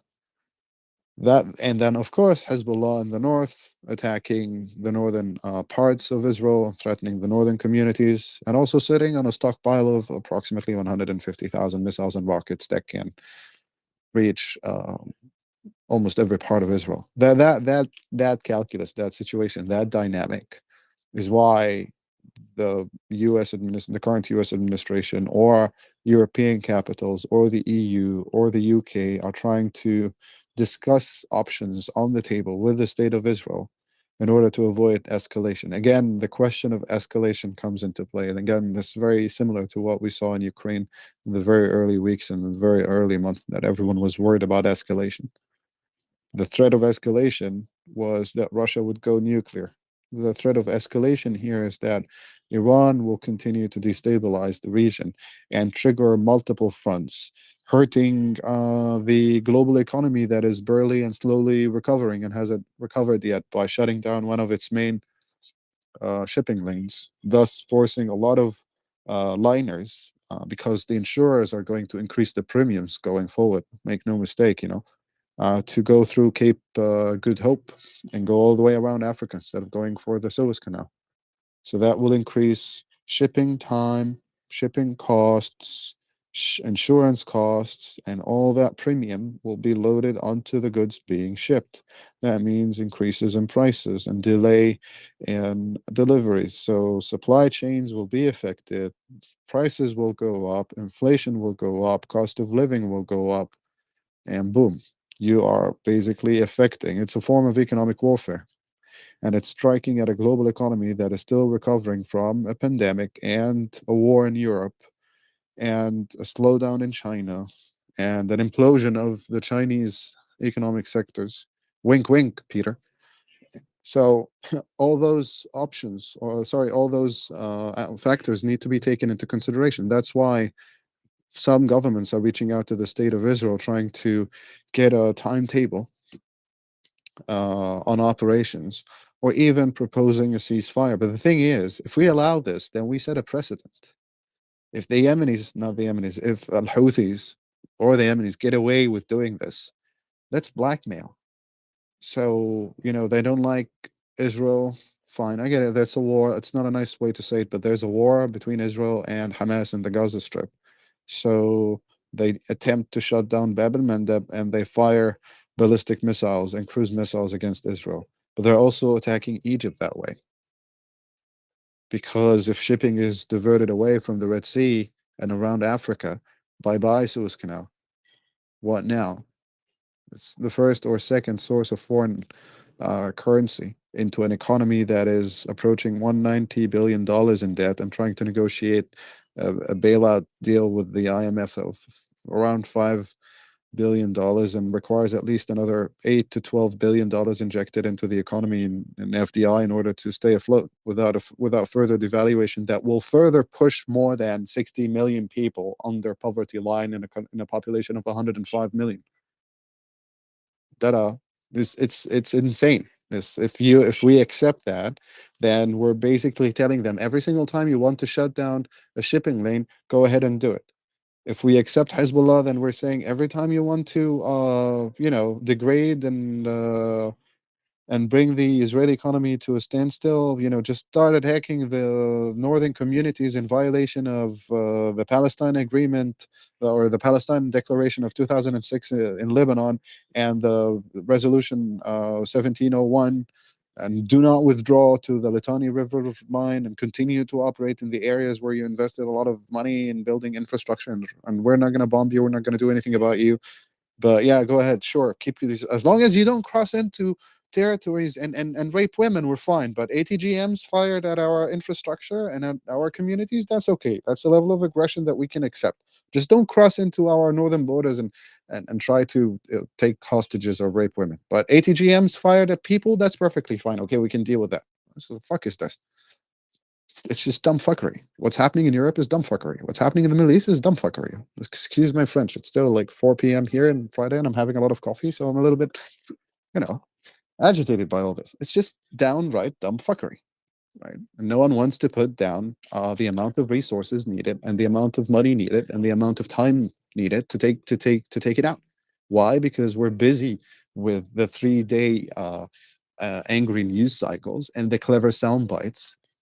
And like we're promoting Jackson Hinkle now and promoting Andrew Tate, and the Republicans are fighting with the Democrats in the US. And fuck all. I mean, I don't know what to tell you, Will. The whole thing has been driving me insane the last 8 weeks.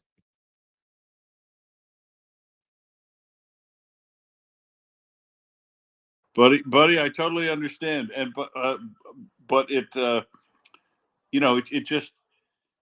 it just strikes me that when somebody who is these reasonable, quote unquote, reasonable diplomats start quoting these requirements and timelines that are just totally artificial.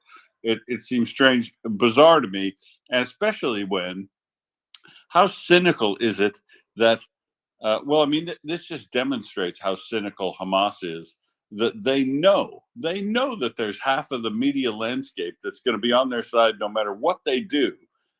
That now that Israel largely controls Gaza quite well. I mean, there are skirmishes going on, but the Hamas fighters are losing or giving up in large numbers now, day by day by day, and they're being militarily eliminated where they don't. But yet, still, when aid arrives in Gaza, it's stolen at gunpoint by Hamas people. How could you possibly expect any aid to be delivered? I mean, I would just refuse to bring aid. Oh, well, people are going to die. Well, if people are going to die, Hamas can fucking do something about it for a goddamn change. Israel is going to kill Hamas unless they give up. That's what's going to happen. So, and no aid's going in unless it is escorted in by Israel. And if Israel gets attacked, they are going to kill everybody who attacks them. It has to be much more cut and dried clear that Hamas is absolutely going to go, and Israel has every right to finish it in any manner that they want, as fast as they decide is appropriate. And when I say any manner that they want, it doesn't mean that they can absolutely create a genocide in there. What it means is they continue to fight that battles under the rules of warfare, and they will be held responsible for it after the fact. And the truth is, that's how it has to happen. You can't police people while they're fighting a war. If you could, there wouldn't be a war going on, right? If you could effectively police things.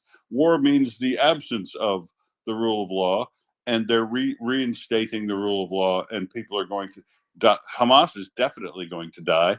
And if anyone can't get away from Hamas for whatever reason, or they won't get away from Hamas for any reason, some of those people are going to die. That's the way war works. Ask Ukraine. Ask them how many people they're dying in their cities that aren't have anything to do with the war that's going on, and that's just the cold hard fact. And if it is going to create a situation through a diplomatic approach where Israel has to slow down, stop early, leave a bit of them around so that they can have a 10-year insurgency type war, I'm not interested in that. That'll only provide the bad actors in the world, Russia, all the people that love sort of frozen stalemate insurgency warfare, any of that is happen. I'm not interested in a 10-year war. I want Israel to finish this as fast as they can, but as to a certainty that they are certain that this problem is not going to reemerge on their border. That's the original objectives that they had, I think, are 100% still valid. And I think there's a lot of people getting too involved in this diplomatically because of the information landscape where we're at, because of the 20 years of trying to legitimize Hamas. Has, like you said, we've got the major news channels, we've got politicians, we've got academics, we've got all these people that have been so concerned about Hamas over 20 years, so concerned about the Palestinian cause over the last 20 years that they have allowed the legitimization of Hamas. And so now, we are treated as if it is a both sidesism thing, when it isn't a both sidesism. It's a law-abiding country eliminating a terrorist network. And finally, here in Australia, when they cover this on the news, on the ABC News, and you can say the way they say it is almost painfully having to be drug into it.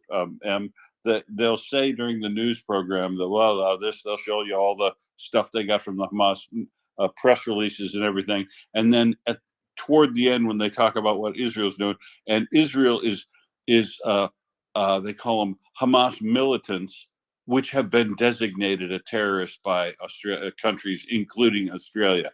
I mean, big long explanation. They just say they're eliminating fucking terrorists. That's what they're doing. Not a long explanation of calling them militants that, by the way, have been designated as terrorists. This entire information landscape we're living in presumes that Hamas has legitimacy, and that's the big problem here. And we're falling victim to it again, where essentially, if this goes to any sort of ceasefire too early, you're going to see a situation where we return to aid goes into Gaza, but Hamas always gets their cut. And I'm not interested in seeing that again. And I'm sure nobody in Israel is interested in seeing that again. The thing is that the landscape is actually changing. It's not just shifting or moving beneath their feet. The whole thing is just changing, but a lot of people just don't realize it for some reason. But we'll see. Let's go to Cece first, then Arya. Cece, go ahead. Oh, sorry, I was just crafting a tweet in the background. I would say that right now we should really push the House to come back, because they're the ones that hold the purse strings to get this thing out the door, so that our morale for the troops who are frozen in the trenches right now goes up, because they're following this news like a hawk. And I'll give to fundraisers right now to make up the difference in the interim. We forget that these things are happening in real time, and all the little actions that we do, of course, won't make up for the big time money, but they will make individual human beings' lives not only better, but save them. So I'm trying to focus on, as much as I just want to sit back and read the paper right now, a little exhausted from this year. I'm just forcing myself to stay active for them, because I'm not freezing in a trench right now covered in snow. I'm not in danger of having Hamas come across the border and slice my daughter's throat. So that's where I am right now. I hope you guys see my telephone, and it's a little reminder, like it is to some folks that write.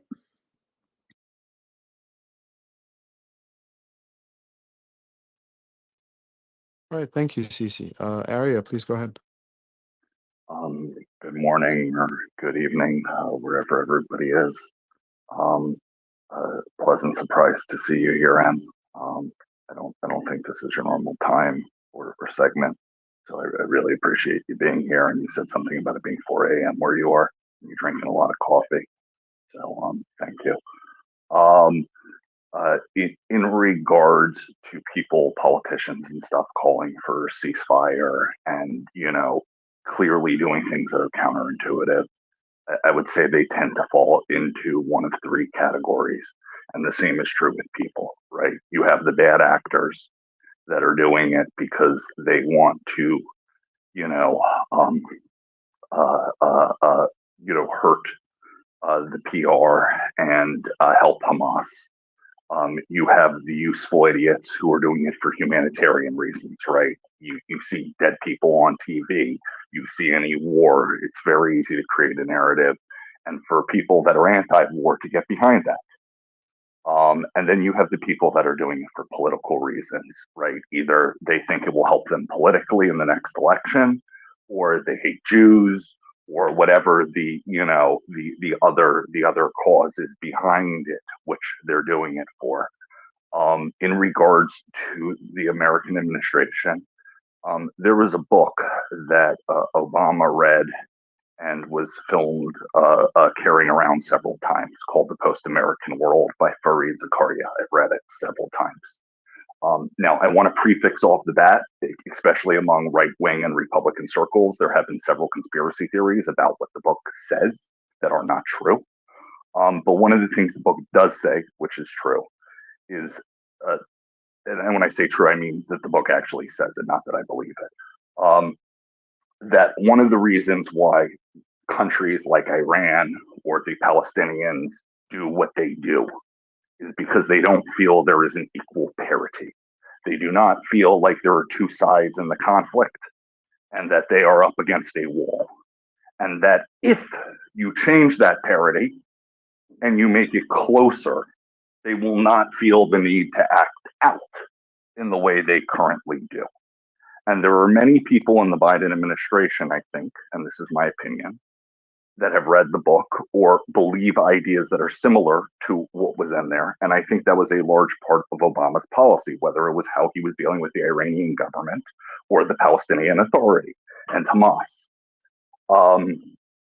And I think that there are many people under this illusion that if you keep giving carrots and you keep creating this idea of equal parity, right? On the one hand, Israel can defend itself.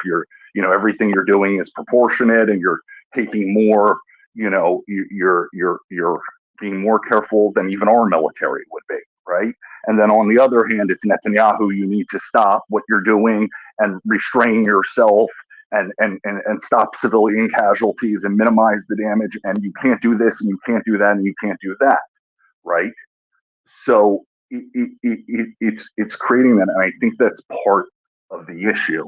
Is there's this idea in the West that if you support the Israelis too much, that it creates this disproportionality, and thus there's an automatic bias, and that goes in with a lot of other things like the bigotry of low expectations, and various other more subtle things.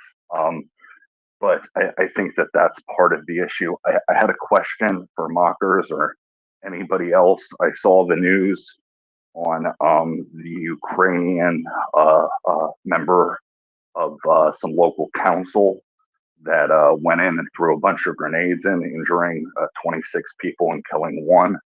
I couldn't find much information, past just the videos and reports that it happened and is real on what happened. Do we have any more information on that?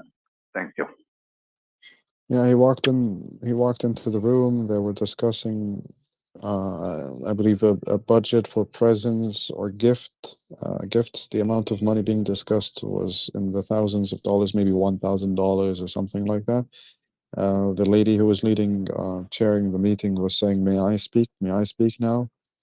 And then he said something along the lines, "It's my turn now," or "May I, may I?" And then he threw those 3 devices. I don't think that they were frags. Maybe one of them was a frag. If those were 3 frags, the whole room would have been, something else. But I think he's the one who died, and the other council men and women were injured, 26. But still very unclear. They're saying that he's a member of Zelensky's party, but I don't know if that's confirmed or not. Maybe mockers have more information on this. Yeah, somebody said they were a kind of flashbang that they use in training. And obviously the reason that this caused a lot of injuries is because they were let off in an enclosed space. And yeah, they don't really know the full story behind why or what, but it is notable that this is Zakarpattia, the area where, Hungary seems to think there's quite a bunch of poor, unfortunate Hungarians who are being oppressed. And they quite clearly got together and said, no, we're actually not. We're not being oppressed at all. We like it here. Please, stop standing against Ukraine on our behalf. Don't use us like that. I just wonder if that might have something to do with it. Anyway.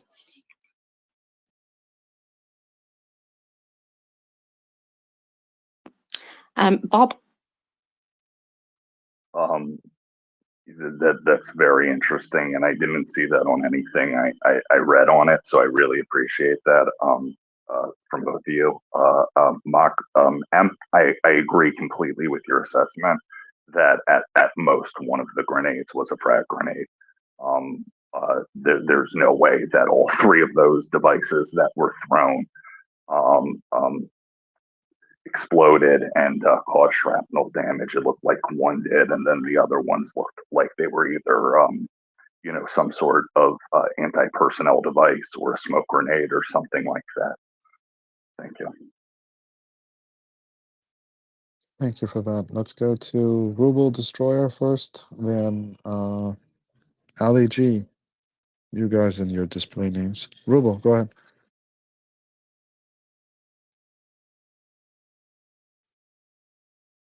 Ruble.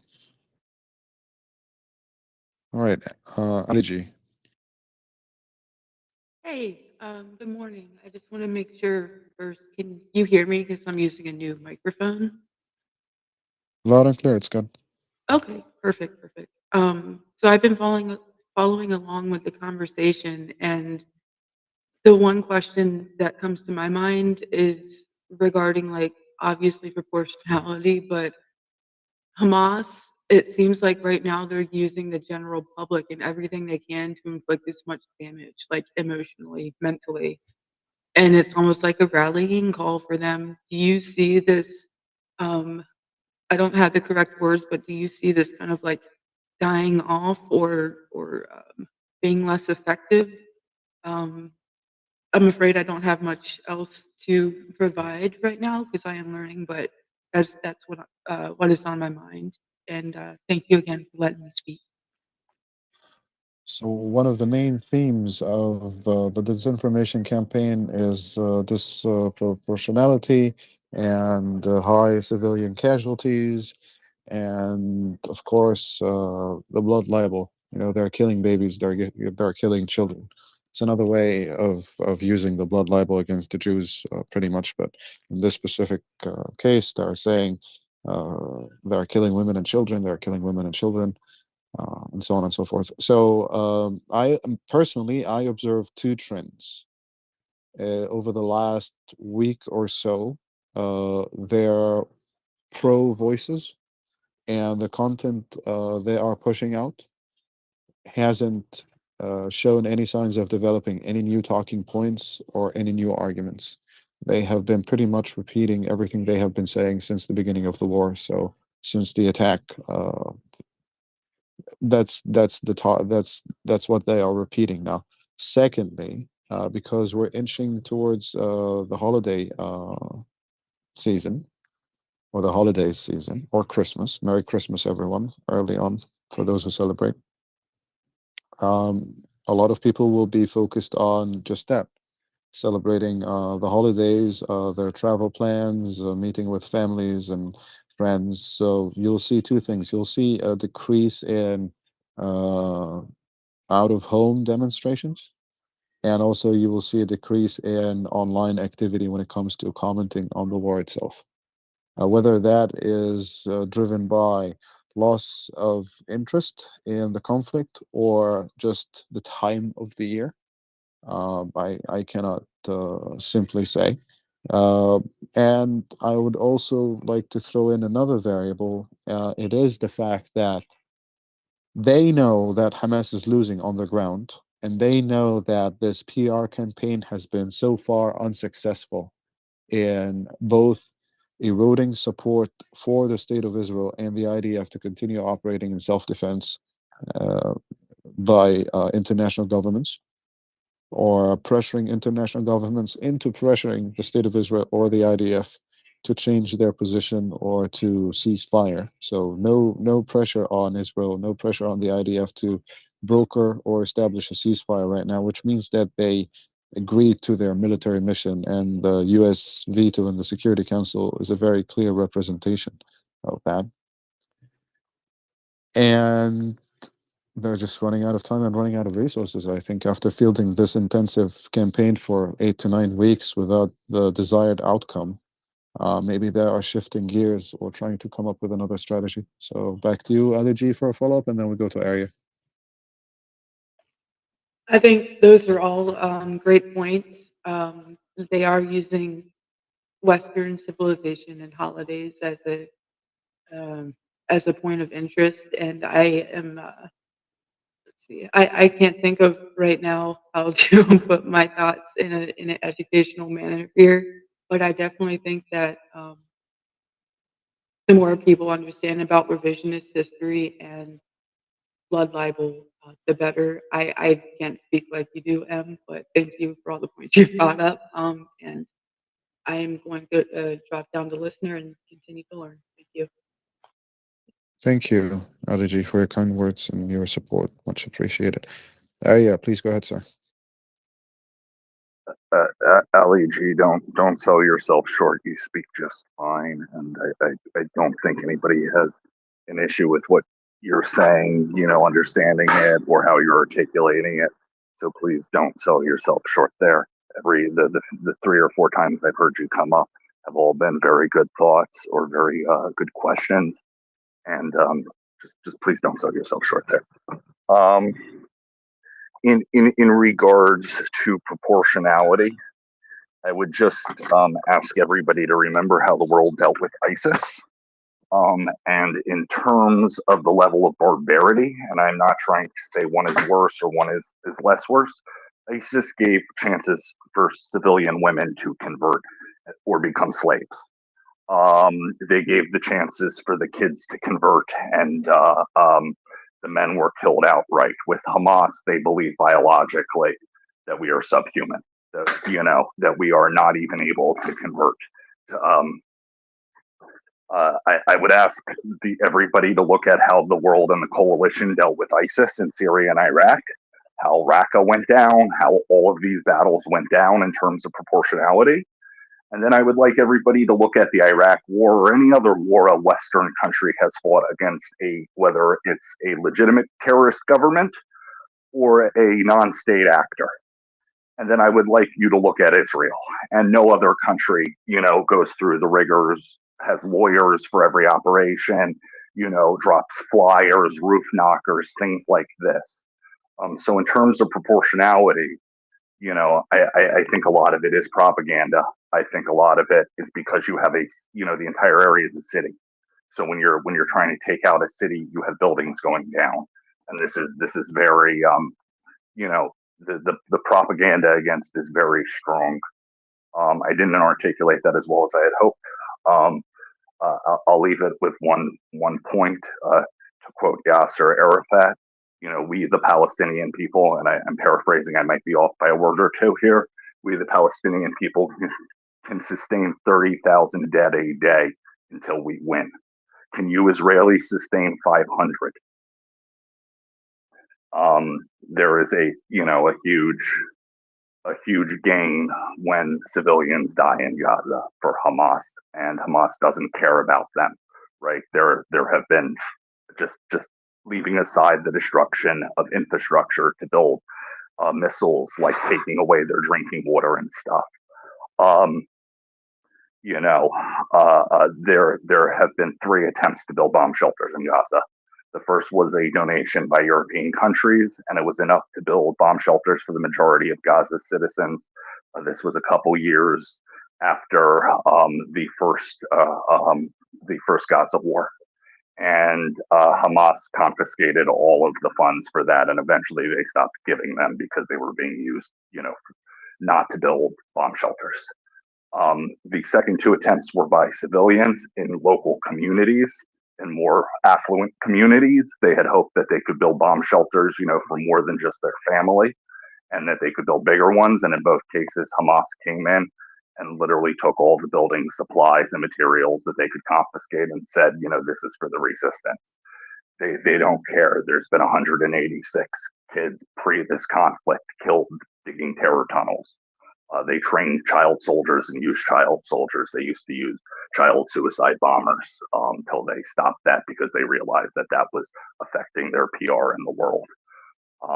It's very sad, and I hope it ends. And the only way it's going to end is if this is properly dealt with, and Israel doesn't, pardon my French, fuck it up in the process. And I think there's a good chance it won't be properly dealt with because of the world, and I think there's a decent chance Israel screws it up because they're not perfect, and there's no foresight to the future. We can't tell what things will tell, and everything that's going to be done is completely uncharted territory. Something like this has only been done in terms of Nazi Germany.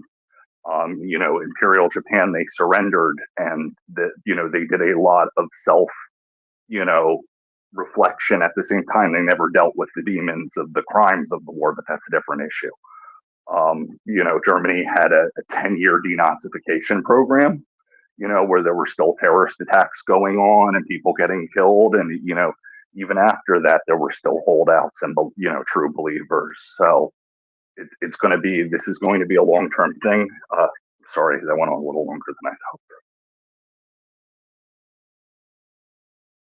No worries. Thank you for that.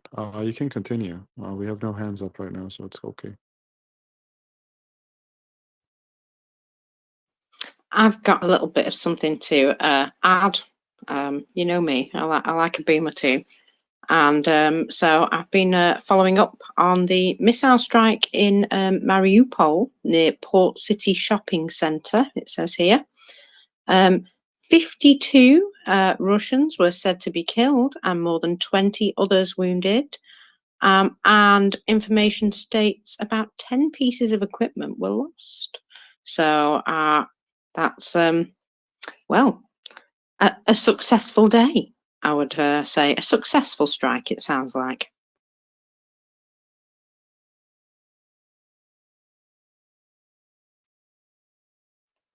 So yeah, I just wanted to bring that up because we've got I think plenty of what I would call to be positive news. No matter what's been happening, there's been plenty of positive news. So we saw all the overnight drones shot down, and oh, you know what? I've been sitting on this for an hour. It wasn't terribly comfortable, but it is a Ministry of Defence intelligence update. So I thought I could bring it to us while I'm having a little skive off here. So the latest British MOD intelligence update for the 15th of December 23. Heavy fighting continues for the control of the destroyed town of Marinka and its surrounding areas in southeastern Ukraine. Russia has likely further reduced the small pockets of Ukrainian-controlled territory remaining within the town boundary. One of Russia's operational objectives in the area is likely to secure the 00510 and N15 highways to eventually advance further west towards the town of Kurakove. Despite its incremental advances, a major operationally significant Russian breakthrough in the sector remains highly unlikely. Now, we know how the British MOD use language, and when they say highly unlikely, they mean not a flipping chance. It's just their very polite way of saying it. And I think, you know, judging by what I've seen and what I've heard recently, I'm going to agree with them on that. I don't think there's a real possibility of them being able to make enough advances there, especially not in this terrible weather. I also note that Russians went on an assault in the area of Sinkivka, but they decided not to use any armoured vehicles this time. So infantry only.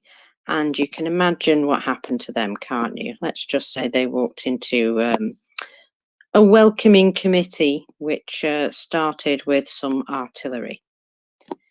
And ouch. Bob, go ahead. I almost wonder sometimes, and in some cases I actually really do wonder, whether or not the Russians just, will pack some old, Mobics that had previously learned how to drive these vehicles 30 years ago, into them and send them across in order to just, degrade the anti-tank weapons and stocks of the Ukrainians just as cannon fodder in the same way the Soviets would send in convicts, either with no guns or one or two guns with a couple of officers behind them with machine guns just to, eat up the bullets of the Germans during World War II. So something I wonder, because you don't do that otherwise unless you have literally no military experience, or the people above you are completely out of touch of reality, and you just want to keep your neck off a firing squad and know that if you do whatever they say, you'll get away with it. And if you fight them, you're going to at best get fired.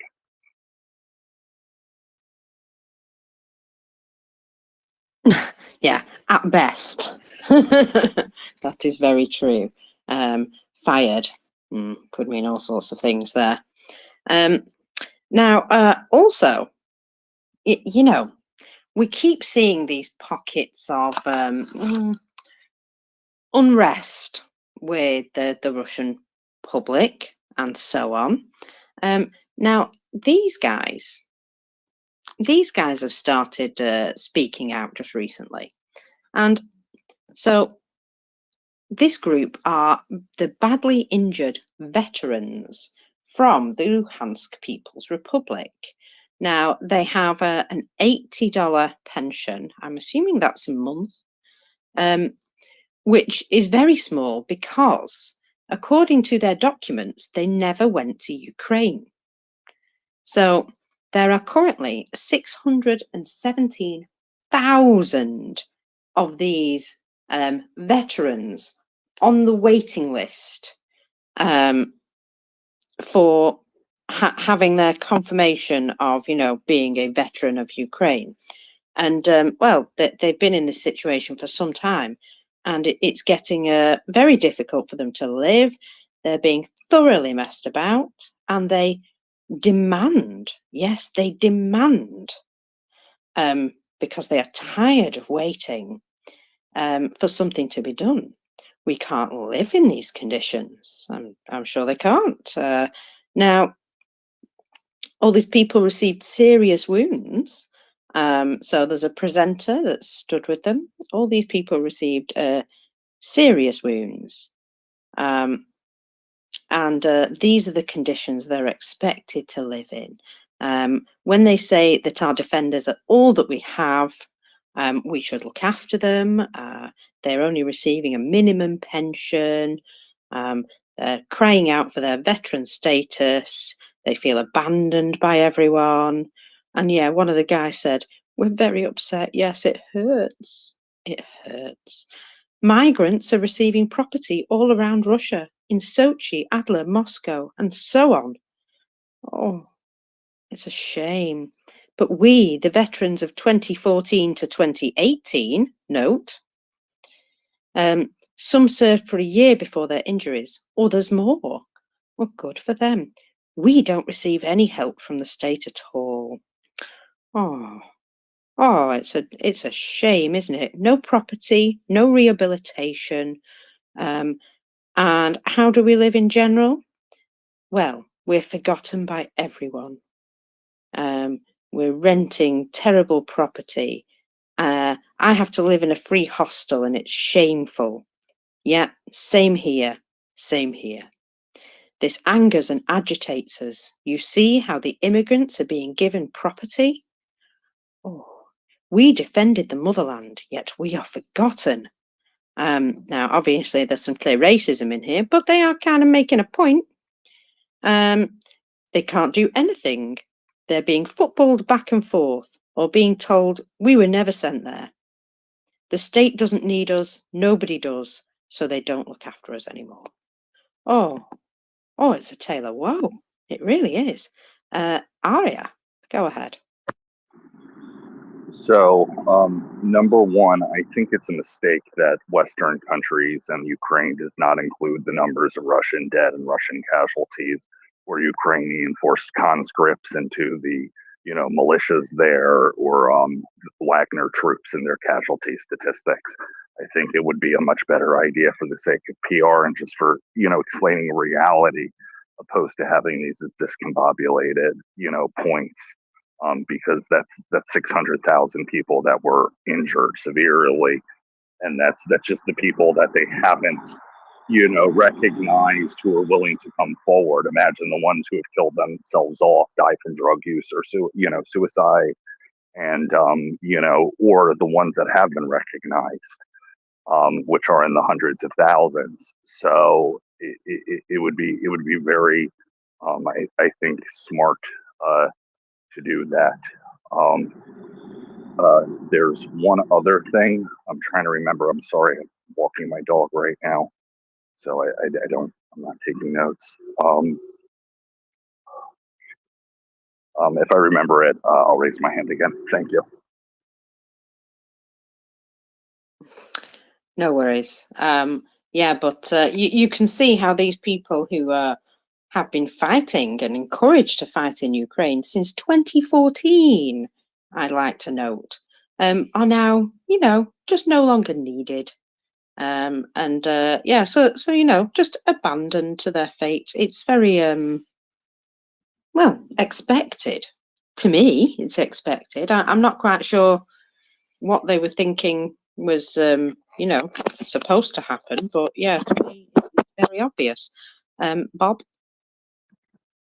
All I can say is it's a huge upgrade to what Stalin did with the troops after World War II. The very heavily disfigured and injured ones that weren't hidden by families or in very remote areas and, fell under the radar, were sent to sanatoriums where they were not properly looked after in the middle of nowhere with improper supplies and improper staff. And the majority of them died off relatively quickly. And there are books and stories on families, you know, and what they did in the Soviet Union to try to get their family members out through bribes and other, you know, ways and take them home because they weren't being cared for. And it's one thing about the Soviet Union, and there are many things like this that are just heavily overlooked by history. And you know, there's this myth in Russia that the heroes of the Second World War, the liberators, were all honored afterwards, and it's like no, they really weren't, especially from the minority groups.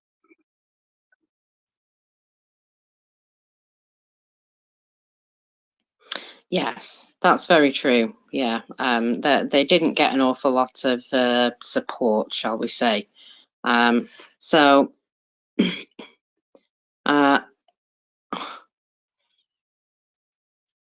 I just feel as though, yeah, there's going to be more of this sort of grumbling going on. That there's quite a large amount of these people, and they can see that people are just being moved into Ukraine and given new properties. And I can appreciate how they think that that's terribly unfair, considering they are literally eking out a living on, scraping by on their very meager pension. And they've never been recognized for actually invading Ukraine, like they obviously did, because for the longest time that was just completely denied. Oh, totally separatists, yeah, apart from all these veterans here who were asking for money. Couldn't be more obvious, could it? Now, would you like to hear about some new repression that is going on within Russia? Because we have noticed people disappearing and just popping their clogs recently, and it's interesting. So let's have a look at what their process is for deciding who is considered a foreign agent. So now, apparently, shockingly enough, their process is said to be rather arbitrary and terribly corrupt, with individuals being deliberately set up for inclusion and others added because they're associates of their targeted individuals, or simply just because they've annoyed an official, which is, I'm sure, as you might imagine, very fair. So this is also another thing that probably stops people asking too many questions. So Russia's Foreign Agents Law passed in 2012 and requires anyone who receives support from outside Russia or is considered under influence from outside Russia to register and declare themselves as a foreign agent, which enables the authorities to harass and censor them extra. So since the start of the war in Ukraine, the number of people being targeted under this law has increased greatly. Many independent journalists, news outlets, activists, and critics of the regime have been targeted. Some have chosen to go to exile, others have been found and imprisoned. However, Verstuka, if you know who that is, Verstuka, they report that sources close to the Russian Ministry of Justice say that formerly strict criteria has now been replaced by rather arbitrary orders and situational judgments, as well as overt instances of deliberately framing people so they can be declared a foreign agent. Originally, the criteria for this declaration would be twofold. You had to be either an irritant to,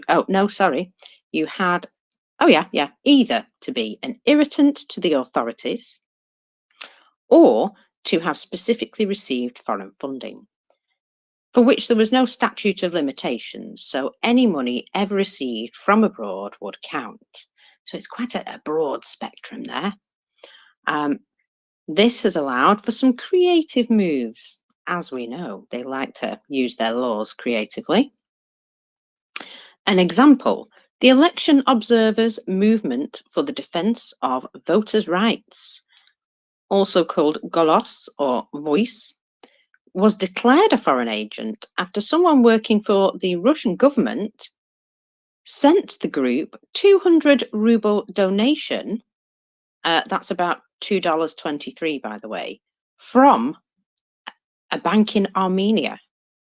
So that was like, yeah, just send them a very small amount from outside the Russian world, and suddenly they're a foreign agent. That's amazing, isn't it?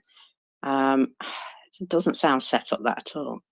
So, since an amendment to the law in 2022, however, it has been possible to be declared a foreign agent even without any state funding.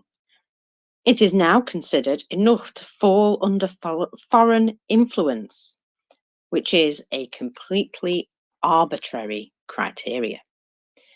Corrupt officials get personal enemies put on the list through contacts in the Ministry of Justice. You can clearly contact this law department, which oversees law enforcement in the NGO sector, through your friends and say, this person annoys me, pay attention to them. And they will. Handy, eh?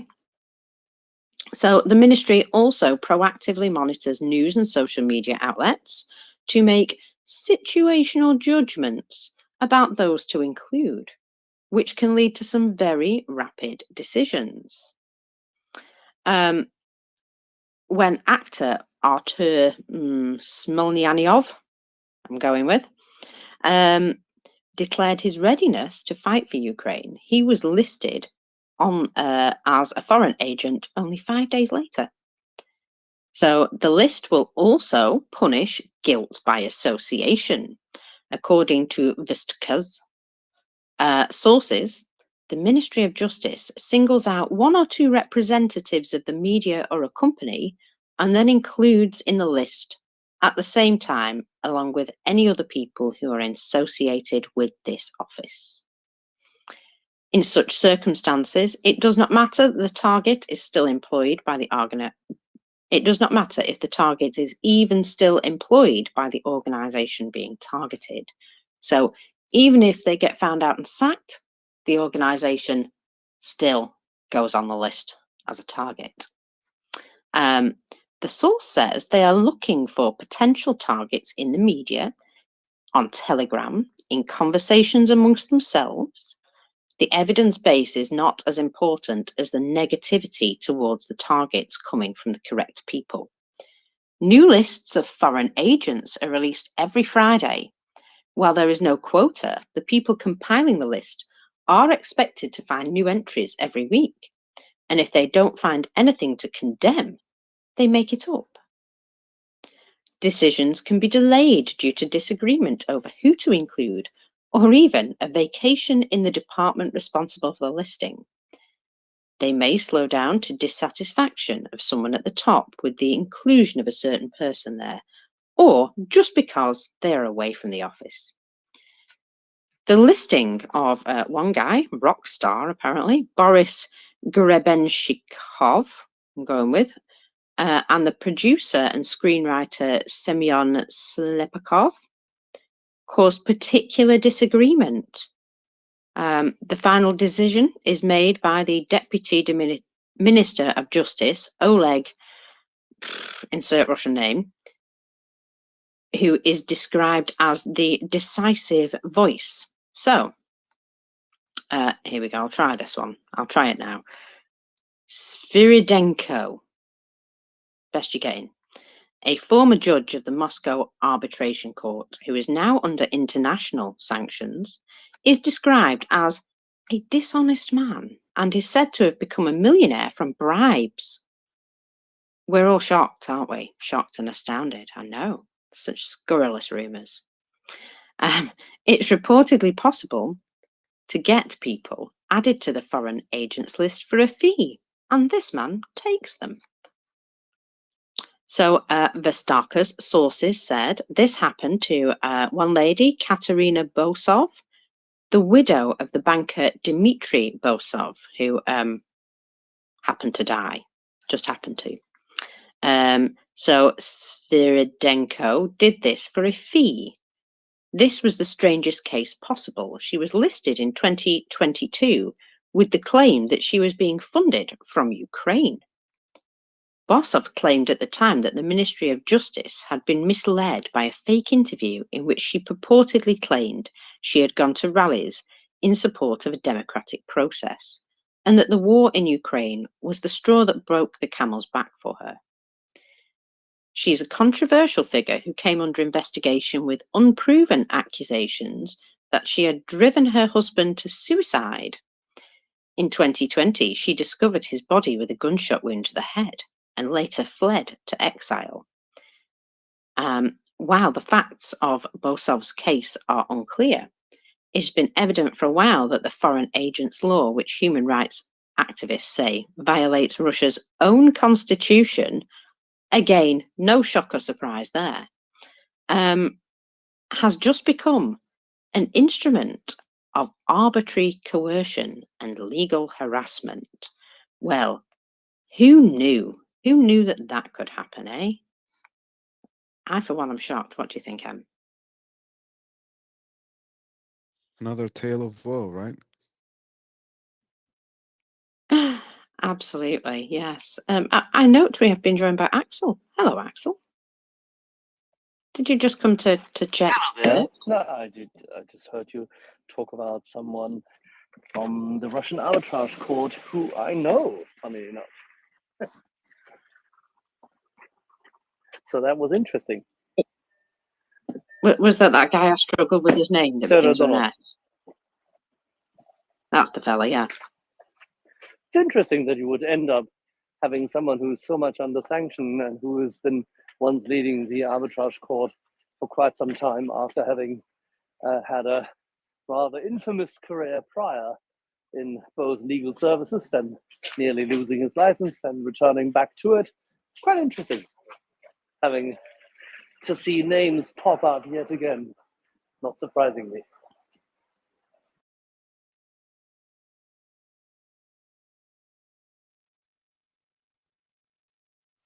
Well, yeah, once a bad guy, always a bad guy, I suppose. But yeah, he's really taking the biscuit there and just, arbitrarily cutting people He down. was at the arbitrage court.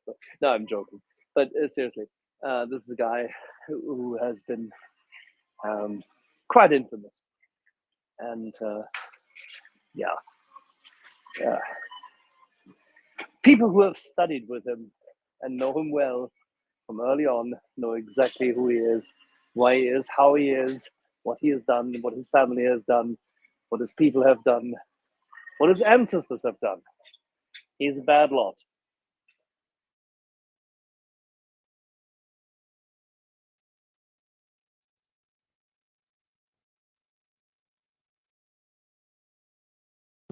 Well, he sure is. Now then, we were looking at Zakopatia and this explosion at the village council, which is, of course, being investigated as a terrorist attack. It certainly looked to be one.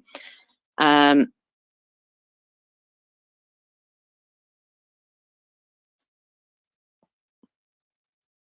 my goodness. Sorry. So they it appears to be that someone was not happy that the representatives of the Zakopatia communities issued some sort of statement to the president of the EUCO and Orban, calling for the start of EU accession talks. And this terrorist event is said to have been designed to instill fear in them speaking up for themselves. Well, it might indeed be the case. So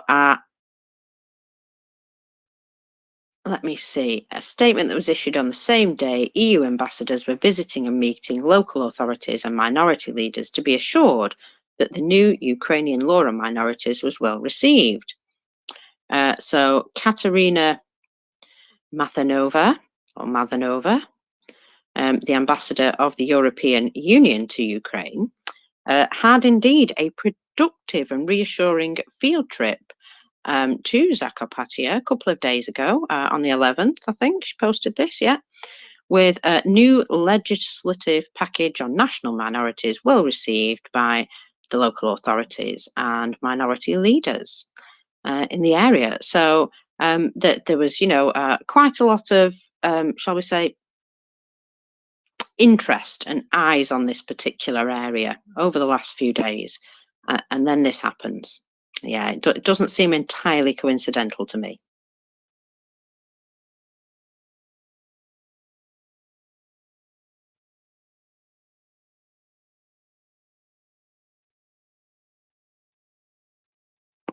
Okay, so let's see what else I've got in my bookmarks. Now, this is a terrible shame for Russia. We remember Baikonur. So they are looking for business partners to help with the new rocket at Baikonur. And they can't find one. There's no money. There's no buyers.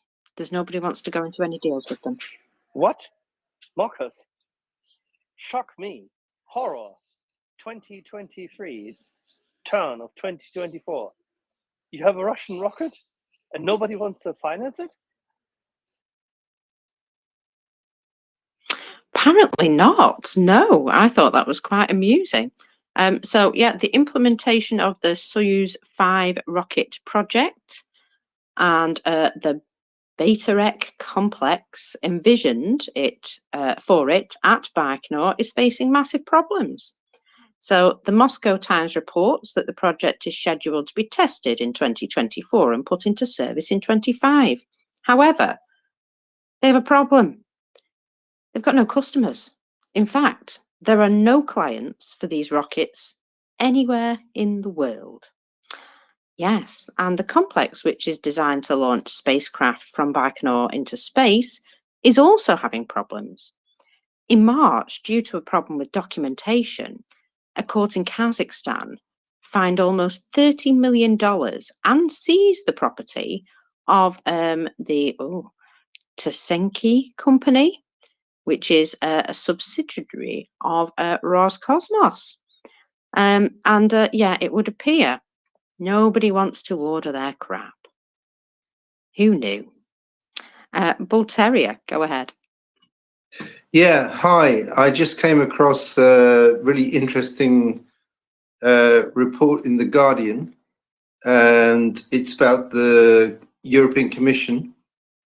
And I'll quote, the European Commission President Ursula von der Leyen said in a press conference after the Leaders Summit that, quote, yesterday's decisions show that the European Union is living up to its promise. There's a long quote. But then speaking about the proposed revision of the EU budget, von der Leyen noted that the current long-term budget, which runs from 2021 until 2027, was designed before the current crisis facing Europe. The first priority is Ukraine, followed by migration. And she noticed that 26 countries agreed on the proposal on the table.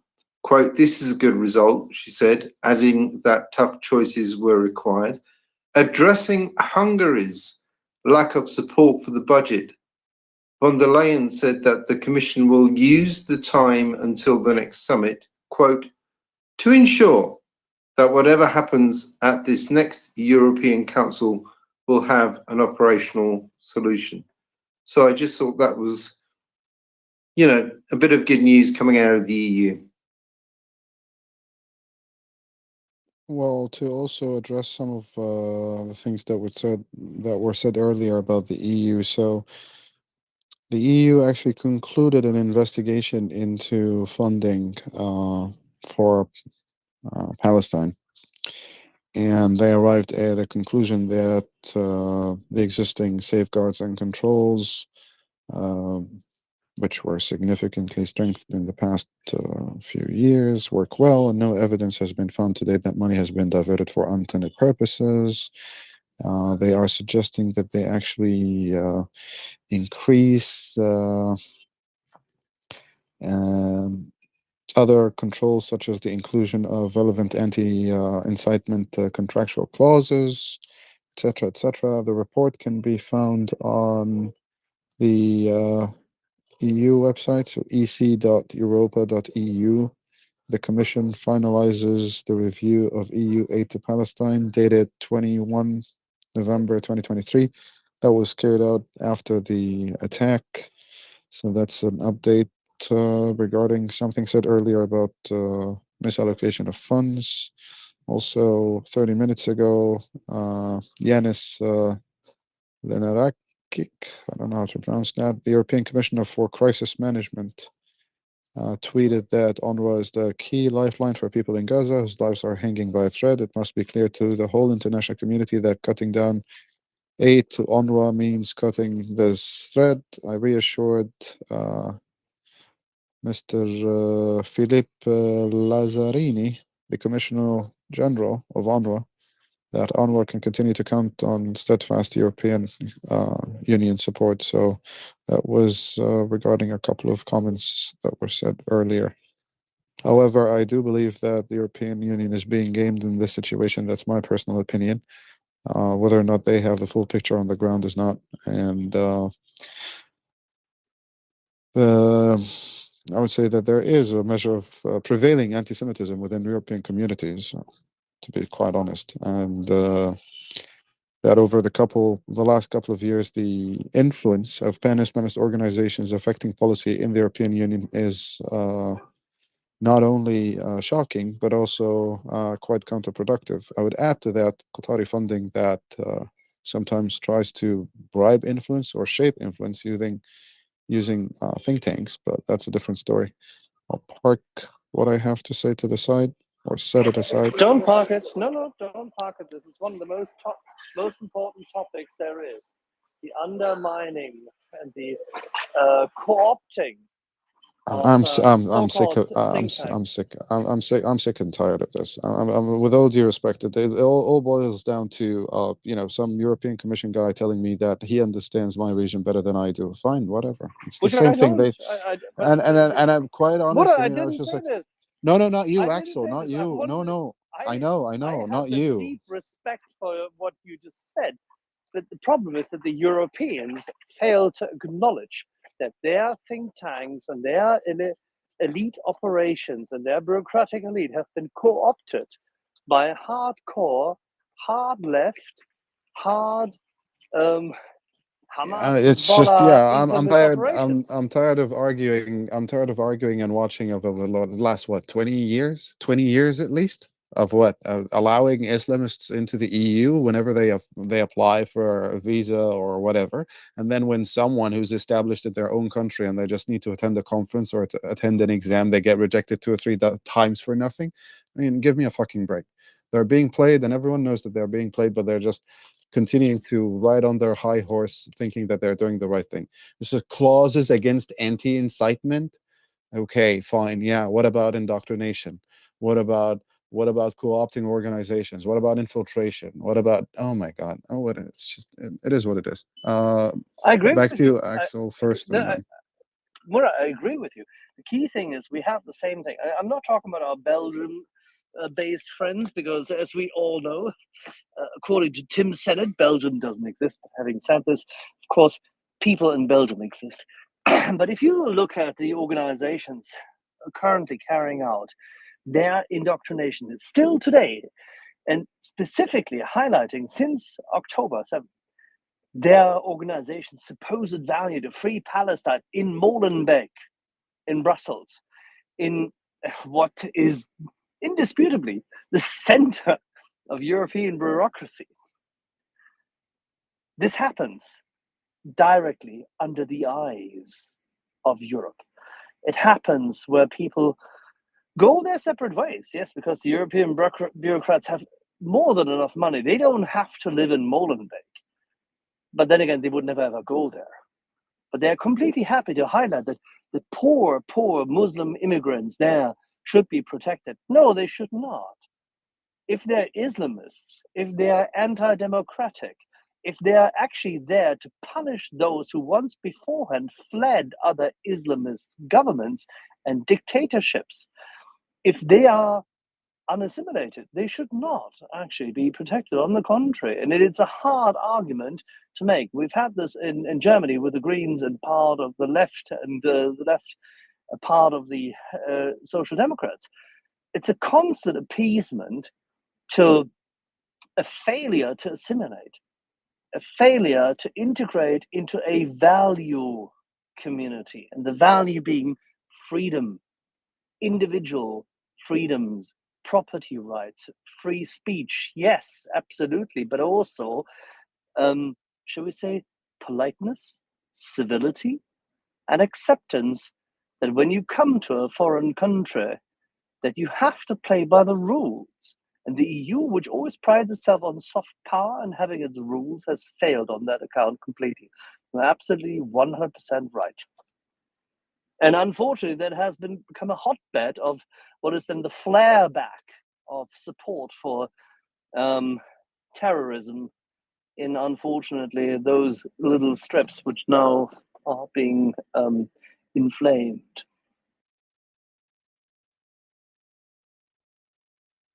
All right, let's go to Bull Terrier first, then Area. Respectfully, I think we segued into the Israel-Hamas conflict there. My comment was about. Don't worry, we do this on occasion all the time, because the evil of dictatorship and authoritarianism is behind all of this, and Russia sticks with it. So there's no surprise there. So to continue, so my comment was about von der Leyen finding a workaround on Hungary blocking support for Ukraine, and that seems to be. She personally hasn't found it, but she is the supremo of the commission, so she is in charge of making sure that there are people who will find exactly that. Shall we say, workaround, which means money, process, pressure, and the Germans pushing Hungary around in order to finally kowtow. I've highlighted this yesterday. I put out a tweet in that regard because I was sick and tired of all this bullshit. There's 26%, is it 26%? I think 26% of all the exports of Hungary go to Germany. 27 and something of imports, or it's the other way around. Whatever, it doesn't matter. 16.8% of Hungary's GDP is created by German companies operating in Hungary. German companies, more than 3,000 thereof in Hungary, employ 300,000 people. Average salaries higher than the average of Hungarian salaries.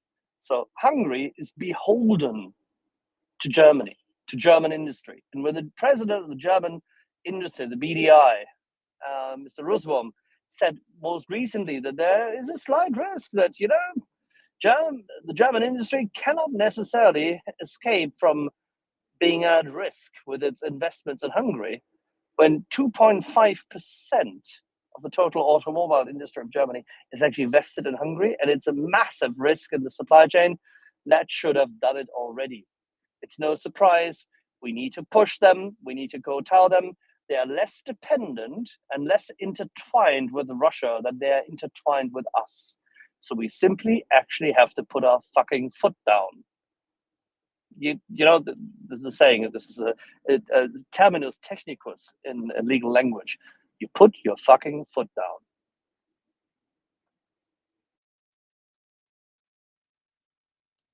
All right, Bull Terrier for follow-up, and then Area.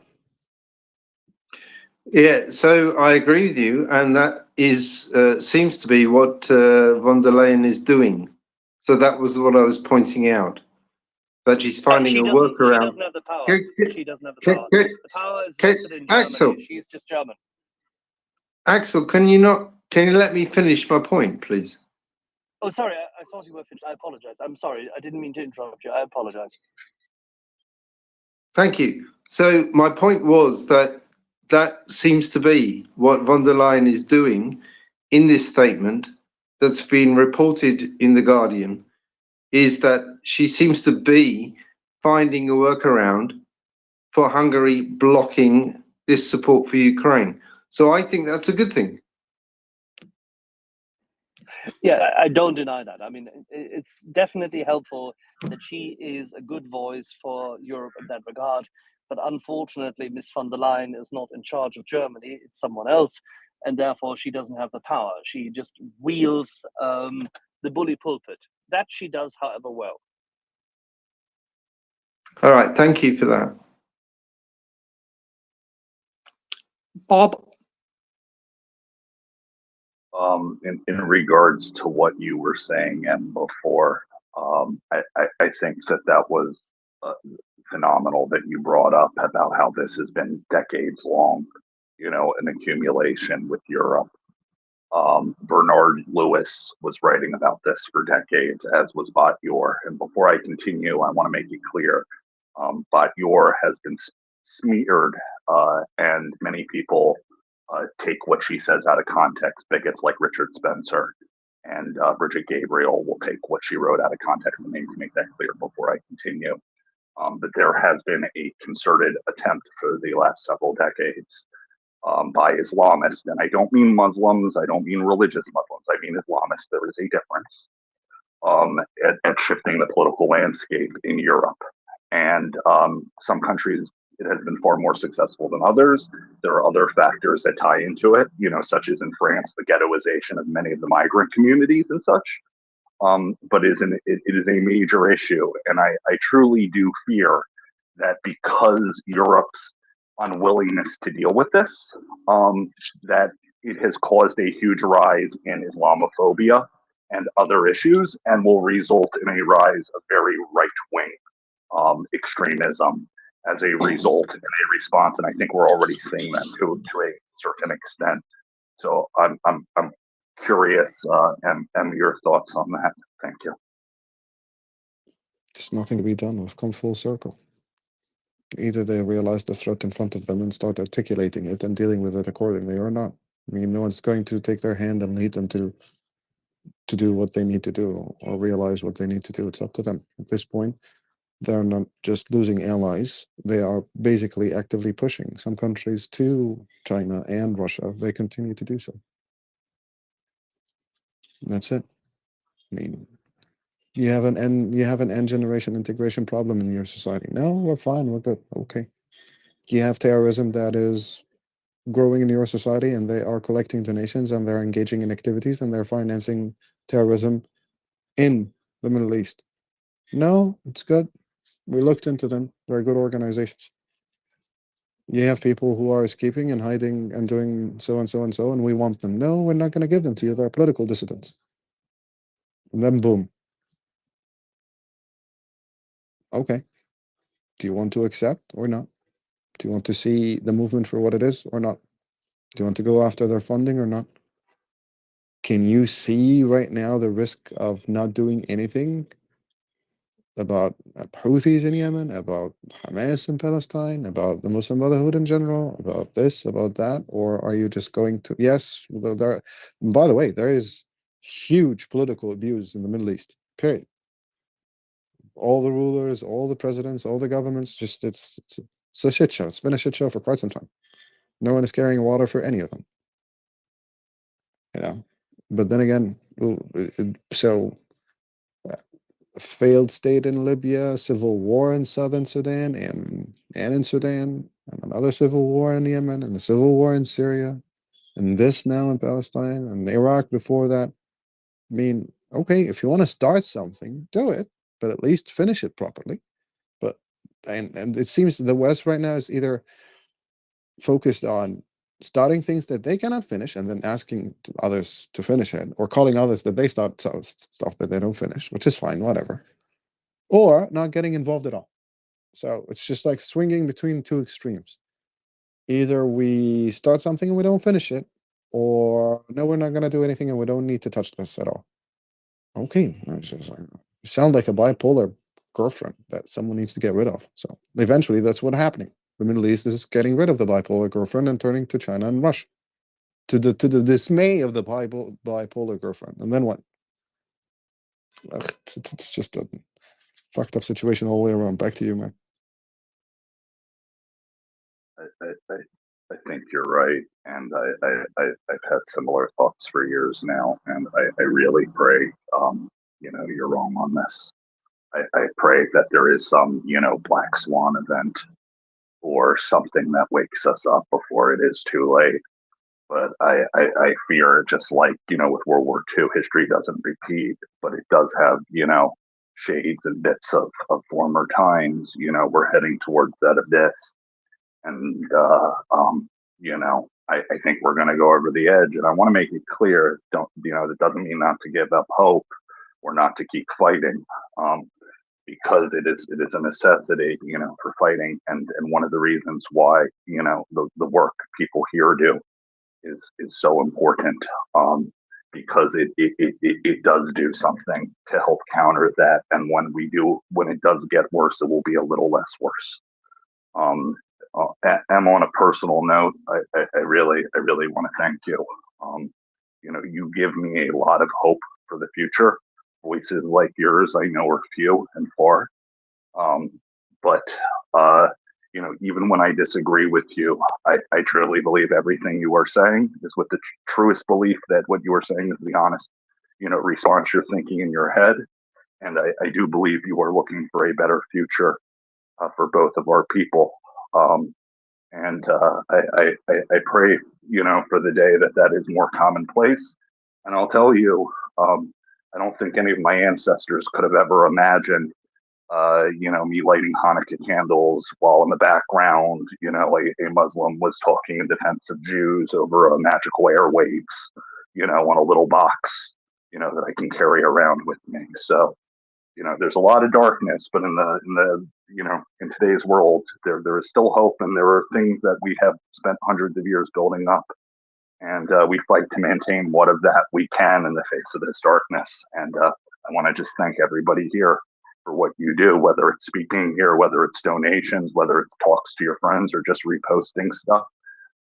It does have an impact, and there are so many doing their best to try to get the world to burn or push their own agendas, and it's so important now.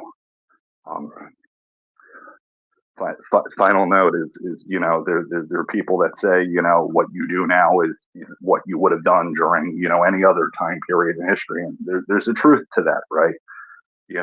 And when we are old, and I know some of us are a lot older than I am, but when I am old, I wish to be able, whether it's before God or my children or my grandchildren, to say, when all this shit was happening, I was doing something.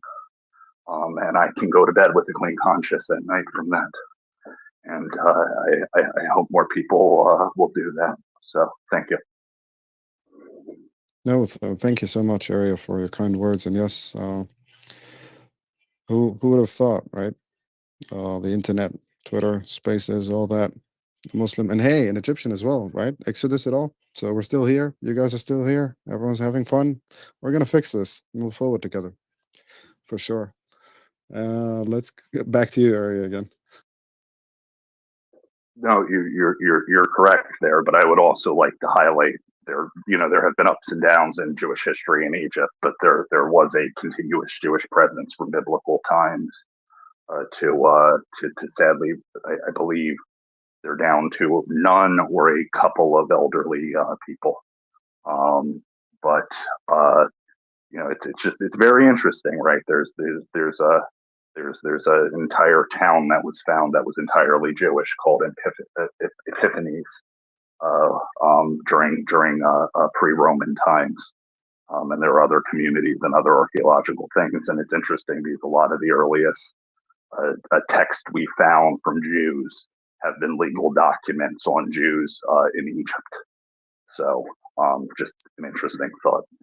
I fully believe that the community in Egypt will be thriving again soon. And the community has shrunk for sure. A few of them still remain, But I have a feeling that this community will thrive again very soon, actually.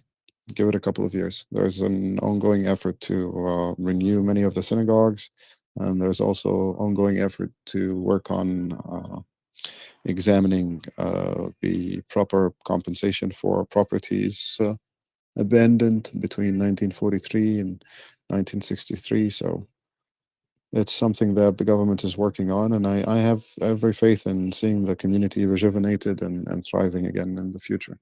Thank you, Arya. I truly appreciate your words. I had to crack a joke about this whole Egypt thing, you know. Cece, please go ahead. I just wanted to give an update on what's going on in the Senate trying to get Ukraine funding.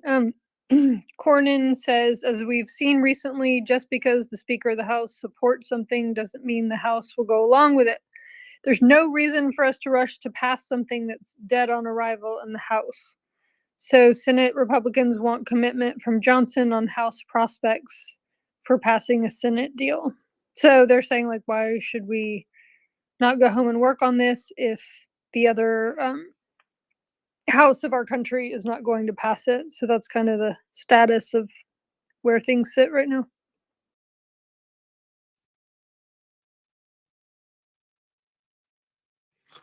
All right, ladies and gentlemen, you are listening to the Maria Report. It is currently 5:33 p.m. Kiev time, which happens to be 5:33 p.m. Cairo local time as well. It is the part that I always miss, 15:33 UTC.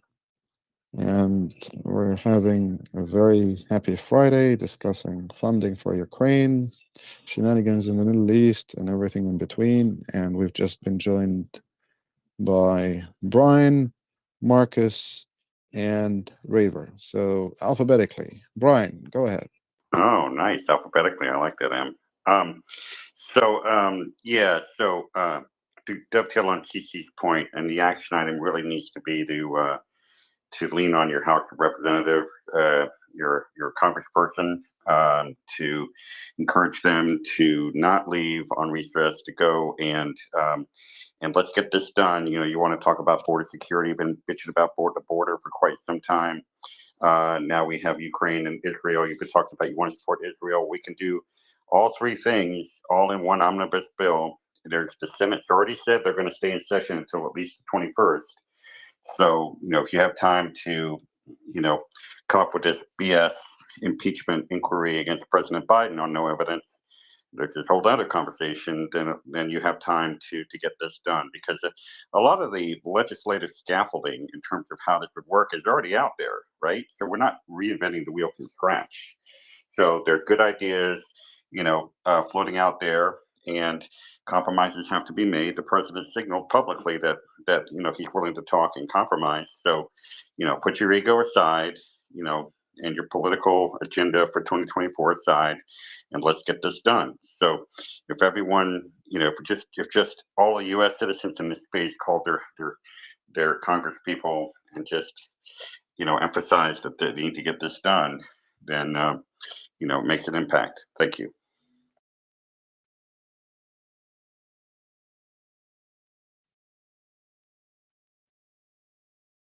All right, let's go back to Cece to comment on that first. Yeah, hi Brian. Thanks for highlighting that.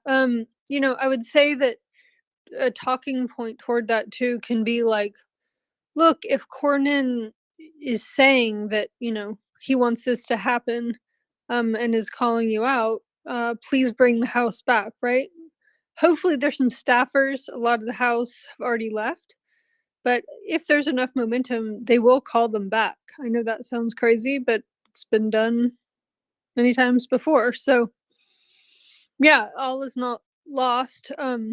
Critical mass makes things happen, and especially if you're calling Johnson's too. So the give me just 1 second. I can find out here. Here, come back to me and I'll give you the reps to the reps offices to call. It's Lalota, I can never say Cisco Nami. Here, come back to me and I'll read them out. All right, let's go to Marcus in the meantime.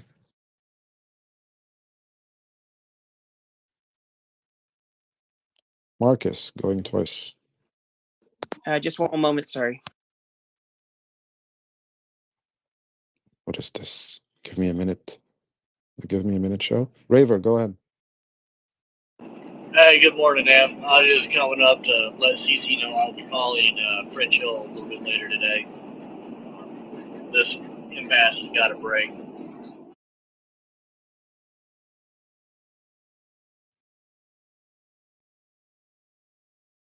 Is this a conspiracy? Fine. Okay. Area, please go ahead. Please remember that if you have family members, especially if they're not active online, to call. I know a lot of us have older relatives that at least I have a couple, and then friends of my grandmother who are those crazy old Jewish ladies who make calls to senators and congressmen about various issues. And I know I've been able to get a couple of them to start, mentioning Ukraine when they call. It's not hard to do. And, I know a lot of people here are, not as confident in speaking as the speakers up here, and don't like it. So in general, not today because it's more time pressing. But you can call after hours. It takes 30 seconds to leave a message. You can get through all of them in a matter of minutes. And it really is important. You think it doesn't make a difference. It does. They know every person that calls, knows dozens to hundreds of people who they regularly interact with. And that has an influence. And it's very important. This isn't, overstating or hyperbole. Your call actually will make a difference.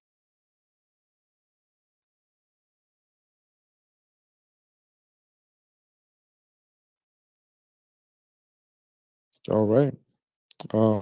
Maximus.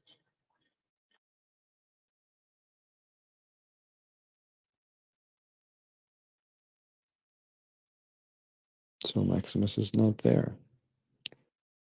Markers, what do we have to discuss? Well, excuse me, dying. I've got a couple of things, but one of which is, it's bad news for oil and gas again. In fact, Russian gas is no longer Putin's biggest cash cow. So basically, the world has changed. Pre-invasion Russia was receiving over 120 billion per annum, or 350 million per day, that's in dollars, in gas sales. It has 24.3% of the world's gas reserves and has traditionally relied on this as a great way of producing cash for their economy. Fast forward to Q4 2023. Average daily natural gas supplies to Europe by Russian energy giant Gazprom were down 6.7% in the first half of November 23. Total Gazprom supplies to the European Union from November the 1st to the 15th via Turkish Stream, and Ukraine still has pipelines, reached some 1.2 billion cubic meters. For the whole of October, exports stood at 2.74 billion cubic meters. Now, this is because there are still countries like Austria happily buying Russian gas. However, based on the data from the European gas transmissions groups and Gazprom's daily reports on gas transit via Ukraine, the average daily pipeline exports of Russian gas have declined to 82.5 million cubic meters in the first half of the month from 88.4 in October. Their natural gas exports to Europe year to date have reached around 24.4 billion cubic meters. The other ones weren't billion, they were million cubic meters. I did wonder why this was suddenly a smaller figure. So 88.4 million cubic meters reduced to 82.5 million cubic meters. Okay, so if supplies remain around the current rate until the end of the year, the figure for the whole of 2023 will have fallen by more than half. from what they were transporting to Europe in 2022. So the markets have clearly contracted with sanctions. And of course, countries like Germany and Italy have moved away from Russian gas. Russia has not been able to replace those gas sales. They just don't have the ability to convert their gas to LNG, which is liquid natural gas. Most of the gas comes from the nether regions of Russia, and they simply do not have the capital to invest in a large LNG facility. So everybody else used to do that for them, and well, they don't want it anymore. So they have basically no way of converting that to LNG, and it would take years and years to build, and it would rely on an awful lot of Western technical knowledge and equipment.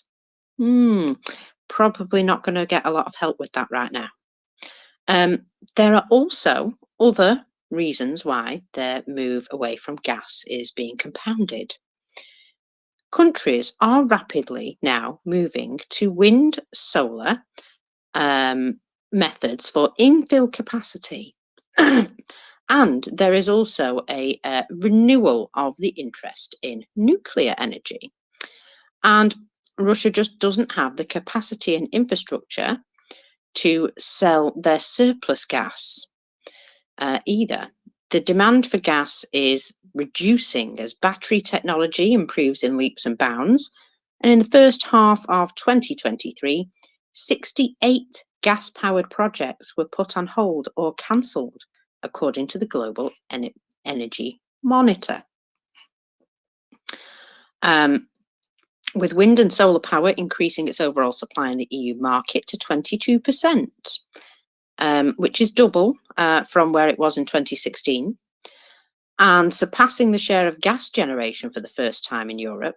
It's projected that 40 million electric vehicles will also be reached by 2030, displacing up to a third of the region's gas power capacity.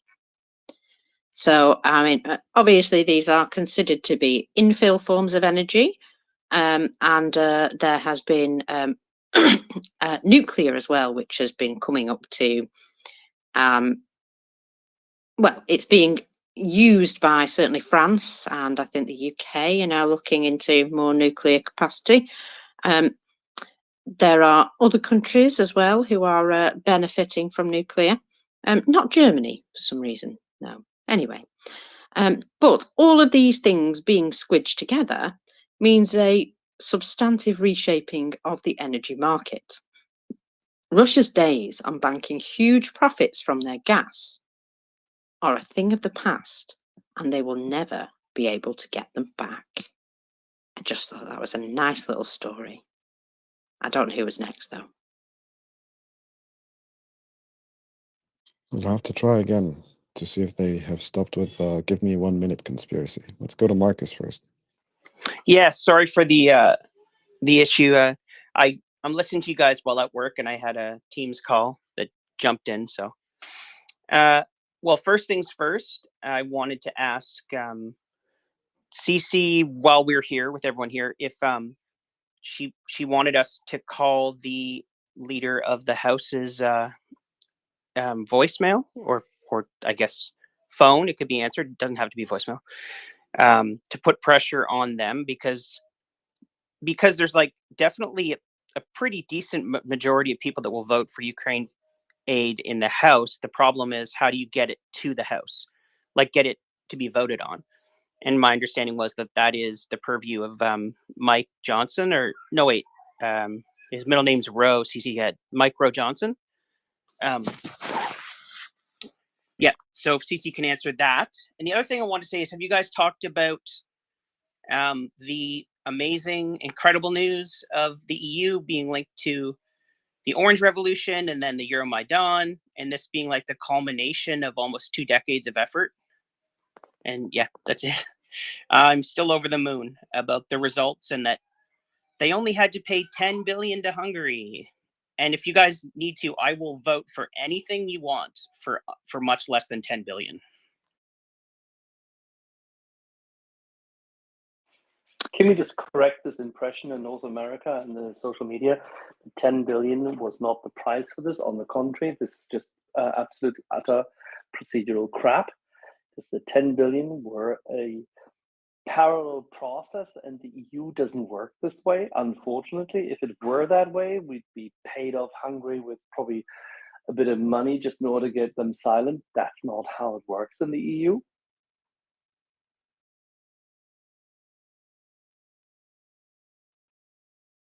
I wouldn't know, so I won't say. I do, and that's why I say. Okie dokie. I was just going off some reports online, but not, that it seemed like a quid pro quo, but it's all good.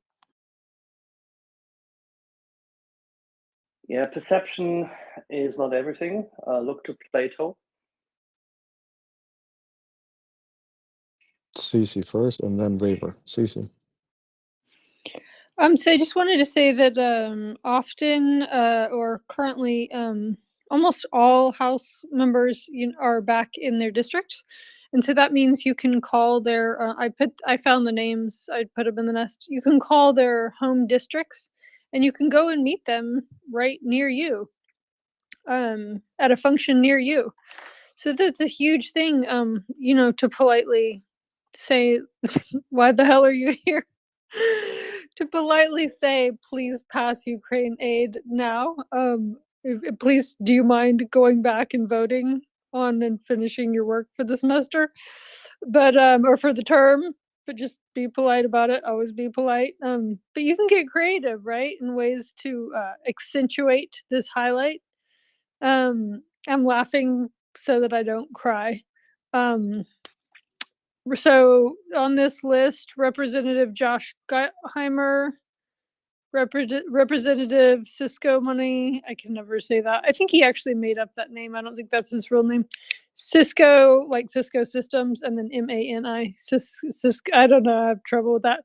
By the way, if anyone knows any fellas or anyone from Arizona, I'm working on another project. We really need a pro-Ukraine person from Arizona. If you can reach out to me.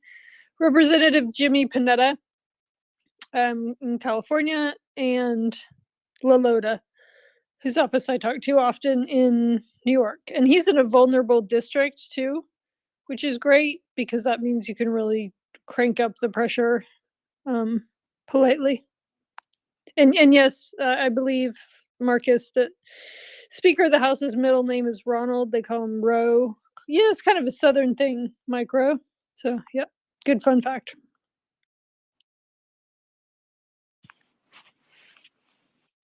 All right, thank you, Cece. Raver, then Aria, then Terexis. Raver, please go ahead. Hey, Mockers, this one's for you. Do you know what the Russian government's biggest source of income is outside of oil and gas? You know what? I actually don't. Is it grain? No. Well, kind of, but only citizens. You're going to have to say that again, Raver, because you just went into the zone. Okay, yes, it is grain after it has been heavily processed and turned into vodka. Before oil and gas, the primary source of both the imperial and Soviet governments was the alcoholism of its own citizens. Wow, that's special, isn't it? That's very special. Go ahead, Bob.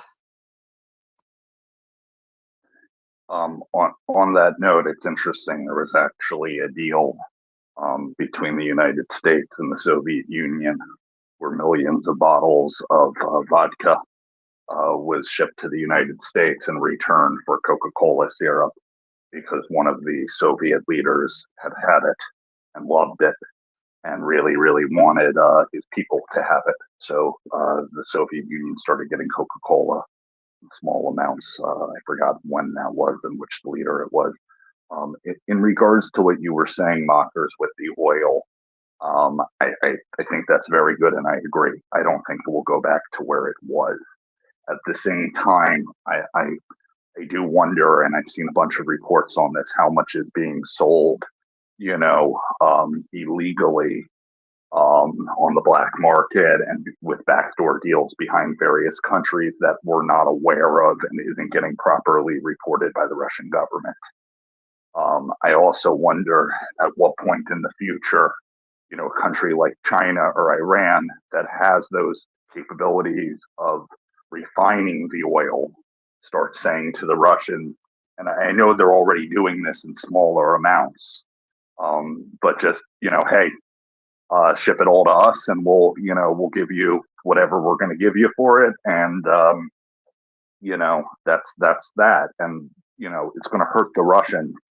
And I don't think they're going to be able to keep making the same amount of money that they're even currently making off of it. But I do think they'll still be able to sell it because there's a lot of bad actors in the world and a lot of countries' governments, even if they won't publicly admit it, will be very happy to get, oil at half or a third of the price everybody else is paying, even if they're supporting genocidal maniacs. Money really talks and people don't care. It's sad, but it's part of the human condition.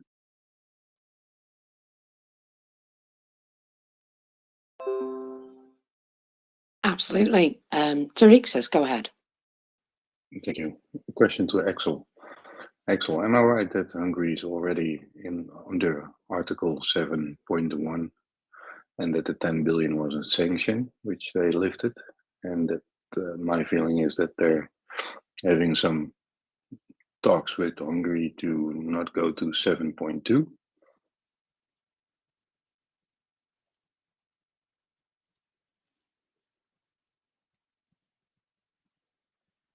You might find that Axel has just wandered off. That's the problem. I'll try again later.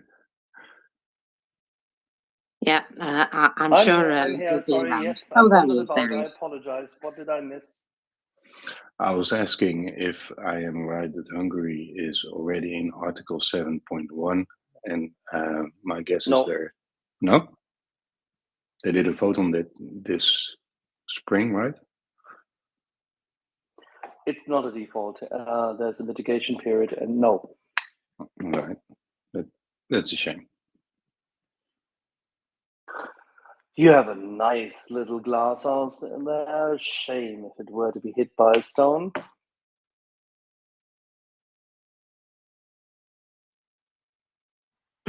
Raver, go ahead. Thanks, Modgers. So on the oil cell things, yeah, there's black market oil cells, and India is buying in bulk to turn into refined distillates to re-export.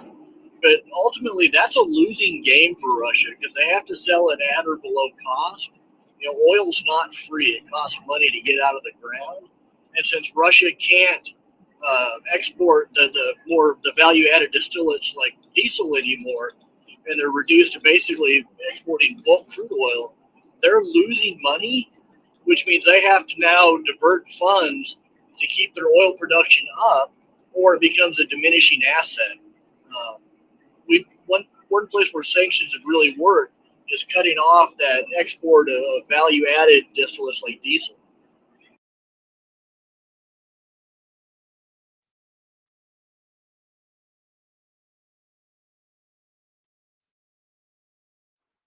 The young man is 100% correct.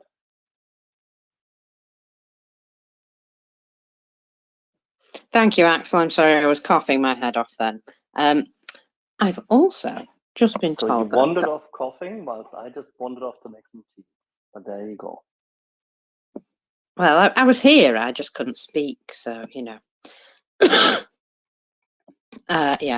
it's a terrible thing, I know. So, there was something else that I wanted just to mention before I changed hands today with the lovely Tracy, because she's coming to replace me in a few minutes. And I've lost it. Of course I have. Always lose it. There we go.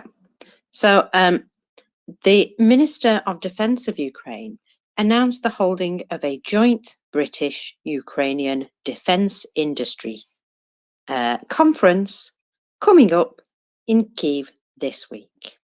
Apologies, but I just have to give us a little bit of the big ups because, well, I'm desperately proud at the moment, and I haven't got much to be proud of the UK for. I'll be honest, we're not like brilliant in lots of things. We've been in some political turmoil ourselves for a while, and oh dear, what a clown car indeed. You know, you think you got it bad. I mean, just all of us seem to have these same sort of, people in our politics who are broadly in it for themselves, and to get them to do things for the better of other people, well, let's just say I've been quite disappointed in the past as well. And yet they really have sort of pulled their socks up and sort of made a point that, look, we can do all these things, we can help. And I've Mother, stop phoning me. She's got 2 more minutes to wait yet. I've just got this little like swell of pride, which it's taken me a long time to feel this about my country. And so every now and again, I just have to give them a little high five and say, oh my God, well done, guys, because you're not as bad as I thought you were. I know, a little bit of faith all of a sudden. Go ahead, Bob, and I'm going to parachute out while you talk.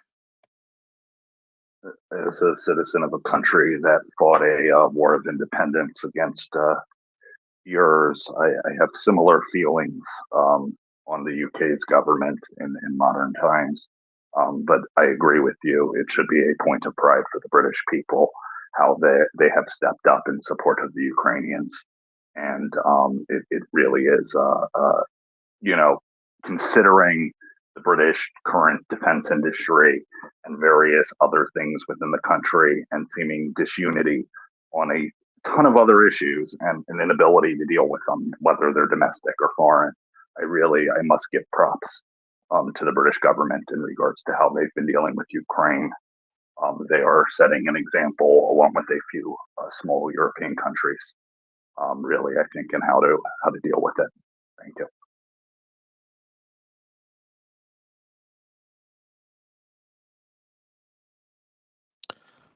All right, thank you for that area.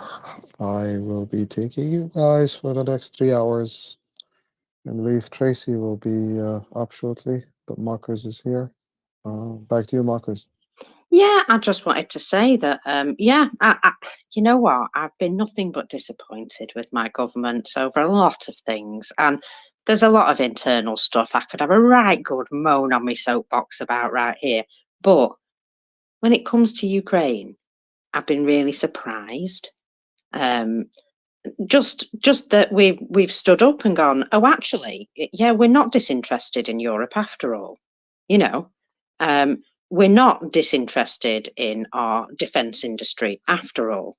And we've suddenly realized that, okay, maybe we do have a strong voice and some sort of power to project, so I kind of feel like, well, we haven't got there yet. We still haven't decided to fund our defense industry properly or anything like that. But I think as a result of these things going forward, especially with doing, sort of partnerships with Ukraine, for example, which I just think is awesome, that there is the possibility for us to invest better in our future and maybe get some real bargains working out, Ukraine building things. I mean, they've built this Bodana machine, which is like a big F-off armoured vehicle with a big F-off gun on the back. And it costs half the price of something similarly equipped, shall we say, to build. Now, it may not have all the songs and dances that everything else has, but it costs half the price and it does pretty much the same job. So, there's there's innovation and ingenuity. So yeah, that is really important as well. And tapping into that, I think, is a wise move by the UK there. Marcus, would you allow me if I were to read something for you as a little present? It is a little bit out of season because it's from May 13, but it is in season nevertheless. Let me quote. I would say to the House, as I said to those who have joined this government, I have nothing to offer but blood, toil, tears, and sweat. We have before us an ordeal of the most grievous kind. We have before us many, many long months of struggle and of suffering.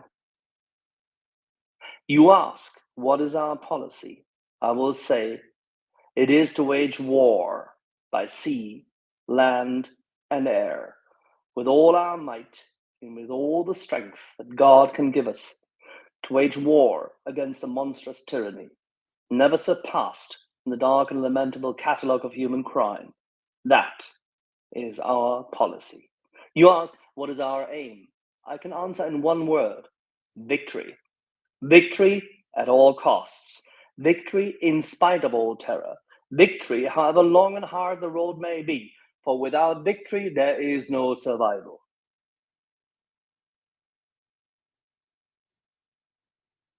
That was a British speech. This is what we expect from our leaders today. And when people make up excuses for lamentable communication, for appeasement communication, for meandering communication of the so-called leaders of the West, this is what we need to hear.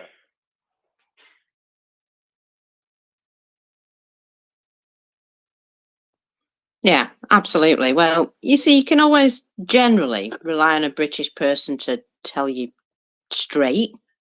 Maybe not honest all the time, but straight. So, you know what I mean? That they won't faff around giving you all hearts and flowers. They'll tell you how it is, and generally, that's how it should be. In fact, hello, Tracy, one of another lady from the north who also tells it how it is. How are you doing, my dear? Well, good afternoon, muckers. I'm very well, thank you. And good afternoon, everybody else. Good afternoon, good morning to some even, North America. Good morning to you all. I hope you've all had your coffee because we will be taking you away for an interesting afternoon as always. And thank you so much, muckers, for all your hard work. Well, I'm going to have to go and put a little bit of extra hard work in now because, yeah, the boss wants me to do a bit more before I sign off, unfortunately. So I shall leave you for now, but thank you so much, everybody, for spending some time with us today. And thank you, Axel, for Winston's words there. They were exceptional. And yeah, good rallying cry. Let's all get that rocket up us and use those words to push forward with positive action. Oh, don't I sound like an inspirational speaker? Right, I'm going to go off and write some affirmation cards for you all. Joking. See you later. So, muckers. Thank you, Marcus, and thank you for co-hosting alongside me for the last 5 hours. Good evening, Tracy. Welcome. How are you? How's everything on your side? Good evening, Em. I'm very well, thank you. And thank you for having me. I hope you're having is it the middle of the night for you? I hope not. No, it's currently 6 p.m. Kiev time, which happens to be Cairo local time, 16:06 UTC. Welcome to the MriyaReport, everyone. And we are proceeding forward with our Ukraine coverage.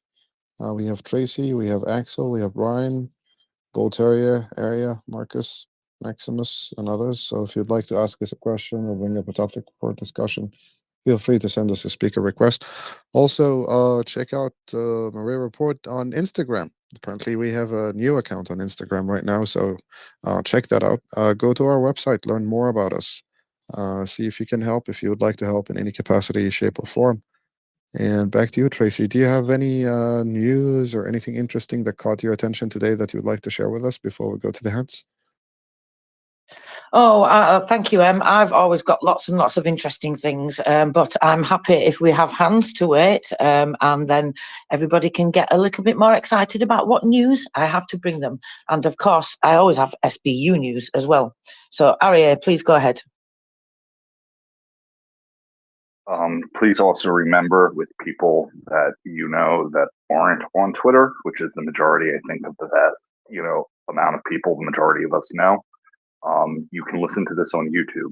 So if you want to show somebody the segment or they want to listen, especially with older family members, YouTube is very good. Also, if you want to get somebody into it, Spotify has cut segments from, the guest speakers where it's a little, it's a short, it's just their segment. And it's the audio, I think, is a little edited. So, sound quality is better and stuff. And that's an easy way to get somebody to listen, because if they hear one or two of those and they, enjoy the segment, they're likely to start listening to the show. The other thing I wanted to mention, I had forgotten before. I'm sure a lot of people here saw it. I thought it was quite prophetic and comical and sad at the same time. The Russian government projected one of Putin's speeches on the side of the building, and above it, the name of the building was Oceania, which is the name from 1984 of the country that the book takes place in.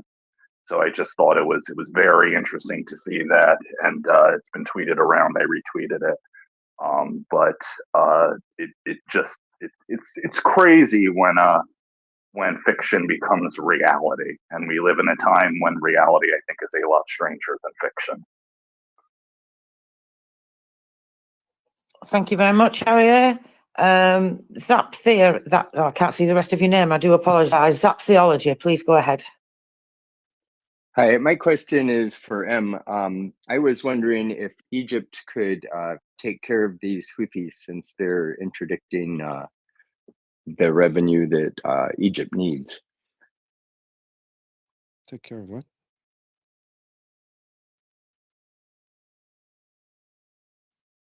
Zab, take care of what exactly? The Houthis. Oh, good question. Actually, Maersk has just announced that it's going to stop sending its vessels down the Red Sea, so there will have to be something to be done about this. Taking care of the Houthis. So here it goes.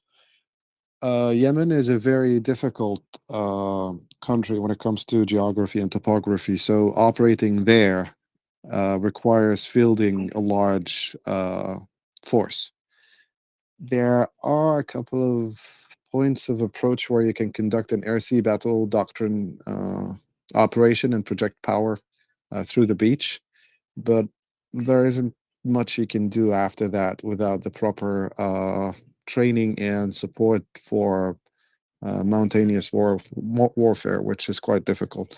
And the other thing is that if the Egyptian armed forces started responding to sources of fire coming out of Yemen, because they are endangering the global maritime traffic and this very vital lane, the Red Sea, Bab el-Mandeb Strait, it will be spun by Iran and its media apparatus and Hezbollah and Hamas and the International Muslim Brotherhood and Yemen and everyone and their mother, as Egypt siding with the Zionist entity and fighting for the Jews, blah, blah, blah, and attacking its fellow Arab men and women, and killing them, doing the bidding of the, all the bad faith actors according to that evil paradigm. So the solution will probably be forming an international coalition, but given the fact that most of the naval assets of Western countries right now are kind of stretched beyond their means a little bit, responding to developing security situations in the Baltics and in Europe and Mediterranean and the Atlantic and in Asia. So maybe they will rely more on capable and willing Middle Eastern navies to conduct most of the work, but they send a couple of pieces here and there to dope their force and take the lead, so that it's an international coalition that is interested in securing maritime shipping more than attacking Yemen and killing its people, or any stupid argument that will be fielded by the retrograde forces trying to append the security order. I guess we'll see. It's a developing situation. No one has a full firing solution against Yemen, by the way. Like killing the threat, the anti-ship missile batteries, or taking out their leadership, or removing them from power in the country. There is no firing solution against the problem, whether it's in its reductionist form or its expansionist form, in my opinion.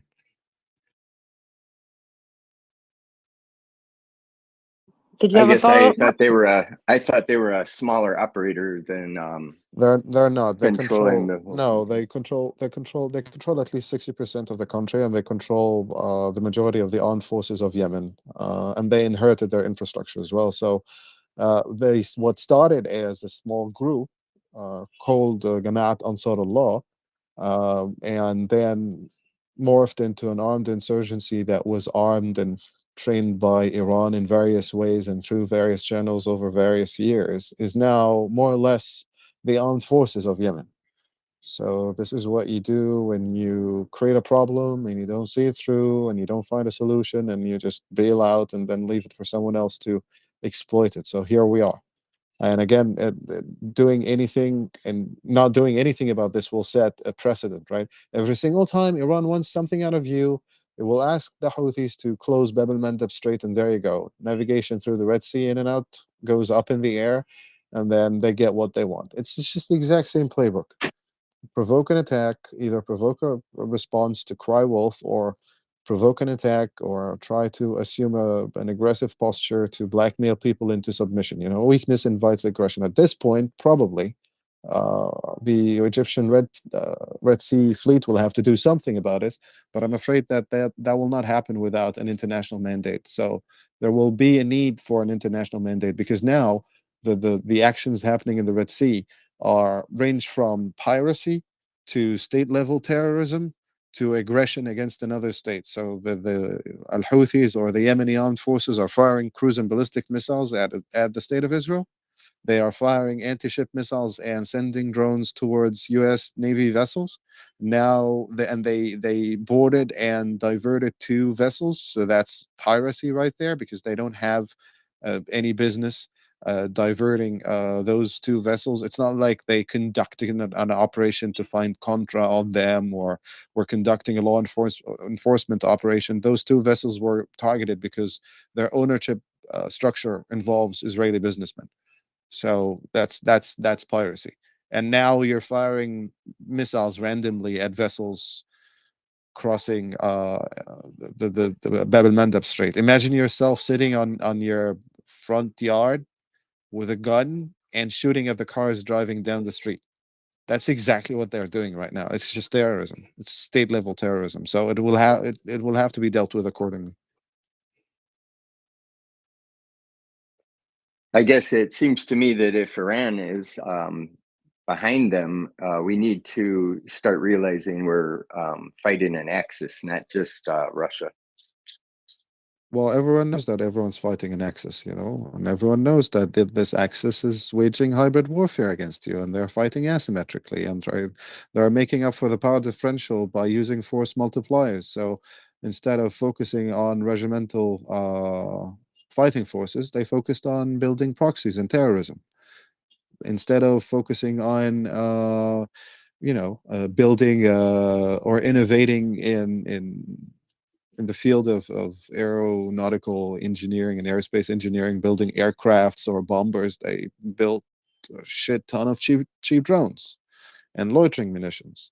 Instead of focusing on saying the truth, they focus on disinformation to leverage that in the information space as well. And now we're seeing them using geographical choke points to disturb and disrupt the global economy. So it's a form of economic warfare, basically, that's manifesting itself by propping up a proxy and then having them control a very vital waterway. Again, it is what it is. Thank you, Zap. Back to you, Tracy.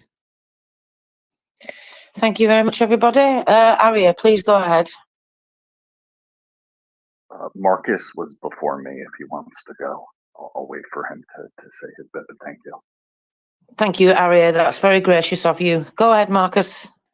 Yeah, I was going to ask Em if he'd seen the video where the IRGC is purporting to. Fake. Yeah, okay. Mario posted a video. Yeah. It's footage of U.S. naval vessels in the Persian Gulf, superimposed over some video that they shot in some command center or operations room or whatever, and video that shows that it is, and then superimposed on. And please mute. And then superimposed on another video showing some of their fast crafts responding in the Persian Gulf, and then added to video footage taken from drones or whatever. It's complete bullshit. No one tells the U.S. Navy where to sail, basically. Yeah, no, but it's an interesting info op that they've done. They put some effort into it. I just don't know why. I mean, because Mario's on Twitter. That's why. Anyway, I don't want to diss anyone, but seriously, yeah. Area first, and then Bolt area.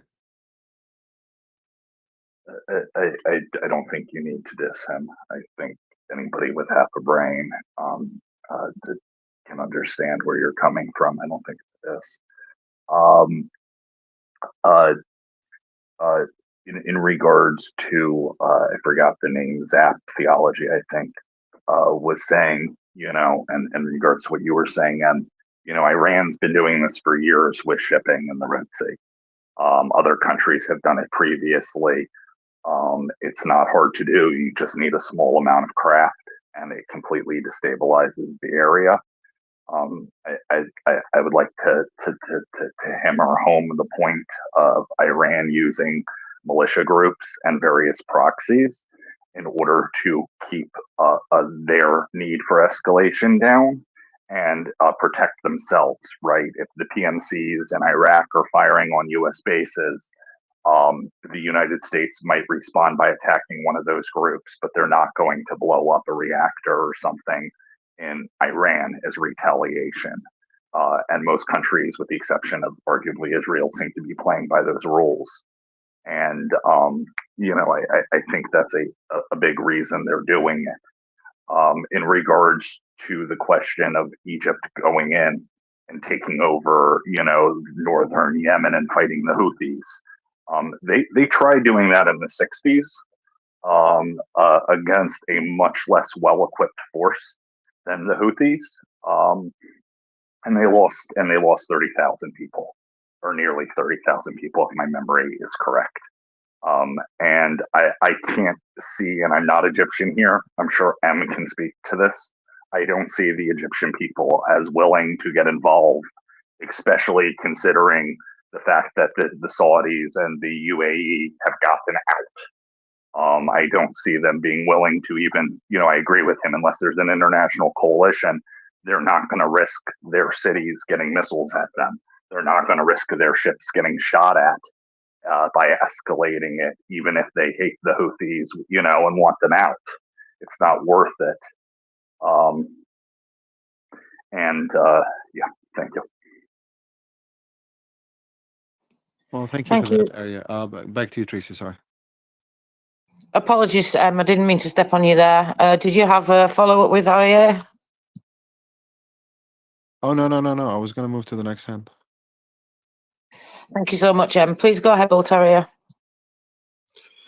Yeah, I have a question for you, Em. So somebody that I follow a bit, Jordan Peterson, although I don't agree with everything he says, but he keeps bringing up the Abraham Accords, which apparently was something that was agreed under Trump in 2020, and Israel, UAE, and Bahrain signed, and apparently Saudi Arabia were going to sign, and this was a plan to kind of build a coalition. So apparently it never happened Because now what Jordan Peterson says is because there was a change of government and Biden failed to support it. I just wondered if you had any comments on that.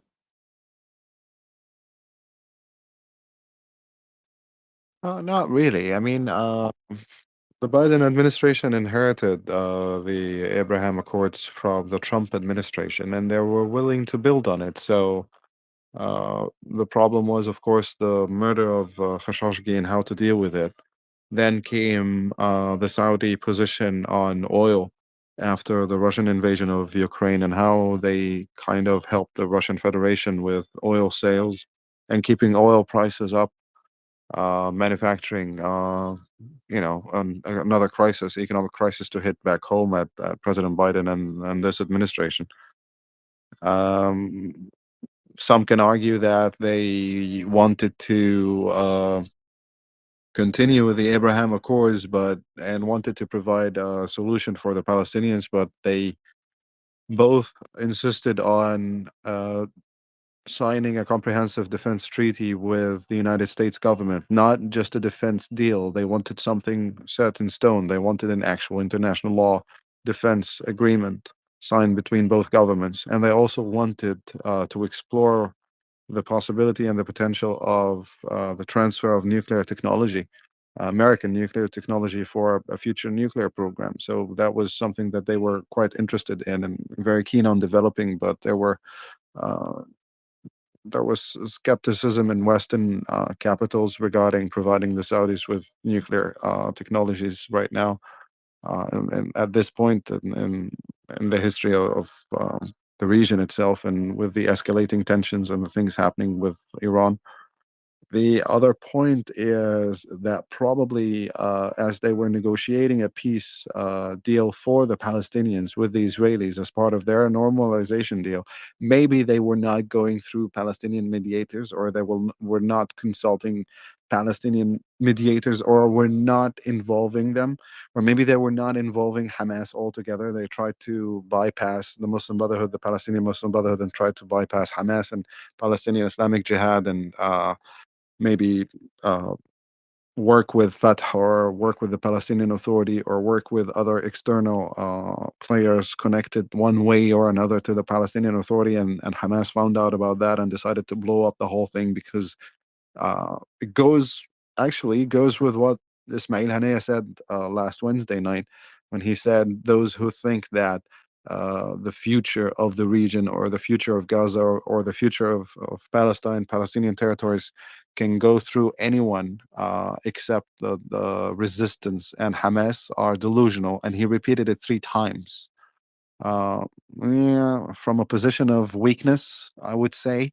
Perhaps that statement, had it been made before October 7th, would have meant differently and would have had a different impact. But in my opinion, it's posturing. And he's doing it now to not to save face per se, but to give political room for maneuvering for Hamas itself as an organization. And trying to send, or to make clear, the reason why they went on such an endeavor, why they planned and executed such an attack, because they felt that they were being played out.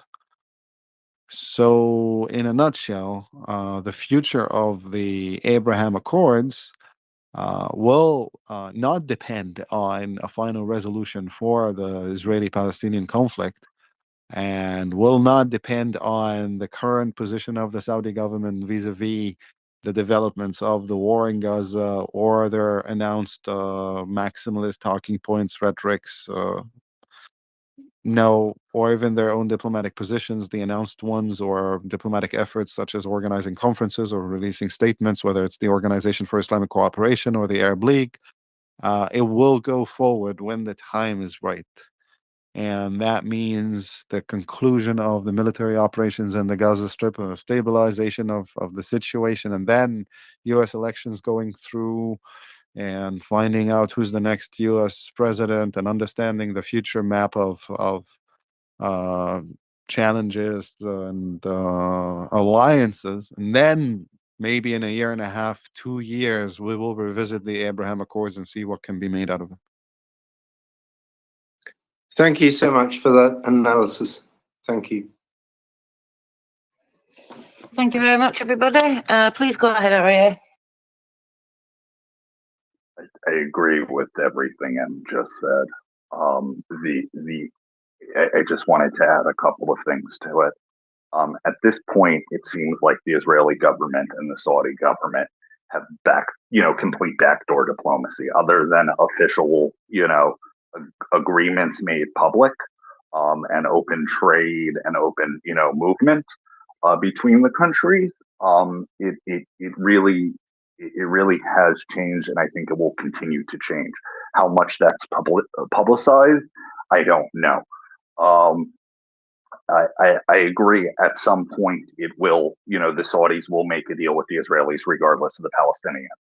We have to remember, in the West, we see things in terms of a couple of years or election cycles and such. And in a lot of the world, they don't. They see it in terms of decades and centuries. And we may have to wait a couple of years before we see progress. And I just wanted to add that I do think the Abraham Accords have already had a profound effect. Take Bahrain, for example, statements made by their government, education reforms, allowing Israeli military assets in the country, things like that. It really has completely shifted. And I understand it's a tiny country. But the UAE also, and I understand that they're not going to support it or something like that, but the paragraph,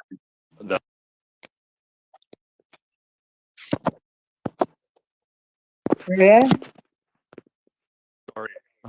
Arya, you're rubber banding. Maybe your headphones died or something. Can you hear me? Okay. You're back. So, in regards to the UAE, I'm sorry about that. There has been major changes in the education system, right? Even in regards to Saudi Arabia, you've seen dozens of journalists and influencers constantly, talking about Israel or arguing, for coexistence and things that would have gotten you killed less than a decade ago to do openly. These changes have had a profound effect on the Middle East. I still think they are minimal. It's not the majority of people, even within these countries, that is affected. But I do think it will continue to go forward. And I do think, if the UAE and Bahrain are any indication of what will happen when, this happens, I think it was, like $48 billion or some ridiculous amount in trade that's already happened between the UAE and Israel. The changes in the education system. UAE, I know they took in around 100 Jews from Yemen. They gave them citizenship. They gave them homes. The world is slowly changing, and it's going to be a slow change, but it is changing in some of those countries. At the same time, I do fear in the West the opposite is happening, and that is an issue. Thank you very much, Arya. Go ahead, Marcus. Well, yeah, I was going to ask if M felt that those changes were happening from his perspective, but then if so, then the question is was there a motivation to blunt this change when October 7th happened? Or is that just, I'm just thinking about it too much, I guess. Thank you. Blunt, which change exactly, Marcus? Well, Arya was saying that there's a slow, I guess, softening of or thawing of the political tension between Israel or Jews in general and many Arab countries, or some, because of the Abraham Accords. Well, the leadership was taking a purely strategic position on it. There is, what's the word I'm looking for to be very accurate? There is certainly a divide between the view of leadership and elites and the views of sometimes the majority of the population. However, since the majority of the population is not really involved in the bulk of the economic development and the bulk of the security work. It's not that they are excluded from deciding their fate or deciding on their policies. It is just that the current reality doesn't allow them to pretty much opine on them. If it were left for the populations, probably you would get 100% rejection to any form of moving forward, to any form of normalization, and to any form of peace. But thankfully, that's not the case. So there are programs to de-radicalize the societies as you go forward and try to take away the hate. It's problems when Hamas and when other factions conduct such attacks, they revive that hate because of the responses that happens afterwards, right? It's a very silly game where people try to slowly move societies away from hate, and then certain groups who are invested in perpetuating the conflict kind of reignite that hate because of their actions and the responses and the reactions to their actions. But maybe Arya can comment on this better than I am right now. Go ahead, Arya. You're 100% right, and I mean this has happened through history with Jews in the Arab world, right? You'll have years where things go very well, and then there is some bigot or leader who wants to deflect blame, and it goes to that, and then it goes back, right? And I think in regards to I believe it was Marcus's question. I don't think Hamas did this to stop the Abraham Accords or delay them. I tend to believe, and I've said this many times before, when somebody, whether they're a terrorist group or a religious person, tells you what they believe, that you should take them at face value, right? Their statements on why they did it was, we are going to go and capture hostages in order to free all of the terrorists that were being held in Israeli prisons. Now, I don't believe that they thought they would pull off anything resembling what they did, right? I think they thought they'd be able to get across the border, maybe get a couple of people or a couple dozen people at most, and then get back over with those people and then trade them in the same way they did with Gilead Shalit, or in a few other cases for hundreds and thousands of prisoners, right?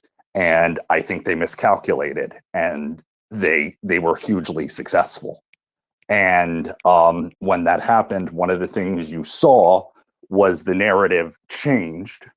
And one of the things that started being put out was, oh, this was done because of the Abraham Accords. We got to stop the Abraham Accords. The Saudis are going to abandon the Palestinian people, and this will cause their doom, And it's the same thing, we've been talking about with the Russian and other countries' disinfo and propaganda.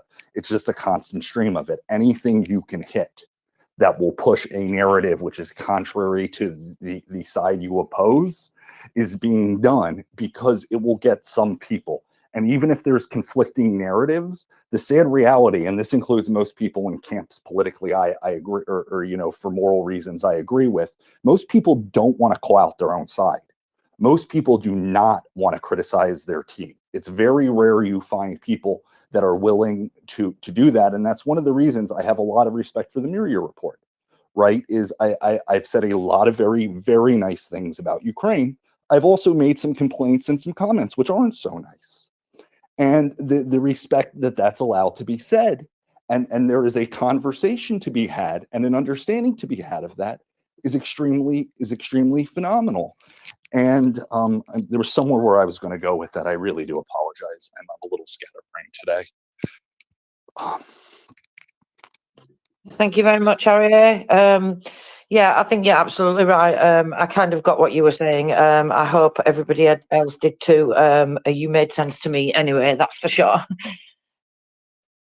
Okay, so we have no hands up at the moment. But Marcus, I did notice you had your hand up, but you popped it down. So if you want to still have something that you would like to say.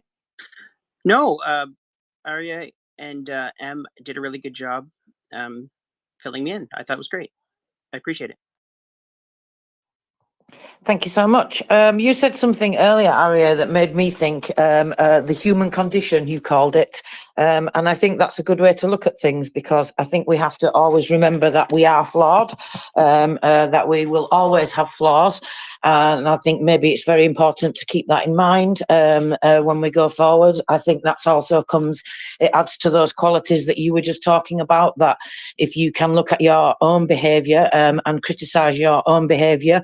I notice there are some people in life that have the ability to do this and some people that don't have the ability to do this. I call it looking outside themselves and looking outside their own opinions and looking at things from the other side also. But that is very difficult to do because you have to take away your own perspective. And sometimes that's not always easy to do. So I think, unfortunately, we are going to always have these issues in life. And that's why it's of great importance that I think we discuss these things to the length that we are here. Because how do we move forward in societies and stop this ever happening again? How do we make sure that never again actually means never again, and that these things do not continue to happen? I think we do have to consider the human condition in that, and consider that humans are flawed and that there will always be a level of bad actors out there. So that's definitely something very important to look at moving forward in how we make changes within our societies to make sure that this doesn't happen again. Arya? Just to follow up on that, I think it's very important to remember this, and remember that most people do not want stress, do not want pain, do not want to deal with hard things. And especially in the West, as societies, people spend a lot of money in escapism, whether it's hobbies, political causes, or drugs, right? And in any case, something I think a lot of people here have a ability to do is to see hard truths, right? Most people don't until it's in your face, and you cannot deny it anymore. And I think that's one of the things that is hard for a lot of people here, including myself, and I have struggled with, to understand with other people, right? I've gone to therapy when I was younger for a variety of things, and I remember one of the therapists telling me, you know, you have a higher emotional, I forgot the term he used, but basically most people, when they see something, they shut it down. They don't want to deal with it, right? They might, you know, see something sad and they'll make a comment that's horrible, but then they can't deal with it. I'm sure everybody has seen here, they're talking to somebody about Ukraine, and the person says to them something along the lines of, you know, I support Ukraine 100%, but I don't want to hear about it anymore, man. It's horrible what's happening over there. There's nothing I can do. I don't want to see it. You know, it's just depressing. I can't deal with it anymore, you know? And one of the things I think that the space has done a good job in various, you know, segments is giving some tools for people to be able to deal with people like that. And that's the majority of people. And you need to keep that in mind. And it doesn't mean that people don't care. It doesn't mean that they're bad people. You know, we're an extremely flawed creature, all of us. And, you know, even the best of us are only logical at certain times.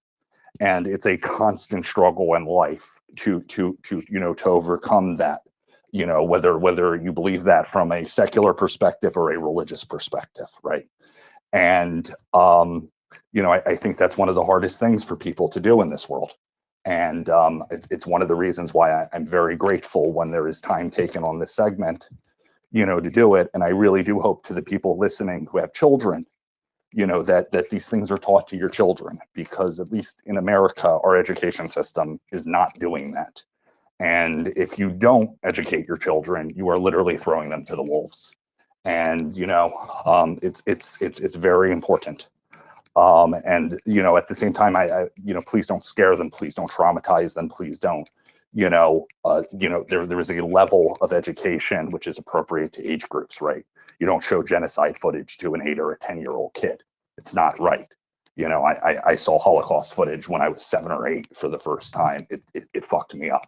You know, you don't do that. But at the same time, you need to teach kids how to think critically and to be moral and to be able to hold on to that morality when they get a little older and they're thrown into a society which sadly is very lacking in ethics. And I'm talking about this as a religious person from a completely secular perspective. I'm leaving aside anything with religion here. All right, thank you for that, Maria. Let's go to for every child. Yes. How is the sound? Are you hearing me well? Loud and clear, ma'am. Please go ahead. I so appreciate all of the things being said here. I've only been listening for about the last half hour. Um, Thank you, Em, and thank you, Tracy. Thank you, Aria, and Marcus. I want to stay on Aria's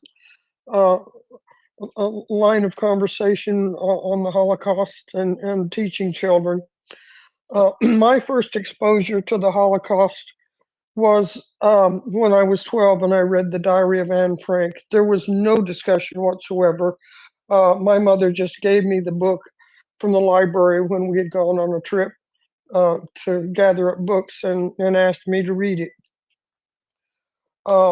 And I did, and there was no discussion on it at all. But of course, it was extremely chilling and extremely it was just an indelible memory for my childhood. My own children, I did not broach the Holocaust with them. However, all three of my sons were in a Boy Scout troop from Temple Shalom, where their dad was the scoutmaster. And I don't know what they were exposed to there, but we lived just a block away from Temple Shalom.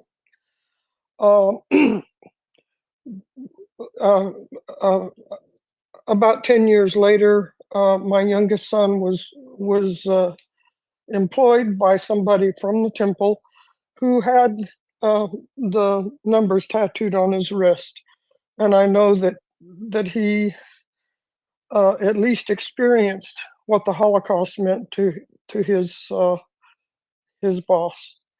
I know we should be doing better and more, but I'm so grateful that the Jewish community reaches out to the community at large. We were not Jewish, and yet my husband was a scoutmaster at the synagogue, and the entire troop was very diverse. So thank you, Aria, for what you've been saying. And yes, it is, and yes, it's absolutely important not to traumatize children. I don't think we're getting that message today. Our children are being traumatized right and left. Nevertheless,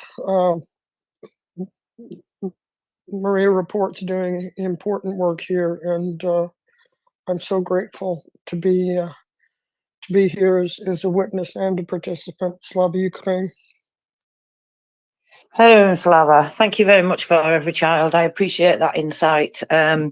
Yeah, I think, we've all come to the realization that I think the big thing is education. And I mean, this is just my opinion, but and everybody can disagree with me, but the way I've seen things go over the last decades of my life is that I think society's wanted children to have a better life, but I think we kind of went a little bit too far on that scale, and then we took away, certainly in the UK, I can't speak for any other country, of course, but we took away competition in schools and made every child be equal, for example, which is absolute nonsense to me, because there's competition in life. I mean, even just in business, for example, you have to accept that there's competition.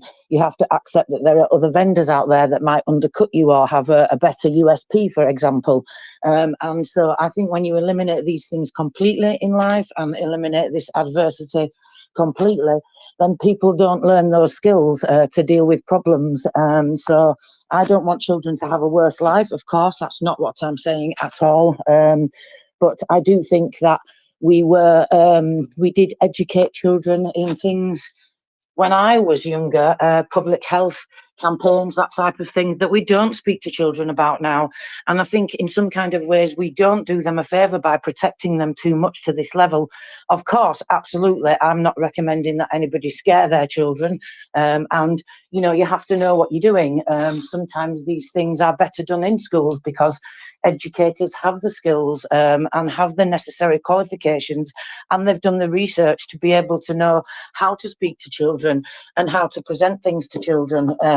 And that's not always easy as a parent. That's one thing that we do as parents. We speak to each other and we get help and support from other groups, mothers groups and social groups and that type of thing. So, but I think the assessment is, I would say, is that education is the key, and how we move forward doing that, not just for children, but for adults too, educating about disinformation, that type of thing. I think we're all moving towards fixing that in societies, but obviously that's a longer, wider problem, which we can't fix right now. It's something that I guess will have to be tackled on a bigger, wider scale once the world is more at peace. Of course, there's much more urgent things to deal with right now. I do see lots of things happening which really please me. Pekka Kallianiemi, his segments and everything he does regarding disinformation is fantastic. And his little YouTube videos, actually, that I've been watching are great, and he puts them on Twitter as well. And I would recommend people watch them, if only because when I watched it, I thought, you know what, this is actually a really good way to counter those, you know, a few seconds, couple of minutes TikTok videos that you see on various social media accounts. And so I think that targets that audience that are looking for that kind of content and that kind of short content, what I call short content, was not very long. You know, so I do think that's something we have to consider. But of course, that's a bigger, wider problem, you know, for moving forward. And actually, that's a good point for me to segue into telling you about our guest this evening, because we are going to be having a wonderful conversation later regarding all these types of things, disinformation, that type of thing, because it's obviously very important. So we've got a couple of interesting segments for you. So today we are going to be joined by Mark Savchuk. Now, I've seen lots and lots of you online that are really pleased about this, and I'm super pleased about this also. He's from the PR Army, and he's the founder and coordinator of the Ukrainian PR Army. He's an energy sector expert and specialist at the head of the Oversight Committee of the National Anti-Corruption Bureau of Ukraine. So, of course, if anybody knows me at all, you will all know that I'm extremely interested in the anti-corruption fight that Ukraine is having right now. I think they're doing an incredible job. And so I'm really, really pleased to be able to have this guest, and I hope you will all consider retweeting that so that everybody else can know and join us too. As I said, it's something that's really important. It's a really important topic that we cover and that we keep continuing to cover. And then, of course, we have our other interesting segments. Sunday to Thursdays, we have the Israel and Gaza segment. And then tonight, later tonight, we have the Understanding Genocide in Ukraine segment, which is absolutely excellent. I recommend everybody join that. It's not gory, it's not graphic, although they do have to talk about some upsetting things and some detailed things. Of course, you would understand, because we're not shying away from everything that happens, but they don't go into graphic detail. They go into enough detail where we need to be aware of what's happening. But a lot of what they discuss, Prince Heather, Gina Christensen and Nancy M, is regarding the legal definition and the various reports that are being compiled stockpiled and built for the United Nations, which will be submitted, I think, in March, if I remember rightly, but don't quote me on that because I'm remembering that off the top of my head. I do know it's a few months away before they will be submitting that report, but some reports have come out recently which are very detailed, and the New Lines Institute report is also very detailed that Nancy and Prince Heather refer to. Gina Christiansen brings a very interesting angle and has wonderful information. So please do join us for that tonight, and that's at 10 p.m. Eastern, which is 3 a.m. UK, 5 a.m. Kiev. And does that, I'm getting confused with the rest of the times now. I'm not going to say the rest of the times because I'll confuse you. I know for a fact I've got those down. 10 p.m. Eastern is 3 a.m. UK and 5 a.m. Kiev. So there you are for those times. Please convert your times. And if you didn't get that and I mixed you up, please feel free to DM me and ask me, and I'll be more than happy to give you those times. Arya, please go ahead.